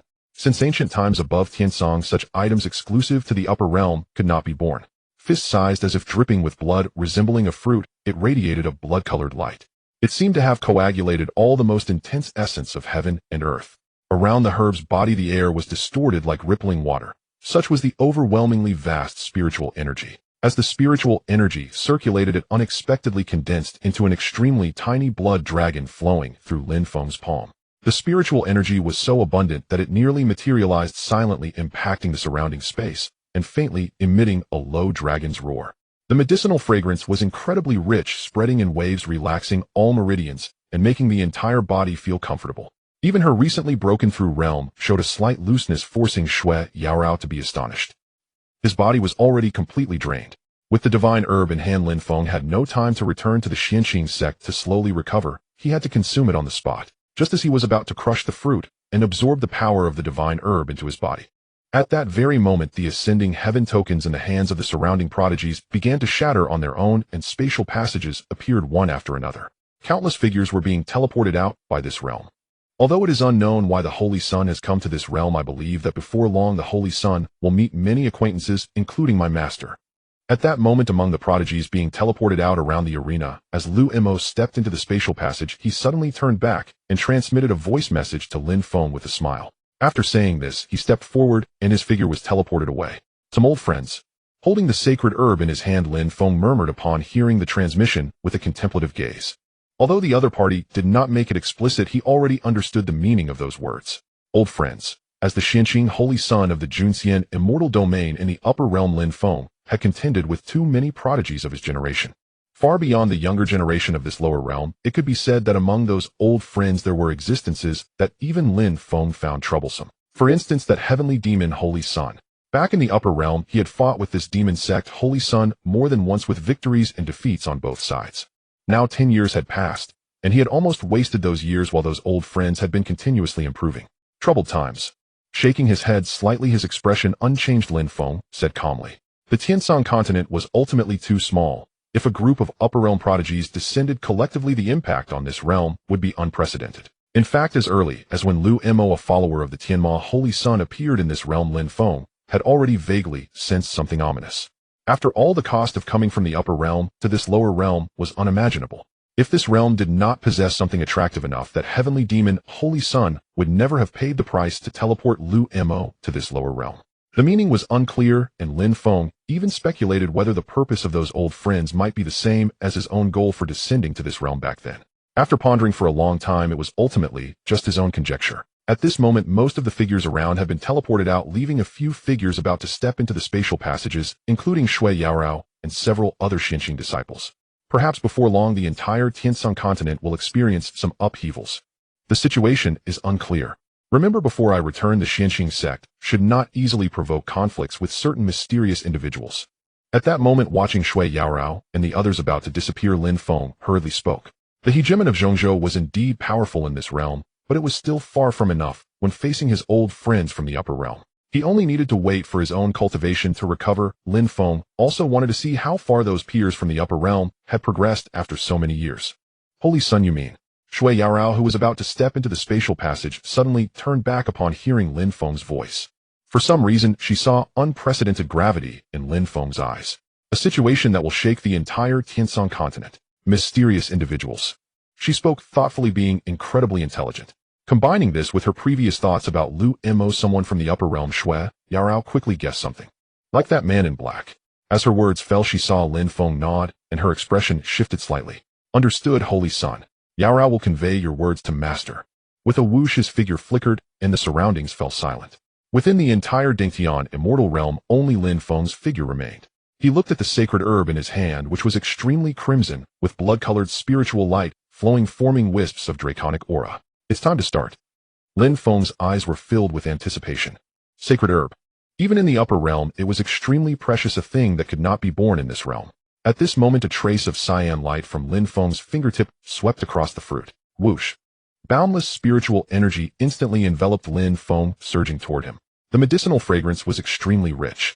The medicinal power was ingested by Lin Feng, traveling through every meridian and every acupoint in his body, combating and eliminating the residual law force that had once lingered within him. It really hurts a bit. Lin Feng's face contorted, veins bulging at his temples. He could feel the tearing pain in every meridian and acupoint within his body. The injuries from the laws of this heaven and earth suffered due to his earlier descent at the wrong location were now being cleansed by the sacred herb, and the excruciating pain gnawed at Lin Feng's will like bone-eating maggots. Healing and collapse, renewal, and the corrosive power of laws played out within Lin Feng's body. At this moment, his body seemed to transform into a battlefield. A roar suppressed to the extreme burst from Lin Feng's mouth. In his withered spiritual sea meridians, internal organs, and every acupoint of his body, there remained strands of bizarre runes, the wounds of law. Wherever the sacred herb's power passed, everything was being repaired. Whoosh.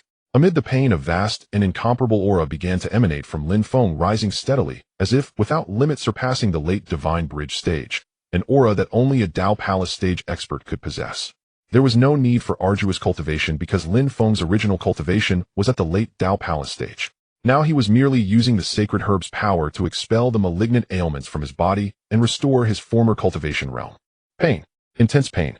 Under the fierce torment, the law wounds were being gradually cleared, the injuries that had lingered in his body for years were slowly healing, and the original essence of his physique was also recovering. But after all, they had persisted for 10 years. Even with the sacred herb's power, they could not be completely eliminated in a short time. Compared to the last time, Lin Feng had been comatose for 4 years. Nevertheless, it was moving in a positive direction. Lin Feng could feel that with the sacred herb's power, it was enough to cleanse his law wounds, but it would just take some time. His condition was gradually recovering, rising toward where Lin Feng had been before he descended to this realm. Meanwhile, outside within the primordial forbidden zone around the 4 celestial gates, chaos had already erupted. Elder cultivators had long been waiting at the celestial gates, such as Yi Maijing's master elder Shinluachi of the Taishan sect. Dressed in blue, appearing middle-aged, she stood among the crowd listening to the discussions of countless prodigies who had just been teleported out. I wonder how Miaojing fared in this battle, whether she can secure a place in the top 10. Just as Shen Luoqi was wearing a worried and anxious expression at that moment, the voice of a nearby prodigy, who had just been teleported out talking to an elder, caught her attention. In this Dingtian Immortal Realm arena battle, the one who took first place is a prodigy of the Xianqing sect. Indeed worthy of a hegemon-level power in Zhongzhou, the name Xianqing Heavenly Maiden is the most top-tier prodigy in our Zhongzhou. The elder cultivators sighed, remarking that the Xianqing sect in the current Zhongzhou continent was unprecedentedly powerful, with top experts like Chu Tianyin at the pinnacle of this realm and brilliant talents like the Xianqing Heavenly Maiden. Some had already foreseen that the Xianqing sect would continue to prosper for a long time. It's not that Snow Heavenly Maiden, the one who secured first place for the Xianqing sect this time. His name seems to be Lin Feng. The young prodigy thought for a while and uttered the name Lin Feng. Lin Feng. Upon hearing these two words, Shen Luoqi was directly stunned, frozen in place. And just at that moment, her disciple, Yi Miaojing, was also teleported out. The Ancient Century Heavenly Pride battle had concluded. As the prodigies emerged one after another, the topic most widely discussed at the four heavenly gates was naturally the one who had claimed first place in the ascending heaven immortal realm. The name Lin Feng fell upon countless ears for the first time. Lin Feng. Why have I never heard of him before? An elder cultivator voiced his confusion. He comes from the Xianqing sect and claimed first place in this heavenly pride battle with overwhelming superiority. The younger generation held this name in utmost reverence, for every prodigy who had witnessed that battle beside the ascending heaven arena could not help but feel admiration. At the same time, tales of his combat exploits began to spread far and wide. His unidentified physique's supernatural phenomenon caused heaven and earth to pale in comparison, surpassing the Dao Palace realm while still in the Divine Bridge realm. Mysterious and unfathomable, yet immensely powerful. All that was known was that he hailed from the Xianqing sect. Opinions varied widely. Looks like he's not that waste after all. Shaking her head slightly, Shen Luoqi sneered. It's just a coincidence of names. How could it be that waste we once expelled from the Taishan sect? Impossible. After all, with Yi Miaojing's cultivation of the supreme forgetfulness, Dao the Taishan sect's expectation for her was merely to contend for a top 10 spot in this heavenly pride battle. First place. That was far too difficult. Only a prodigy from the central region could possibly achieve it. Haven't you heard what people are saying? That Lin Feng comes from the Xianqing sect, one of the 9 overlord-level powers of the central region. The majestic Xianqing sect dominating the Tiandu domain. Such a renowned name was well known even to the Taishan sect situated in the eastern state. A being more terrifyingly talented than the Xianqing Heavenly Maiden. How could it be that waste? Shen Luoqi thought. Only then did she turn her gaze to Yi Miaojing before her. How did it go inside the ascending heaven immortal realm? Shen Luoqi asked her disciple, her voice trembling slightly, and her eyes filled with anticipation. She was the first in nearly 10 millennia in the Taishan sect to cultivate the supreme forgetfulness Dao, and the entire sect placed great hopes on her. In Shen Luoqi's view, her disciple had a chance to contend for the top 10 in this battle. Once successful, their Taishan sect would no longer be a minor sect confined to the eastern state. Indeed, in the eastern state, the Taishan sect was powerful, but in the eyes of cultivators from the central region, the heartland of the Tianshan continent, the Taishan sect, one of the 3 great sects of the eastern state, was merely a small sect.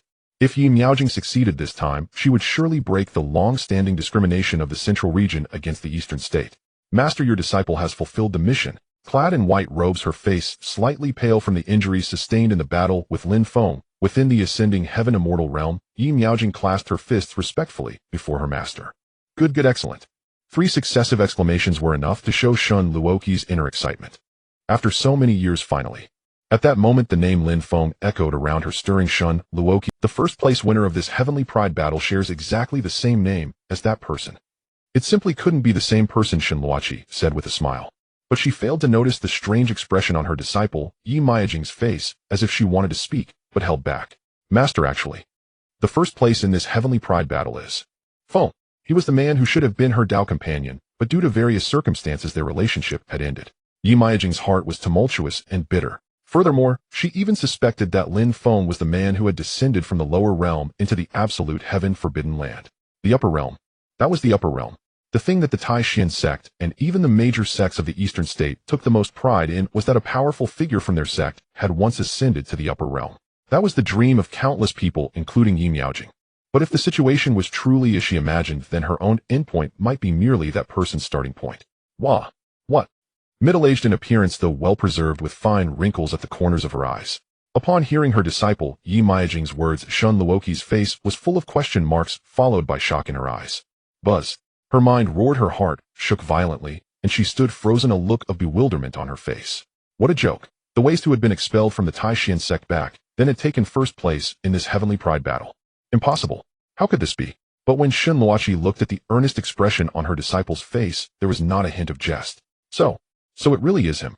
Her voice trembling, 1,000 waves surging in her heart. Shinluachi found it hard to calm her emotions. The ascending heaven immortal realm had ended. After learning the names of the top 10 prodigies, countless sects took their respective disciples and returned to their. But along with this, a new name swept across the entire Tianshan continent. The eastern states, southern border, western desert, northern wilderness, and central region. The name Lin Feng and his successive victories in the ascending heaven immortal realm astonished the world. Surpassing the Tao Palace realm, while in the Divine Bridge realm alone, nearly shattered a law that had stood for countless ages on the Tianshan continent. Before Lin Feng's emergence, no prodigy had ever achieved such a feat. The whole world was shaken. Among the 5 regions, leaving aside the other for the most shaken region, was undoubtedly the eastern state. The larger sects and countless cultivators, both old and young, were stunned. This name was the same as that waste who had been expelled from the Taishan sect back then. Could the first place of the current heavenly pride battle really be him? One must know the reason Lin Feng was famous in the eastern state back then was entirely because of the Taishan saintess. In many people's eyes, a toad lusting after a swan's flesh. Was he worthy? And now, this was a carnival among the younger generation across the entire Tianshan continent. The tales of the heavenly pride battle continued to spread, but since the end of the ascending heaven immortal realm, Lin Feng had not been seen for a long time. Time passed bit by bit, and in the blink of an eye 5 years had elapsed since the heavenly pride battle. One of the 9 domains of the central region, the extreme cold domain. This domain was under the control of one of the 9 overlords of the central region, the Frosty Heaven Phantom Sea. But today the Frosty Heaven Phantom Sea was destined to be unsettled. At this moment, within the Frosty Heaven Phantom Sea sect, Lu Mo, who had taken second place in the heavenly pride battle, stood at the front with the sect's high-ranking members behind him. The sect master, all the elders, and the younger prodigies were present, all wearing respectful expressions, standing before a teleportation passage. He's coming. Lu Mo's gaze instantly turned reverent. A man shrouded in demonic chi emerged from the spatial passage. Whoosh! The void trembled, the ground shook, and for some reason the sky of the entire extreme cold domain seemed to darken at that moment. Demonic chi soared to the heavens, and the entire Frosty Heaven Phantom Sea sect seemed to quake before the man. We welcome our master. We welcome the Holy Sun. Within the entire Frosty Heaven Phantom Sea, except for Lu Mo, who bowed, all the others, a vast sea of people knelt on the ground. The ancient secret realm. 5 years had passed, and the heaven-scaling arena lay in ruins, strewn with shattered bluish-black stones scattered everywhere. At this very moment, the vast Tentesanshang arena quaked violently, and the rubble on the ground began to tremble and leap. Boom, boom, boom. Seated cross-legged on the ground, clad in white robes, a boundless and overwhelming aura surged from Lin Feng's entire being. Divine radiance. Blazing and incomparably intense, a silvery white divine light rose from Lin Feng. This power did not belong to the azure-purple glow of the Xianqing Emperor scripture, but stemmed from Lin Feng's original physique. Swish! Gradually Lin Feng's body ascended under the shroud of endless silver-white radiance, and behind him a vision slowly began to manifest. The entire ascending heaven immortal realm grew dim at that moment. A silver moon hung across the sky, illuminating mountains, rivers, and all things. Every inch of silver light passed over, stripping everything of its original color. Rustle, rustle. Beneath the silver moon, the sound of ocean tides still echoed, but only the sound could be heard. The sea itself was nowhere to be seen in the vision. Finally, I have recovered. Clad in snow-white robes, black hair flowing in the wind, Lin Feng stood in the void. He opened his eyes, silver light swirling in his pupils. Behind him, the vision manifested beneath the silver moon. He resembled a divine being overlooking everything within the ascending heaven immortal realm.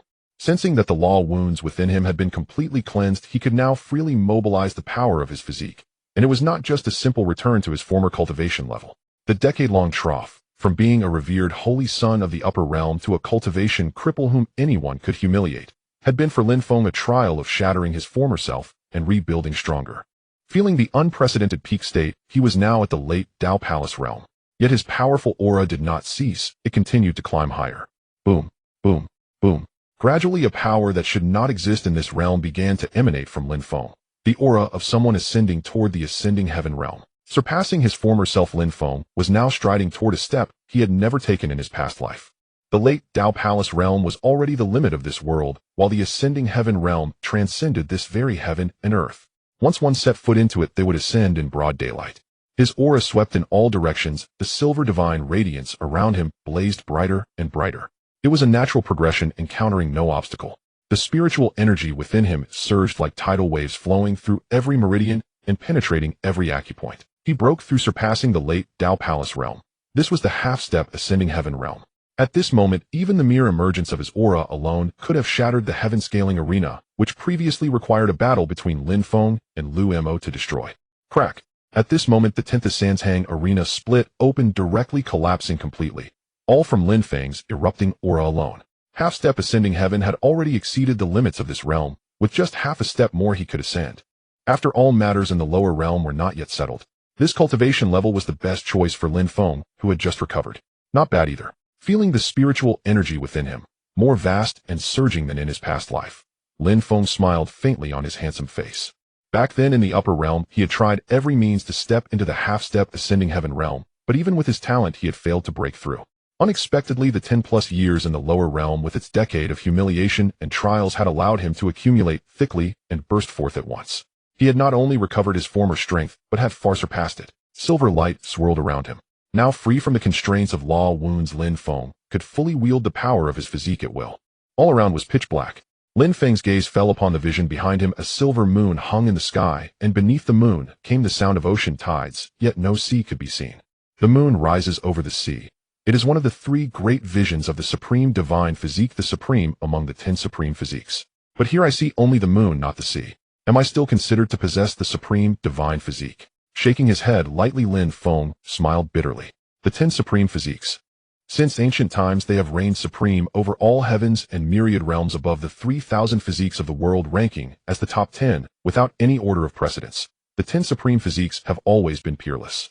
Legend has it that any one of the supreme physiques possesses the talent to attain enlightenment and become an emperor.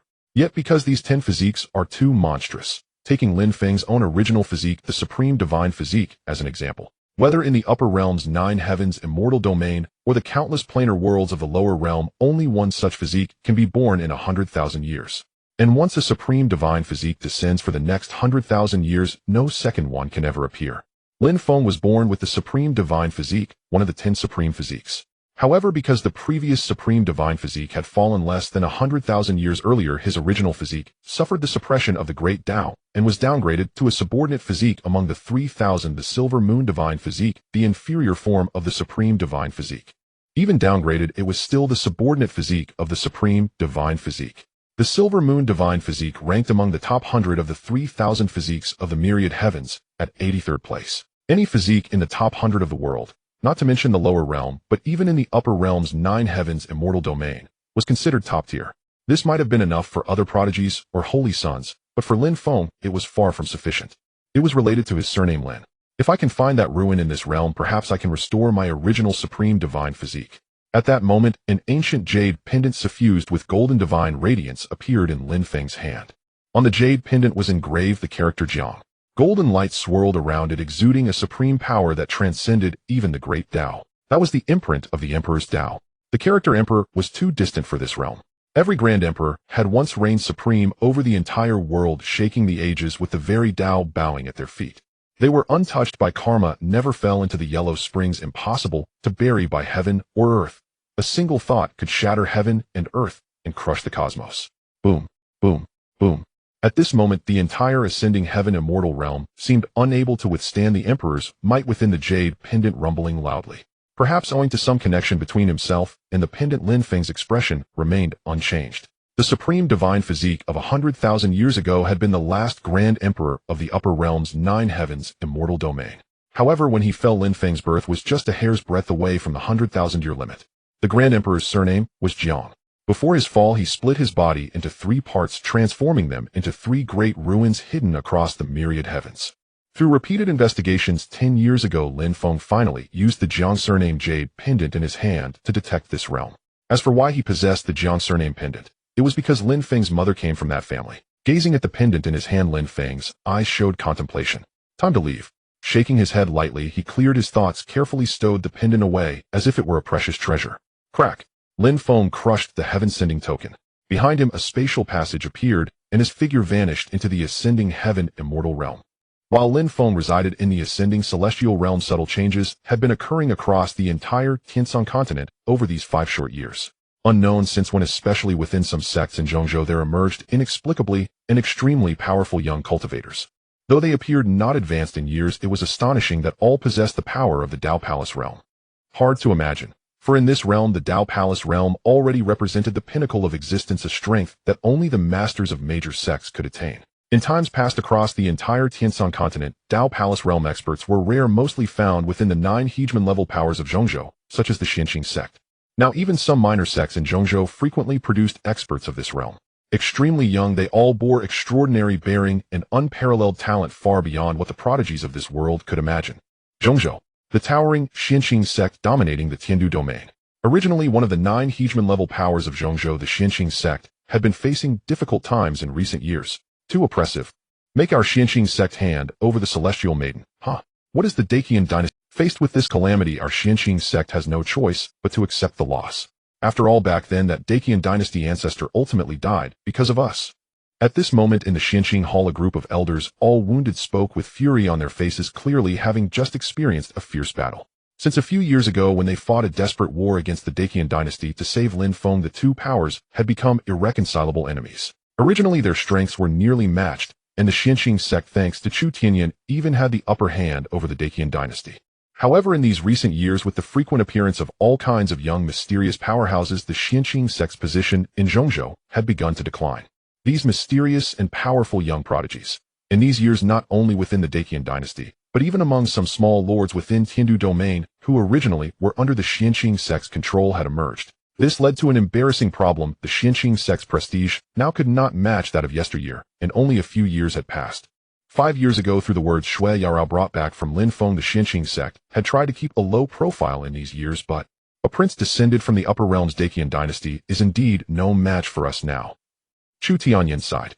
Dressed in a black and gold interwoven robe, though he still appeared middle-aged, his hair had turned completely white, and after several recent battles his face had grown increasingly aged. His one arm was lost in that battle against the Daqian dynasty back then. Fortunately, despite the cost, they managed to reclaim half-step holy medicine for Lin Feng, the holy son of the upper realm Xianqing sect. Otherwise there would have been no later story of Lin Feng. The two powers had become hostile and fought each other. There was nothing to blame. When the Xianqing sect chose to battle the Daqian dynasty back, then they had already prepared for such consequences. However, that upper realm prince had issued an ultimatum: if they did not hand over Shui Yarao, the Xianqing sect's celestial maiden, as a slave, he would soon appear personally at the Xianqing sect and slaughter every single member, leaving no one alive. Well, fight to the death if it comes to that. Handing over the celestial maiden. Impossible. A group of gray-haired elders shouted in the hall, preferring death over submission. It was related to the previous great battle. At that time the Xianqing sect was already in a precarious state. In the end, for some inexplicable whim, that upper realm prince of the Daqian dynasty suddenly demanded that the Xianqing sect offer Shui Yarao as his concubine, and gave the sect 10 days to prepare. Today was the final day. Before long the Daqian dynasty would arrive in full force. Now countless forces across Zhongzhou were ready to watch the Xianqing sect become a laughingstock. One of the 9 hegemons of Zhongzhou in just a few years had fallen to such a position, just as the hall was filled with fervent voices and endless clamor. At that moment, a massive tremor resounded through the entire Xianqing sect. Countless disciples within the sect felt the ground shake. Above, the great protective array that had shrouded the sect for ages with its brilliant rainbow light shattered with a thunderous roar. Boom, boom, boom. The 72 peaks of Xianqing trembled simultaneously. Today is the final day. Have you made your decision? A voice rang out from high above, echoing throughout the sect. The sky had darkened at some point not from. At that moment, above the Xianqing sect, densely packed figures seemed endless. All of them cultivators. Among the few leading figures was a middle-aged man in a purple gold dragon robe, wearing an imperial crown, exuding an immensely majestic aura. This was the current Qian emperor of the Daqian imperial city, one of the top experts in Zhongzhou. His reputation was formidable, and he was a peer-level powerhouse to Xianqing sect master Chu Tianyan. But now, standing in the void, he respectfully positioned himself beside a young man. Supreme Envoy, in my opinion, why not simply annihilate the entire Xianqing sect? That Shui Yarao is merely a lower realm prodigy. Can she escape your grasp?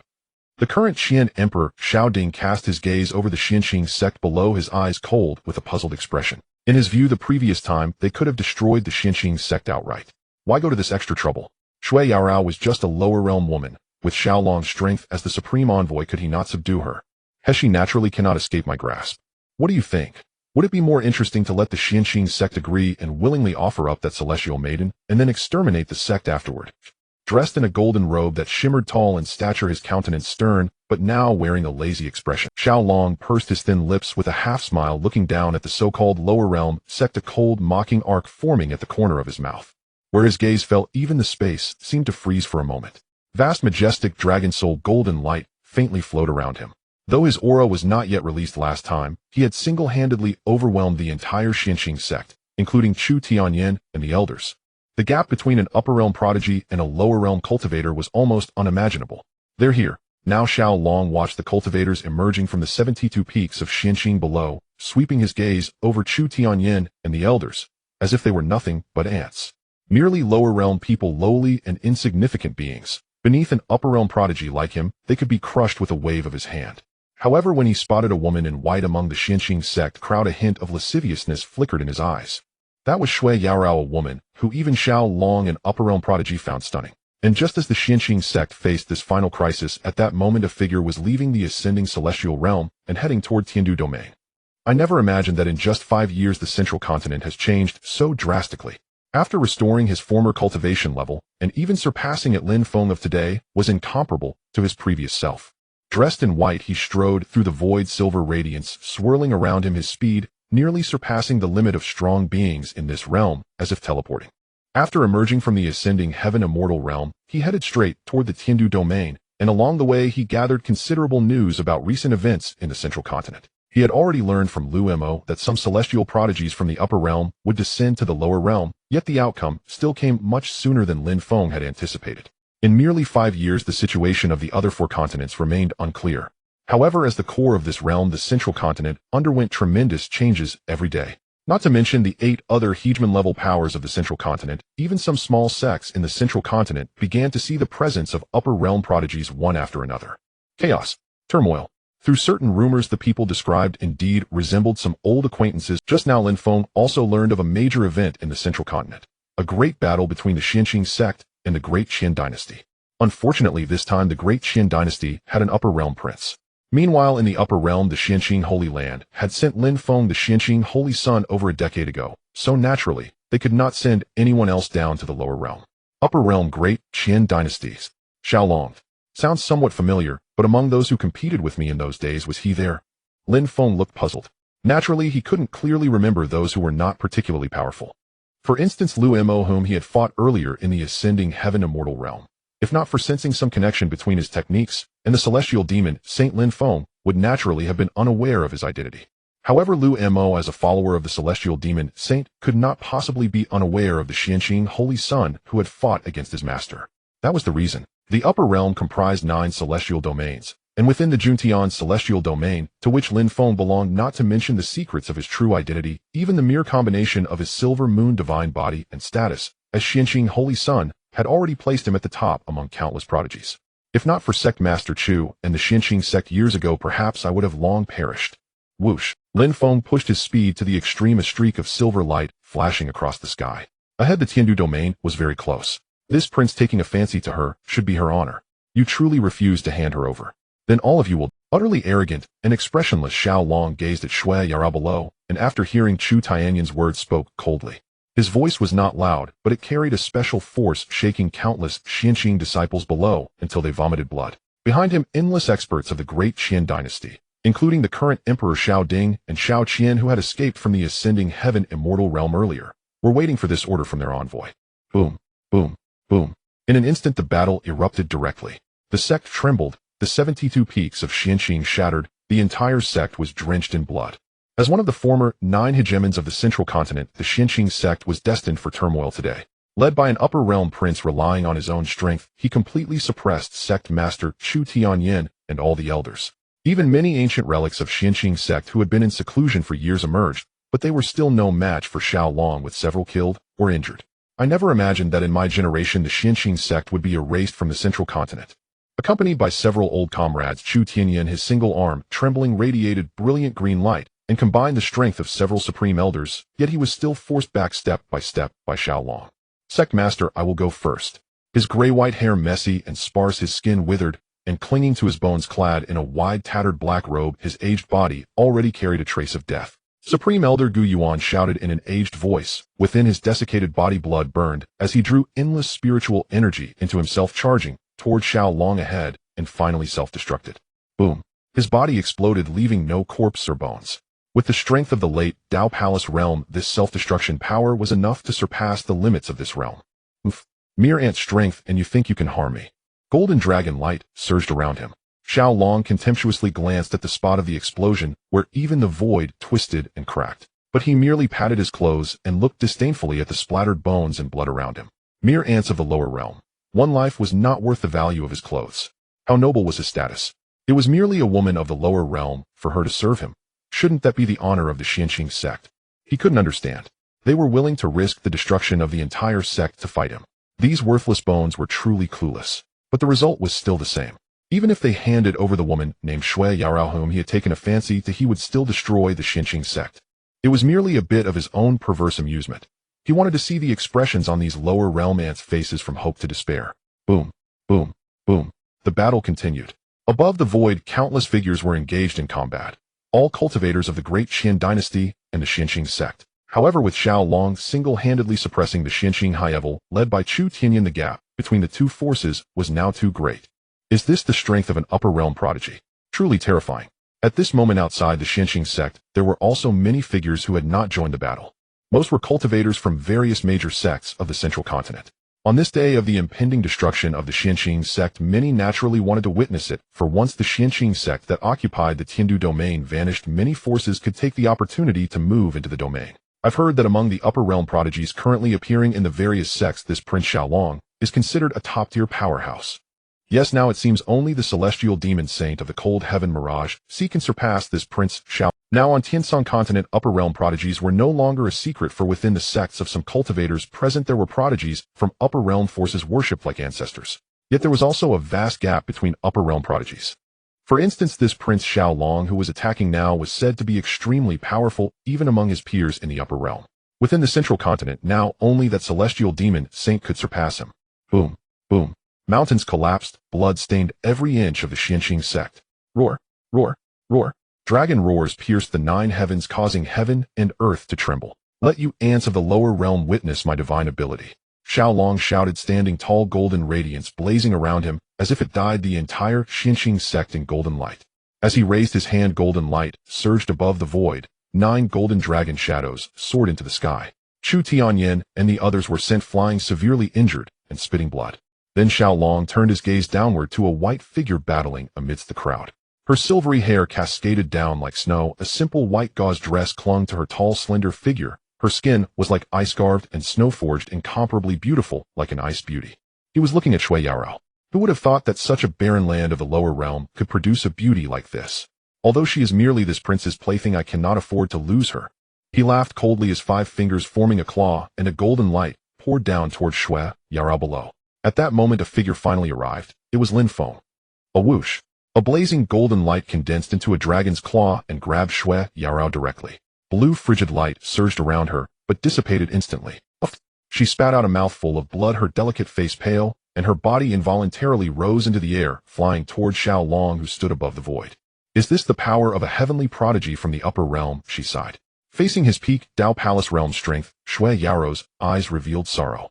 Resistance was futile. Even her master and all the elders combined could not match Xiao Long.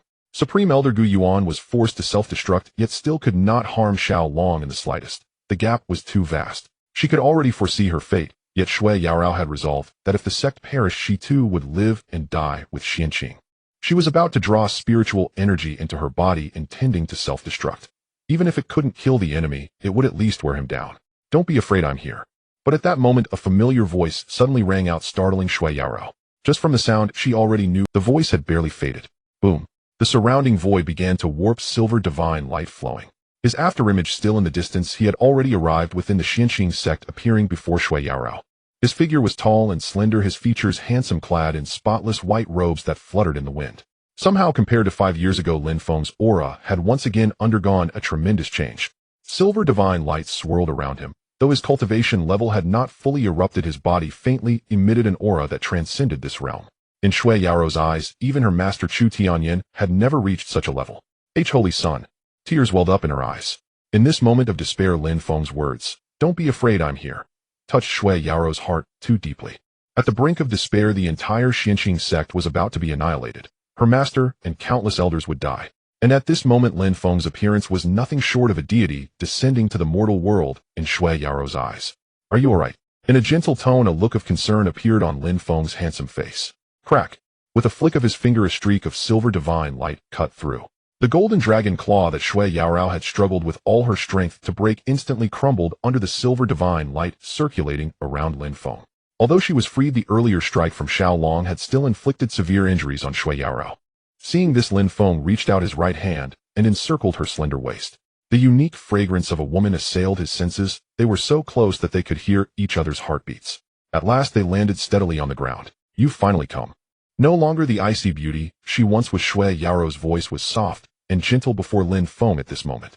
Her silvery hair cascaded like snow, a plain white gauze dress clinging to her slender, graceful figure. Only her face was somewhat pale. Her eyes, like ice crystals, looked at the large hand still resting on her waist, and Shui Yaorou spoke with a hint of shyness, a blush flashing across her cheeks. Especially Lin Feng's words just now, "Don't be afraid, I'm here." It stirred ripples in Shui Yaorou's heart. 5 years had passed since they parted at the Dingtian immortal realm. With countless heavenly prodigies from the upper realm now in Zhongzhou, and Lin Feng not yet returned, the Xianqing sect had been lying low ever since. Yet even so, they faced today's catastrophic disaster. Little did they expect that at this most critical moment, the Holy Sun, after 5 years, finally appeared. "Your injury." A lingering warmth in his hand, he slowly withdrew it, a look of concern on Lin Feng's face. Fortunately, he had arrived just in time. A moment later, and this woman before him would have ended her life by suicide. However, from this Lin Feng could see Shui Yaorou's character. Though a woman, she was extremely fierce and unbending. "It's nothing. Please, Holy Sun, take action and save my Xianqing sect." Her exquisite face looking at Lin Feng, Shui Yaorou bowed respectfully, her gaze filled with supplication, pitifully charming, as she begged Lin Feng for help. "Don't worry." He nodded slightly. Only then did Lin Feng turn his gaze to the now ruined Xianqing sect. The 72 peaks of Xuanqing, once shrouded in immortal mist soaring into the heavens like the finger bones of immortals, were now nothing but a scene of devastation. As far as the eye could see, there was collapse. Some peaks were snapped at the waist, their summits tumbling into the valleys. Others were hewn away, leaving only bare blood-stained pedestals. Still others tilted precariously, as if they would crash down at any moment. The collapse of the peaks buried countless Xianqing disciples. The air was thick with an overpowering, suffocating smell of rust, the smell of blood. Blood pooled heavy enough to choke one, mingled with dust rising. Broken walls, rivers of blood, utter desolation. All silently narrated the brutality and despair of this destruction. When Lin Feng saw this, his face instantly turned cold, and a surge of killing intent blazed in his eyes. "How dare you?" He owed too much to the Xianqing sect. Back then the entire sect had mobilized to save him, and in the end only 60 or 70% returned. Even the Xianqing sect master Chu Tianyan had lost an arm for his sake, just to obtain a half-saint herb. Now his strength had fully recovered, but today's battle and the conflict with the Dacian dynasty, at root it was all related to him, Lin Feng. If he could still stand by regardless, would he even be human? Holy Sun! Holy Sun! Has he finally appeared? Amid the fierce battle, every one of them was wounded. When the Xianqing sect high-ranking members led by Chu Tianyan saw Lin Feng appear, their faces were all filled with extreme excitement. In just 5 years, heavenly prodigies from the upper realm had descended upon every major sect in Zhongzhou. But what about their Xianqing sect? As one of the 9 overlords of Zhongzhou, Lin Feng, the Xianqing Holy Sun, had descended even earlier. But ever since he entered the Dingtian immortal realm, there had been no news of Lin Feng for a full 5 years. To say they were not worried would be a lie. And today, at the most critical moment for the Xianqing sect, Lin Feng, whom they had awaited for 5 years, finally appeared. The whole place erupted. On the 72 peaks of Xuanqing, countless voices rose like ocean waves at this moment, inevitably stirred with emotion. After all, amid the turbulent situation in Zhongzhou, countless lower realm cultivators had come to understand the gap between true upper realm prodigies and lower realm cultivators. And the only ones who could oppose heavenly prodigies from the upper realm were heavenly prodigies from the upper realm. Soon Chu Tianyan and a group of Xianqing elders all gathered around Lin Feng. Their aged faces were extremely excited, every one of them bearing injuries. Some were severely wounded with incomplete limbs. "Greetings, Holy Sun." Led by Chu Tianyan, the elders spoke in unison. Now the only one who could save the Xianqing sect was Lin Feng alone. But until this moment, they still did not know whether Lin Feng had fully recovered from his past injuries. "Fortunately, I made it in the end. As for the rest, watch me handle it." With a cold gaze, Lin Feng looked at Xiaolong, who stood arrogantly in the void. He took a step into the air, appeared in the high sky, and confronted him. Lin Feng appeared standing in the void, confronting Xiaolong. At that moment, countless cultivators who had gathered to witness the battle outside the shattered Qianqing sect were astonished. Soon through their young disciples who had participated in the prodigy war, they learned who this man was. Although the name Lin Feng had become renowned across the world after winning first place in the prodigy war 5 years ago, many among the older generation of cultivators had only heard of him but never seen him. Now everyone knew that the one who had just appeared was the champion of the prodigy war from 5 years ago. So it's him. We've long heard of his name, but compared to the prodigies from the upper realm, the gap is still too great. Indeed, it is said that even among the countless prodigies of the upper realm, Prince Xiaolong is among the top in both talent and strength. This battle, Qianqing sect will still be destroyed. An elderly cultivator gazing at Lin Feng's figure shook his head slightly. Although the opening of the Dengtian immortal realm in this era had produced an unprecedented prodigy war, especially Lin Feng's first-place performance far surpassing that of previous champions. Now that they had witnessed the prowess of many upper realm prodigies, these cultivators finally understood that the so-called lower realm prodigies were ultimately lacking in talent, the gap being far too immense. Indeed, many cultivators from other sects remained unaware of Lin Feng's true circumstances, still regarding him as one from the lower realm.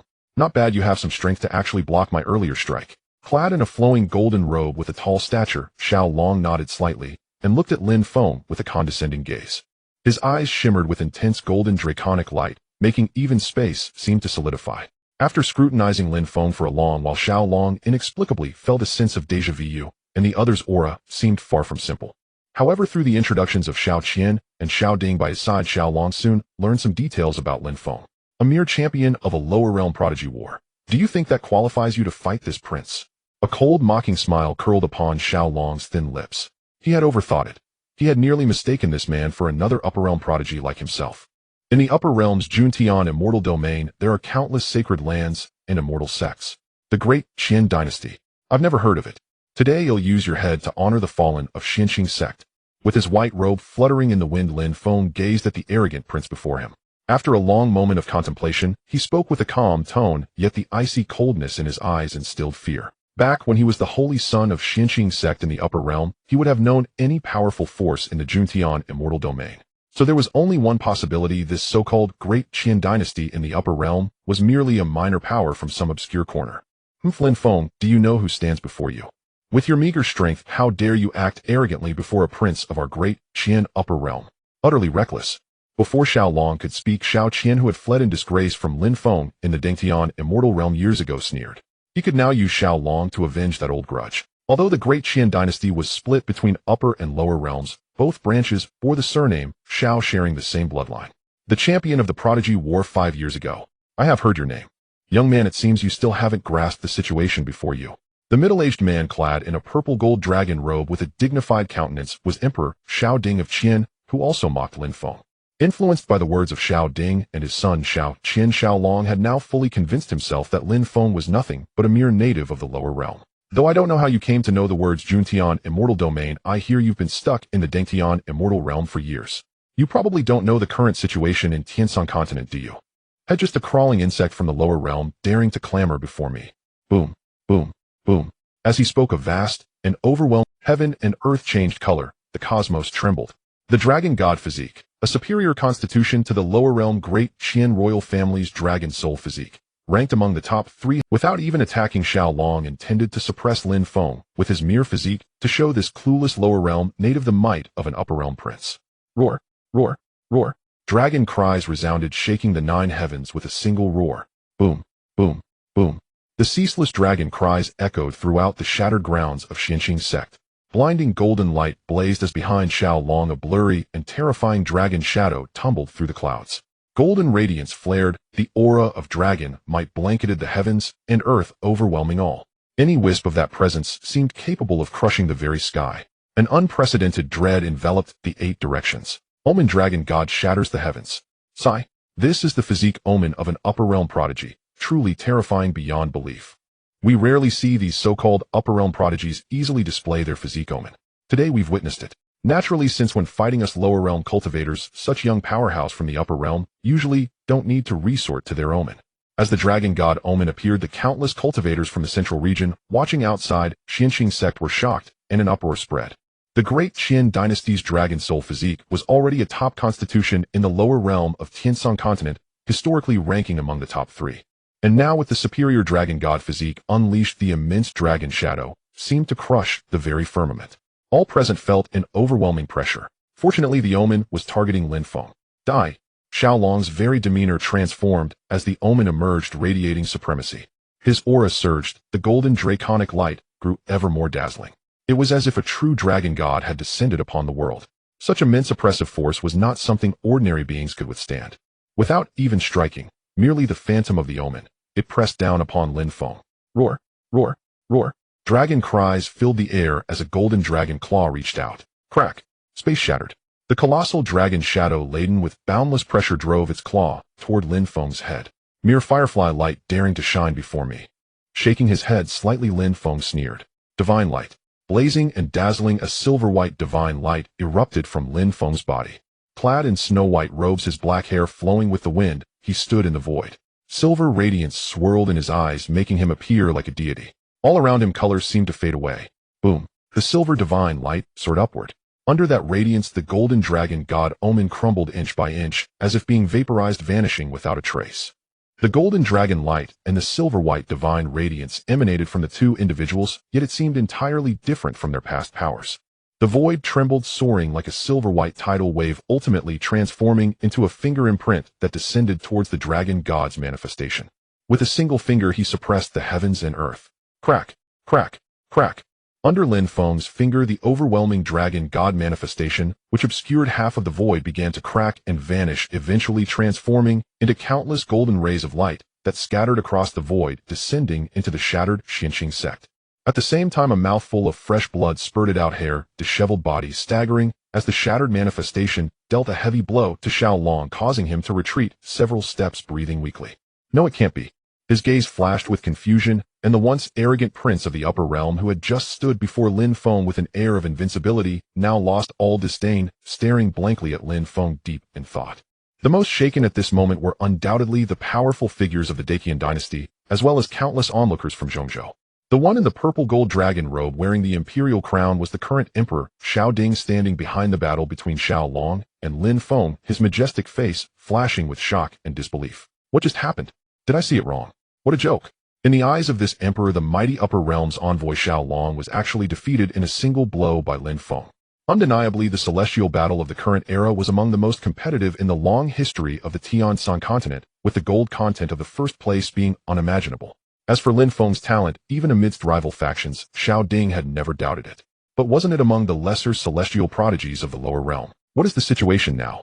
A single blow. A blow that shattered the dragon god manifestation, which belonged to the upper realm's Xiaolong.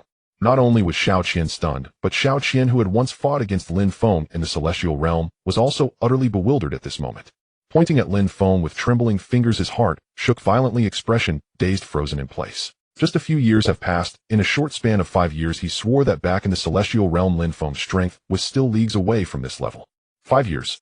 At this moment, within the Xianqing sect, the two opposing factions that had been fighting came to a halt, eyes wide with horror, gazing at the void above, where Xiaolong's manifestation had been shattered by Lin Feng. What was happening? The dignified prince of the upper realm was actually defeated by the #1 prodigy of the Tian-San continent. Unbelievable. The shocked voices continued to ring outside the Xianqing sect, creating a chaotic uproar. Today, the Daqian dynasty, led by the prince of the upper realm, came to subdue the Xianqing sect. It can be said that almost all major forces in Zhongzhou received the news. The destruction of the Xianqing sect, one of the 9 ancient overlords of Zhongzhou, stirred many emotions. Thus, at this moment, the onlookers almost encompassed all the forces of Zhongzhou. They had witnessed the earlier battle. Even with the combined might of the strong figures from the Xianqing sect and the sect master Chu Tianyan, they still couldn't match Xiaolong. If not for Lin Feng's appearance, the situation would have been dire. They originally thought that with Lin Feng the #1 in the celestial battle facing the prince, Xiaolong, the Xianqing sect was merely a mantis trying to stop a chariot, and their destruction was inevitable. But they never expected that Xiaolong would be repelled by a single blow from Lin Feng, which exceeded the imagination of everyone present. Quickly among the onlookers from Zhongzhou, someone looked at Lin Feng, and then downward at the entire Xianqing sect, where they had just shown a viciously respectful attitude towards Lin Feng. It was easy to connect the dots. After all, more than 20 years ago, when the celestial prodigies of the upper realms had not yet descended, the Xianqing sect had released a message that a saint from the upper realm would descend upon the Xianqing sect, but for some unknown reason this matter had been left unresolved within the sect. The number one in the celestial battle before the opening of the celestial realm had never heard of Lin Feng's name. Adding to the fact that even the powerful upper realm Prince Xiaolong was repelled by Lin Feng's single strike, it became he should be that once upper realm saint of the Xinqing sect. A loud shout echoed, reaching both inside and outside the Xinqing sect, making everyone present understand. It turned out that the opponent fighting their prince from the upper realm was not some lower realm native, but a fellow celestial prodigy from the upper realm. One sentence awakened those lost in a dream. What, he is the one who descended from the Xinqing sect years ago. The scene, which had just been boiling with commotion, erupted again. At this moment, the Daqian dynasty, which had been puzzled by why a mere lower realm prodigy could defeat their upper realm envoy, and his son Xiao Ding and Xiao Qian, finally showed a moment of realization. That was an event from 20 years ago. The Xinqing sect had sent out a message across the entire Tian continent indicating that a saint from the upper realm would descend upon the Xinqing sect, intending to elevate its status once again. But for some reason, shortly after that message was released, the Xinqing sect left the matter unresolved. Now it seems the saint from the upper realm had been hiding within the Xinqing sect all along. The upper realm saint. The upper realm. That is merely what those from the lower realm call it. However, in the mouths of upper realm prodigies like Xiaolong and Lin Feng, it is properly called the Nine Heavens Immortal Domain. The heavens of Juantian, Sangtian, Biantian, Xuantian, Yotian, Haotian, Jutian, Yintian, and Yangtian. Currently, the various prodigies appearing in the lower realm, including the Xinqing sacred land, where Lin Feng belongs, are all within the Juntian immortal domain of the upper realm's nine heavens. The Tianshan continent is merely one of the countless minor planes attached to the Juntian immortal domain, like a drop in the ocean. And within the upper realm's Juntian immortal domain, there are numerous immortal sects and powers of all sizes. The great Qin dynasty in the upper realm is utterly inconspicuous among those countless powerful forces. The Xinqing sacred land, however, is different. Even within the Juntian immortal domain, it has a long and ancient heritage and is renowned far and wide. The true reason for its fame spreading throughout the Juntian immortal domain is related to a forbidden clan standing behind the Xinqing sacred land, the Imperial Clan Lin. The history of the immortal domain is vast as the ocean, but the Imperial Clan Lin has always stood at the pinnacle of the Juntian immortal domain, magnificent from ancient times to the present, known as the Forbidden Imperial Clan of the Juntian immortal domain. The mere word forbidden is enough to illustrate the profound foundation of such an imperial clan. Its influence has long since ceased to be limited to just one Juntian immortal domain, but extends to the entire Nine Heavens immortal domain. And as one of the 8 sacred lands under the Imperial Clan Lin, the Xinqing sacred land naturally shares a portion of that Imperial Clan's glory. Within the Juntian immortal domain, its reputation is far greater than that of the ancestors of the Shao family of the great Qin dynasty, who had just ascended to the upper realm back then. Xinqing Holy Son. Somewhat dazed when he learned that Lin Feng was the Xinqing Holy Son, Xiaolong kept muttering those 4 words under his breath, and even his tall blood-stained figure involuntarily stepped back. Although he had not heard news of this Xinqing Holy Son for 10 years, the battle with that heavenly demon Holy Son back then had still stirred many upper realm prodigies, and Xiaolong had heard of his reputation. At this moment, Xiaolong finally understood why Lin Feng had maintained a calm demeanor from the very beginning. The other party was not a native of the lower realm. Wanna flee? Isn't it too late now? A white robe fluttered in the wind, silvery divine light flowing around his body like a deity looking down upon all. Lin Feng detected Xiaolong's intentions through some subtle movements. Whether it was for the grace of the Xinqing sect saving him back then, or because of his position as the Xinqing Holy Son of the upper realm, blood debts must be repaid with the blood of the other party. In this battle, too many people of this sect had died. Below was a scene of utter devastation. As far as the eye could see, everything was collapsed, blood pooled thick enough to be suffocating, mingling with rising dust. Broken walls, rivers of blood, chaos everywhere. A tragic sight. If he had not arrived in time, perhaps the entire Xinqing sect would have already disappeared. At the thought, Lin Feng's expression turned extremely cold, and killing intent surged in his eyes. Kill. He took a step. Boom. The void beneath his feet collapsed. Silvery light flowed his aura, rising step by step, turning into a beam of light, as Lin Feng charged toward Xiaolong and countless people of the great Qin dynasty. I've long heard of the Xinqing Holy Son's name. Let this prince see whether you have been stuck in place during these years in the lower realm. When he first heard that Lin Feng was the Xinqing Holy Son, Xiaolong was somewhat wary. After all, among the many upper realm prodigies back then, the Xinqing Holy Son was among the top tier, not comparable to him. However, just now he had learned from Xiao Qian that this upper realm Xinqing Holy Son seemed to have encountered some kind of accident during his many years in the lower realm. During the previous battle on the ascending heaven immortal realm arena, the strength he displayed was merely at the divine bridge stage. How ironic. The dignified Holy Son of the Xinqing sacred land back then, at the divine bridge stage. From this Xiaolong had deduced that perhaps Lin Feng had encountered some accident when he descended to the lower realm, causing him to lose his former cultivation. If that were the case, the other party had remained stagnant for years. Meanwhile, he and the other upper realm prodigies possessed the resources of the upper realm. Under such circumstances, he might not be unable to fight this Xianqing Holy Sun or even slay him. If I can slay you, then I Xiaolong can also rise to fame in the Juntian immortal domain. Regaining his confidence, Xiaolong felt somewhat excited at this thought. Boom. He took a step, turning into a golden beam of light, and clashed with Lin Feng. Earlier, he had only activated his extraordinary phenomena to suppress with momentum, not using his full strength. Now Xiaolong was putting forth his utmost effort. Boom. Boom. Boom. Golden light blazed fiercely, accompanied by dragon roars that resounded across the sky. Not only the Xianqing sect, but even the heavenly capital domain seemed to tremble at this moment. Both possessed talents and strengths that transcended this realm. To contend with upper realm prodigies, only upper realm prodigies of the same level could match them. And now Lin Feng's identity had been revealed. At least in the eyes of the onlookers at this moment, the two were on the same. Xiaolong is a peerless prodigy of my great Qian dynasty in the upper realm, rare in 10,000 years. What if Lin Feng also comes from the upper realm? The great battle between the great Qian dynasty and the Xianqing sect had already ceased. At this moment, the gazes of countless cultivators from both powers were all fixed on the battle between Lin Feng and Xiaolong. Whoever wins represents the victory of the power behind them. At this moment, watching the battle, Xiao Qian let out a cold laugh. As a member of the great Qian royal family, he naturally stood on the side of his own envoy from above. As early as when Xiaolong had just descended to the lower realm, he had heard of his own envoy's reputation in the Juntian immortal domain. The dragon god physique, a peerless prodigy, rare in 10,000 years for the upper realm dynasties. As for the so-called Xianqing Sacred Land and Xianqing Holy Sun, Xiao Qian had never heard of them, so he naturally believed that his own envoy was superior. However, those who held a different view included the Xianqing sect members, led by Chu Tianyan. Rest assured, back when the Holy Sun had not yet descended, this old man had already received rumors about the Holy Sun from the upper realm, Sacred Land. It is said that our Holy Sun's identity is extremely noble and illustrious with exceptionally strong talent. Looking across the upper realm, he is among the top tier of prodigies. His blood-stained robe torn, Chu Tianyan stroked his white beard and smiled faintly. Extremely noble and illustrious identity. In Patriarch Chu's view, being the Xianqing Holy Sun, how could his identity not be illustrious? And since he could receive such praise from the upper realm's Sacred Land, his talent need not be questioned. Boom. Boom. The sky and earth shook. Fortunately, the battle was controlled tens of thousands of miles above the void, otherwise the entire Xianqing sect would have been destroyed. Roar. Roar. Roar. Dragon roars turned into wails, golden light dimmed. At this moment, a broken body accompanied by splintering bones like a meteor from the high sky smashed directly onto a broken peak of the Xianqing sect. Dust rose 10,000 zhang, countless boulders rolled. The one who crashed to the ground was none other than Xiaolong. In just 5 short years, countless celestial prodigies from the upper realm had appeared across Zhongzhou, and there were conflicts among them.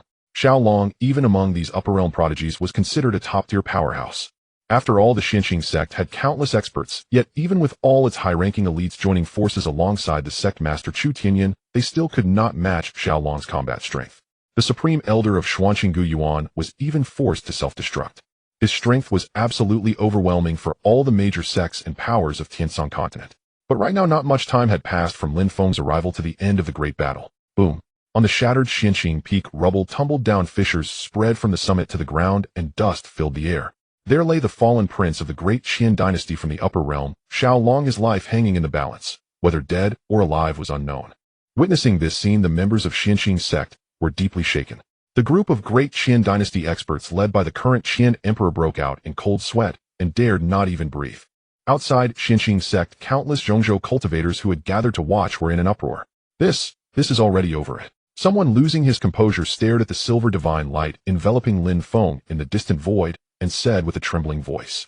His eyes were vacant, as if this all felt unreal. Too fast.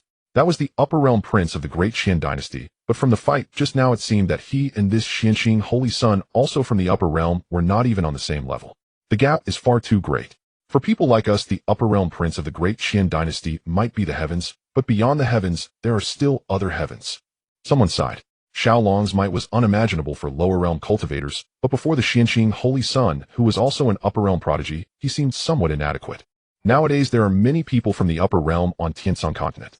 Judging by their combat capabilities, only upper realm prodigies of the level of the demon Holy Sun can match this Xianqing Holy Sun in a contest of strength. Someone nodded slightly. Although in the past 5 years with the descent of upper realm prodigies the situation in Zhongzhou had become extremely chaotic. But judging from the combat prowess Lin Feng had just displayed in his battle with Xiao Long, even among the current group of upper realm prodigies only a handful could compare to him. Among the 9 major hegemon-level powers in Zhongzhou, the Hantian Huanhai was undoubtedly a special existence. In the past, although Hantian Huanhai was honored as one of the 9 hegemons of Zhongzhou, it still had some gaps compared to powers like Xianqing sect and Great Qin dynasty, which were located at the core of Zhongzhou. However, a tremendous change occurred during these few years. The demon Holy Sun, with this upper realm prodigy stationed there, Hantian Huanhai now seemed to be on the verge of becoming the #1 power in Zhongzhou. There were even rumors earlier that the original Hantian Huanhai had been preparing to battle Xianqing sect to seize the Tiandu domain, but in the end, for some unknown reason, the demon Holy Sun ordered to abandon the attack. Impossible. He is an envoy from the upper realm possessing the superior constitution of our great Qian imperial clan, the Dragon God Constitution. How could it be that he was defeated by Lin Feng? His gaze was filled with vacancy. Xiao Qian could not accept this scene. The image of Xiao Long being defeated by Lin Feng and his broken body falling had a tremendous impact on his heart. But earlier he had been able to fight Lin Feng within the ascending heaven immortal realm. He swore that Lin Feng back then was far from reaching such a level.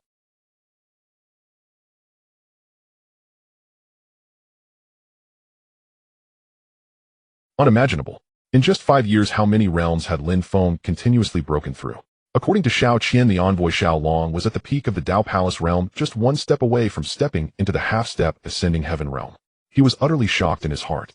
At this moment, under the gaze of thousands, Lin Feng stood in the void with a slender figure and a white robe fluttering, while silver divine energies swirled around him.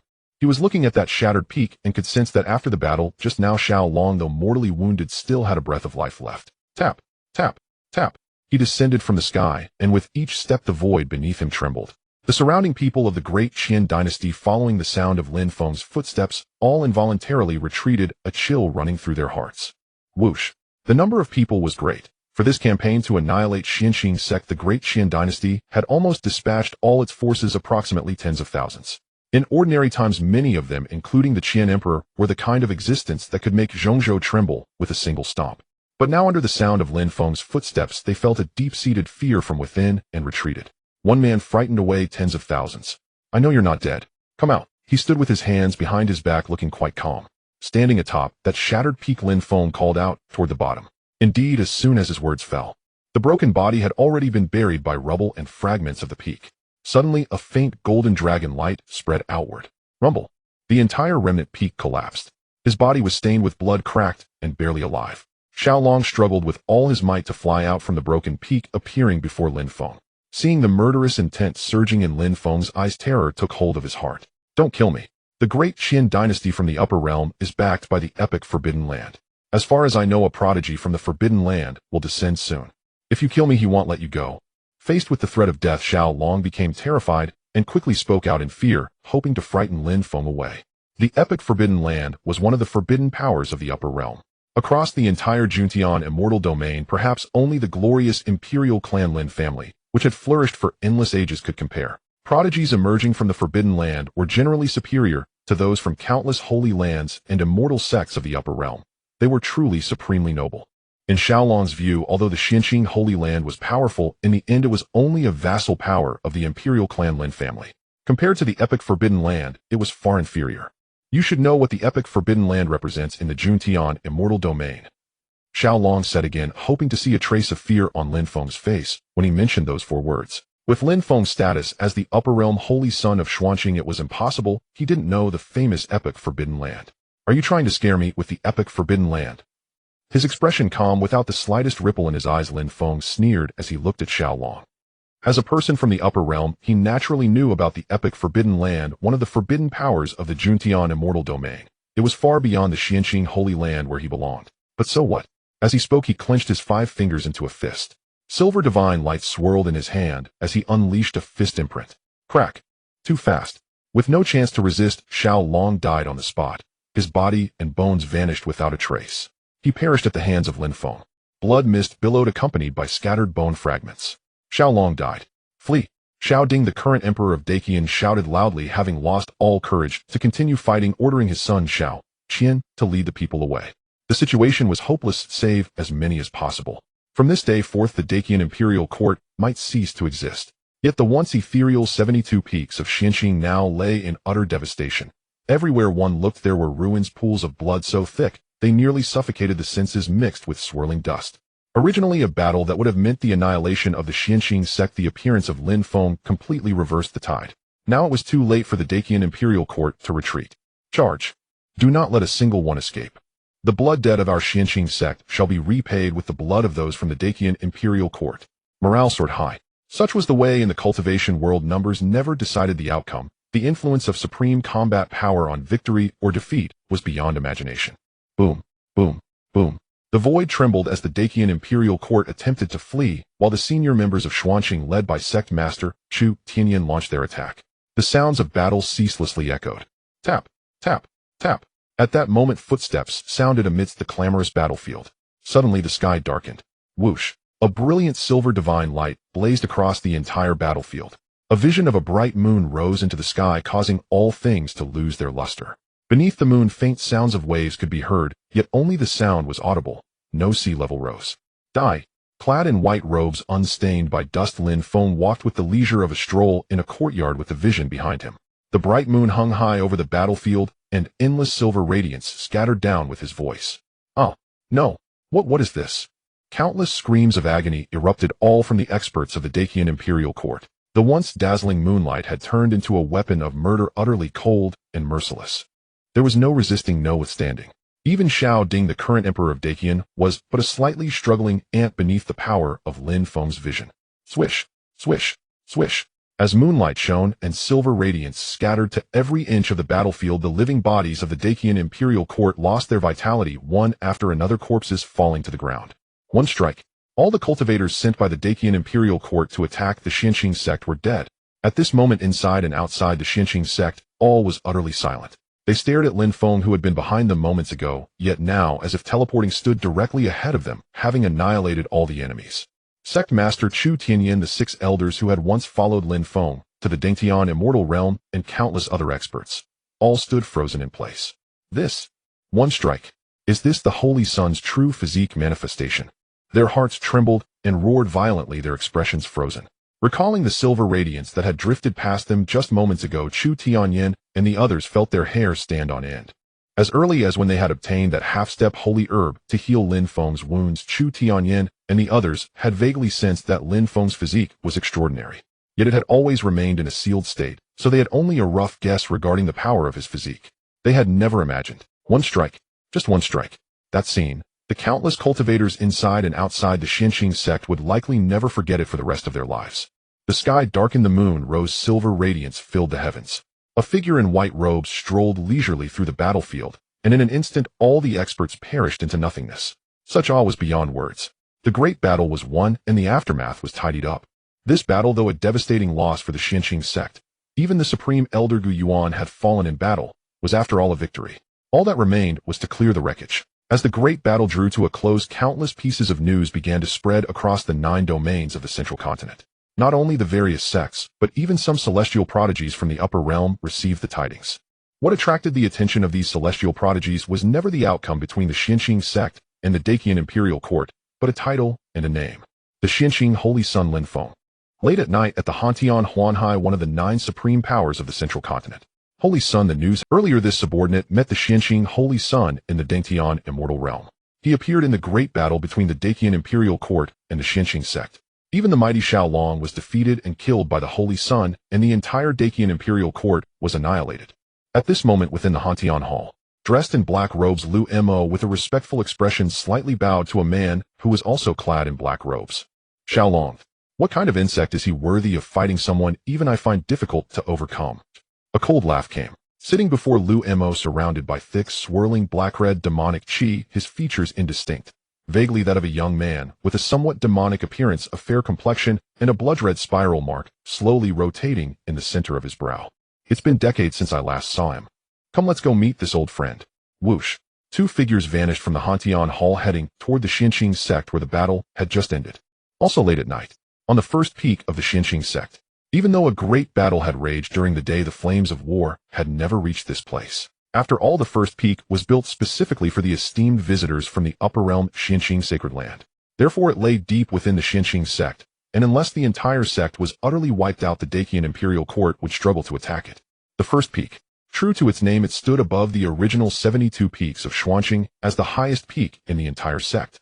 Around it, dense clouds roiled and surged endlessly. Amid the mist, pavilions, towers, and grand halls loomed faintly, rising along with the surging spiritual energy. Standing here, one could overlook everything within the sect. Now standing on the first peak, Lin Feng gazed down at the Xianqing sect, which was being rebuilt from its semi-destroyed state. Though not as glorious as before, as long as the people remained, the sect would eventually be restored. Tell me what happened during the years I was away. Clad in white robes, hands clasped behind his back, he stood at the cliff's edge. The night wind blew, stirring his long hair. Without turning around, Lin Feng spoke. Behind him stood a tall, graceful figure with 3,000 silver strands of white hair, wearing a plain white gauze dress that clung to her slender body. Her face was peerlessly beautiful, and at the center of her brow a profound blue mark flickered like flames. Her skin was like carved ice and sculpted snow, absolutely stunning with an ethereal aura. It was Shui Yaorao. Her blue eyes gazed at Lin Feng's back, and she couldn't help recalling the scene that had occurred during the day, momentarily lost in thought. Yaorao. Lin Feng turned around, curiosity on his face, as she did not respond for a long time. In his memory, Shui Yaorao was always prudent and not one to be so impolite. Forgive me, holy son, I was lost in thought. Hearing Lin Feng's voice, she snapped back to reality. As if recalling something, a blush crept across her delicate face. During the day, the great Qin dynasty launched a massive invasion. Her master and the others were no match, and even she was about to fall into Xiaolong's hands. At that time, Shui Yaorao was nearly in despair, ready to take her own life. In her most helpless moment, she heard the words Lin Feng said to her as he arrived. Don't be afraid, I'm here. Then she saw Lin Feng's figure descending like a god, pulling her into his embrace. The emotional impact within her heart lingered unforgettable to Shui Yaorao even now. If this was only the first time she was moved, then what truly shook her was the moment the battle concluded. Lin Feng, clad in unparalleled white robes, stood before the crowd of Xianqing sect. Night fell, a silver moon rose, casting endless radiance, as all powerful enemies were annihilated. The shock and impact on Shui Yaorao was unimaginable.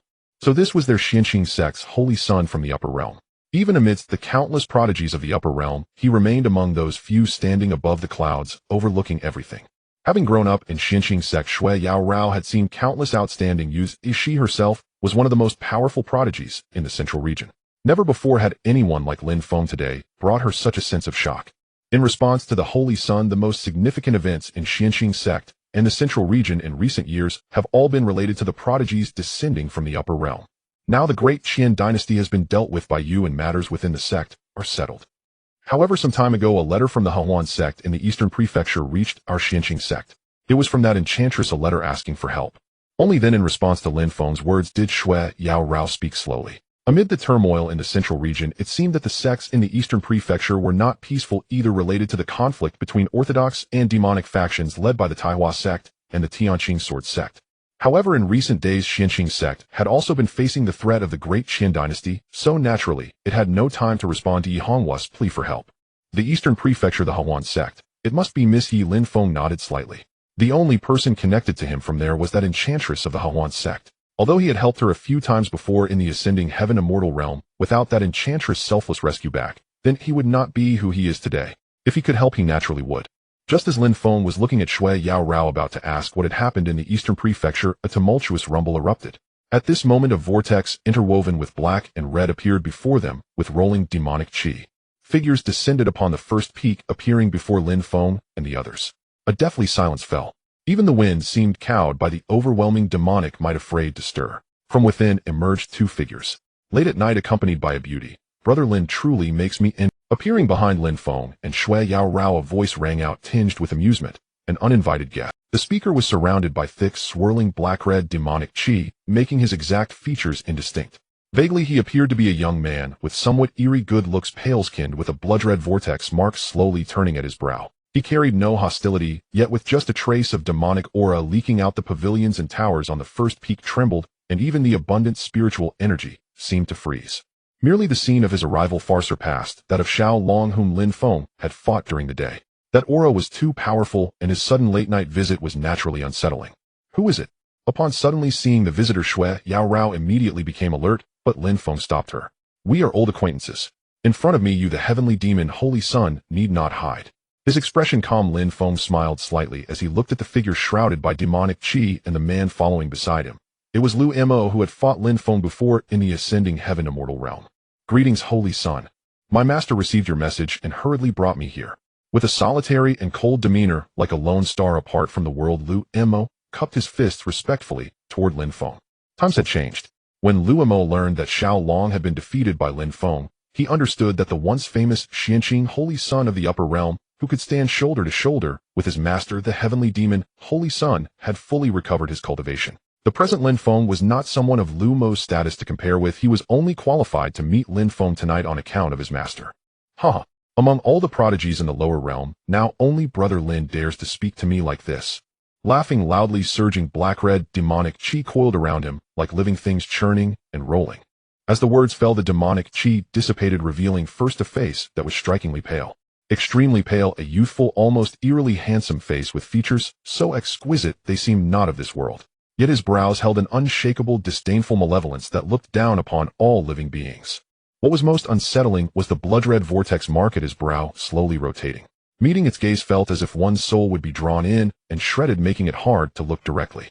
A faint, almost imperceptible curve seemed to hang at the corner of his lips. Not a smile, but an expression of utter indifference and amusement toward everything before him. The heavenly demon, holy son. Among the upper realm prodigies currently descending to the lower realm, he was absolutely one of those at the very top. Even Xiao Long, who had fallen to Lin Feng today, would not dare to approach the territory occupied by the Hantian illusory sea. Yet today, for unknown reasons, he had suddenly descended upon Xianqing sect, coming only to see Lin Feng late at night. Powerful, exuding sinister aura. He is that heavenly demon, holy son. Standing beside Lin Feng when Shui Yaorao realized that the visitor was none other than the renowned heavenly demon, holy son, she was stunned. Even though there were countless upper realm prodigies within the central region, now the name heavenly demon, holy son alone was enough to suppress many.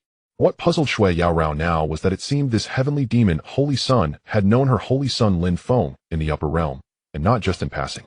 It has been years since we parted after that final battle in the upper realm. Today we meet again, old friends reunite. Brother Lin, where's the wine? Without any pretense, brash and informal, the heavenly demon, holy son, looked at Lin Feng and said with first Peekling Yun Hall. At this moment inside the hall on both sides of the wine table. You came to see me tonight, surely it is not merely to meet me. Lin Feng slowly rotated the wine glass in his hand, looking at the demon saint opposite with a puzzled expression. Foes and friends alike, without absolute interest at stake, the two could indeed sit down and drink in peaceful discourse. But when sufficient benefits were involved, Lin Feng was certain that this old adversary would strike him mercilessly. Conversely, he would do the same. Hemir Tianshan continent, a trivial plain world. Brother Lin descended earlier than I. Pray, regarding that ancient ruin, have you found any traces? Gulp, gulp, gulp. Unlike Lin Feng, who sipped daintily from his cup, the demon saint cared nothing for decorum, hoisting the wine jar and drinking straight from it. Wiping the liquor from his lips, a glint of bloodlight flashed in his eyes as he looked at Lin Feng with curiosity. Had it been an ordinary man, he would have long seized him and employed soul-searching arts to forcibly plunder his memories. But facing Lin Feng frankly, the demon saint lacked such audacity. After all, among those of equal status and the prodigies of the same generation, the only one who could provoke his wariness was none other than this Xianqing saint before him. The ancient ruin. None. Shaking his head slightly, Lin Feng gazed calmly back at those fierce eyes across the table and replied without a ripple of emotion. Boom. Their gazes clashed in midair, and the surrounding void seemed to freeze. Though not a wisp of spiritual energy leaked out, both Shui Yaorao, standing behind Lin Feng, and Lu Mo behind the demon saint, felt an immense pressure forcing them back several steps, their faces pale. The ancient ruin. Naturally, it referred to the remains left by the final great emperor of the Nine Heavens' immortal domain, the great Emperor Jiang. Lin Feng's purpose in descending to the lower realm was precisely that. Originally possessing the supreme divine body, he had been reduced to the silver moon divine body after birth due to the rules of the Imperator Constitution. For Lin Feng, reclaiming his true physique was paramount. And according to his deduction, to restore his original constitution, he needed to seek answers within the ruins left by the last great emperor of this world. After all, the cause of his constitution's suppression and degeneration was ultimately linked to the previous supreme divine body. Traces of the ruin.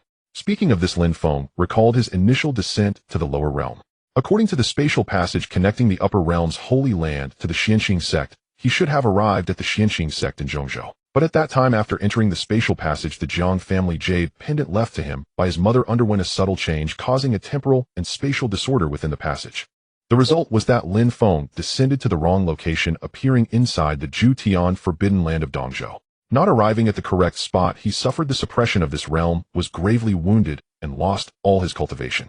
But now thinking back, the jade pendant was connected to the last great emperor of the world. Perhaps the place where he descended was not an error. The ruined Jutian forbidden land. At this moment Lin Feng was lost in thought, but the demon saint was both foe and friend, so he naturally could not speak of it. Since Brother Lin says he does not know, I naturally believe you.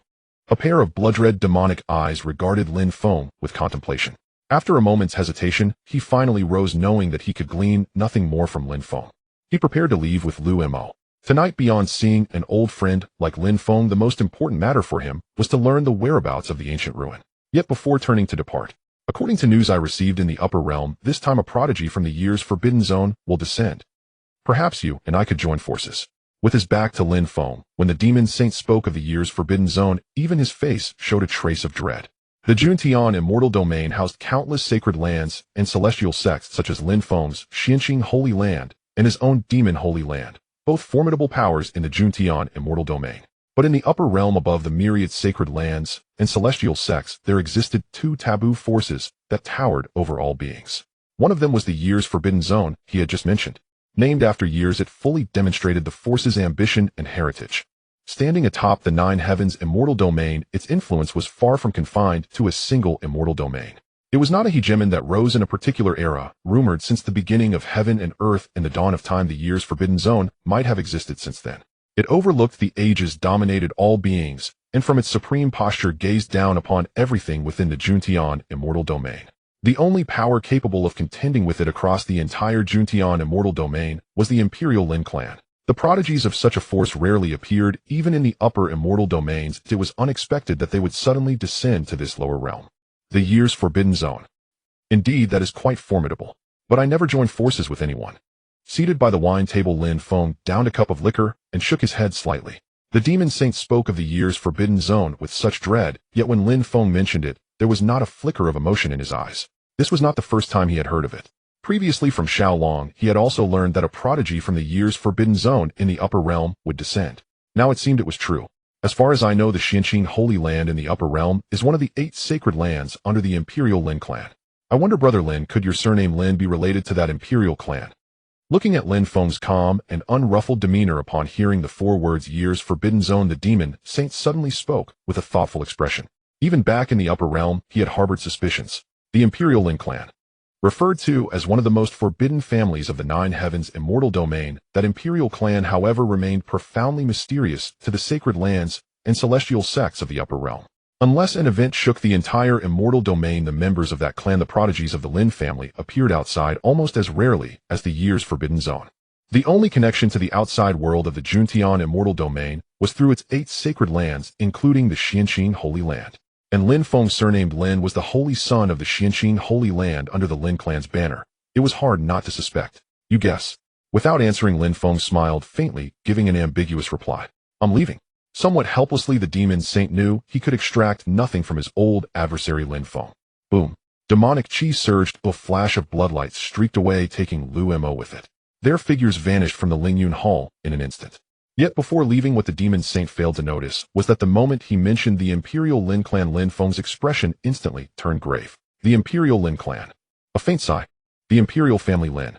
A clan so formidable that it was considered a taboo, even within the upper realm of the Nine Heavens immortal domain.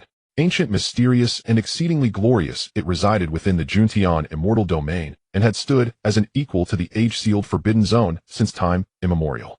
Its influence was no longer confined to that single Juntian immortal domain, but it spread across the entire Nine Heavens immortal domain. Was the Xianxing Holy Land not strong enough? A power that could establish a sect like the current Xianxing sect within the lower realms was also a dominant force. However, in the upper realm, the Imperial family Lin commanded 7 other holy lands akin to the Xianxing Holy Land, each renowned far and wide, yet all chose to submit under that Imperial clan. What the heavenly demon Saint Sun had said before his departure was correct. Lin Feng was indeed born into that Imperial clan, and within such a clan his status was far from ordinary. He was the son of the Imperial family Lin's patriarch. The reason he later became the Xianxing Saint Sun was tied to the degeneration of his supreme divine body into a silver moon divine body at birth. The rule suppression unique to the supreme physique had cost Lin Feng his supreme divine body.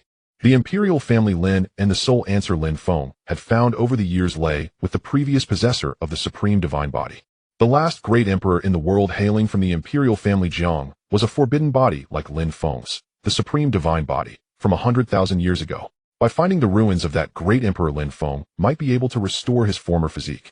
Zhu Tian Forbidden Zone. It was located in Dongzhou, and Lin Feng's next target was to go there. However, before the heavenly demon Saint Sun arrived, Lin Feng had heard from Shui Yaorao that the current situation in Dongzhou was unstable. Tell me what has been happening in Dongzhou recently. Pulling his thoughts back and finding only the two of them in the hall, Lin Feng looked at Shui Yaorao and asked. Reporting to the Saint Sun, according to the news our Xianqing sect received a few days ago, it seems that the Taishan sect and the Celestial Azure Sword sect of Dongzhou have joined forces to eradicate all demonic sects in the region. And as the leading demonic sect in Dongzhou, the Hahuan sect naturally bears the brunt. Standing silently beside Lin Feng, she spoke of the message she had received earlier from Yi Hongwu, but Shui Yaorao was still immersed in the conversation between Lin Feng and the heavenly demon Saint Sun that had just taken place. A ruin that had caused countless upper realm prodigies to descend to the lower realms. The age-sealed forbidden zone of the upper realm, which even the heavenly demon Saint Sun feared. And it turned out that their own Xianqing sect, and the Xianqing Holy Land in the upper realm, was merely one of the 8 holy lands under the so-called imperial family Lin. The upper realm Xianqing Holy Land was already beyond Shui Yaorao's imagination. How mysterious and powerful must the imperial family Lin be? A myriad of thoughts surged within her. Oh, the Taishan sect and the Celestial Azure Sword sect.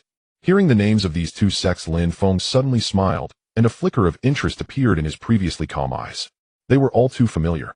After all, Lin Feng had spent a full decade in the Taishan sect back then.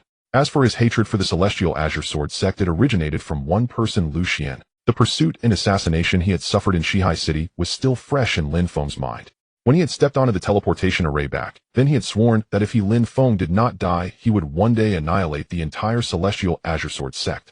Given his identity, how could he break his word?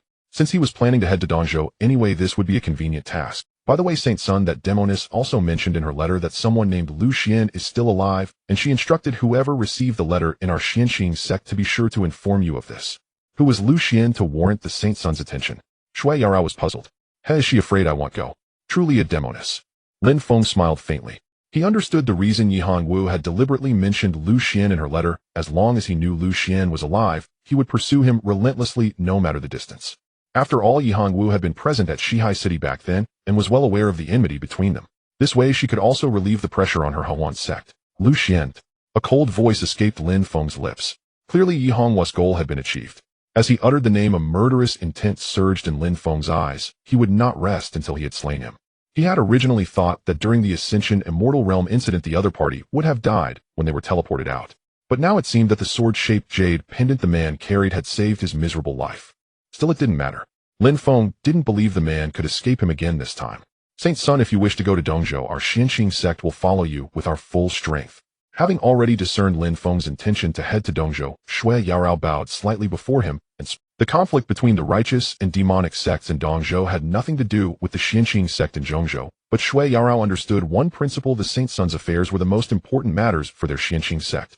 She believed that once everyone in the sect, from the master Chu Tianyan down to the elders and high-ranking members, learned that the Saint Sun wanted to deal with the Taishan sect and Celestial Azure Sword sect in Dongzhou, they would have already led people to attack, without waiting for the Saint Sun to go personally. This was almost a foregone conclusion. We'll set out tomorrow. Lin Feng nodded. He had planned to go to the Zhu Forbidden Zone anyway, and this was conveniently on the way. He would see what the so-called Dongzhou Righteous Alliance of the Celestial Azure Sword sect and Taishan sect was like. He didn't know the specifics of the current situation in Dongzhou, but there was no time to lose. Lin Feng decided to set out with his people tomorrow. Another 10 years had passed since he was driven out of the Taishan sect. Dongzhou was the first place Lin Feng had arrived in this world. The events that had taken place in the Taishan sect under the twilight sky that day were still engraved in his memory. As he recalled them now, it seemed as if some sealed memories in his mind were being unlocked. This trash is worthy of becoming the Tao companion of the Taishan saintess. Get lost. Haven't you shamed our sect enough? How could senior sister Yi be a match for a waste like you, who can't even cultivate? Now, even though he was in the Lingyun Hall of this first peak, the events of the past resurfaced in Lin Feng's mind, vivid and unforgettable. He clearly remembered that day under the dusky setting sun amid the endless ridicule of the Taishan sect. As if sinking into an unwilling memory, Lin Feng was filled with mixed emotions, his expression shifting between gloom and brightness as he sat there silent and lost in thought. Shui Yaorao, who had been about to leave and inform the sect's high-ranking members of the upcoming journey to Dongzhou, noticed Lin Feng's expression. Can the Saint Sun still not forget that Taishan saintess? Having already learned of Lin Feng's past with the Taishan saintess, and thinking of their imminent arrival in Dongzhou, Shui Yarao assumed that Lin Feng still couldn't let go of that woman. A hint of envy and jealousy arose in her heart. If only she had been the one to meet Lin Feng earlier, how wonderful would that be? With the Saint Sun's stature, why should he cling to a woman from Dongzhou? Yarao believes that if the Saint Sun were willing, countless people would pursue him. With a tall figure skin like carved ice and sculpted snow and a simple white gauze dress clinging to her slender body, she stood not far from Lin Feng in the hall. Her icy, beautiful eyes fixed on Lin Feng, Shui Yaro's voice flowed like a clear spring waterfall, melodious and pleasant. You must be misunderstanding something. But then again, as the renowned Xianxing heavenly maiden and one of the most famous women in Zhongzhou, it's probably you who has countless suitors. Startled back to reality, Lin Feng looked at Shui Yarao and smiled faintly. Even from the perspective of the upper realm, this Xianxing heavenly maiden was outstanding in both appearance and temperament. Unexpectedly, these words made Shui Yaro's expression anxious. No, Yarao is merely of ordinary appearance. I only wish to follow by the Saint Sun's side with no other desires in this life. The events of the day had unconsciously imprinted Lin Feng's figure deep in Shui Yaro's heart. Her beautiful eyes were like water gazing straight at him. A thud in his heart. Their eyes met, and Lin Feng caught something in those eyes. Could it be? Lost in thought, he knew he would eventually return to the upper realm and didn't want to hold anyone back. Lin Feng sighed inwardly. He'll be the villain. Oh, wanting to follow me won't be so easy. If I asked you to serve me tonight, would you be willing? Lin Feng looked at Shui Yarao with a sly smile. This should make you back off. Serve him. As the Xianxing heavenly maiden, who in the entire Xianxing sect would dare say such a thing to Shui Yarao? But now the speaker was Lin Feng. Strangely, her heart felt no resistance. Her long lashes lowered as she hesitated only for a moment. The Saint Sun commands, and Yarao dares not refuse. Her jade hand actively removed the clothes on her body. A rustle. The simple white gauze that clung to her figure suddenly fell to the ground, revealing before Lin Feng a flawless, shocked. At this moment, the Lingyun Hall was eerily silent. Lin Feng was completely stunned. Originally just a remark meant to dissuade the other party, he never expected that Shui Yarao would actually follow through and take it seriously. Actually, I was joking, would you believe me? Lin Feng, usually so composed, wore an extremely awkward expression. He felt as if he was forcing her, ashamed and embarrassed, and quickly explained. But saying this only made things worse. Is the Holy Sun rejecting Yarao? As she asked. A joke. Shui Yaro's beautiful eyes instantly filled with tears which rolled down her flawless cheeks. It was partly gratitude for Lin Feng's rescue today, not just of her, but of the entire Xianxing sect. Moreover, after what happened during the day, she was full of admiration for Lin Feng and was willing to devote herself to him. In all her life, Shui Yarao had never felt such a stirring for an admired man willingly offering herself. But who would have thought that the only response she got was this, just a joke from him? Naked and vulnerable, she looked at Lin Feng, feelings of grievance and dissatisfaction surging in her heart. I'm sorry. With an apology, he walked closer and stood behind her, able to catch the faint scent of her body. Lin Feng bent down, picked up the fallen garment, and draped it over her snow-white, delicate body. As his hands touched her shoulders, he could feel her skin as smooth as if it would break at the slightest touch. But who would have expected that? At that moment, Shui Yarao suddenly turned around. Their eyes met, and the air instantly filled with a hint of intimacy. I don't want the Holy Sun's apology. Always so compliant with Lin Feng, but now looking at his handsome face, Shui Yaro's gaze was full of stuff. The scene before him was too alluring. While Lin Feng was stunned, a pair of snow-white arms tightly embraced him. She rose on tiptoe, her delicate face drawing close to his, their lips meeting warm and tender. At least in front of Lin Feng, Shui Yarao had always been gentle as water, but now she was like a moth darting into the flame, reckless and unheeding. Lin Feng could feel the arm around his neck trembling slightly. The warmth between their lips gradually turned scorching. Her movements were somewhat awkward and stiff. Buzz. Lin Feng was stunned, frozen in place, his hands raised in midair, not knowing where to put them. This scene had truly happened too suddenly. It was originally a misunderstanding, but now he could never explain it away. After a long moment, their lips parted. Yarao was too forward. Shui Yaro's face flushed red. She tidied her clothes, her eyes full of affection. With the lingering tears in her eyes, she looked endearingly touching. After bowing slightly to Lin Feng in a graceful salute, Shui Yarao, with her long silver hair, icy snow-carved skin, tall and slender figure, moved with lotus steps and left the Lingyun Hall, leaving Lin Feng still standing there. A night passed. Within the rebuilt Xianxing sect, a piece of news spread. The Holy Sun was going to lead people to Dongzhou. Countless people were excited upon hearing this, especially the high-ranking members of the Xianxing sect. At this moment in the newly built Xianxing Hall restored to its former grandeur, I heard that the Holy Sun's journey to Dongzhou is related to the war between the righteous and demonic paths in Dongzhou. Regardless of righteous or demonic, when the time comes we old fellows will follow wherever the Holy Sun points, and strike whoever he says. The Xianxing elders just recovered from their injuries, and the masters of the 72 peaks gathered in the hall, all in high spirits. If before the respect for Lin Feng was merely due to his status as the Holy Son of the Xianxing Holy Land in the upper realm, then after yesterday's scene from the top echelons to countless disciples, the entire Xianxing sect now held fanatical worship for Lin Feng. They could not forget that scene. Within the sect, amidst the chaos of battle, the sky darkened, a silver moon rose. In his peerless white robe, with a wave of his hand, countless experts of the Dacian dynasty were annihilated. What happened yesterday, even after a night, those who witnessed the battle were still shaken. In the eyes of those in the Xianxing hall, the small sects of Dongzhou were insignificant. There was actually no need for Lin Feng to act personally. With a single command, they could go and sweep away the so-called righteous demon war. However, since the Holy Sun had such interest, they would naturally accompany Lin Feng on this trip. When Lin Feng arrived at the Xianxing hall, he saw it packed with Xianxing high-ranking members. Holy Sun, greetings, Holy Sun. A series of respectful voices rang out. Among them were the Xianxing elders who had accompanied Lin Feng to the ascending heaven immortal realm, as well as many peak masters he had never met before, whose auras were clearly not low. At the very least, based on Lin Feng's previous understanding of the major sects in Dongzhou, these people before him were all capable of establishing their own sects in Dongzhou. This morning we received news that the Holy Sun intends to go to Dongzhou. Our Xianxing sect is willing to mobilize the entire sect and accompany the Holy Sun on this journey.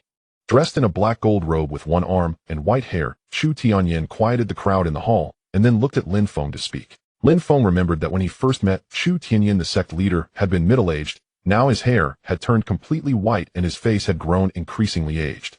His lost arm was from that battle with the Dacian dynasty, when he retrieved the half-step sacred medicine for Lin Feng, allowing him to awaken.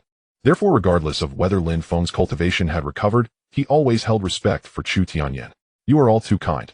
This trip is merely my personal matter. He sighed.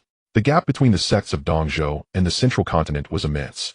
To put it bluntly, the strength of the Xianxing sect alone was enough to sweep the entire Dongzhou. Moreover, with Lin Feng's current cultivation surpassing his previous level, the so-called righteous demon war in Dongzhou was no different from watching ants fight. Although various prodigies from the upper realms had descended, they had descended in the central continent. At least according to the information Lin Feng and the Xianxing sect had received, there were no signs of upper realm beings descending in Dongzhou. The number of people accompanying me to Dongzhou can be arranged by the sect leader.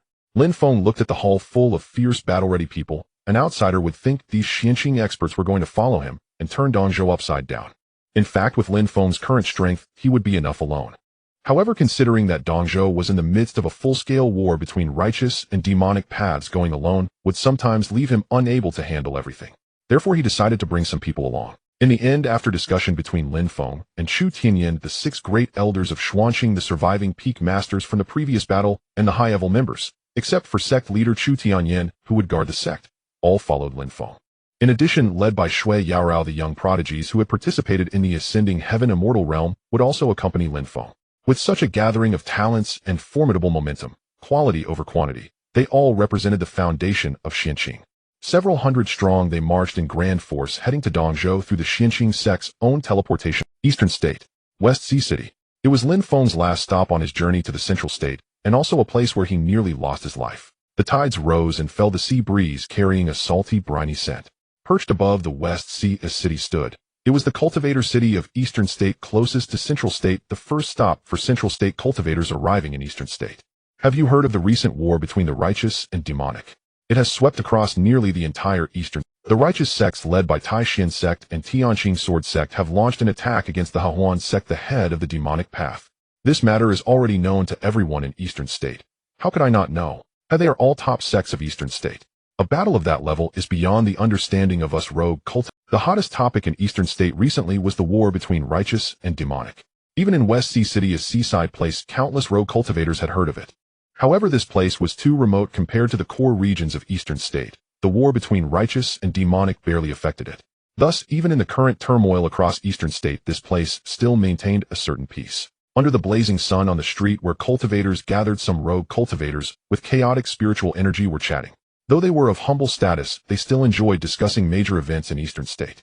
For example, Taishan saintess, Yi Miaojing, who had placed in the top 10 of the prodigy battle 5 years ago, and Daozi Lu Xian of Tianqing sword sect, who was carried back to Eastern State, with all 4 limbs severed. And the most eye-catching event in recent times was naturally the war between righteous and demonic. I just received the latest news a few days ago. I heard that under the combined forces of Taishan sect and Tianqing sword sect, the demonic forces are retreating at every step. Now the two leading righteous sects, Taishan sect and Tianqing sword sect, have brought countless righteous forces to gather beneath the Hahuan sect. The outcome of this battle is not far off. At this moment among the crowd, a young man was boastfully recounting the inside story of the recent war. Boom, boom, boom. At that moment, the entire West Sea city began to tremble. What's that noise? The crowd was alarmed, and the whole city shook, including the rogue cultivators who had been discussing earlier. That is, boom, boom, boom. The ground shook violently, and the nearby sea raised monstrous waves because of this disturbance. It's the teleportation array. Someone exclaimed, directing their gaze. That was the only teleportation array connecting Eastern State to Central State, and there was only one reason someone had arrived from Central State. Judging by the commotion and scale, it seemed that quite a few people had come, and it was no small matter. Just as countless cultivators in West Sea City were shocked at that very moment, a blazing spatial light surged from the teleportation array within West Sea City. Whoosh! Runes swirled, spiritual light flowed, and the whole body seemed carved from a single piece of warm spirit jade. Countless intricate and mysterious runes flowed like living things. It was a massive immortal vessel, nearly blotting out half the sky of West Sea City, hovering above. On the immortal vessel from a distance, the leader was a young man in white robes as pure as snow, with a slender figure and a transcendent, almost immortal aura. Behind him stood 6 elders with profound auras as deep as the sea, some with white hair and youthful faces, immortal and ethereal, others towering like mountains with blood energy like dragons. In addition, dozens of people, some middle-aged, some ancient, also possessed immense power. In their Eastern State, any one of them could be the sect master of a major sect. There were also several young prodigies following beside the white-clad man, some incredibly beautiful, others sturdy as mountains. Shock! At that moment, countless rogue cultivators in West Sea City who looked up were completely stunned. As the only city connected to Central State's teleportation array, West Sea City had often seen Central State cultivators come over the years, always acting arrogant, looking down on them as Eastern State natives. But never had there been a scene like this. Judging by the scale, one would think a hegemon-level power from Central State had come to wipe out their entire Eastern State. Xianqing. I know. This seems to be the Xianqing sect, one of the 9 hegemon-level powers of Central State. At this moment, among the rogue cultivators below, an older one looking at the characters Xianqing engraved on the immortal vessel first showed confusion, then suddenly understood. He understood who these visitors were. The majestic Xianqing sect dominating the Tiandu domain of Central State. It was not only a giant pillar of Central State, but also a recognized top sect across the entire Tianshan continent. Its legacy and prestige had long transcended regional boundaries, renowned in all 5 states of the Tianshan continent. Even the 3 major sects of Eastern State, Hahuan Tianqing sword sect and Taishan sect, combined seemed insignificant before such a Central State giant. What? They are that Xianqing sect from Central State. Such a force has come now, right when our Eastern State is in the midst of the righteous demonic war. What are they here for? Shut up. Don't ask, do you want to die? Below on the streets, crowded with countless rogue cultivators, gazes full of awe looked at the immortal vessel suspended in the void, faces displaying shock and fear, only whispering among themselves. And at that moment, surprisingly, the white-clad man standing at the front of the immortal vessel suddenly leaped down and walked toward a rogue cultivator in West Sea City. Was it you who just said that Taishan sect and Tianqing sword sect have joined forces and are already at the gates of Hahuan sect? Status and position determined attitudes toward others. At this moment, Lin Feng wore a kind expression, smiling warmly, making others feel like a spring breeze. But even so, that rogue cultivator young man who had spoken was still trembling, his face filled with terror. If Lin Feng had not supported his shoulders, he would have fallen to his knees. Great sir, I only heard. If there is anything wrong with what I said, please forgive me. Su Kaijun swore he had never felt such a sense of oppression, especially as the white-clad man walked toward him and the countless powerful figures on the immortal vessel in the void stared at him. The pressure was enormous. Even when he had seen the Taishan sect master and the Tianqing sword sect master from afar, the aura they emitted was nowhere near as terrifying as this man before him. He wanted to kneel, but the white-clad man forcibly pulled him up. You didn't say anything wrong. Thank you. Leaving behind the words, thank you, along with several spirit stones flying into Su Kaijun's hand, Lin Feng stepped forward and appeared on the immortal vessel. Let's go to Hahuan sect. With a single command. Boom. The immortal vessel tore through the clouds above West Sea City, turning into a streak of light heading toward the Hahuan sect in Eastern State. Holy Son, with your status, why bother? If you wanted to know something, I could have just grabbed him, an elder of Xianqing sect said curiously on the departing vessel. Because in the past I was no different from him. Eastern State. Southern part. Joyful Union sect. Amid the mist-shrouded peaks, grand pavilions and terraces stood appearing and vanishing in the spiritual mist with ethereal zither melodies drifting through the air all day long. But today a war had utterly swept through this place. The Joyful Union sect, the foremost demon sect of the eastern state. Kill. Those of the demonic path deserve death at everyone's hands. My senior brother's life was lost because of these demonic cultivators. Boom, boom, boom. Pavilions and towers shattered, turning this former paradise into a purgatory in an instant. Ruins and debris, countless figures of women in flowing pink robes were falling. Blood streamed, staining everything here red. There were too many enemies. Led by the Orthodox Taishan sect and the Celestial Azure Sword sect, the two top sects joined forces, aided by other powers of the eastern state. The disparity was too great. Chaos. Seductress, where do you think you're going? A harsh cry rang out as a cyan sword light soared into the sky, cleaving countless pavilions in half, splitting the ground below, raising dust and debris. Sword in hand, his entire body radiating a fierce, celestial azure sword aura, dressed in flowing white robes with sword-like eyebrows and starry eyes. This was none other than Lu Xian, who had barely escaped from Lin Feng's hands back in the ascending heaven immortal realm. His eyes were icy cold. Walking through the void, he unleashed streak after streak of cyan sword light, relentlessly hacking down at Yi Hongwu, who was dressed in red ahead. Back then in Shihai City, if it weren't for this seductress, Lin Feng wouldn't have escaped from his grasp and would have been killed by him long ago. If that had been the case later inside the ascending heaven immortal realm, he wouldn't have been beaten like a dog by Lin Feng, his limbs severed. The agonizing pain still lingered in Lu Xian's memory. Fortunately, he had the jade pendant left behind by the ancestor of the Celestial Azure Sword sect, which allowed him to escape from the ascending heaven immortal realm at the most critical moment and eventually return to the eastern state. Over 5 years, with the help of countless rare treasures from the sect, his severed limbs had recovered. He had long heard that the champion of that heavenly pride battle was none other than Lin Feng, who was backed by the Xianxing sect. He dared not go to the central state, but this time, with the combined force of the Celestial Azure Sword sect and the Taishan sect, he was confident in uprooting this seductress before him and the entire Joyful Union sect. Lu Xian, don't forget that I have ties with that person. I've already sent him a message. He might already be on his way with the Xianxing sect. A blood-red dress, thin as cicada wings, clung tightly to her voluptuous, undulating body, her curves breathtakingly alluring. Under the sheer fabric, her skin was faintly visible. She had a bewitching face that could captivate multitudes, but now her delicate face was pale blood trickling from the corner of her mouth. The person she spoke of was naturally Lin Feng. If it were only Lu Xian alone, Yi Hongwu would naturally not fear him. But now the Joyful Union sect was facing a crisis. The combined assault of the Taishan sect and the Celestial Azure Sword sect. Just now, during the battle against her, besides Lu Xian, there was also the Taishan saintess. In that fight, she was no match for the two, and now severely wounded, she could only flee. As she spoke, whoosh, a figure in white flashed and blocked Yi Hongwu's path. It was the Taishan saintess, Yi Miaojing, who was currently unmatched among her generation in the eastern state. Skin like ice, bones like jade, her countenance cold and beautiful. Dressed in white, her long black hair cascaded like a waterfall. Her aura was aloof and transcendent, like an eternally frozen snow lotus, naturally emanating a chilly, piercing aura. Yi Miaojing stood in front, her aura icy and silent, staring coldly at the seductress. Although they were both once among the 3 great prodigies of the eastern state in terms of pure strength, Yi Miaojing had already surpassed Yi Hongwu, not to mention that Lu Xian was behind her. It could be said that this was almost a certain death situation for Yi Hongwu.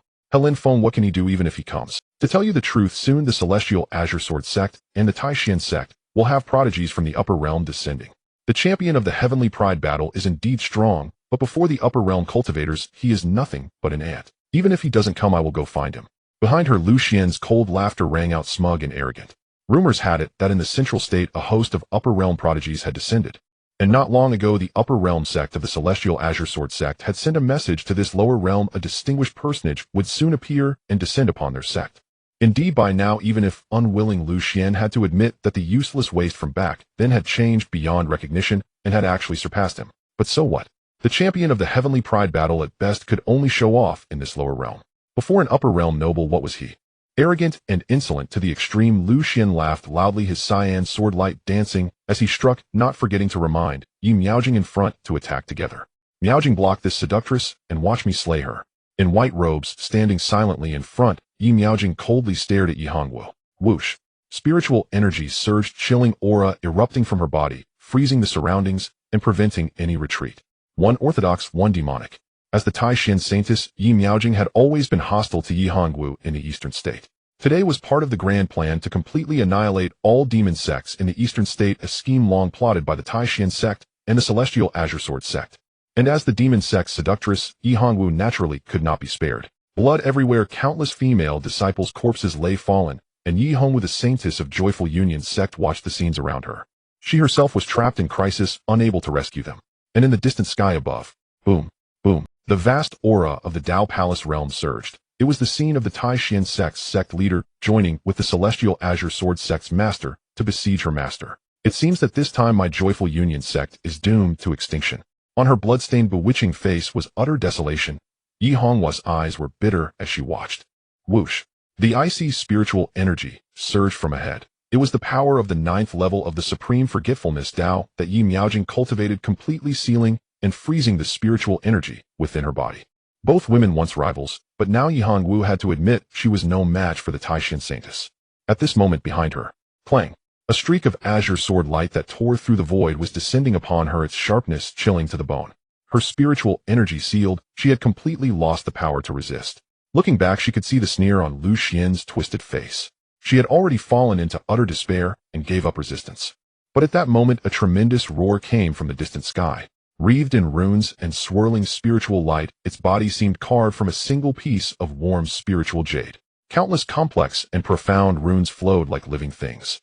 It was a massive immortal boat that tore through the clouds and headed toward this place with the words Xianqing clearly engraved on it. Thankfully, I'm not too late. The leader, dressed in snow-white robes, tall and slender, was precisely Lin Feng, who had brought people and descended into the narrowed, joyful union sect. His gaze fell upon Lu Xian below, icy cold. Boom. The immortal boat traversed the sky, causing the void to tremble. The vibration was immense. Such a sudden scene naturally attracted countless combatants who were originally engaged in battle. What is that? Xianqing. Just as the Dongzhou cultivators were still puzzled about the identity of the one who had suddenly appeared, many from the Taishan sect present had already recognized the person clad in white leading the group. It was Lin Feng. Before they could react, help! Lin Feng gave the order, and the group of Xianqing experts behind him immediately scattered into the shattered Hehuan sect. Before coming, they had already clearly understood their objective: to aid the foremost demon sect of Dongzhou, the Hehuan sect. Hua! At the same moment, Lin Feng's figure flew down from the immortal boat, transforming into a streak of light heading toward the direction where Lu Xian, Yi Miaojing, and Yi Hongwu were fighting. A silver light flashed. Bang! The Tianqing sword light that was originally falling towards Yi Hongwu instantly vanished into nothingness. At the same time, the ground that had been frozen by Yi Miaojing, including the spiritual energy sealed within the enchantress body, was also released by Lin Feng's strike. You really came? With a look of surprise on her fox-like charming face, Yi Hongwu was extremely excited to see Lin Feng's figure appear.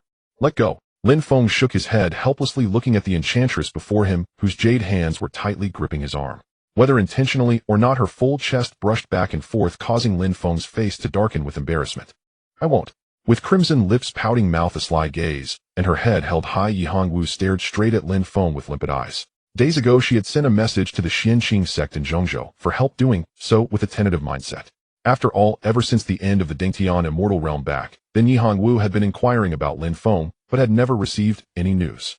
Her sect had been shattered, countless disciples had died, and she herself was about to die. She never expected that at this final juncture Lin Feng would finally appear, bringing so many experts from the Xianqing sect with him.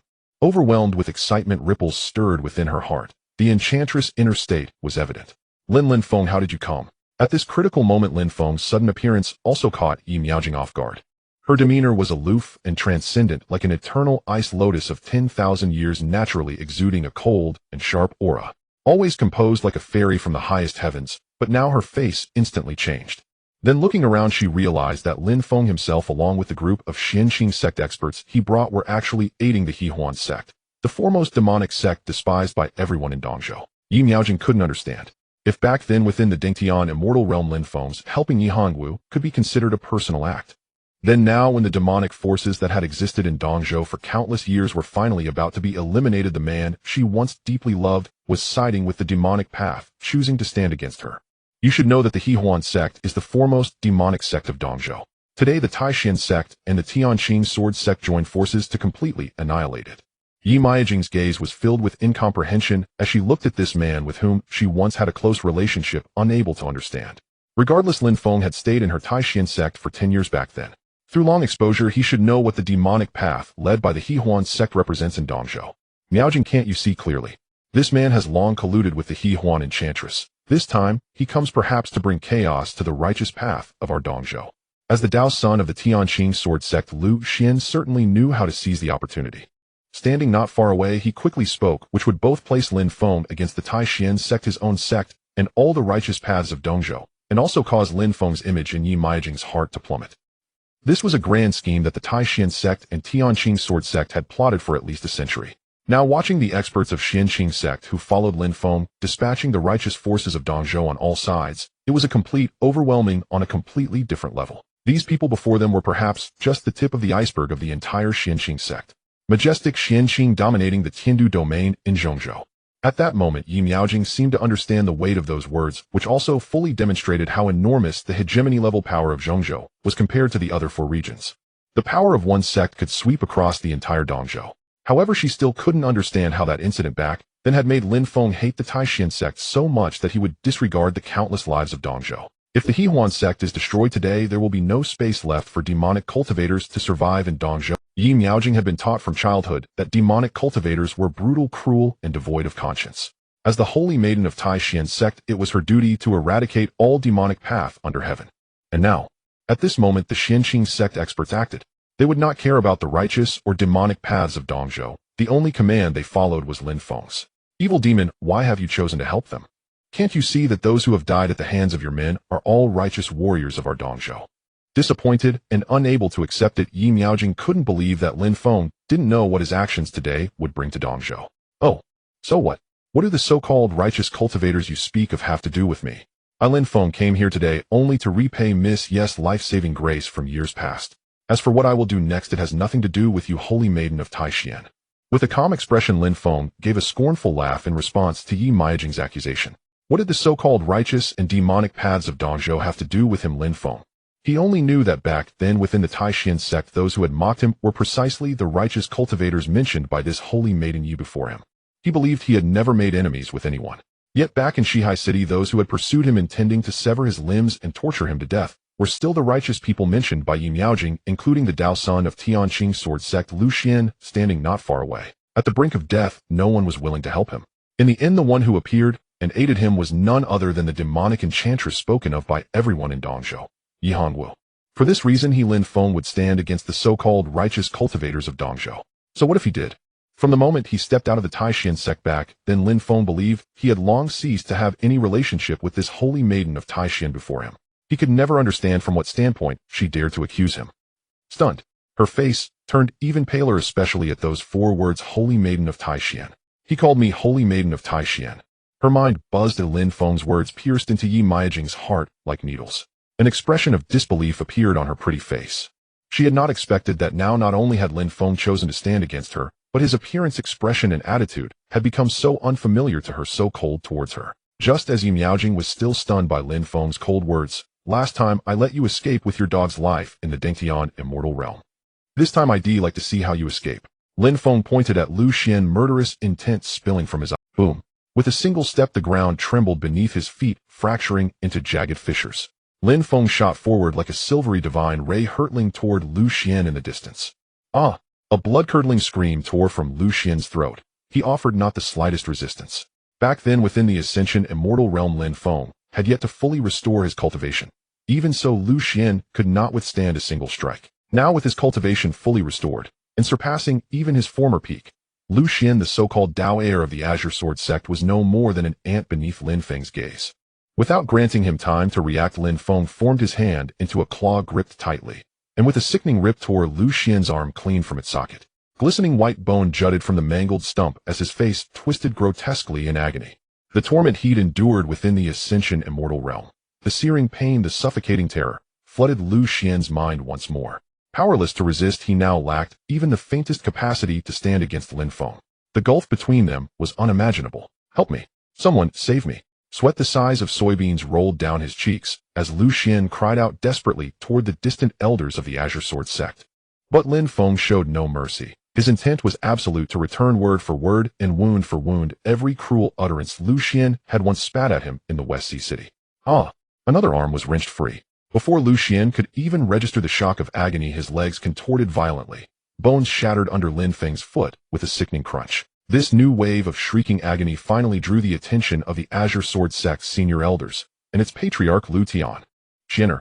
A thunderous roar erupted. Waves of overwhelming chi surged forth, triggering sonic booms as they tore through the air toward the battlefield.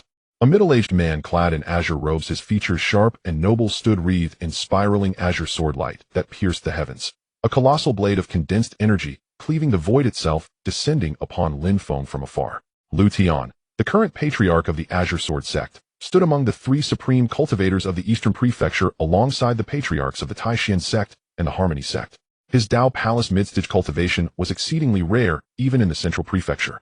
Moments earlier he had been jointly besieging the Harmony sect's patriarch, the master of Yihangwu, at the side of the Taishan sect's patriarch. Yet the moment he heard his son's desperate plea, he abandoned all else and rushed here without hesitation. Indeed, Lu Xian was not only the Azure Sword sect's Dao heir, but also Lu Tian's own son. His status had long been exalted across the Eastern Prefecture. Thus in Lu Xian's eyes back then Lin Feng had been nothing but a filthy insect, crushable beneath his heel at any moment had other considerations not intervened. Yet times had changed. To Lin Feng, the Azure Sword sect, whether its Dao heir or its patriarch, were merely two ants, one large, one small. Crack. With a final sickening snap, Lu Xian's four limbs were severed entirely. His white robes were soaked crimson, his once handsome face bore no trace of grace, only distortion, ruin.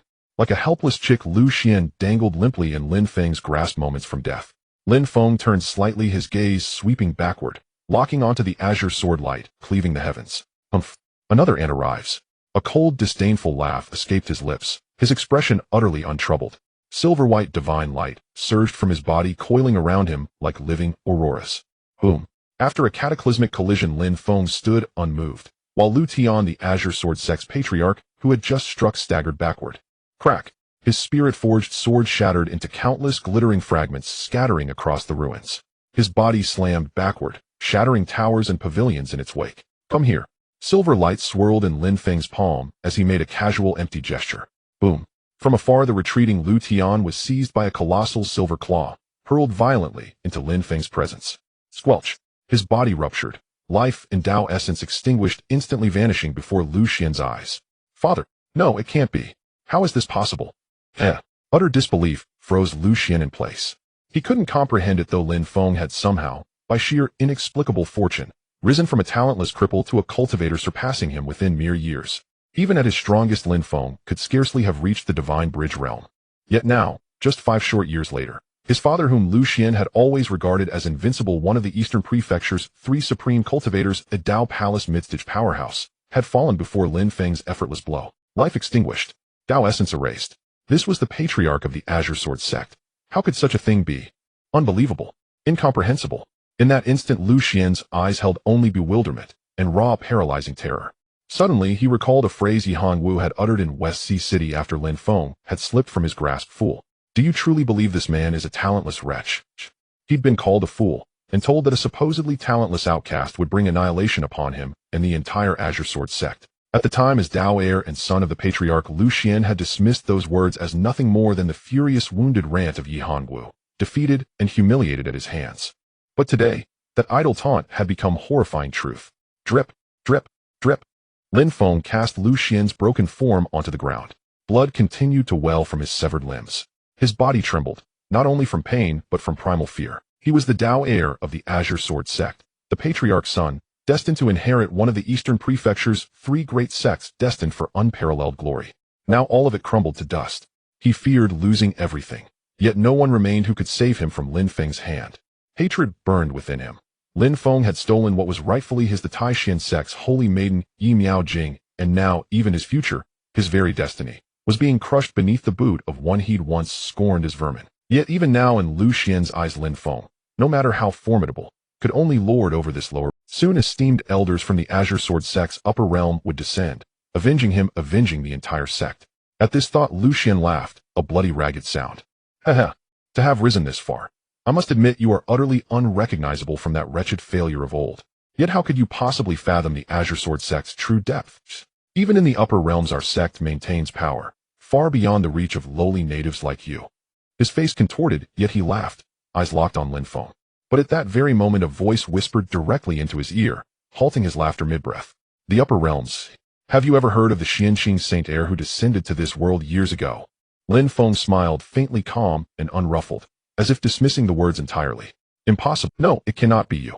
He'd assumed it was merely another ploy to provoke his last flicker of hope. But in Lin Feng's eyes he saw only serene, unwavering stillness.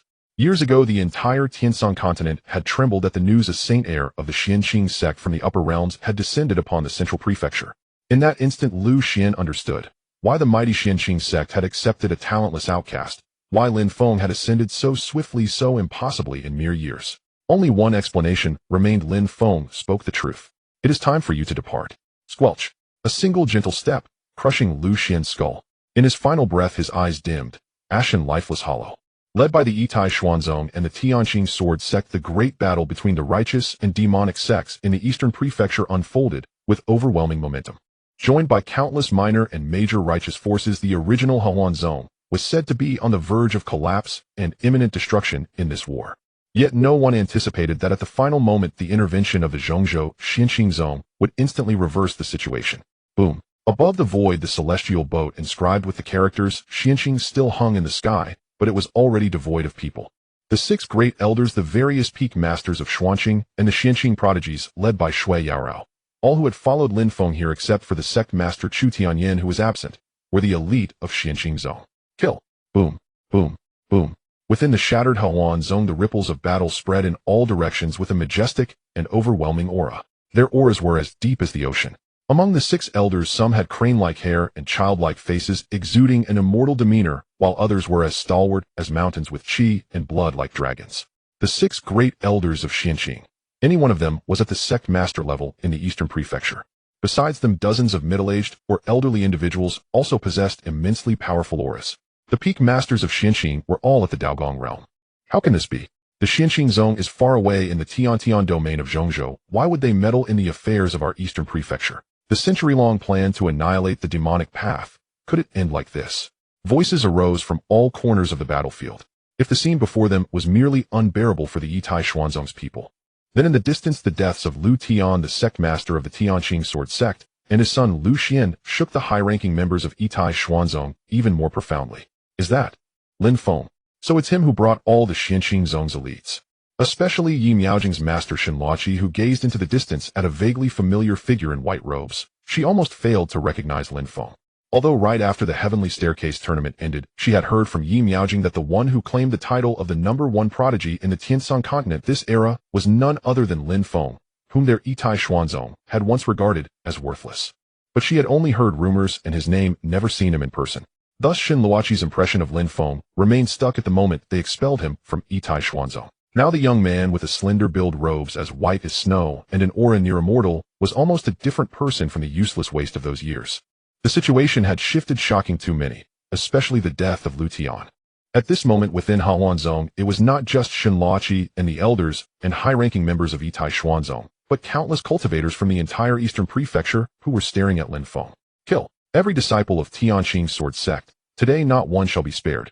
Inside Huanzong, stained with blood, countless cultivators of the eastern prefecture watched.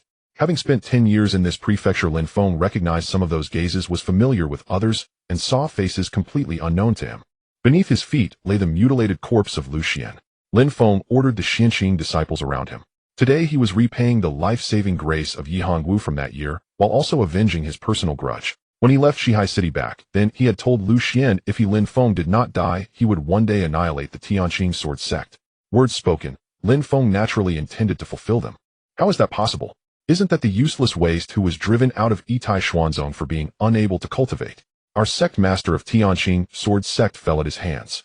No, impossible. This must be false, it must be.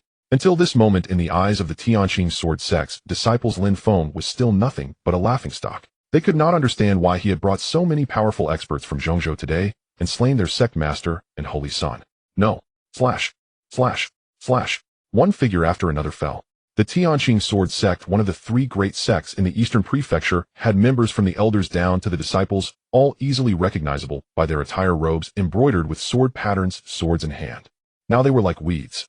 The number of dead was immense, rivers of blood flowing. Such a sight made Yi Miaojing standing aside, unable to bear it. She still did not know about Lin Feng's being hunted by Lu Xian back then. The Tianqing sword sect had long been an ally of her Yitai Xuanzong, and she recognized many of the countless slain cultivators. Lin Lin Feng, the Tianqing sword sect, is after all a righteous sect of our eastern prefecture. Stop this, please. I believe you were never someone like this. Do you intend to fall into the demonic path like these heretics of Hahuan Zone? Standing still in his white robes, he had witnessed the deaths of Lu Xian and the Tianqing sword sect's master. Yi Miaojing was utterly unprepared for how terrifying Lin Feng had become. In just 5 years he had reached this point. But she could not understand where the gentle, calm young man who once faced mockery with equanimity had gone. This was not him. He had become a stranger, nothing like his former self.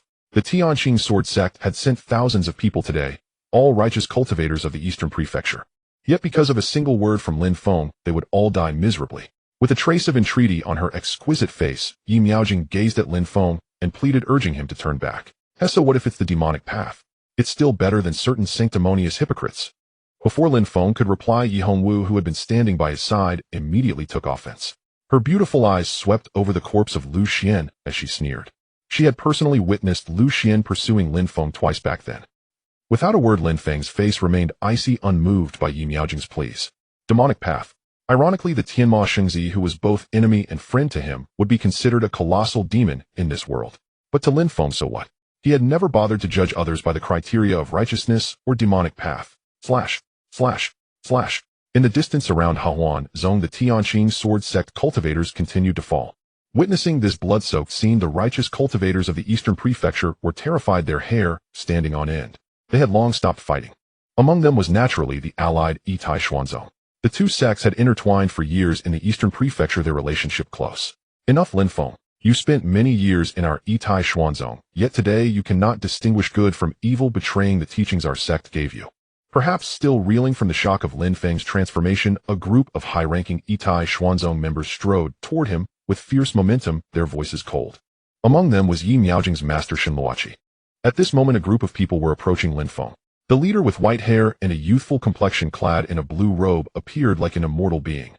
The very master of the Taishan sect, Song Hezi. By his side followed a group of Taishan sect elders, including Yi Miaojing's master Shenluoqi. They came with a fierce momentum, and the gaze they cast at Lin Feng still carried the same look from years past. Teachings for me. Upon hearing this, Lin Feng was utterly stunned. During the 10 years he spent in the Taishan sect, all he received was discrimination and mockery. Teachings. Not to mention anything else. He, the esteemed holy son of the upper realms, Xianqing sect, needed these people to teach him. Slightly stunned, Lin Feng's face turned as cold as frost, making the surrounding air seem to freeze a few degrees. Shenluoqi, who had just arrived, seemed not yet to have grasped the situation and continued to chatter. Sect Master Lu Tian died because of you, and you didn't even spare his only son Lu Xian. This campaign to eradicate the Hahuan sect is a centuries-long plan of the Taishan sect and the Tianqing sword sect. It will bring peace to countless lives in Dongzhou. And what about you? Relying on a bit of increased power and the backing of the Xianqing sect, you've been slaughtering recklessly here without any restraint. How is that different from a demon? Perhaps she was used to it, for back then Shenluoqi had often scolded Lin Feng in this very manner. A torrent of words rained down upon Lin Feng, her posture arrogant, as if she were reprimanding a junior disciple in the sect. Master, stop. Yi Miaojing, standing nearby, was also stunned. Her master was notoriously strict in the Taishan sect. There wasn't a single disciple in the sect who hadn't been scolded by her. But can't you read the situation? Good heavens, didn't you just see how sect master Lu Tian died? And what about the Xianqing sect's legions of experts surrounding them, their killing intent surging? Although Yi Miaojing also felt that Lin Feng today was somewhat unrecognizable to her, she wanted to slowly reason with him. Fortunately, you did not become Dao companions with this man back then. Otherwise, even my carefully nurtured disciple would have her reputation tarnished by this man. Glancing at Yi Miaojing before her and pointing at Lin Feng, Shenluoqi spoke. At that very moment, the fluctuations of battle around them completely subsided. Countless Xianqing sect elders and experts who had finished their fights rushed over, eager to claim credit before Lin Feng. Holy son, the battle has. The 6 great elders of the Xianqing sect were the first to arrive, but upon seeing the scene before them, their voices abruptly stopped. The 6 aged faces, originally brimming with excitement, instantly changed, and the air suddenly fell silent. Haven't we killed quite enough? They awaited Lin Feng's command. Once Lin Feng gave the order, not only the righteous cultivators within the Hahuan sect, but the entire Dongzhou would be leveled by the Xianqing sect after they teleported more experts. Back when Lin Feng first arrived in the central continent unconscious, they had not hesitated to battle the Dacian dynasty to save this holy son, even if it meant sinking the entire central continent. Now, after the entire Xianqing sect had been saved by Lin Feng, from the elders down to the countless disciples, they all held fervent admiration for him. Unbelievable. In this tiny Dongzhou, looking at Shenluoqi, Merely an ant who had just reached the Tao Palace realm. Where did she get the audacity and courage to speak to their holy son like that? Still bearing traces of blood, the 6 great elders at the front and the Xianxing sect's many experts behind them exuded an endless surge of killing intent, causing the hearts of the Taishan sect members to tremble. The shift in the surrounding atmosphere seemed to make Shenluoqi sense something amiss, and her previously overbearing momentum gradually weakened. But although she fell silent, Lin Feng's icy gaze remained fixed on her. "I'm curious. What status do you have to speak to me like this?" Pointing at Shenluoqi, Lin Feng's voice was very calm, yet for some reason, although he didn't move a shred of spiritual energy, it sent chills down one's spine, and the surrounding void seemed to freeze. That was the imposing aura of a higher-level superior, the oppressive presence belonging to the former holy son of the upper realms, Xianxing sect, an elder of the Dongzhou Taishan sect. "With your status, you are worthy of standing before me and speaking as an equal. Who gave you the right?" Boom. His aura stirred slightly, and ripples spread through the surrounding space. Dressed in blue robes, a middle-aged appearance, a mouthful of blood spewed from Shenluoqi's lips. Her face instantly turned pale, as if severely wounded. Her body swayed, and she fell to her knees before Lin Feng. She tried to stand, but an intangible yet powerful force pressed down on her, making it impossible to rise. Not only that, crack, crack, crack. The bones within her body were creaking as if about to shatter. Blood flowed from her mouth, nose, eyes, and ears, a truly wretched sight. Lin Feng remembered very clearly that back in the Taishan sect, this elder Shun was fond of judging others by their status and seniority. Today he truly wanted to know what gave a mere elder of the Taishan sect the audacity to act like this before him. "Master." Yi Maijing's face turned pale with shock. "Elder Shun." The surrounding Taishan sect high-level officials could hardly bear to watch. "Stop." Song Hezi, with white hair and a youthful complexion, clad in blue robes and appearing like an immortal, the master of the Taishan sect, shouted, but the words had barely left his mouth. "Stop. Who do you think you are to tell our holy son to stop? Enough nonsense. Get him." Their auras were vast as the ocean. The 6 great elders of the Xianxing sect, some with white hair and immortal-like demeanor, others as imposing as mountains with qi and blood like dragons, were furious. Without another word, they struck at Song Hezi. They had been restraining themselves for a long time, but since the holy son never gave the order, now looking at the Taishan sect master, these 6 elders finally found their chance. At this moment, Shenluoqi was kneeling before Lin Feng, covered in blood. She tried several times to stand, but did not even have the strength to struggle. Although Lin Feng had not used any spiritual energy, just a thread of his oppressive aura made the endless space around seem to solidify, crushing down upon Shenluoqi. In the distance, boom, boom, boom. The 6 great elders of the Xianxing sect, who had long resided in the central continent, were also at the mid-Tao Palace realm. Any one of them was on the same level as Song Hezi. There was no fairness or justice to speak of. The 6 joined forces to gang up on the Taishan sect master. The battle did not last long before Song Hezi sustained repeated heavy injuries, his hair disheveled, his body staggering, and large mouthfuls of blood spewing from his lips. This scene was undoubtedly one of great humiliation for the Taishan sect. Some of its disciples clenched their fists, readied and trembling, barely able to restrain themselves from attacking. Any who dares to attack will be killed without mercy. Once the command was issued from Lin Feng's mouth, "Obey the Holy Son's order." The Xianxing sect experts standing behind Lin Feng, including Shui Yarao, eagerly awaited. Inexorably cold, unknowingly, the one who could once be freely mocked and belittled within the Taishan sect had now reached such a step. His strength was so formidable that he alone could slay a sect master and a Dao child of the Tianqing. At his command, countless powerhouses from the Xianxing sect of the central continent obeyed his summons and, following his orders, slaughtered all the elites of the sword sect. Every single one, leaving no survivor. At that moment, gazing at Lin Feng, though his demeanor was different, his face was achingly familiar. The elders, powerhouses, and countless disciples of the Taishan sect felt a sense of disorientation. Some held reverence, while others harbored resentment. Slay all without mercy. What does that mean? Does it mean even the people of my Taishan sect are to be killed? Is he really the one from back then? From within the crowd behind, a young disciple wondered curiously, but sensing the overwhelming aura emanating from Lin Feng, the word trash never dared to leave his lips. Who would have thought that the mortal who was once only known in our Taishan sect because of the saintess would now? If it weren't for our Taishan sect taking him in back then. A group of Taishan sect disciples stood in the back, only daring to whisper among themselves, not bold enough to speak out loud. After all, Lin Feng's earlier words, "slay all without mercy," might be genuine, their understanding of him still lingered in the past, when he was the mortal expelled from the Taishan sect. What they truly feared, however, was the legion of Xianxing sect powerhouses standing behind Lin Feng. They had witnessed firsthand how terrifyingly strong and brutally ruthless these individuals were when they annihilated the Tianqing sword sect. How strong is he exactly? A mere wisp of his aura, and even Elder Shun. Unlike the younger disciples, the higher-ups of the Taishan sect stared at Lin Feng with eyes full of shock and dread. The disciples in the back might not discern it, but the elders and senior members who had long been in the Taishan sect's upper echelons could. Elder Shinluachi was a powerhouse of the Dao Palace realm, though only at the initial stage. Yet they had seen whether Lin Feng had even made a move. A mere hint of his aura, just a wisp of his chi, caused the surrounding space to twist, distort, and solidify, pressing down upon Shinluachi. The blood oozing from her 7 orifices was merely the spatial compression generated by Lin Feng's aura. It was utterly incomprehensible. What level of cultivation could achieve such a feat? At this moment, the Taishan sect's higher-ups were deeply intimidated by Lin Feng's strength. That was precisely why, even as their sect leader was besieged and Shinluachi was forced to kneel drenched in blood, the Taishan sect's upper echelons had yet to order an attack. Not that they were unwilling, but they simply could not resist. Slay all without mercy. Gazing at Lin Feng's utterly cold eyes, they could almost be certain he was not joking, he meant it. Feng, please spare my master. She has always spoken this way, as she never meant it. Clad in white robes, Yi Miaojing looked at her master Shinluachi, who was suffering an agonizing fate, and begged Lin Feng, her delicate face radiating a touching beauty. Having long suspected Lin Feng's identity as a holy son from the upper realm, Yi Miaojing now finally understood and was completely awakened. Perhaps in his eyes the so-called righteous demonic war in the eastern province was nothing but a joke. If they were not careful today, the entire Taishan sect would be annihilated. After speaking for a long while, Lin Feng remained unmoved.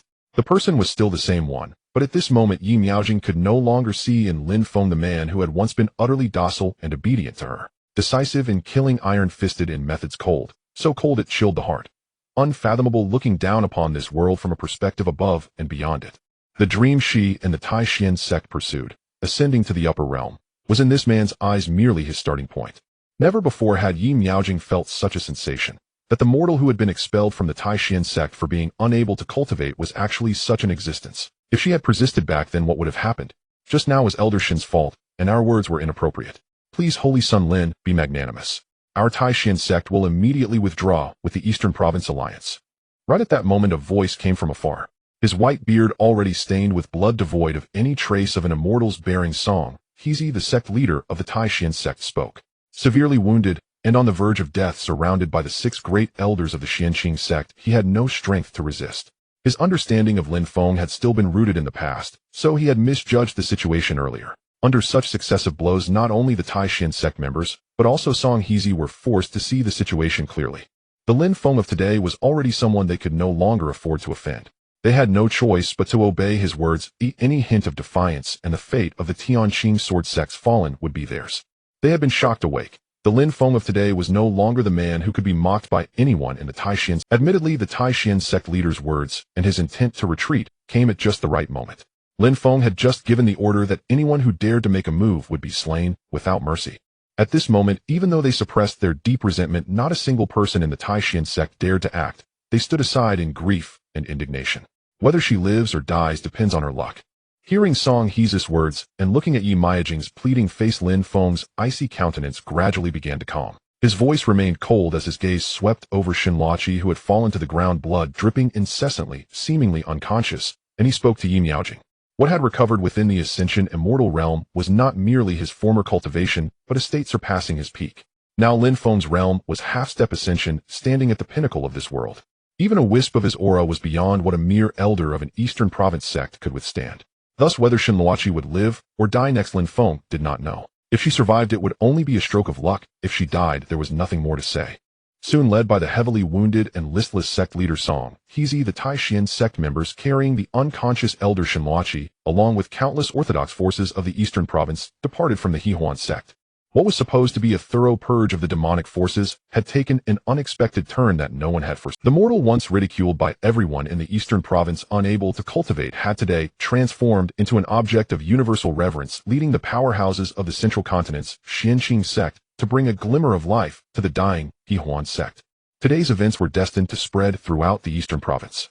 At this moment, the members of the Hehuan sect, the Eastern Province's foremost demonic sect, saved by Lin Feng, and his people, approached him with gratitude in their eyes. I have heard of the Holy Sun's great name from Hongwu.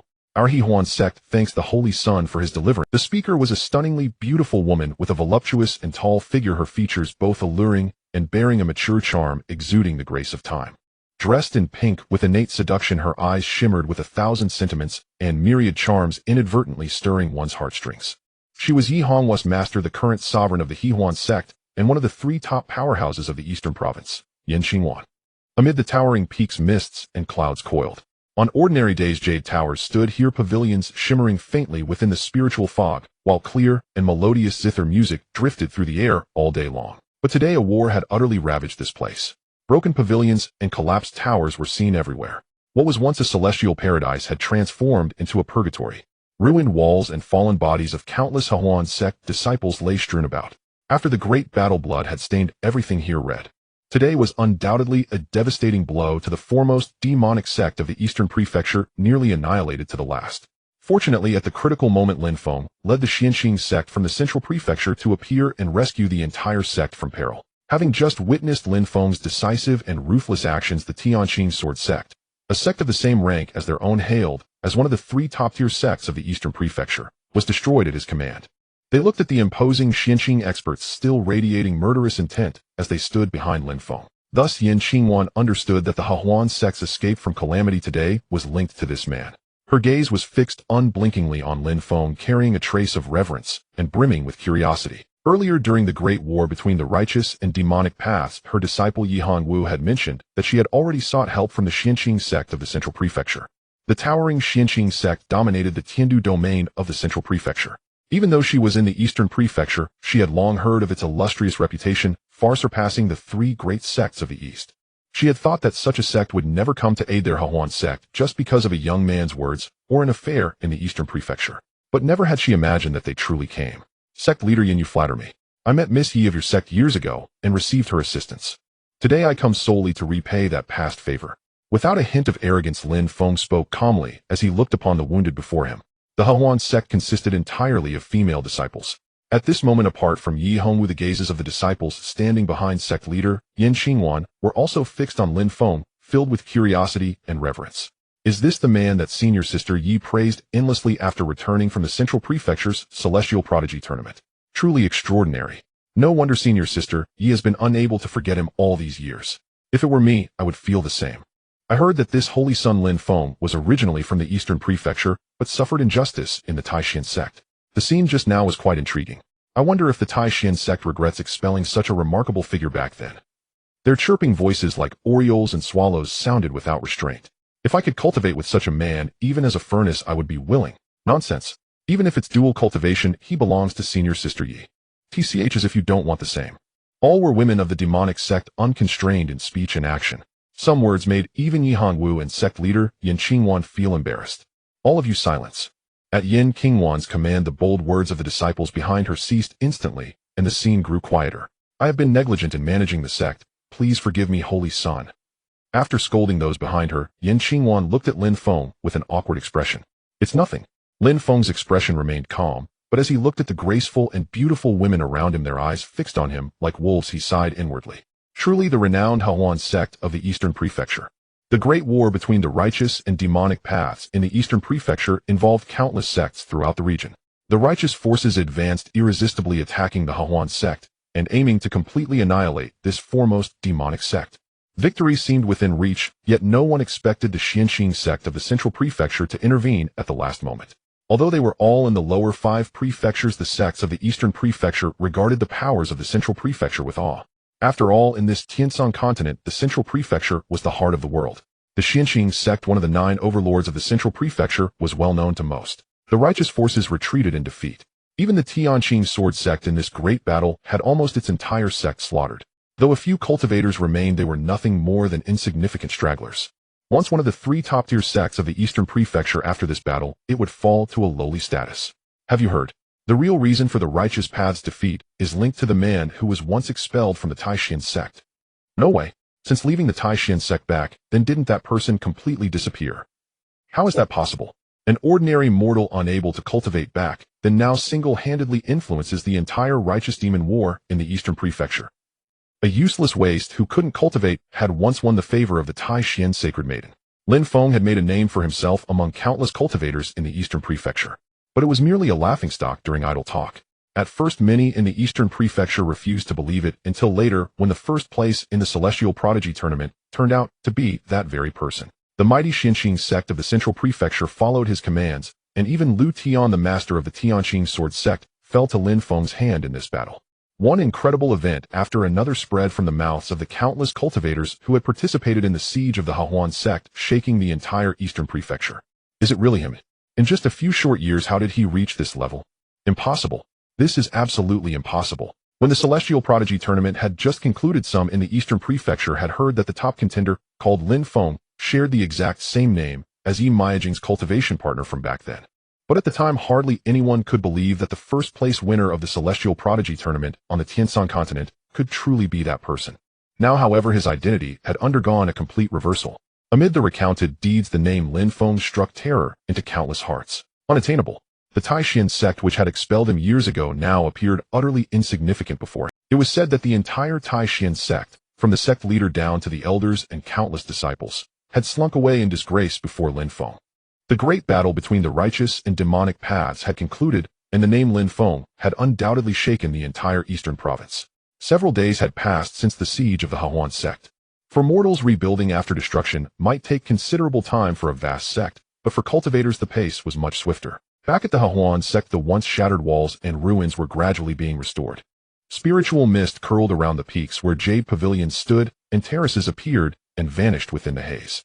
Clear, resonant Qin melodies drifted through the air.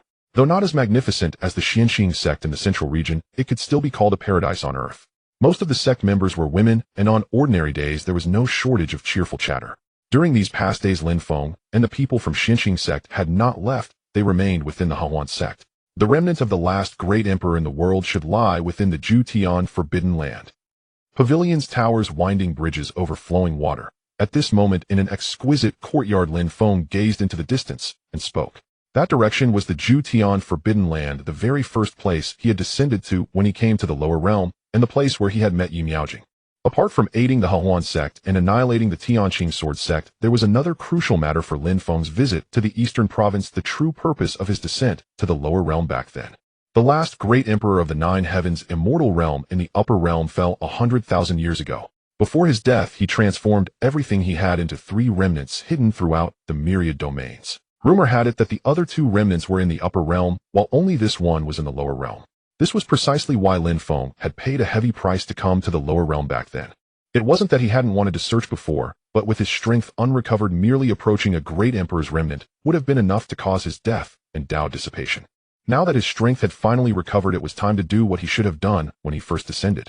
As Lin Feng sank into contemplation, recalling what he had seen in the Jutian forbidden land back then, at that moment a figure entered the courtyard, moving with light lotus steps, until she stood before Lin Feng. "Holy Sun, you summon me." Her long silver-white hair flowing, dressed in a simple white gauze robe, it was Shui Yarao who had accompanied Lin Feng on this journey. Perhaps due to what happened that night on the way to the eastern province, Lin Feng could clearly sense that she had been avoiding him lately. It had started as a joke of his, but that night things ended up that way. In Lin Feng's view, it was ultimately his fault. "Before long, I will go alone to the Jutian."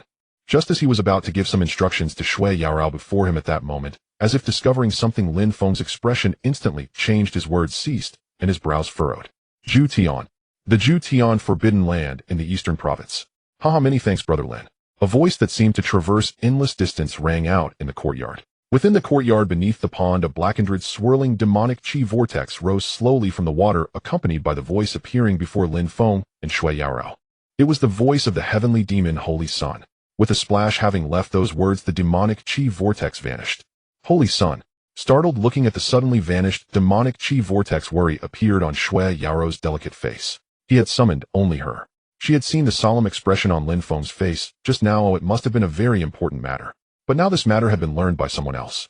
Although she hadn't seen the person, just by the voice Shui Yarao could tell it was the heavenly demon Holy Sun she had encountered before while following Lin Feng. At that time, she could sense that the upper realm demonic path, Holy Sun, was definitely a formidable rival to Lin Feng in the upper realm. As Shui Yaro's heart churned with anxiety, she saw Lin Feng's lips curl into a faint, almost imperceptible smile. The bait has been cast. Now we'll see how many people this Jutian forbidden land can lure in. Dressed in white that rivaled snow, standing in the courtyard, Lin Feng's face showed no trace of disappointment. Instead, it radiated confidence. When he descended to the lower realm back, then the place he appeared was the Jutian forbidden land. Naturally, Lin Feng had some understanding of the situation there. While pondering just now, he recalled a strange place he had explored within the Jutian Forbidden Land back then. Radiant divine light swirled. It was located at the core of the Jutian Forbidden Land. There Lin Feng had faintly sensed traces of imperial Dao laws back then. Even with his cultivation level at that time, reaching that place was somewhat arduous. It was also there that Lin Feng encountered a primordial beast of the half-step ascension realm, a rarity even in the upper realm. He had descended to the wrong location. Just after arriving in the lower realm, fragments of the law remnants still remained in his body. Though he managed to slay the beast, it left Lin Feng completely crippled for a full decade. Afterwards, dragging his crippled body, he discovered Yi Miaojing, who had been unconscious since then, and that led to the subsequent events. Looking at it now, that place he had explored back then should be one of the 3 remnants left by the last great emperor of the world, the divine emperor Changyu from the imperial Jiang clan. Because he possessed the supreme divine body, one of the 10 ultimate physiques, the last great emperor of the 9 heavens immortal realm was also known as the divine emperor. The divine emperor hailed from the imperial Jiang clan in the Tsangtian immortal domain, one of the 9 heavens immortal realms in the upper realm. Speaking of which, half of Lin Feng's bloodline also came from that clan. As for why, Lin Feng said the bait had been cast, and they would see how many people the Jutian Forbidden Land could lure this time, it was still because of the fellow prodigies from the upper realm. When he had arrived at that strange place back, then Lin Feng discovered that the site of the divine emperor Changius remnant was enveloped in divine light. Even with his current half-step ascension cultivation, he still had no confidence at all in entering that place. The remnant lay before him, and his chance to restore the supreme divine body was right there. But even if he alone knew of it, he could only stare helplessly. Now that the heavenly demon Holy Sun already knew, perhaps before long, countless prodigies who had descended to the lower realm would all learn where the divine emperor Changius remnant was. Lin Feng intended to use the blood of the many prodigies who had descended for this remnant to pave a smooth path straight into the remnant for himself. In fact, ever since that night at Xianqing sect when he met the heavenly demon Holy Sun, Lin Feng had vaguely sensed the demonic chi mark that old friend had left on him. As for why, when the heavenly demon Holy Sun asked Lin Feng about the location of the remnant, that night Lin Feng answered that he didn't know. The heavenly demon Holy Sun, one of the top prodigies in the upper realm, had a cunning nature that was beyond ordinary understanding to have reached this point. Lin Feng had dealt with that person countless times. Lin Feng knew that if he had told the other party bluntly at that time, it would only have alerted the enemy. He needed to make the other party believe that everything was going according to his own scheme. He decided that in the next phase he would venture alone into the forbidden land of absolute heaven. The ensuing battle was reserved exclusively for old acquaintances from the upper realm. Though the assembled experts of Xianqing sect were already at the pinnacle of the Tianshan continent, they could not participate in the forthcoming conflict. Lin Feng pondered this, then turned to Shui Yaorao and spoke the words that the demon saint had interrupted earlier. Next I will go to the forbidden land of absolute heaven alone. You may inform the elders of Xianqing that after I leave you all can return to the central region. Oh, and take this. After arranging the itinerary for the Xianqing sect members who had followed him, here Lin Feng spoke to Shui. As if suddenly recalling something, a glimmer of spiritual light flickered in his hand. A token carved from spirit jade, inscribed with 4 golden characters, Xianqing Sacred Land. This was precisely the credential Lin Feng had carried when he descended to the lower realm, the Xianqing Saint Heir token. Speaking thus, he placed it in Shui Yaorao's hand. No Saint Heir, this is too precious. Her delicate face paled. The Xianqing Saint Heir token was the sole identifier of the Saint Heir of the upper realm, Xianqing Sacred Land. Shui Yaorao dared not accept it. Her graceful figure stepped back repeatedly. She did not understand. Why would Lin Feng with his Saint Heir token choose to bestow it upon her? Let me finish. If I do not return this time after you ascend to the upper realm, go to Xianqing Sacred Land. On my account, with this token you can secure a promising future. Concerning that night's events, Lin Feng always felt indebted to the woman before him. The Xianqing Saint Heir token was merely something he had brought when descending to the lower realm to prove his identity. It held no special function. Only a token representing himself. Though the bait had been cast, it was still the legacy of a great emperor. Lin Feng had no certainty that he could truly obtain it, nor that he could prevail in the fierce competition among the upper realm's prodigies. Everything was merely a precaution. Whether he would succeed in the end, he had no guarantee. He could only give his utmost effort. But if he could return safely this time, it would mean that his original supreme divine body had fully recovered. By then, even if he went back to the upper realm, Xianqing Sacred Land would not dare to take him in. The surname Lin. The imperial clan of Lin, the demon saint, had guessed correctly. Lin Feng indeed hailed from that family. When that time came, the so-called Xianqing Saint Heir token would be even more useless to him. Something useless to Lin Feng, yet in Shui Yaorao's heart, it was not so. Yaorao will quietly await the Saint Heir's return. Her jade-like hand tightly gripped the token he had given her. Her silver hair like snow cascaded down to her delicate waist, and her plain white gauze dress clung to her slender figure. Her face was peerlessly beautiful, and at the center of her brow a deep blue mark flickered like a flame. She was tall and elegant, her skin like carved ice and sculpted snow, exquisite with an air of aloof nobility. Shui Yao's ice-blue eyes, crystalline as gems, looked at Lin Feng, ripples stirring within them. Since that night, she had indeed been avoiding him, not because she was angered by his teasing words. Rather, she had been constantly wondering whether in Lin Feng's eyes now her initiative that night made her appear a... At this moment her heart stirred warm and tender. She believed that her courage that night had not been in vain. She held a place in the Saint Heir's heart. She understood what this token represented and how significant it was. For the upper realm, Xianxing sacred land governed not just the Tianshan continent, but countless lower realms. Across countless worlds there were numerous Xianxing sects. When the prodigies of those lower realms ascended to the upper realm and arrived at Xianxing sacred land, they might only begin as ordinary cultivators. Yet a token of the upper realm, Xianxing Saint Heir, signified serious recognition by Xianxing sacred land. Its value was such that for her it could utterly change her fate after ascension. No exaggeration. The great battle between righteousness and demonic forces in the eastern province had concluded. As Lin Feng issued his order for the Xianxing experts to return to the central region, he resolved to enter the forbidden land of absolute heaven alone. At this moment the central region also began to stir with unrest undercurrents surging. Central region. Hantian Illusory Sea. By the master's command, all experts of the Hantian Illusory Sea gather immediately. Prepare to set out for the eastern province. Although the Hantian Illusory Sea was one of the 9 overlords of the central region, ever since the demon saint descended to the lower realm, this power had been utterly enslaved by the upper realm Saint Heir. Now a figure clad in black stood silent as an abyss, his aura isolated and cold like a solitary star abandoned by the world.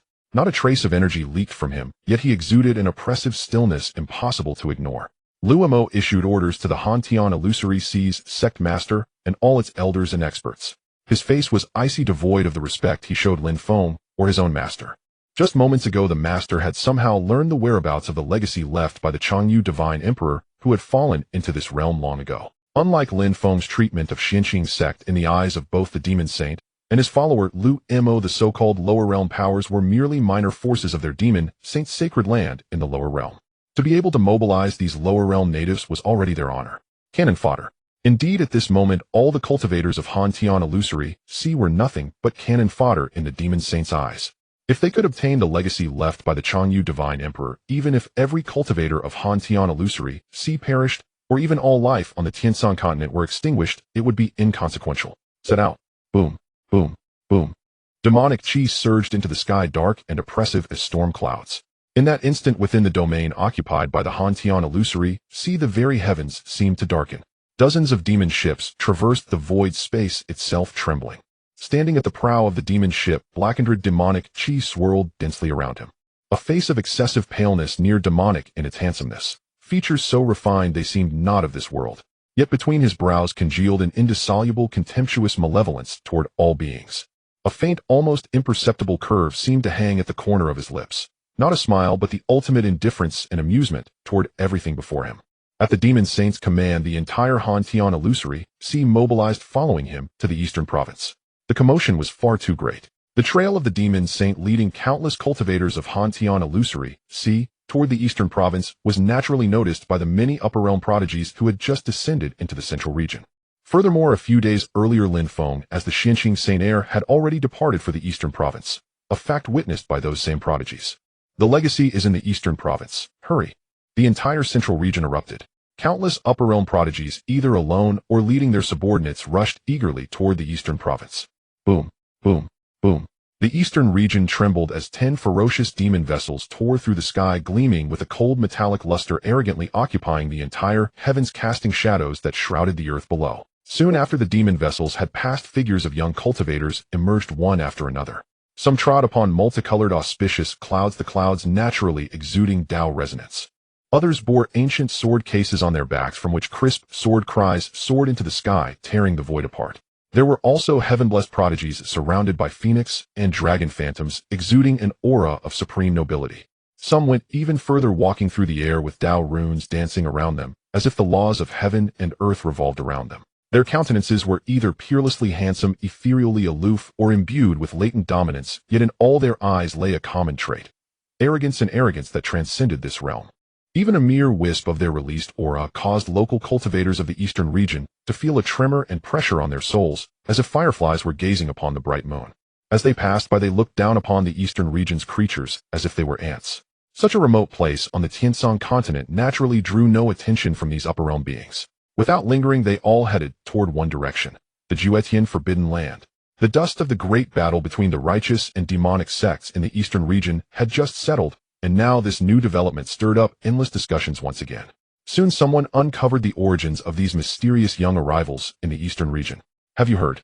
These young prodigies are not from the central region. They come from the upper realm. Through contacts with the central region, some quickly learned where these young talents who seemed so young, yet dominated all others, had come from. Even the central region, known as the core of the Tiansong continent, could not have nurtured such peerless prodigies with astonishing talent, beyond what lower realm cultivators could imagine. When the words upper realm were heard, the entire eastern region erupted into turmoil. Countless cultivators felt their hearts shake violently, their expressions turning dazed. How can this be? Are they truly from the upper realm? No wonder. Their temperament and cultivation aura are beyond even the masters of our eastern region's major sects. The upper realm.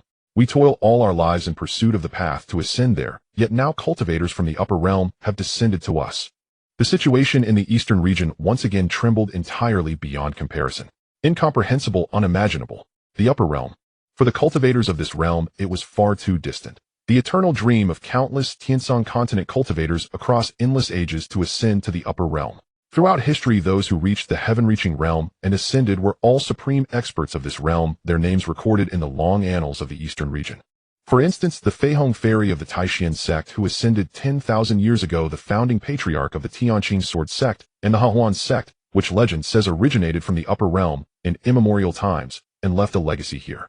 The three top sects of the eastern region, either through ascension or some connection with the upper realm, thus stood firm and maintained their powerful foundation in the east. Now countless upper realm prodigies were descending upon the remote eastern region, all heading to the Juetian Forbidden Land. One could already foresee what enormous changes would soon occur in the eastern region. Unlike the central region, where upper realm beings were still honored, the core area of the Tiansong continent had sects like the Xianxing sect that maintained ties with the Xianxing Holy Land in the upper realm. But in the eastern region, the concept of the upper realm had become nearly mythologized over the long ages. For a time, countless rumors spread once more, but it was essentially certain that within the Juetian Forbidden Land there must be something precious enough to bring those lofty upper realm beings down to the lower realm. The Taishan sect.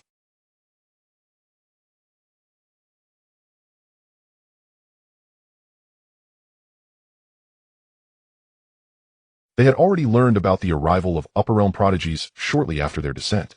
Having just suffered a crushing defeat with Elder Shin's fate still unknown, and Sect Master Song Heezy gravely wounded under the siege of the Xianxing sect's 6 elders, they had returned to the sect full of grief and indignation. One could say that the entire Taishan sect was now hostile toward Lin Feng. He has gained some power and forgotten who he is. Before those upper realm prodigies, Lin Feng is nothing but an ant. Exactly. Does he not remember that without the Taishan sect taking him in back, then he would never have achieved what he has today? Now that he has a bit of strength, he turns his back on us. So selfish. Facing Lin Feng, the disciples of the Taishan sect naturally knew that few in the eastern region could rival him. After all, even Lu Tian, the sect master of the Tianqing sword sect, had fallen to his hand. But now with the arrival of even stronger beings from the upper realm, many Taishan sect disciples hoped that before those upper realm prodigies, the temporarily triumphant Lin Feng would also be nothing but an ant. They only knew that Lin Feng relied on the Xianxing sect for his current achievements. In fact, within the entire Taishan sect, only Yi Miaojing knew the truth about Lin Feng's identity as an upper realm holy son. Now within a forbidden area of the Taishan sect. How is it? Has there been any response from the transmission artifact left by our founding patriarch before his ascension? At that moment, Yi Miaojing, the holy maiden of the Taishan sect, was also present. Inside the forbidden area, a group of elders looked excitedly at an object enshrined on a table before them. A blue spiritual light shimmered, a transmission stone that had existed in the Taishan sect since time immemorial. Intermittent voices emanated from it. 3 days later, the teleportation array will be established. Noble ones from the upper realm will descend. The voice was not very stable. After all, the source was from the upper realm, separated from the Tiansong continent by endless time and space, far too distant. But those few intermittent words brought immense reassurance to the gathered elders of the Taishan sect. Excellent. Our Taishan sect will also have upper realm prodigies descending. The humiliation we suffered at the Hahuan sect, we will make that trash pay for it. Once the noble ones from the upper realm descend, we won't even need to bother with Lin Feng or even the Xianxing sect of the central region. They were overjoyed. The moment of the Taishan sect's complete rise had arrived. Pity that having long been confined to the eastern region, the Taishan sect was too isolated from news of this realm. If they had bothered to inquire about the current central region, they would have known. Lin Feng's transformation had never relied on the Xinqing sect. This. Only Yi Miaojing stood aside with a troubled expression, watching the ecstatic elders. She wondered whether she should tell them her suspicions about Lin Feng's true identity. The Juetian Forbidden Zone situated to the east of Dongzhou was a land of sparse vegetation and desolate. As one after another of the celestial prodigies descended and materialized upon this ground, a glance around revealed that beneath the traces of previous battles the earth had fractured like a spiderweb, with ashen cracks crisscrossing into abyssal depths. A few withered stalks of grass stood charred and blackened, as if consumed by heavenly flames utterly devoid of vitality. The soil here was the color of deathly ash, seeming to silently devour all living things. Jagged rocks jutted out in grotesque formations, while a perpetual pall of leaden gray mist shrouded the sky. The sun and moon gave no light, the stars hid themselves, and only an unyielding stillness lingered. In stark contrast to the lands beyond the Forbidden Zone, this place extinguished all life.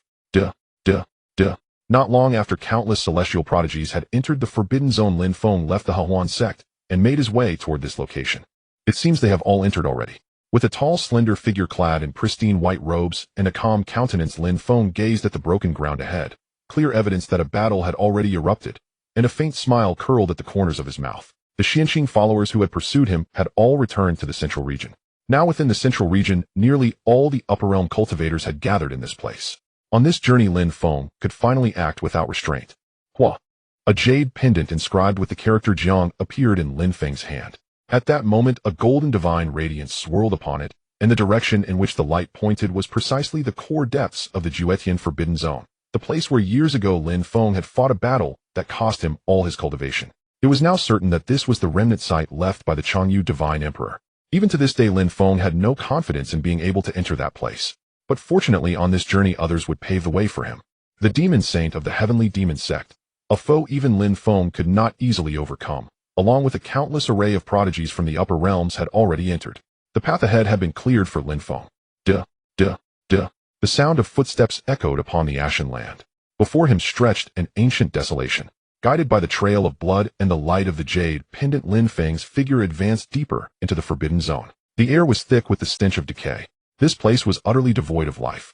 Legend had it that anyone who set foot here would have their flesh and blood consumed, their soul eternally imprisoned, and even the path of reincarnation severed, hence the name Juetian Forbidden Zone. It was merely a rumor passed down by the cultivators of Dongzhou. As prodigies from the upper realm, they had more than enough ways to deal with this place. Chaotic battle. Each fought for themselves. All were prodigies who surpassed the limits of this realm. Fortunately, they were within the Juetian Forbidden Zone, a domain shrouded by the imperial laws of the former Changyu Divine Emperor. Otherwise, the entire Dongzhou would have been shattered in the conflict among these celestial prodigies. In the blink of an eye, 3 days had passed.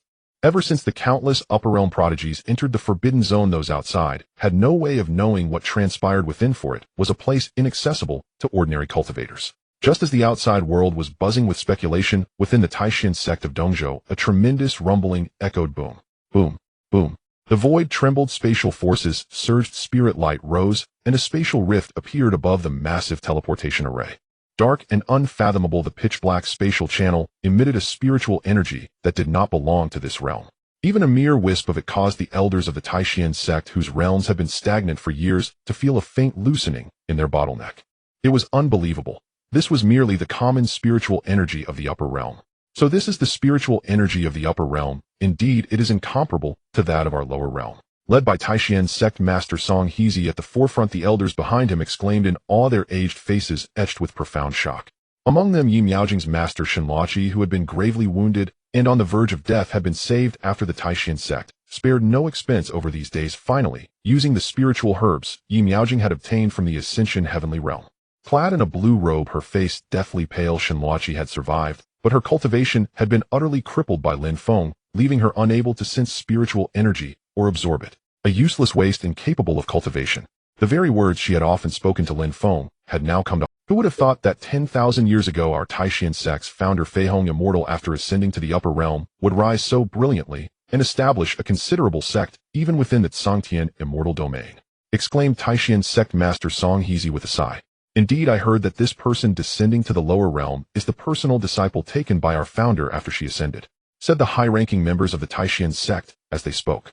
Naturally, Yi Miaojing, the Taishan holy maiden, was also present, and everyone's gaze was fixed on the dark spatial channel ahead. The lower realm, indeed filthy and foul. At that moment, a woman's voice emerged from within the channel. As her voice fell, a cascade of rainbow light rippled, and a figure in a violet robe appeared. Her face was exquisite, as if carved from 10,000-year-old cold jade, bearing not a trace of human warmth or emotion.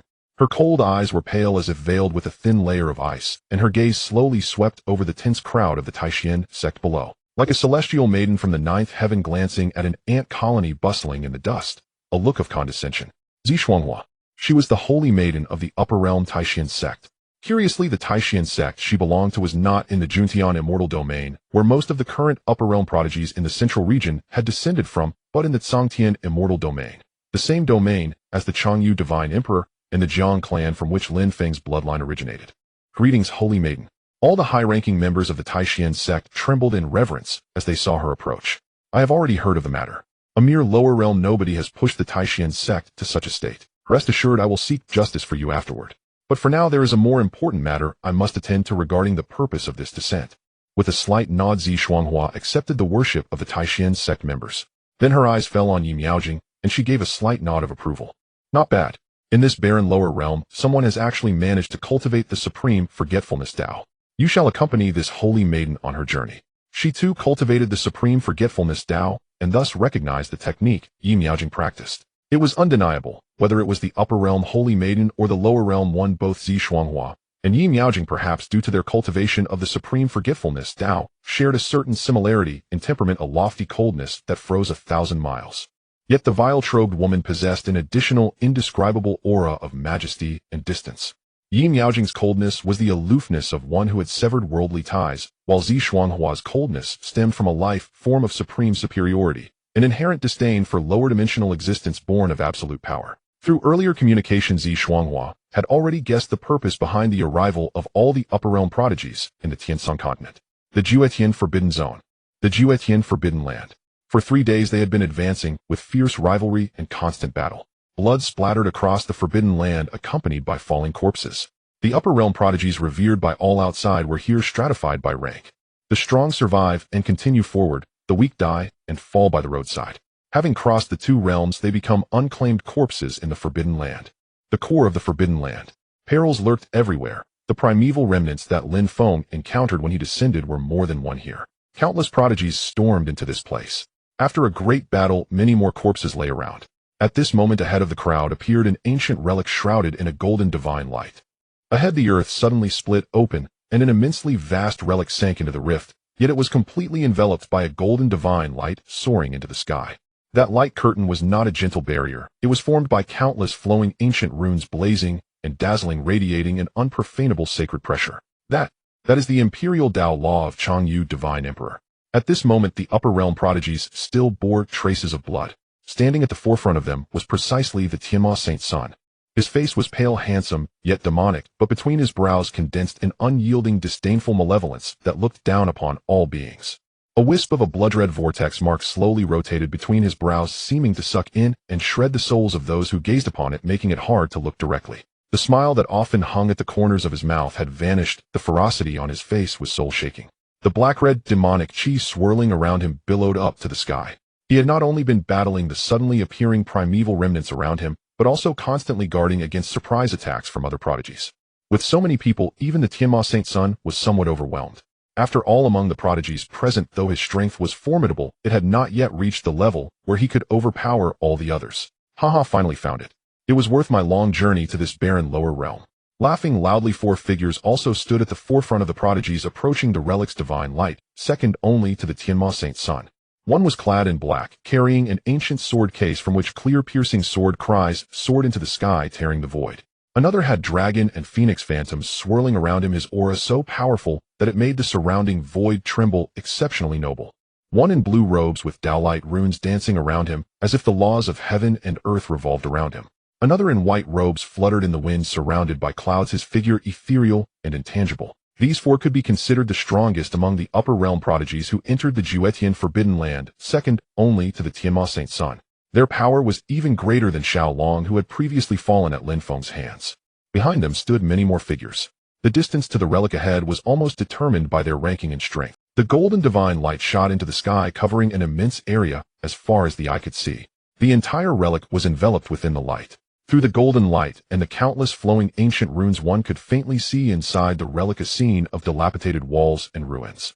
Huge stone pillars lay toppled, half buried in the earth, carved with vast patterns that were no longer discernible, as if myriad deities were worshipping a single figure. Now only blurred and grand outlines remained, inspiring awe. At the center of the relic stood a towering divine hall where the power of the imperial Tao law surged, even more violently, obscured by stronger light and mist, making it unclear. Vaguely strange phenomena appeared, flickering from within. A bright moon rose into the sky, golden tides surged endlessly beneath the moon, and a deity stood, its divine light illuminating the upper realms' 9 heavens and the lower realms' myriad domains worshipped by all living beings. It was not just one phenomenon, but 3. However, the other 2 were shrouded by a hazy, forbidden power, making them indistinct. Around the divine hall and across the ground, huge white bones were scattered, not belonging to any contemporary creature.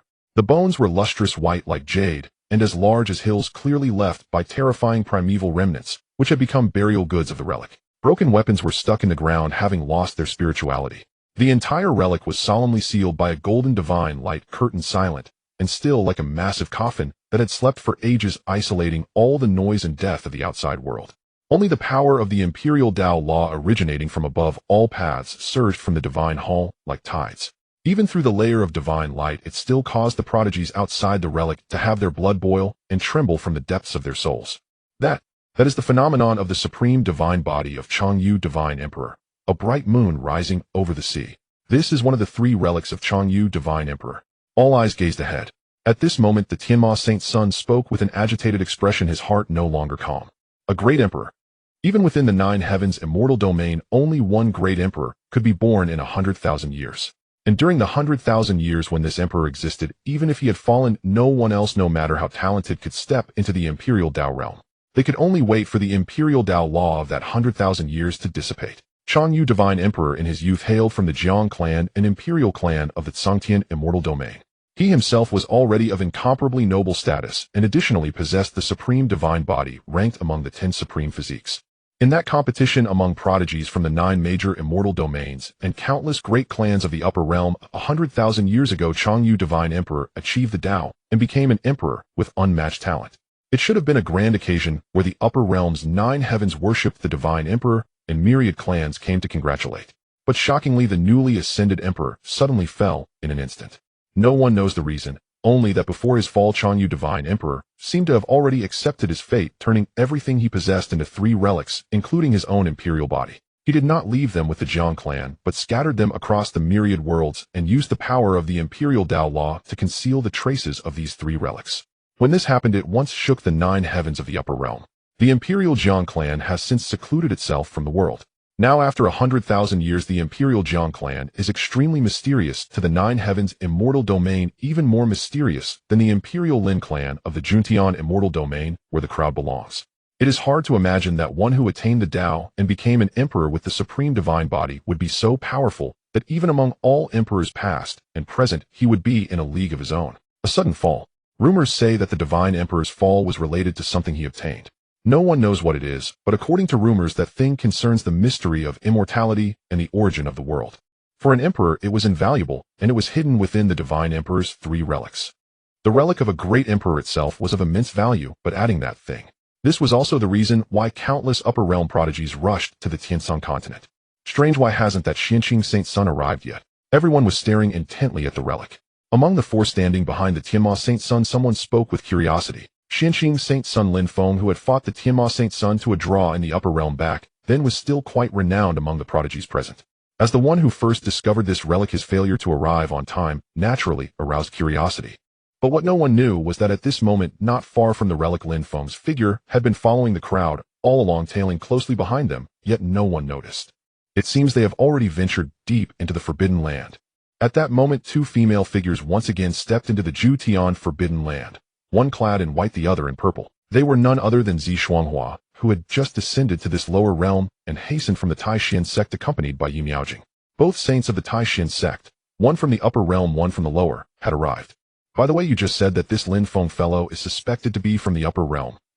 Dressed in a purple robe, her face exquisitely flawless as if carved from 10th of sandy-year-old cold jade, Zi Shuanghua cast her clear cold eyes toward Yi Miaojing, beside her, a hint of doubt flickering in her gaze. Having already learned of the recent events within the Taishan sect, she had initially presumed it was merely a strike by some insignificant lower realm native from the Zhongzhou force against the lower realm Taishan sect. The sect master had been wounded, one elder had his cultivation crippled, and a host of righteous cultivators had slunk away dejectedly from the demonic sect's territory. Although it was only the sect's lower realm branch, even beating a dog required consideration of its owner. After the matters of the Zhu Forbidden Land were settled, Zi Shuanghua naturally intended to go to Zhongzhou and reclaim their honor. The sect had not spoken of it, but on the journey here, as they set foot into the Zhu Forbidden Land, Yi Miaojing, after long deliberation, finally voiced her speculation about Lin Feng's identity to Zi Shuanghua. He might not be a lower realm native, but a celestial prodigy from the upper realm who descended to the Tiansan continent many years ago. Hearing this did surprise Zi Shuanghua slightly, but after a moment's thought she dismissed it with nonchalance. Rest assured, it's merely your conjecture. Moreover, even if he is a celestial prodigy from our 9 heavens immortal domain, the disparity in strength between us might be more staggering than you imagine. If his strength and status in the upper realm were truly formidable, he would not have lurked in the Taishan sect for 10 years, enduring a decade of uselessness. A trace of disdain flickered across her icy countenance as Zi Shuanghua spoke with sarcasm. After all, before descending to the lower realm, every celestial prodigy would, with the aid of their upper realm sect, make thorough preparations. Descending to the lower realm meant losing all cultivation, becoming a waste who could not cultivate for a full decade before finally recovering. Having learned of Lin Feng's past, she naturally dismissed him as insignificant. In Zi Shuanghua's eyes, this Lin Feng, his identity, and the sect backing him in the upper realm were likely from the bottom rung, common and unremarkable. But their upper realm Taishan sect within the Zhongtian immortal domain was no ordinary force. The two women journeyed onward, following the trail of blood and corpses left by the great battle within the Forbidden Land, chatting as they went. Since you have managed to cultivate the supreme emotionless Tao, you will likely have the chance to ascend to the upper realm. I can tell you in advance about our upper realm Taishan sect. Zi Shuanghua had already begun addressing Yi Miaojing as junior sister, holding her in considerable regard. After all, she herself practiced the supreme emotionless Tao and understood how astonishing Yi Miaojing's talent was. To have mastered this path in such a barren lower realm, her future ascent to the upper realm was a certainty. Across all the sects in this realm, from the sect master down to the elders, the only one worthy of her attention was Yi Miaojing before her. That was why she had brought her alone to the Zhu Forbidden Land, to witness the contention of the upper realm prodigies and broaden her horizons. Alas, Zi Shuanghua was ultimately from the Zhongtian immortal domain. She knew nothing of the Xianqing holy sun, nor what a surname like Lin signified in the Zhuntian immortal domain. The upper realm Taishan sect, clad in white robes with skin like ice and bones like jade, her bearing aloof and transcendent, like a 10th of Santorin melted snow lotus on a lone peak. She naturally emanated a crisp, cold aura. Yi Miaojing's eyes widened in astonishment. When she had parted ways with Lin Feng back, then she had said that ascending to the upper realm was her lifelong dream. Now, having the chance to learn about that mysterious world, especially about her own Taishan sect, her heart leaped with joy. In our Zhongtian immortal domain, the most mysterious and forbidden of all is the imperial clan Jiang. And that relic in the Zhu Forbidden Land which everyone is vying for is precisely what was left behind by the last great emperor of the 9 heavens immortal domain from 100,000 years ago. That great emperor hailed from the imperial clan Jiang. Having just spoken of the upper realm Taishan sect, for some reason Zi Shuanghua brought up the imperial clan Jiang and the last great emperor who came from that clan. But these words struck Yi Miaojing with overwhelming awe, filling her face with longing. A great emperor. Even at the very start of her cultivation, she had long known the stages of this world. Body tempering qi, gathering spirit condensation, divine bridge, Tao palace, ascending heaven, sage realm, emperor realm, great emperor. The supreme, unrivaled sovereigns of the 9 heavens immortal domain, whose legends had spread even to the... It was said that every great emperor ruled over the entire world, dominating time and space, compelling even the great Tao to kneel at their feet. Untouched by karma, unplugged into the yellow springs too vast for heaven to bury or earth to entomb. With a single thought, heaven and earth could shatter, the cosmos could be sundered. It was beyond comprehension what kind of being could inspire such awe-inspiring praise. And what surprised Yi Miaojing even more was that so many upper realm prodigies had converged on the Zhu Forbidden Land for a great emperor's legacy.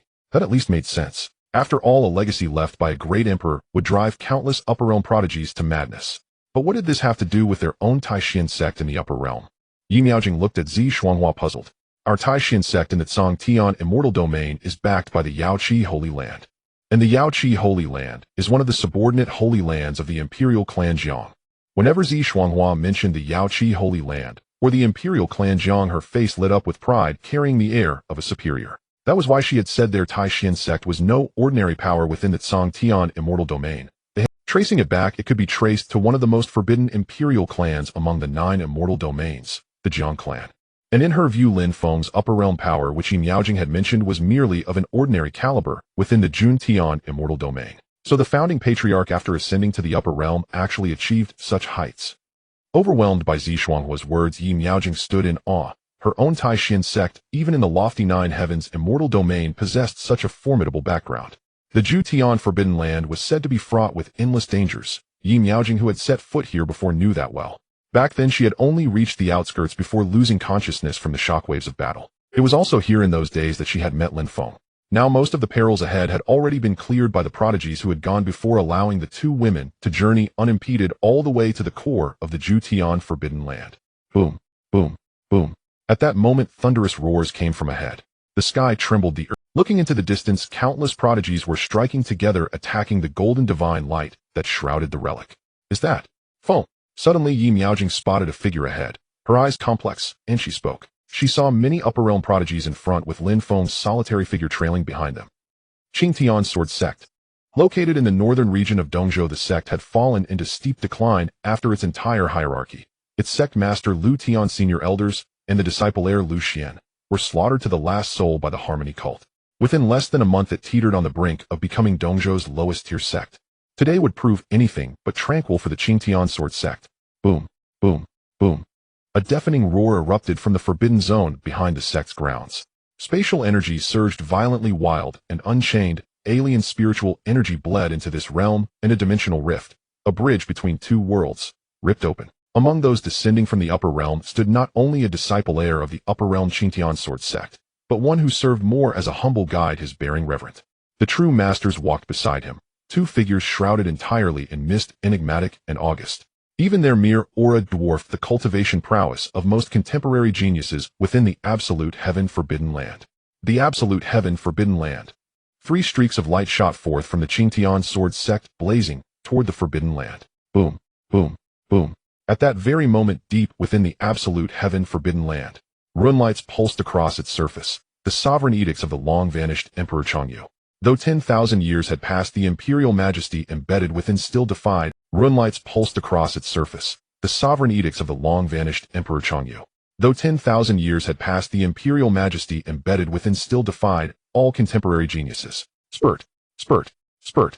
Even the mighty demon sovereign heir and countless prodigies were hurled backward, blood erupting from their mouths, their inner chi churning violently. 10,000 years have passed, and yet the emperor's lingering power remains beyond our reach. His face was pale, strikingly beautiful, yet eerily demonic. His brows bore an indelible, arrogant malevolence that seemed to scorn all existence. A slow-turning vortex of crimson light emerged upon his forehead, a mark so terrifying that to gaze upon it risked having one's soul drawn and shredded and devoured. Blood trickled from the demon's sovereign heir's lips as he spoke, voice laced with bitter defiance. After such arduous searching, must we truly abandon this ruin?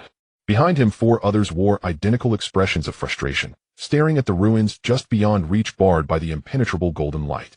To see treasure so near yet remain utterly unable to grasp it, that agony alone could rupture the heart. In truth, this ruin is not impregnable. Tap, tap, tap. At that instant, footsteps echoed. An alone figure finally emerged before the demon's sovereign heir and the assembled upper realm geniuses. Clad in snow-white robes, tall and elegant, a faint, enigmatic smile played upon his lips, the long-awaited arrival of Lin Feng. Yet his eyes, cold, glacial, unnerving, sent an involuntary shiver through every onlooker, even the demon's sovereign heir himself, as if danger had just stepped into their midst. Xianqing, disciple heir, what is your intent? Though you once stood peerless, even matched against the demon's sovereign heir, you descended a full decade ahead of schedule. Surely your cultivation has stagnated ever since. Even united, we failed to breach this divine barrier. How dare you presume to succeed alone? Wounded and wan, their voices rose in ragged unison, directed at Lin Feng. All hailed from the Juntian immortal realm, so naturally most recognized the legendary Xianqing, disciple heir Lin Feng. They were peers. Many had witnessed Lin Feng and the demon's sovereign heir clash repeatedly in past years. Yet if even their combined might had crumbled before the golden light, none believed Lin Feng, standing alone, could possibly pierce it. Tap, Tap, tap. Lin Feng continued forward, passing them all until he stood at the very threshold of the divine barrier, his gaze shifting sideways toward the demon's sovereign heir, eternal rival, occasional ally. Old friend, did you truly believe I let you discover that secret in the absolute heaven-forbidden land by accident? His white robes fluttered softly in the wind, his handsome face wore a gentle smile. Yet the frigid stillness in his eyes stirred unease even in the fiercely proud demon's sovereign heir. Wow, what do you mean? What are you planning? Indeed, they were old friends, or rather old adversaries. Lin Feng knew the demon's sovereign heir intimately, and the feeling was mutual. His voice trembled. Countless prior contests in the upper realm had etched deep-seated wariness into his bones. Now reflecting carefully, he realized how strangely effortless it had been to learn of Emperor Changyu's ruins from Lin Feng.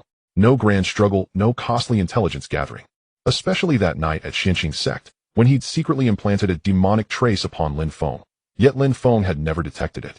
Clearly things were far more intricate than he'd assumed. Emperor Changyu's ruins are vital to me, Lin Feng. We are all old acquaintances of the upper realm. Today I shall borrow your blood to unlock this divine barrier. His tone remained calm, yet the words resonated across the land like thunder. Not only the demon's sovereign heir, but every genius present felt the weight of that truth. Though they had known each other in the upper realm, theirs was always a rivalry veiled in courtesy. As Lin Feng himself once said, outward friendship masked inner calculation. Should immense stakes arise, the demon's sovereign heir would strike, without hesitation, and Lin Feng would do the same. In truth, every single person there lived under that same law. As peerless geniuses of this age, competition was the very air they breathed. Borrow our blood to open the barrier. What nonsense. Just moments earlier the backlash from assaulting the barrier had left them gravely wounded, most still bleeding, battered, and exhausted. Murmurs of dread rippled through the crowd. Countless eyes fixed upon Lin Feng, standing calmly beside the demon's sovereign heir right before the shimmering golden wall, bewildered, uncertain.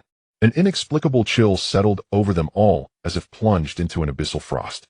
And behind them stood two women, one robed in white, the other in violet. Zi Shuanghua and Yi Miaojing just arrived.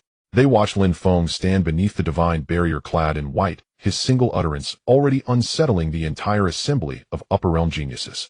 Zi Shuanghua, having learned Lin Feng's identity from Yi Miaojing, scoffed. What is he doing? Is this some jest? Does he truly imagine he can break through Emperor Changyu's barrier, alone? Her expression was dismissive, contemptuous. I don't know why, but I feel as though those people are afraid of Feng, whispered Yi Miaojing, her gaze upon Lin Feng complex and unreadable. Boom, boom, boom. At that instant a jade pendant blazed forth from Lin Feng's palm, golden radiance pouring from its surface inscribed with the character Jiang. Profound arcane runes ascended from within it, luminous and ineffable. The entire Emperor Changyu ruins trembled. The boundless golden barrier surrounding them resonated, vibrating in perfect sacred harmony with the pendant in Lin Feng's hand. When he first descended to this realm and arrived at this place, Lin Feng had already discovered that the jade pendant in his hand seemed to resonate with the ruins before him, but it required sufficient power to exhaust the barriers surrounding the ruins before he could enter. Just now, as the heavenly demon saint led his men to attack the divine light barrier, Lin Feng stood in the distance and secretly tested it again, confirming his speculation. The mighty power left by the divine emperor, even after 100,000 years had reduced it to less than 1/10th, was still far beyond what Lin Feng, at the half-step heaven ascension realm, could breach. The only way to break the situation was to use the resonance between the jade pendant and the ruins, leveraging the blood of the countless prodigies present as a sacrifice, draining the divine light barrier until its power completely vanished. The golden divine light blazed intensely. At this moment, a wisp of the Tao principle left by the Jade Emperor within the pendant enabled Lin Feng to gain a measure of control over the surrounding ruins' power. Boom, boom, boom. Inside the barrier, endless golden divine light, surged runes flickered, converging with one another to extend golden divine chains that flew toward the countless prodigies present. Like a swarm of giant golden serpents, they soared and danced through the sky. No, my body. Screams of agony and terror rang out. All the prodigies on site could feel the blood being drained from their bodies by the golden chains, their life force and origin essence rapidly ebbing away. At the same time, the divine light barrier that had covered the entire ruins gradually began to fade, its divine power visibly weakening compared to before. That jade pendant. The Xinqing saint intends to use us as sacrifices to break the barrier. Though they were prodigies from the upper realm who had seen much the scene before them, shook countless onlookers to their core. They had thought this day would be a contest for the ruins among prodigies, never imagining that in the end they themselves would become the sacrifices in Lin Feng's eyes. Already severely wounded, the golden divine chains now pierced the bodies of countless prodigies, draining their origin essence and life, forced their power steadily ebbing away. Even so, no one chose to give up. Kill. With his strength alone, I refuse to believe he can sacrifice all of us. Even if I die today, I won't let that Xinqing saint have an easy time. Roars erupted from all directions. Dozens of prodigy figures charged at Lin Feng, including the heavenly demon saint. Haha, worthy of Brother Lin. They call me the demon saint. But using everyone who descended this time as your sacrifice, today it seems you are more of a demon than I am. His eyes were as dark as ink, his handsome, yet demonic face exuding an evil aura. The heavenly demon saint laughed heartily. A blood-red vortex mark slowly turned between his brows, yet that moment immeasurable blood light surged upwards, and a bizarre heaven-devouring vision hovered behind the heavenly demon saint. The world changed color, the surrounding void trembled, and the sky seemed shrouded in rolling demonic energies. Boom, boom, boom.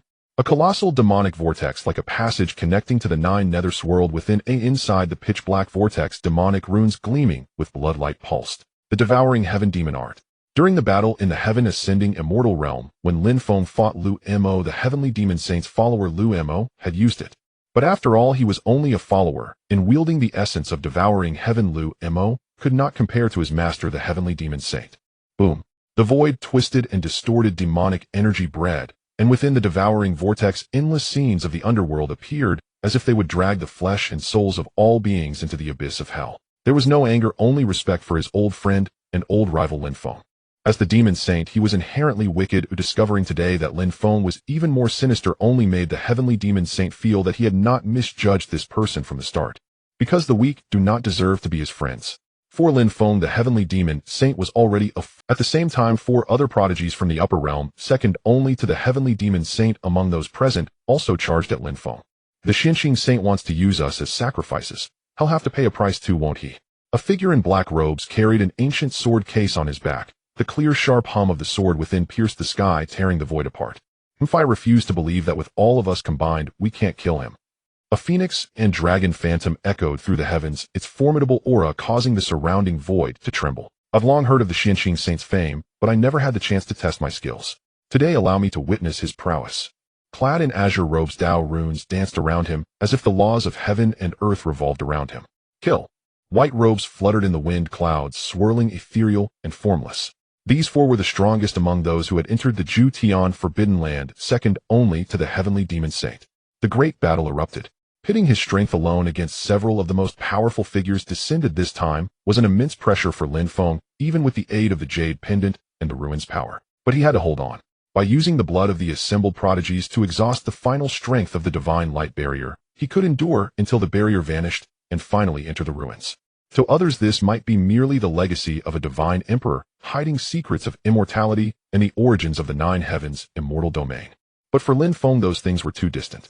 What he wanted was to restore his original constitution, the supreme divine body, one of the 10 supreme physiques. That was what mattered most to him. Boom, boom, boom. The world shifted, the universe trembled. The ruins lay ahead, but a great battle blocked Zi Shuanghua's path. Watching the battle before her, the fluctuations of combat power surpassed her imagination. All of them are prodigies from another great immortal domain, the Jun Tian immortal domain, who descended. Then, what level has he reached? Before coming, Zi Shuanghua had been full of confidence. She too was from the upper realm, and her talent was somewhat renowned among the younger generation of the Zhang Tian immortal domain. But now she realized that reality was quite different from what she had imagined. Demonic energy surged skyward. The heavenly demon saint's heaven-devouring vision shook her to the core. The other 4 formidable experts were also beyond her match. And now Lin Feng standing alone against all of them. What level had he actually reached? Besides that, there was another thing that puzzled Zi Shuanghua. This ruin was built by the divine emperor of the Jiang clan, an imperial clan of the Zhang Tian immortal domain. She did not understand how the jade pendant in Lin Feng's hand could resonate with this ruin. In her view, even if such an item existed, it should belong to someone from the Jiang clan of the Zhang Tian immortal domain. With a swoosh, a silver moon ascended into the sky, manifesting behind Lin Feng. The heavens and earth changed color as a strange phenomenon unfolded. The heavenly demon Saint Sun was already a formidable foe, and with the addition of the other, for even with the aid of the ancient relic's power, Lin Feng found it difficult to withstand. The silver moon divine body, barely sufficient to fight me. But in this battle you must face all of us. The heavenly demon Saint Sun shook his head slightly, gazing at the phenomenon behind Lin Feng. The silver moon divine body ranked among the top 100 physiques of the 3,000, and in the upper realm, it was one of the most formidable constitutions. In countless previous battles with Lin Feng, he had witnessed its extraordinary power. However, to think of defeating him and the combined forces of the others, That would be underestimating the heavenly demon Saint Sun. Boom. As he spoke, the devouring phenomenon tore through the void like a massive black hole sweeping across the sky, colliding with Lin Feng's phenomenon. Both were cultivators at the half-step heaven ascension realm, and even now their power remained evenly matched. But the problem was that Lin Feng was not only facing the heavenly demon Saint Sun. An opportunity. Kill. Swoosh. For overwhelming torrents of aura surged skyward, charging at Lin Feng, while his phenomenon clashed with the heavenly demon Saint Sun's devouring heaven true intent. Boom. Boom. Boom. A cataclysmic collision. The heavens and earth darkened. The silver moon hung in the sky, scattering endless silver radiance that paled all things. Within the devouring vortex, black and red intertwined demonic energy rolled. In addition, several other brilliant and majestic spiritual lights surged wildly. At this moment, only the 5 confronting Lin Feng, including the heavenly demon Saint Sun, remained. The other prodigies present had their bodies pierced by golden chains of divine power, their vitality draining rapidly as the divine light barrier enveloping the relic grew dimmer, nearing complete dissolution. Boom, boom, boom. The earth trembled and cracked, spreading in all directions. The shockwaves of the battle surged outward, causing even the 2 distant observers to experience churning blood and qi. Had Zi Shuanghua not protected her, Yi Miaojing would have been severely injured. To her, a battle of this level was not something she could participate in. Even watching from afar was a tremendous danger. Gazing dazedly at the epic clash, the 2 sacred maidens of the Taishan sect, one from the upper realm and one from the lower realm, Zi Shuanghua and Yi Miaojing, were utterly stunned and lost. Is this Lin Feng's true strength? Fighting 5 upper realm prodigies alone. Yi Miaojing looked at the figure of Lin Feng, once so familiar to her heart shaken and roaring violently. She had thought that when Lin Feng killed Lu Tian, the master of the Heavenly Azure Sword sect at the Joy Union sect, that was his limit. But only now did she finally understand that the strength Lin Feng had displayed back then was merely the tip of the iceberg. The man, shrouded in demonic energy, seems to be practicing the legendary devouring heaven demon art. And the other 4 are far stronger than I could ever be. Purple radiance flowed around her, shielding both herself and Yi Miaojing. Clad in a purple robe, her face was exquisitely flawless, as if carved from tint of sandy-rolled cold jade, devoid of any trace of human emotion or warmth. Her cold, clear eyes had lost all their former arrogance and indifference. 1 against 5. She could not fathom how powerful Lin Feng truly was. His identity and background in the upper realm might not be, as she had assumed, merely an ordinary person from the arcane heaven immortal domain. The void trembled and spiritual light obscured everything. At that moment, with a splatter of blood, Lin Feng staggered, disheveled, a trickle of blood flowing from his mouth, staining his white robe. His face paled as he stepped back. Is this the end? His black hair danced like ink in the wind. Standing in the void, clad in a blood-stained white robe, his face ashen, Lin Feng sighed as he looked at the 5 figures opposite him, also bleeding from their mouths. The silver radiance around him dimmed. Though his phenomenon had shattered the heavenly demon Saint Sun's devouring heaven true intent at the last moment and barely blocked the 4 assailants' strikes, the collision had left Lin Feng severely wounded. That he had long been renowned among his peers and was the only one the heavenly demon Saint Sun feared among the countless prodigies was not because Lin Feng was weak. Rather, the opponents he faced now were also young prodigies of the upper realm, not 1 but 5. Among them, the greatest threat to Lin Feng was undoubtedly the heavenly demon Saint Sun. He had underestimated his foe. In the mere decades while in the upper realm, his opponent had also taken that step and cultivated to the half-step heaven ascension realm. Brother Lin, you were too careless. Standing opposite, the heavenly demon Saint Sun, flanked by the other 4 young experts, spoke to Lin Feng from across the void. On his handsome demonic face, the pallor deepened. A drop of blood slowly seeped from the vortex mark on his forehead, a result of Lin Feng's phenomenon shattering his devouring heaven true intent. The black-red demonic energy around him also dimmed as he spat out a mouthful of blood. He was wounded more severely than Lin Feng, but in this battle he was not alone. Boom, boom, boom. Led by the heavenly demon Saint Sun, 5 figures charged at the severely injured Lin Feng. They called him Brother Lin, yet showed no mercy in their strikes. Perhaps this was the peculiar friendship among peerless prodigies. They could drink and converse in peace, but when their own interests were at stake, they would fight without hesitation. So close. Lin Feng smiled bitterly, looking at the divine light barrier behind him, now completely dissolved and dim. If he had a little more time, he could have entered the relic. Sacrificing all the prodigies of the lower realm and using their blood to dissolve the barrier's power was the only way he could think of to enter the relic. But now, gazing at the 5 charging toward him, blood continued to drip from Lin Feng's mouth. 1 drop fell onto the jade pendant inscribed with the character Jiang in his hand. Though his surname was Lin, his mother's surname was Jiang. In other words, Lin Feng also carried half the bloodline of the imperial Jiang clan. At that moment, an unexpected change occurred.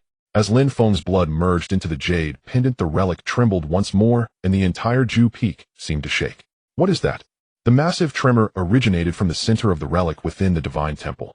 Above the temple floated three phenomena, with only one fully manifested. The other two were shrouded by forbidden power, indistinct. A bright moon hung in the sky, and beneath it golden tides surged ceaselessly.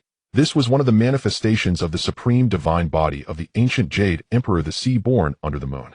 Perhaps it was because of the jade pendant, or perhaps Lin Feng himself possessed a supreme divine body, but due to the suppression of the sovereign physique rules in his past life, it had degraded into the silver moon divine body. Boom. At that moment, the phenomenon above the temple resonated with the silver moon phenomenon behind Lin Feng, forming a connection. Swoosh. The silver moon hung in the sky, and a golden tide suddenly appeared within Lin Feng's phenomenon. This was not the silver moon divine Bodhi's phenomenon, but that of its superior constitution, one of the 10 sovereign physiques, the supreme divine body. No, something is wrong. Originally rushing forward to strike Lin Feng, while he was gravely wounded, the 5 figures suddenly halted in midair. Saintess's eyes widened in shock as he gazed at the shifting celestial phenomenon behind Lin Feng, his voice laced with trepidation. In truth, it was not only him. Within the ancient ruin, the divine omen above the sacred temple resonated with Lin Feng's silver moon divine body, forging a transient bond that sent a ripple of unease through every soul present. His aura, it is rising. The full moon, the golden sea surging beneath the omen. That cannot possibly be. At this, someone faltered, unable to utter the name aloud. A silver moon rises over the sea, a divine omen unmatched among the 3,000 profound physiques, one of the 10 supreme physiques, and the ultimate manifestation of the peerless divine body. These 10 supreme physiques stand apart throughout history. Rankings among the other 3,000 physiques have shifted repeatedly with the rise of their cultivators. Yet the 10 supreme physiques have remained immutable since the dawn of time, unchanging atop the myriad realms of existence and the 9 heavens, immortal realms. They bear no hierarchical order. All 10 exist in perfect parity, yet each is rarer than starlight at noon, its emergence bordering on the miraculous. Take the peerless divine body. Perhaps once every 100,000 years does such a physique manifest, and for the entire duration of that 100 millennium span, no second bearer may ever arise. Its birth is unimaginably arduous.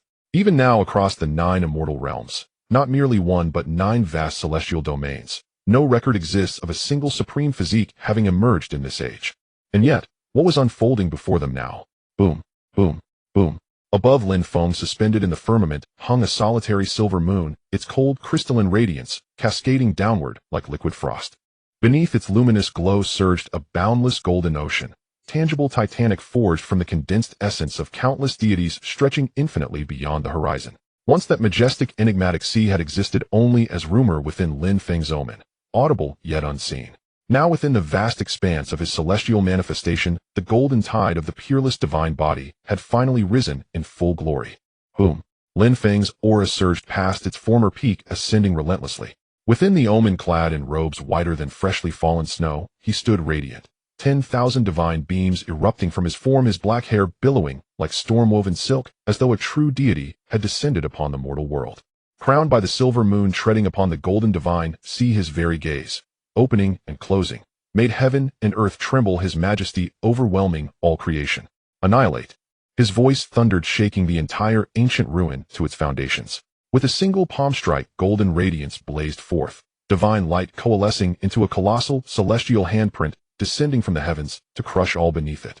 Boom. The void groaned as the 5, including the saintess, were hurled backward, crashing violently onto the distant earth. Crack. The ground split open, dust billowed skyward, their fates unknown. In a single blow, decisive, absolute, the battle ended. Yet at that very moment, the golden sea behind Lin Feng receded, swiftly vanishing entirely. Only the silver moon remained hovering silently above his brow. No sea, no tide. What was that just now? Yin Miaojing, who had watched silently from afar, turned to Zi Shuanghua, the immortal realm's saintess, with a face frozen in awe, her voice trembling. She had witnessed Lin Feng's silver moon omen before during the Ascension immortal realm trials, and knew without doubt that it far surpassed any physique omen known in the lower realms. When the 5 young masters, including the saintess, had joined forces against him, Lin Feng had been nearly defeated. Then in the blink of an eye, as the entire ruin shuddered, a golden sea rose beneath his silver moon omen. That divine godlike aura. Yin Miaojing had never encountered anything like it in her entire life. It defied belief, transcended comprehension, shattering the limits of her imagination. How could a physique omen possess such terrifying, incomprehensible power? Beside her Zi Shuanghua stood, equally stunned, her words faltering, disjointed. The sea, the moon rising over the sea. That is, the peerless divine body's omen. But isn't he the silver moon divine body? As a peerless genius of the immortal realms, and a native of the heaven-ascendant immortal realm, she understood precisely what such an omen signified. Yet when she saw the golden sea vanish from behind Lin Feng, and watched deep within the ruin the celestial omen above the sacred temple, the lingering projection left behind by the ancient Longyu divine emperor, fade away as well. In that instant Zi Shuanghua grasped the truth.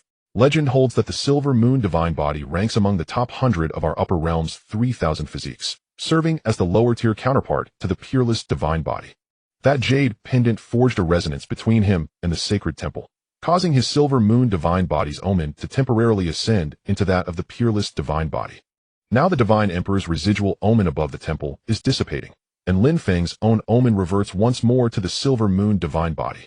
At that moment, not only Zi Shuanghua, but every surviving young master present understood the truth of what had transpired. Lin Feng remained the silver moon divine body. For a fleeting moment, the divine emperor's lingering omen had granted him a sliver of the peerless divine body's power, enough to defeat the five.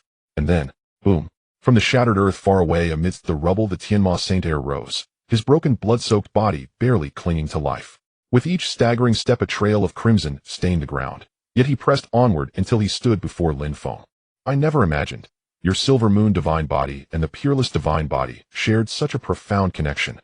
This battle I yield. The ruin is yours. His gaze was complex layered. This was the first time the Tianma Saint had ever surrendered voluntarily before Lin Feng, his longtime friend. Scared me half to death. I thought Xinqing Saint was the peerless divine body. Ha. If he truly were, none of us would even bother fighting. We'd simply hand over the ruin.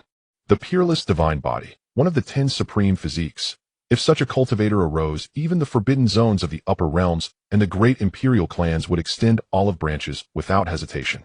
Though Lin Feng had declared all lower realm geniuses as sacrificial offerings, and many had indeed perished, several formidable survivors remained, including the 4 young masters who had stood behind the Tianma Saint during their clash. As murmurs rippled across the ruins, Lin Feng himself lingered in silent contemplation, replaying the awe-inspiring transformation of his omen, his heart still unquiet. Alas, it was only temporary. I did not truly become the peerless divine body. He shook his head, faintly sighing softly. He understood clearly in that singular instant his own omen had merely resonated with the divine imprint left behind by the ancient Longyu divine emperor, producing the illusion of ascension, not true metamorphosis. His physique remained unchanged, the silver moon divine body. Even the divine punishment eye, the sacred mark of the peerless divine body, had flickered only once upon his forehead, vanishing before it could fully manifest. In the end, it had been nothing more than a mirage. Yet that sudden, overwhelming surge of power, the intoxicating rush of divinity, was unforgettable. Indeed, those around him spoke rightly. Lin Feng remained the silver moon divine body, for now. But once he entered the sacred temple, all certainty dissolved. Crack, crack, crack. After countless upper realm geniuses had been sacrificed, many slain, the golden divine barrier enveloping the ruin finally shattered, dissolving into countless shimmering motes of gold scattered across the land. Of all present, only Lin Feng remained unscathed, and Yin Miaojing and Zi Shuanghua, standing far off, too fearful to approach. Every other surviving genius, including the Tianma Saint lay grievously wounded, incapable of stepping foot into the ruin. Before stepping into the ruins, Lin Feng turned back and saw Yin Miaojing along with the purple-clad woman beside her. During the previous battle, the two had stayed far away and never approached. The first place he descended to the lower realm, he had met Yin Miaojing at these very ruins. Back then, with his cultivation lost, he had carried her away on his back. Without making a sound or speaking a word, Lin Feng turned around and walked into the ruins. At this point, does he not even have a moment to speak to me? She smiled bitterly. Her skin was like ice and jade, her temperament aloof and transcendent, like an eternal snow lotus that never thaws, naturally emanating a cold and piercing aura. Standing in the distance, watching Lin Feng's solitary figure entering the ruins, Yin Miaojing's eyes flickered with a trace of regret, her expression somewhat pitifully charming. Once upon a time, the man who was utterly obedient to her had now become so estranged. Back then he had no cultivation at all, yet that Lin Feng was willing to give her everything. But now she had originally thought that his victory over Lu Tian, the master of the Tianqing sword sect, meant Lin Feng's growth had already surpassed her imagination. Who would have expected to witness this battle? Sacrificing all the prodigies who had descended this time, he forcibly opened the ruins left by an emperor, a breathtakingly imposing act. In the peak battle, he defeated 5 opponents alone. Even Zi Shuanghua, the saintess from the Taishan sect of the upper realm, who had arrived with confident vows, now looked at Lin Feng's back, with eyes full of awe. This was his true form. They should have become Tao companions, but back then Yi Miaojing, under the persuasion and obstruction of her master Shen Luoqi, and the entire sect, had voluntarily given up and watched him be expelled from the Taishan sect. Was she really wrong back then? Perhaps you and this lower realm Taishan sect were truly mistaken in those days. Beside her, Zi Shuanghua, also watching Lin Feng enter the ruins, had likewise given up the struggle, because going up would mean death. Although he was not a true supreme divine body based on the combat power Lin Feng had just displayed, even within their Tsangtian immortal domain, he would belong to the top tier of prodigies, someone Zi Shuanghua would have to look up to. She never expected that such a figure had suffered such treatment in the Taishan sect back then. Nor did she expect that Yi Miaojing, the only person she had taken seriously since descending to the lower realm, had almost become a Tao companion with Lin Feng back then, yet had voluntarily given up. Ruined walls and collapsed pillars lay around, huge stone columns half buried in the earth, their surfaces carved with vast patterns that had long been indecipherable, as if countless deities were worshipping a single figure, inspiring awe at the sight. In the center of the ruins stood a majestic temple. The power of imperial Tao laws surged even more violently here. Even approaching it was enough to make one's blood and qi churn within, trembling from the depths of the soul. Above the temple, the earlier phenomena had completely vanished after resonating with Lin Feng. Around the temple, huge white bones were scattered on the ground, not belonging to any living creature of the present era. The bones were lustrous white like jade, as large as hills. Broken weapons were stuck in the ground, devoid of spirituality, silent. The entire ruins resembled a massive coffin that had slept for eons, isolating all noise and death from the outside world. After Lin Feng's figure entered the ruins, he headed straight for the temple. Before him now loomed a massive bronze door, tightly shut. This temple should be the most crucial part of these ruins. Now dressed in white, standing outside the temple before the bronze door, the jade pendant bearing the character Jiang in Lin Feng's hand was trembling violently, as if something inside the temple was calling to it. Additionally, Lin Feng seemed to sense a call, the joy and restlessness of his own physique's origin force. Within this temple, there was something that could elevate his silver moon divine body to a higher life level. Just as Lin Feng was pondering how to open the temple's bronze door and enter at that very moment, rumble, rumble, rumble. Three figures who had just descended from the upper realm and flown from the Tianqing sword sect finally arrived at the core of the Zhutian forbidden land outside the ruins. I never imagined that the ruins of the Changyu divine emperor would be beaten to the punch by a bunch of ants. Just as the countless heavily injured prodigies outside the ruins were watching Lin Feng entering the temple, a haughty voice suddenly echoed regarding everyone present as ants. Hua! Space rippled like water, and three figures descended without warning. Their overwhelming pressure instantly swept in all directions, causing the already gasping prodigies from their injuries to have their blood and qi roil, nearly forcing them to kneel. The speaker's surroundings were twisted in time and space. His body and face were shrouded by forbidden power of time, making them impossible to see clearly.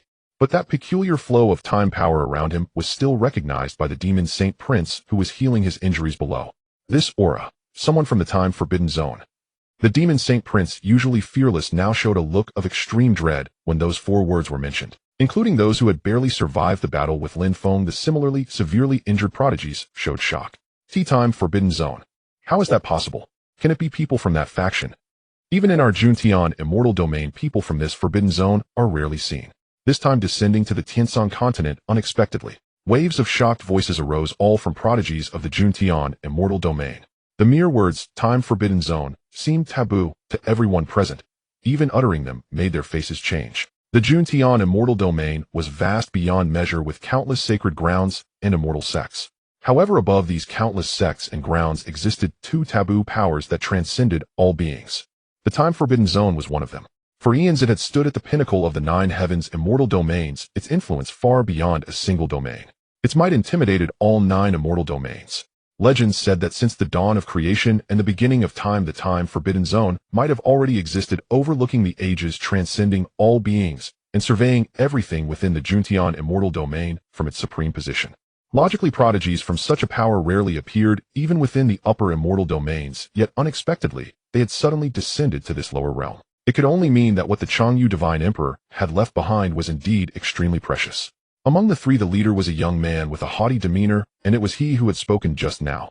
His figure was straight and imposing, his bearing lofty. He wore black robes like eternal night, devouring all light. The space around him was distorted. Though he was here, he seemed to exist in another temporal realm. His face was obscured by this power, revealing only a noble and cold silhouette. The temple ruins are mine. The contemporary prodigy from the time Forbidden Zone Gulu, with icy eyes full of condescension, swept his gaze toward Lin Feng before the bronze door and spoke from afar with a threatening tone.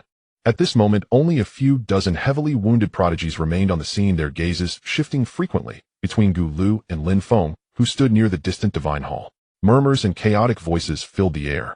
Even though Lin Feng had just single-handedly contended with everyone present, he now faced a mysterious prodigy from the years of eternity, Forbidden Zone. What the years of eternity Forbidden Zone represents in our Juntian immortal domain should be clear to all. Indeed, though the Xianxing sacred ground is powerful, it is nothing more than an ant trying to shake a tree before the Forbidden Zone. It cannot afford to provoke it, unless it is the taboo clan above the sacred ground, the Imperial Lin clan. Voices arose one after another, eager to see how Lin Feng would respond to the threat of the Forbidden Zone scion. Even though no blow had been struck, yet the aura emanating from Gulu alone allowed many to sense that he was far stronger than the demon saint's son. Truly worthy of someone from that power. Give it to you. And who do you think you are? Standing beneath the divine hall, having roughly found the way to open the bronze door, Lin Feng turned back to look at Gulu, the Forbidden Zone's prodigy, and let out a cold sneer. His demeanor was calm, his expression serene, devoid of the reverence that other prodigies showed upon hearing the name of the years of eternity, Forbidden Zone. Perhaps from Lin Feng's perspective, he had no need to fear any accursed Forbidden Zone. A mere sacred ground, and a lowly saint's son. Whether it is ignorance or what, who gave you the courage and the right to speak to me like this? Having learned Lin Feng's identity and origin from the voices below, Gulu pointed at Lin Feng from afar, looking at him as if he were an ant, and sneered coldly. Who was he? He came from the mysterious, exalted years of eternity, Forbidden Zone. Even within the Juntian immortal domain, where prodigies were as vast as the sea, which one of them dared to face him without awe? To be despised by a mere sacred ground saint's son was a first for Gulu. Murderous intent surged within him. Killing intent raged in his icy gaze. Lin Zhan, the leading figure of the current younger generation of the Imperial Lin clan, possessed the undying battle body, ranked 12th among the 3,000 physiques in the upper realm. Its power was second only, and as luck would have it, before descending to the lower realm, Gulu had lost a battle against a prodigy from the Imperial. Lin Zhan, the leading figure of the current younger generation of the Imperial Lin clan, possessed the undying battle body, ranked 12th among the 3,000 physiques in the upper realm. Its power was second only to the legendary 10 supreme physiques. Thus, upon learning that the Lin Feng before him also bore the surname Lin, disgust welled up within him. And as fate would have it, the Xianxing sacred ground was one of the 8 sacred grounds under the Imperial Lin clan, naturally a hostile force to their Forbidden Zone. When Gulu heard that Lin Feng's surname was Lin, he had briefly considered whether this person might be from that Imperial, but after a moment's thought, he shook his head slightly. Because the 8 sacred grounds, including Xuanqing, had been subordinate forces of the Imperial Lin clan since ancient times, many among them had been granted the surname Lin. However, they had nothing to do with the true bloodline prodigies of that clan. In the years of eternity, Forbidden Zone, the main lineage bears the surname Shi, while the collateral bloodlines used Song Gu and other surnames. I wonder what status you hold within that Forbidden Zone. Hearing Gulu's words, Lin Feng sneered coldly. As a member of the Imperial Lin clan, he naturally understood the situation of their only hostile force. The years of eternity Forbidden Zone was ancient beyond measure. Over the long years, it had split into main and collateral branches of prodigies. If speaking purely in terms of status, only the prodigy of the main lineage, bearing the surname Shi, was qualified to converse with him.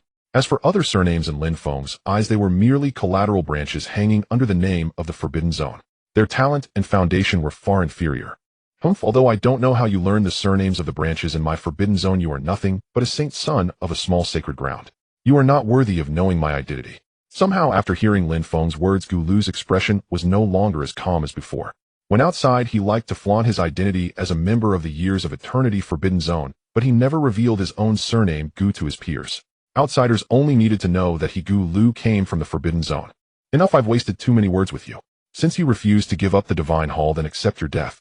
Perhaps Lin Feng's mention of the surname Shi had stung Gulu's pride. Boom. A vast surge of spiritual light erupted. With a single step, he crushed the space beneath his feet.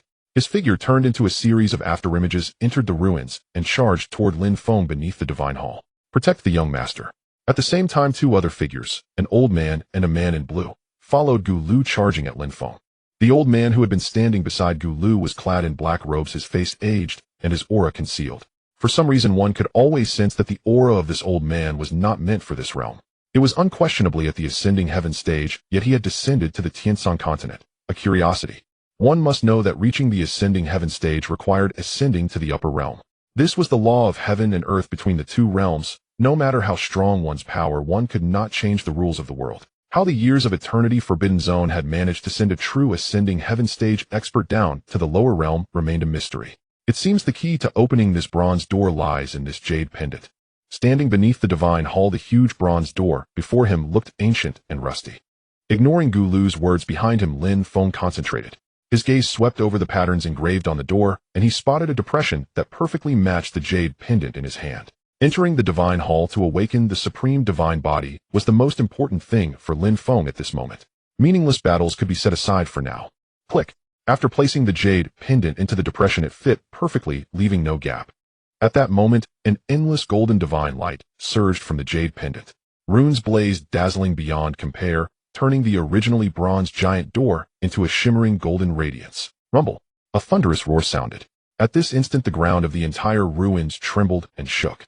The door of the divine hall, which had lain sealed for 100,000 years since the fall of the eternal jade divine emperor, opened with a colossal roar. Plucking the jade pendant that had just been embedded, Lin Feng took a step and entered the divine hall. By the time Gulu and his men arrived, the hall door had already closed again. Damn it! Boom! Led by Gulu, his surging spiritual energy burst forth. Together with the old man, who was likely at the ascending heaven stage, the three struck as one. But like an ant trying to shake a tree, they could not move the bronze door in the slightest. Against a relic established by a great emperor, the gap was far too vast. I can't believe that an insignificant ant from an upper realm sacred ground has beaten us to it.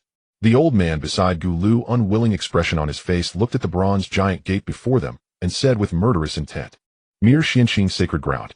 One of the 8 sacred grounds under the Lin clan of the imperial family. Although it has some reputation in the Juntian immortal domain, the Xianqing sacred ground is nothing but an ant before their epic Forbidden Zone. If not for the Lin clan protecting it for many years, they could crush it with a finger at any time. The relics left by the divine Emperor Changyu. Hidden within are things that would drive even the taboo powers of the 9 heavens immortal domains mad. Who would have thought that it would be beaten to by a mere holy son of the Xianqing sacred ground? Apart from Gulu and the old man, there was another person who had been following them. This person has nothing to do with the epic Forbidden Zone. He is the Daozi of the Tianqing sword sect from the upper realm. Young Master Old Gu, in my opinion, since this bronze gate cannot be opened from outside, then is there a way for us to make the person inside open it voluntarily? Dressed in green robes with azure sword chi swirling around him, he had the cultivation of the Dao Palace realm. Although he came in the company of the 2 honored guests from the Forbidden Zone, in terms of pure strength, he was even inferior to the other upper realm prodigies present. Lu Jian's eyes rolled as he pondered something. Suddenly he raised his head, bowed slightly, and spoke while looking at Gulu and the old man. He was from the Tianqing sword sect in the upper realm, bearing the surname Lu, the same as Lu Tian and Lu Xian. This already indicated Lu Jian's relationship with the lower realm sect. Moreover, the Tianqing sword ancestor who ascended to the upper realm back then also shared the surname Lu. Not long ago, an event that struck fear into the hearts of the entire Tianqing sword sect occurred within the Juntian immortal domain. It was the mysterious and unfathomable epic Forbidden Zone, whose name alone could intimidate the 9 heavens immortal domains, had sent honored guests to the upper realms Tianqing sword sect. It seemed they had learned that within the lower realms Tiansong continent, there was a force subordinate to their sword sect, and thus they came. The epic Forbidden Zone, standing at the pinnacle of the 9 heavens immortal domains, transcending all beings, and overlooking everything within the Juntian immortal domain with an exalted posture. As for the Tianqing sword sect in the upper realm, when it came down to it, they did indeed have the backing of this Forbidden Zone, but there were countless forces in between. Who would have thought that the other party would actually have use for them? This was undoubtedly an honor for the entire Tianqing sword sect in the upper realm. Therefore, Lu Jian, as the Daozi of the sword sect, became their guide, and with a humble demeanor personally accompanied the 2 honored guests to descend into this Tiansong continent. After descending to this lower realm sect, the news they received was that all the powerful experts of the lower realm sect had been completely slaughtered, and the one who committed the massacre was none other than Lin Feng, who had just entered the temple. "Oh, do you have a plan? Let's hear it." Wearing black robes, standing with his hands behind his back, his demeanor arrogant, Gulu cast a sidelong glance at Lu Jian and spoke. Although he had been accompanying them all the way, acting as their guide in his heart, he had never thought much of this so-called Daozi of the Tianqing sword sect. To answer the young master, from what I know, within the lower realm central state, there is a sect called the Xianqing sect, which is the lower realm branch of the upper realms Xianqing sacred ground. Perhaps we could. At this point, a hint of chill flashed in Lu Jian's eyes. Since the other party had slaughtered all the Lu clan experts in their lower realm sect, he could not let Lin Feng have it easy. "Good. You're clever after all." Gulu's eyes lit up as he looked at Lu Jian and said with a smile, Although he didn't know the value of those ants lives, the trivial lower realm sect, in Lin Feng's heart. But as long as they could force Lin Feng to come out voluntarily, what did it matter if they killed them all? By the way, young master, it seems that Prince Xiao Long of the Daiqian dynasty, who serves under our epic Forbidden Zone, has also descended this time. His forces seem to be within that central state. If we go to central state, we can also learn the specifics of this Xianxing holy sun from him. The old man addressed, as Old Gu reminded him. Good. Since this bronze gate cannot be breached, and it's likely that the Xianxing holy sun won't dare to come out for a short, while let's first make a trip to central state. He nodded slightly, having made up his mind. Boom, boom, boom. The power of space-time swirled. Gu Lu led the way, and three figures left the relics, departing from the Ju Tian Forbidden Land and heading toward central state. They intended to use the people of the Xianxing sect as bait to force Lin Feng to come out of the temple. The two prefectures of the lower realm were separated by an immeasurable distance, seemingly boundless. Many cultivators from the eastern state spent their entire lives unable to leave it. But for Gu Lu and the old man with their true heavenly ascension realm strength, it would not take much time. Darkness and silence, as if even the air had frozen. After entering the temple, Lin Feng felt an ancient weathered aura washing over him, imbued with the weight of immeasurable time. A temple built by an emperor, since it descended upon the eastern state 100,000 years ago, it had never been opened. No one knew what lay within. Based on his deductions from the upper realm, Lin Feng guessed that to awaken his original supreme divine body, he had to find the relics left by the divine Emperor Chanyu. The search for clues had taken too long. Even after descending to the lower realm years ago, he had lost all his cultivation for a decade. Whether he could awaken his divine body today was of utmost importance to Lin Feng. Now standing inside the temple, the closer he got to the truth, the more nervous he inevitably became. Huff. Taking a deep breath, he tried to adjust to the surrounding darkness. His pupils dilated slightly, and Lin Feng's gaze began to make out the faint outlines within the temple. Up, down, left, right. As far as his eyes could see, there was nothing but cold bronze etched with countless intricate and ancient patterns, dense and clustered, resembling a patchwork of statues. Among them were scenes of myriad deities worshipping the divine emperor. There was a pattern of a bright moon suspended high, its radiance illuminating the 9 heavens, immortal domains, and tides flooding everything in the world. That was the manifestation of the supreme divine body known as moon rising over the sea, but the moonlight shining upon all 9 immortal domains was beyond Lin Feng's imagination. Besides that, Lin Feng also saw an eye towering above all Daos with endless divine radiance shining down from it. A divine punishment that annihilates the world. An unimaginable sight. This eye reminded Lin Feng of something. Back when he was first born, a similar eye seemed to have appeared on his forehead. Later he learned that it was the unique eye of divine punishment of the supreme divine body. Unfortunately, under the suppression of the unique law power of the supreme being's physique, the supreme divine body, that should have been his own along with the eye of divine punishment born within him, all vanished. Even the original manifestation of moon rising over the sea was now only half left, just a single silver moon. Tap, tap, tap. The surroundings remained pitch black and utterly silent. As he kept walking forward, Lin Feng's footsteps sounded extraordinarily loud in this extreme environment. It seemed he was almost at the end of the temple. At that moment, swish. In front of Lin Feng, golden divine light gradually swirled within the darkness, and within the light was an ancient imperial throne. It was empty. Above the throne, only a single eye floated quietly. Who goes there? A voice supremely majestic sounded from within the eye. Boom. The bronze temple rumbled loudly. The eye of divine punishment. Lin Feng's voice. At this moment, he felt the essence of the supreme divine body, which had been suppressed and scattered by the law power of the supreme being's physique, begin to boil within him. Heavenly punishment eye. It is exclusive to the supreme divine body and the most prominent mark of this supreme physique. Gazing across myriad worlds with boundless divine might, when the eye opens, it annihilates all beings, hence the name divine punishment. At this moment, the eye hovered above the imperial throne, radiating golden light. It had remained closed for 100,000 years, and perhaps Lin Feng's arrival had awakened this eye and the existence within. Boom, boom, boom. In this moment, the entire bronze divine hall trembled violently and shook. Golden divine light illuminated all, making the heavens seem to sink as the one stood below. Blood spurted from his mouth. Lin Feng's body retreated several steps before he barely steadied himself. A sense of oppression, supreme and transcendent above all, that was the imperial Tao pressure.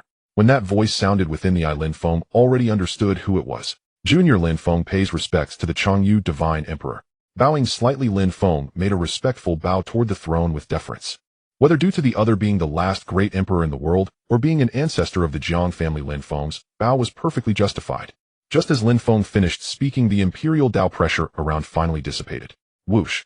At that moment, the heavenly punishment eye rose from the throne, and simultaneously endless blazing divine light emanated from within the eye, shaping something. Gradually, a phantom imperial figure materialized before Lin Feng. And who do I see? A descendant of the imperial clan's Lin family. The middle-aged man had a dignified and exceptionally heroic countenance, with brilliant golden hair flowing with radiant luster. Thousands of divine lights radiated from his form, while imperial Dao law runes swirled around him. The imperial might suppress the world, awing this stretch of time and space. The mere appearance made the great Dao seem to retreat before this figure. When his eyes opened and closed, suns and moons rotated birth and death within them, while scenes of myriad heavens and worlds rose and sank in his gaze. He had fallen 100,000 years ago. The figure now present was condensed from divine light, somewhat illusory. Only the heavenly punishment eye at his brow, the very one from the throne just now, was real. At this moment, the divine emperor was looking at Lin Feng below the hall. For some reason, a hint of a smile appeared on his dignified face. Facing a great emperor directly and being scrutinized by him, the pressure Lin Feng endured at this moment was unimaginable. After his bow, Lin Feng stood tall and straight, neither servile nor overbearing. Divine Emperor, do you know I come from the Lin family? With a puzzled look, Lin Feng asked curiously. Although he had said his surname was Lin in the Nine Heavens immortal realm, there were too many with the surname Lin, not necessarily all from that imperial clan. The newly awakened Changyu Divine Emperor could actually see at a glance that he came from that clan. Do you know across the 9 major immortal domains and all imperial clans for eons, your Lin family and my Jiang family have been close since ancient times? I can sense the bloodline concentration within you. In the Lin imperial clan, your status must be extraordinary. Changyu Divine Emperor smiled slightly. Logically trespassing into a great emperor's slumbering place and waking him, Lin Feng was merely at the half-step ascending heaven realm. In any great emperor's eyes, just an ant easily crushed. But now the other showed no blame, truly treating Lin Feng as a junior. His status in the Lin family was extraordinary. Upon hearing this, Lin Feng did not deny it and nodded slightly. Then without blinking, he looked toward the heavenly punishment eye at the divine emperor's brow. Just now, because of that eye, Lin Feng had felt the boiling of the residual supreme divine Bodhi's original power within him. He had a feeling that with this heavenly punishment eye, he might be able to reawaken his lost supreme divine body. But the heavenly punishment eye belonged to the Changyu Divine Emperor. Asking him to yield it would undoubtedly be desecrating the imperial corpse. Even if Lin Feng was a member of the Lin family, this would be hard for any great emperor to accept, and might even provoke the divine emperor's wrath. But the supreme divine body was too important to Lin Feng, no matter what he had to try today. Thinking of this, forgive my impertinence, but entering the divine emperor's resting place today, I have a request. Standing below with a resolute gaze, Lin Feng clasped his fists and addressed the divine emperor, about to explain. Silver Moon Divine Body. No, I sense a trace of residual supreme divine Bodhi's original power within you. Changyu Divine Emperor was of such caliber, and with Lin Feng's former physique being identical to his own, a single glance at the young man below immediately revealed some conditions within Lin Feng. Being himself a supreme divine body, he was extremely sensitive to the divine Bodhi's original power that Lin Feng once possessed. Originally a supreme divine body, but due to the unique rule power of the supreme physique, you were suppressed, causing you to degenerate from a supreme divine body to a silver moon divine body. Perhaps the cause of this transformation is also due to me. The phantom imperial figure's lips curled into a smile. Without waiting for Lin Feng to speak, Changyu Divine Emperor had already stated Lin Feng's condition. Yes. Standing below, Lin Feng smiled bitterly. If not for the fact that when he was born less than 100,000 years had passed since Changyu Divine Emperor's fall, he would not have suffered this transformation. So you want this eye of mine to reawaken your supreme divine body. When it came to this point, for some reason, Changyu Divine Emperor's expression suddenly turned slightly cold. Even if he was a descendant of the Lin imperial clan who was the Divine Emperor, 100,000 years ago he had suppressed all the powerhouses of an era, attained the Tao, and became an emperor worshipped by myriad races, with all heavens and realms bowing at his feet.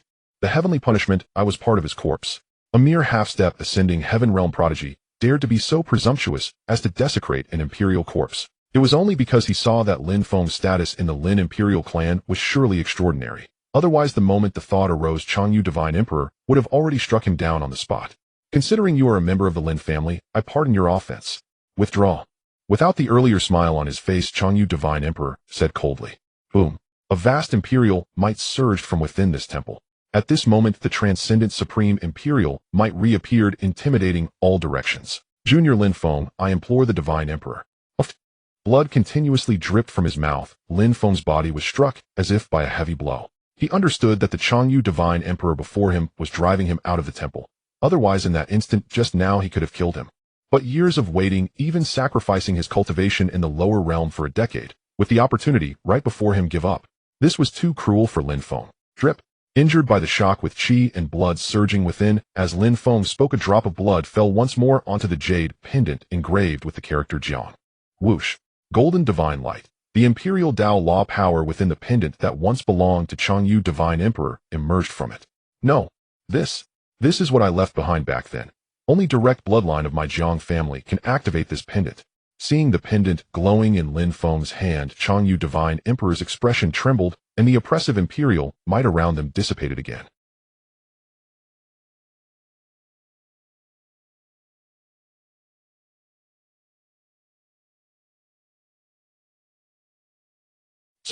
So, what flows within you is the bloodline of both the Lin family and my Jiang family, two imperial clans. His voice even trembled slightly as Changyu Divine Emperor looked at Lin Feng. His dignity was gone, his eyes filled with excitement and surprise. Changyu Divine Emperor couldn't help but feel thrilled. Having fallen for 100,000 years, having reached his level of cultivation, he had become indifferent to matters of surname and clan. What he cherished more was the Jiang clan's bloodline flowing within Lin Feng. Its purity was far beyond what any branch lineage of the Jiang clan could match, which meant that Lin Feng's mother was from the main lineage of the Jiang clan. Haha, excellent. He laughed heartily.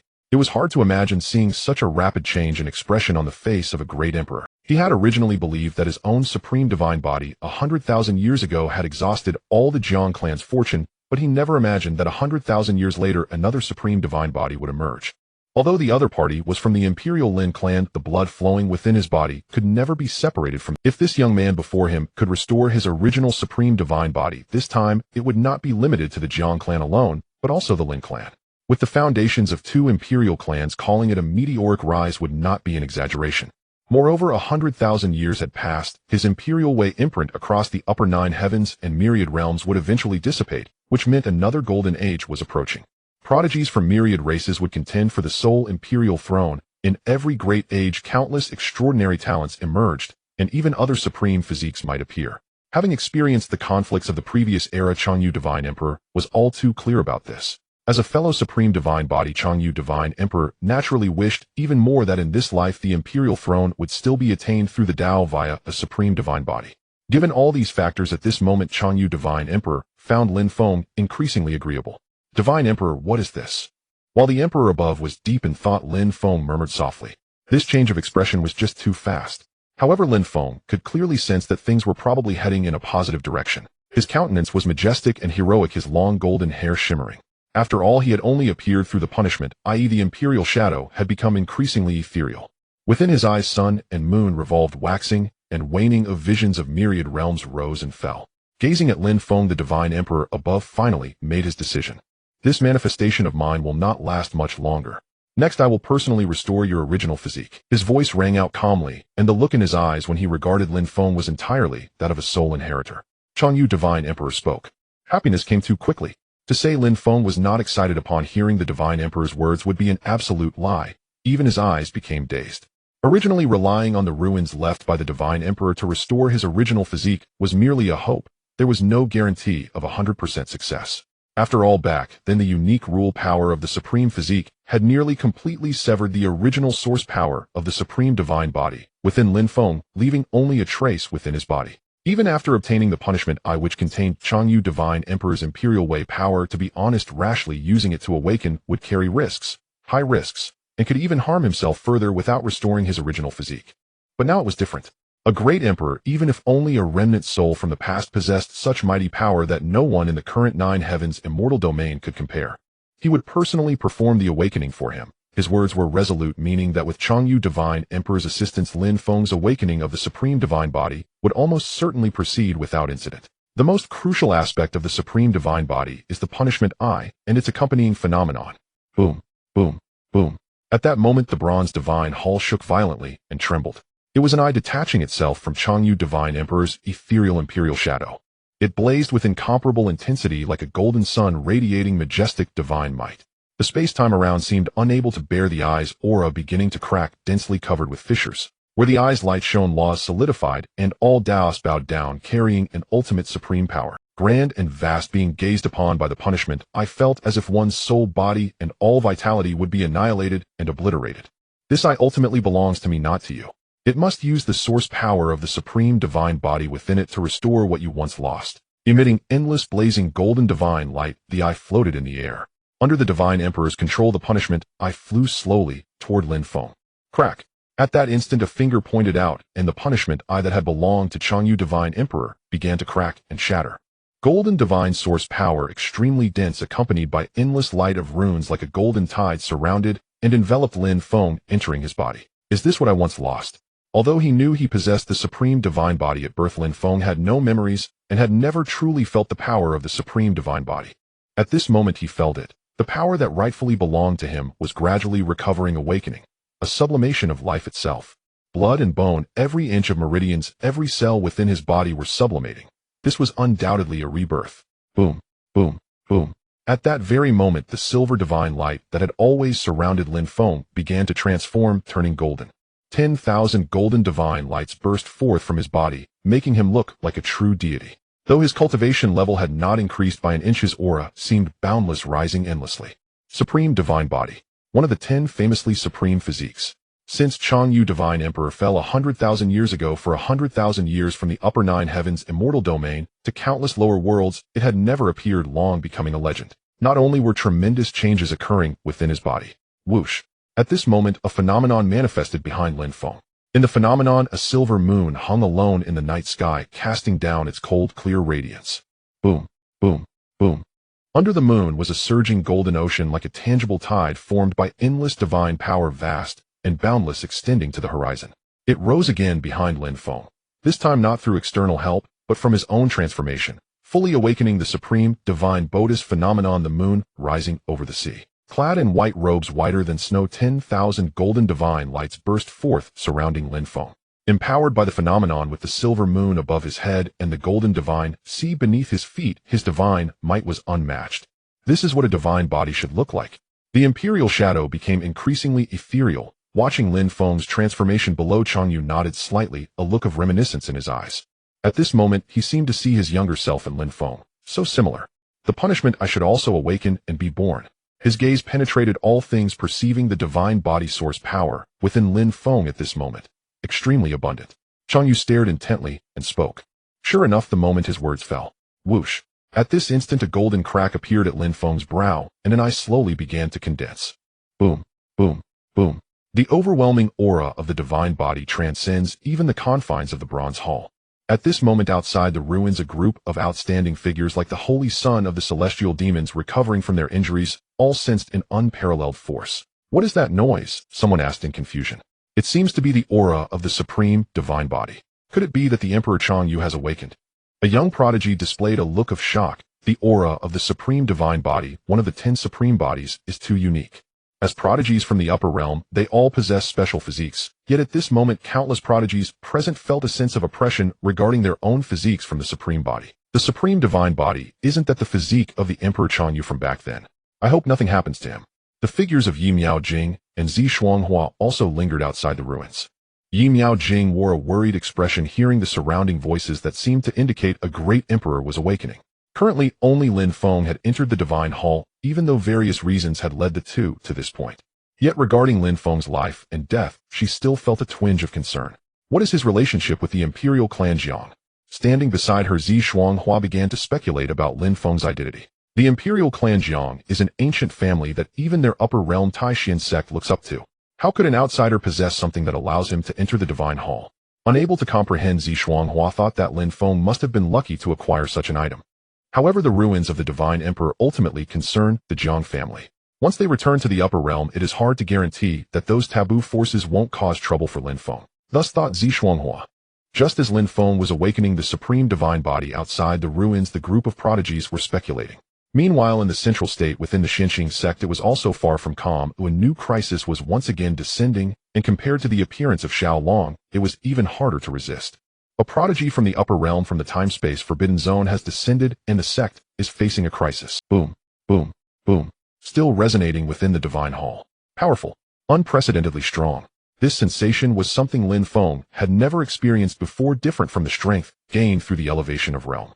The elevation of lives level, a complete transformation of physique, restoring the supreme divine body that once belonged to him. This sense of joy is unimaginable. Even the power borrowed from the sea's miraculous light before entering the divine hall was far inferior to this moment.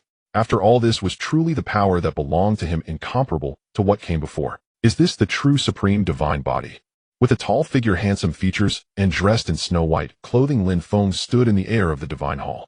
Every inch of his skin radiated golden divine light, repelling all evils, impervious to all laws. His eyes slowly opened and boundless blazing brilliance flowed within. The phenomena behind him, with the silver moon above and standing on the golden divine sea, further highlighted Lin Feng's extraordinary presence. At the center of his brow, a golden crack, appeared the eye of divine punishment that belonged to the supreme divine body. Yet at this moment only golden light flowed. That eye of divine punishment was still in gestation, not yet fully born. The eye of divine punishment represents the complete power of the supreme divine body. His figure had become incredibly ethereal, like a candle flickering in the wind, having lost all power as he awakened Lin Feng's supreme divine body. At this moment, around the Emperor Changyu, golden light began to shimmer from his figure, radiating outward. You have just awakened the supreme divine body. To give birth to the eye of divine punishment will still require some time. He explained to Lin Feng that the restoration of the original power within Lin Feng was going smoothly thanks to his presence as a great emperor. Everything was under control. However, the eye of divine punishment, due to the immense power it contains, cannot be born in such a short period. Nonetheless, this still does not affect Lin Feng's current possession. He remains a supreme body. Given some time, the eye of divine punishment will naturally appear. Thank you, divine emperor. Please allow me to bow to you, my junior. Lin Feng bowed respectfully towards the divine emperor above the grand hall, his expression sincere. Even though he was nearly expelled from this place when he first met the Emperor Changyu, years of obsession turned into bubble. But regardless of being a stranger, no emperor would tolerate someone desecrating an emperor's corpse. The eye of divine punishment, as part of the divine body, naturally counts as part of his remains. Fortunately, in the end, things took a turn related to the other half of his bloodline within him. The jade pendant of the Jiang family in his hand was left by his mother, and Lin Feng's memories of her are somewhat blurred.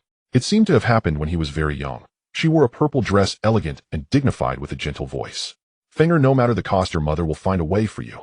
At that time, he was still within the imperial clan Lin, and afterwards the Jiang family jade pendant appeared before him, while the person who spoke those words had not been seen by Lin Feng since. Over the years, Lin Feng had speculated that perhaps his mother was in the Jiang family, but for some reason, she could not. As for Lin Feng's identity, he was originally the son of the clan leader from the imperial clan Lin, yet due to the loss of the supreme divine body, the entire Lin family had rejoiced in vain. The mere silver moon divine body is just an 80-something rank among 3,000 physiques. It is more than enough in other immortal sects and holy lands. But within the imperial clan, being the son of the clan leader with such a noble status, his talent was simply insufficient, which is why Lin Feng later became the holy son of Xianqing. Fortunately, after years of waiting, he finally welcomed this moment. His supreme divine body has been restored. The Emperor Changyu could see that Lin Feng had concerns. He had already regarded Lin Feng as his true heir, while he himself was about to disappear, dispersing into this world. I don't have much time left. Looking at Lin Feng before him, the Emperor Changyu saw a reflection of his younger self. As he spoke, suddenly there appeared above the Grand Hall a force containing the laws of the Emperor Changyu. Whoosh! A black imperial order appeared in the hands of the divine emperor. This was the command he once held over the Jiang family. Any member of the Jiang family who saw this order would treat it as if they were seeing the divine emperor himself. This item is for you. Although 100,000 years have passed, I do not know how the Jiang family is now, but I believe my influence within the family still exists. If you go to the Jiang family in the future, this order may prove useful to you. The imperial order floated in the air, drifting towards Lin Feng not far away, landing in his hand. It was entirely due to the divine Emperor Changyu, the last great emperor in the world, that the Jiang clan commanded such prestige among the imperial clans of the Nine Heavens immortal domain. Did the Jiang clan still hold some influence? If such words reached the upper realm, the entire Jiang clan would be filled with trepidation. Boom! At that moment, the power of the imperial Dao collapsed. The imperial shadow before Lin Feng, having long since sustained it, could hold no longer and began to crack. He had perished long ago, 100,000 years ago. Today, because Lin Feng had intruded into this place, the divine Emperor Changyu was awakened. Now his final wisp of consciousness would dissipate between heaven and earth. There is one more thing I give to you.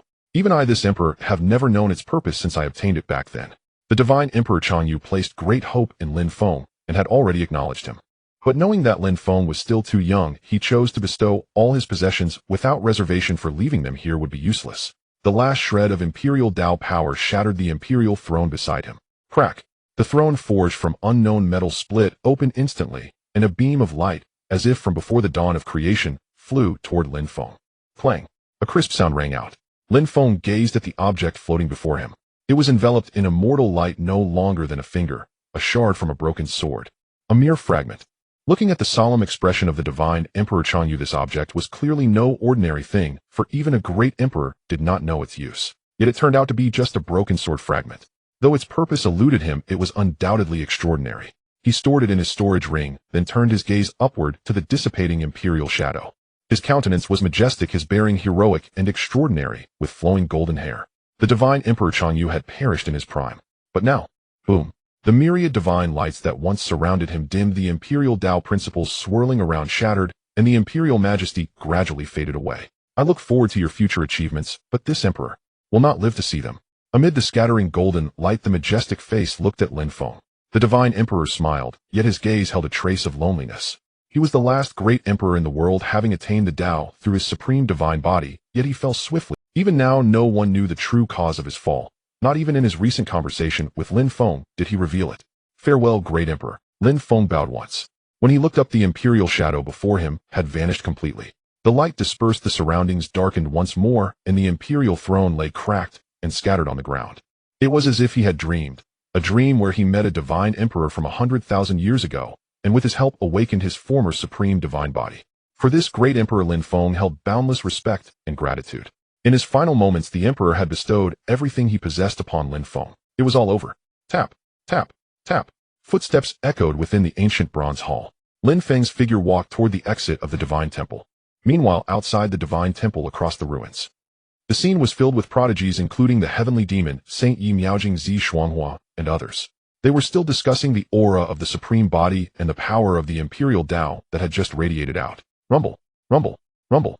The bronze giant doors of the divine temple suddenly swung open, and a figure emerged, clad in white robes with a tall and slender stature and a handsome face. It was Lin Feng, looking the same as before. Yet for some reason, everyone present sensed that he had undergone some change since entering the temple, a change they could not quite articulate. It was not about appearance, but a shift in aura. You met the divine Emperor Changyu. His face pale, handsome, yet eerie, with an indelible, arrogant malevolence in his brow. The heavenly demon saint, who had been gravely wounded in his earlier battle with Lin Feng, stood before him, asking. Every great emperor had once dominated the world, intimidating the eons. Even the Tao itself knelt at their feet. Neither heaven nor earth could bury them. With a thought, they could shatter the cosmos. Such supreme beings were distant even to the prodigies of the upper realm, known only through legends. Yes, Lin Feng nodded slightly, his expression calm. He could understand the excitement stirring within his old friend, the heavenly demon saint. When he himself had first seen the sudden appearance of the divine Emperor Changyu, he had felt the same. More and more prodigies from the upper realms, Juntian immortal domain, who were with Lin Feng, gathered around. But at that moment, Yi Miaojing's voice suddenly rang out toward Lin Feng. Go to the central continent quickly. The three from the so-called Era Forbidden Zone have headed to the Xianxing sect. They had gone to the central continent intending to use the lives of the Xianxing sect's people to force Lin Feng out of the divine temple. Gu Lu had spoken those words without any concealment, and everyone nearby heard them. But even Gu Lu likely never expected Lin Feng to act so swiftly inside the temple. After all, he had recovered his supreme divine body with the help of a great emperor. The heavenly demon saint knew, and so did all the upper realm prodigies present, that Gu Lu had gone to the Xianxing sect in the central continent. But in their eyes, the sects and cultivators of the lower realm were nothing but ants. Naturally, no one bothered to inform Lin Feng. What? Those three have gone to the Xianxing sect. A foreboding sense shot through Lin Feng's heart. He flashed to Yi Miaojing's side and asked. After you entered, I heard with my own ears that they intended to use the Xianxing sect members' lives to force you out. But perhaps even they didn't expect you to come out so quickly. A suffocating pressure, an inexplicable pressure, emanated from Lin Feng, shocking Yi Miaojing. The Lin Feng before her seemed to have grown even stronger. To almost every upper realm prodigy present, lower realm cultivators were ants. But Yi Miaojing herself from the lower realm knew Lin Feng was different. Having once been in love for 10 years, she understood the man before her. He lacked the arrogance of those from the upper realm, especially toward the Xianxing sect, which had helped him. For this reason, amid the whole scene, only Yi Miaojing bothered to mention it to Lin Feng. Thank you. Leaving those two words, his body transformed into a blazing golden light, and Lin Feng vanished from the spot, as if teleporting. It was too fast. So fast that even the heavenly demon saint and the others could not detect when Lin Feng had disappeared. The Xianxing sect in the central continent. What a bunch of stubborn bones. Rather die than send a message to your upper realm saint to come out of the temple. The voice was filled with arrogance. The space around him twisted his figure and face, shrouded by taboo, era-forbidden energy, making them indistinct. Gu Lu hovered above the Xianqing sect flanked by an elder, and Lu Jian his face flushed with rage. Below peaks had collapsed, the earth stained with blood.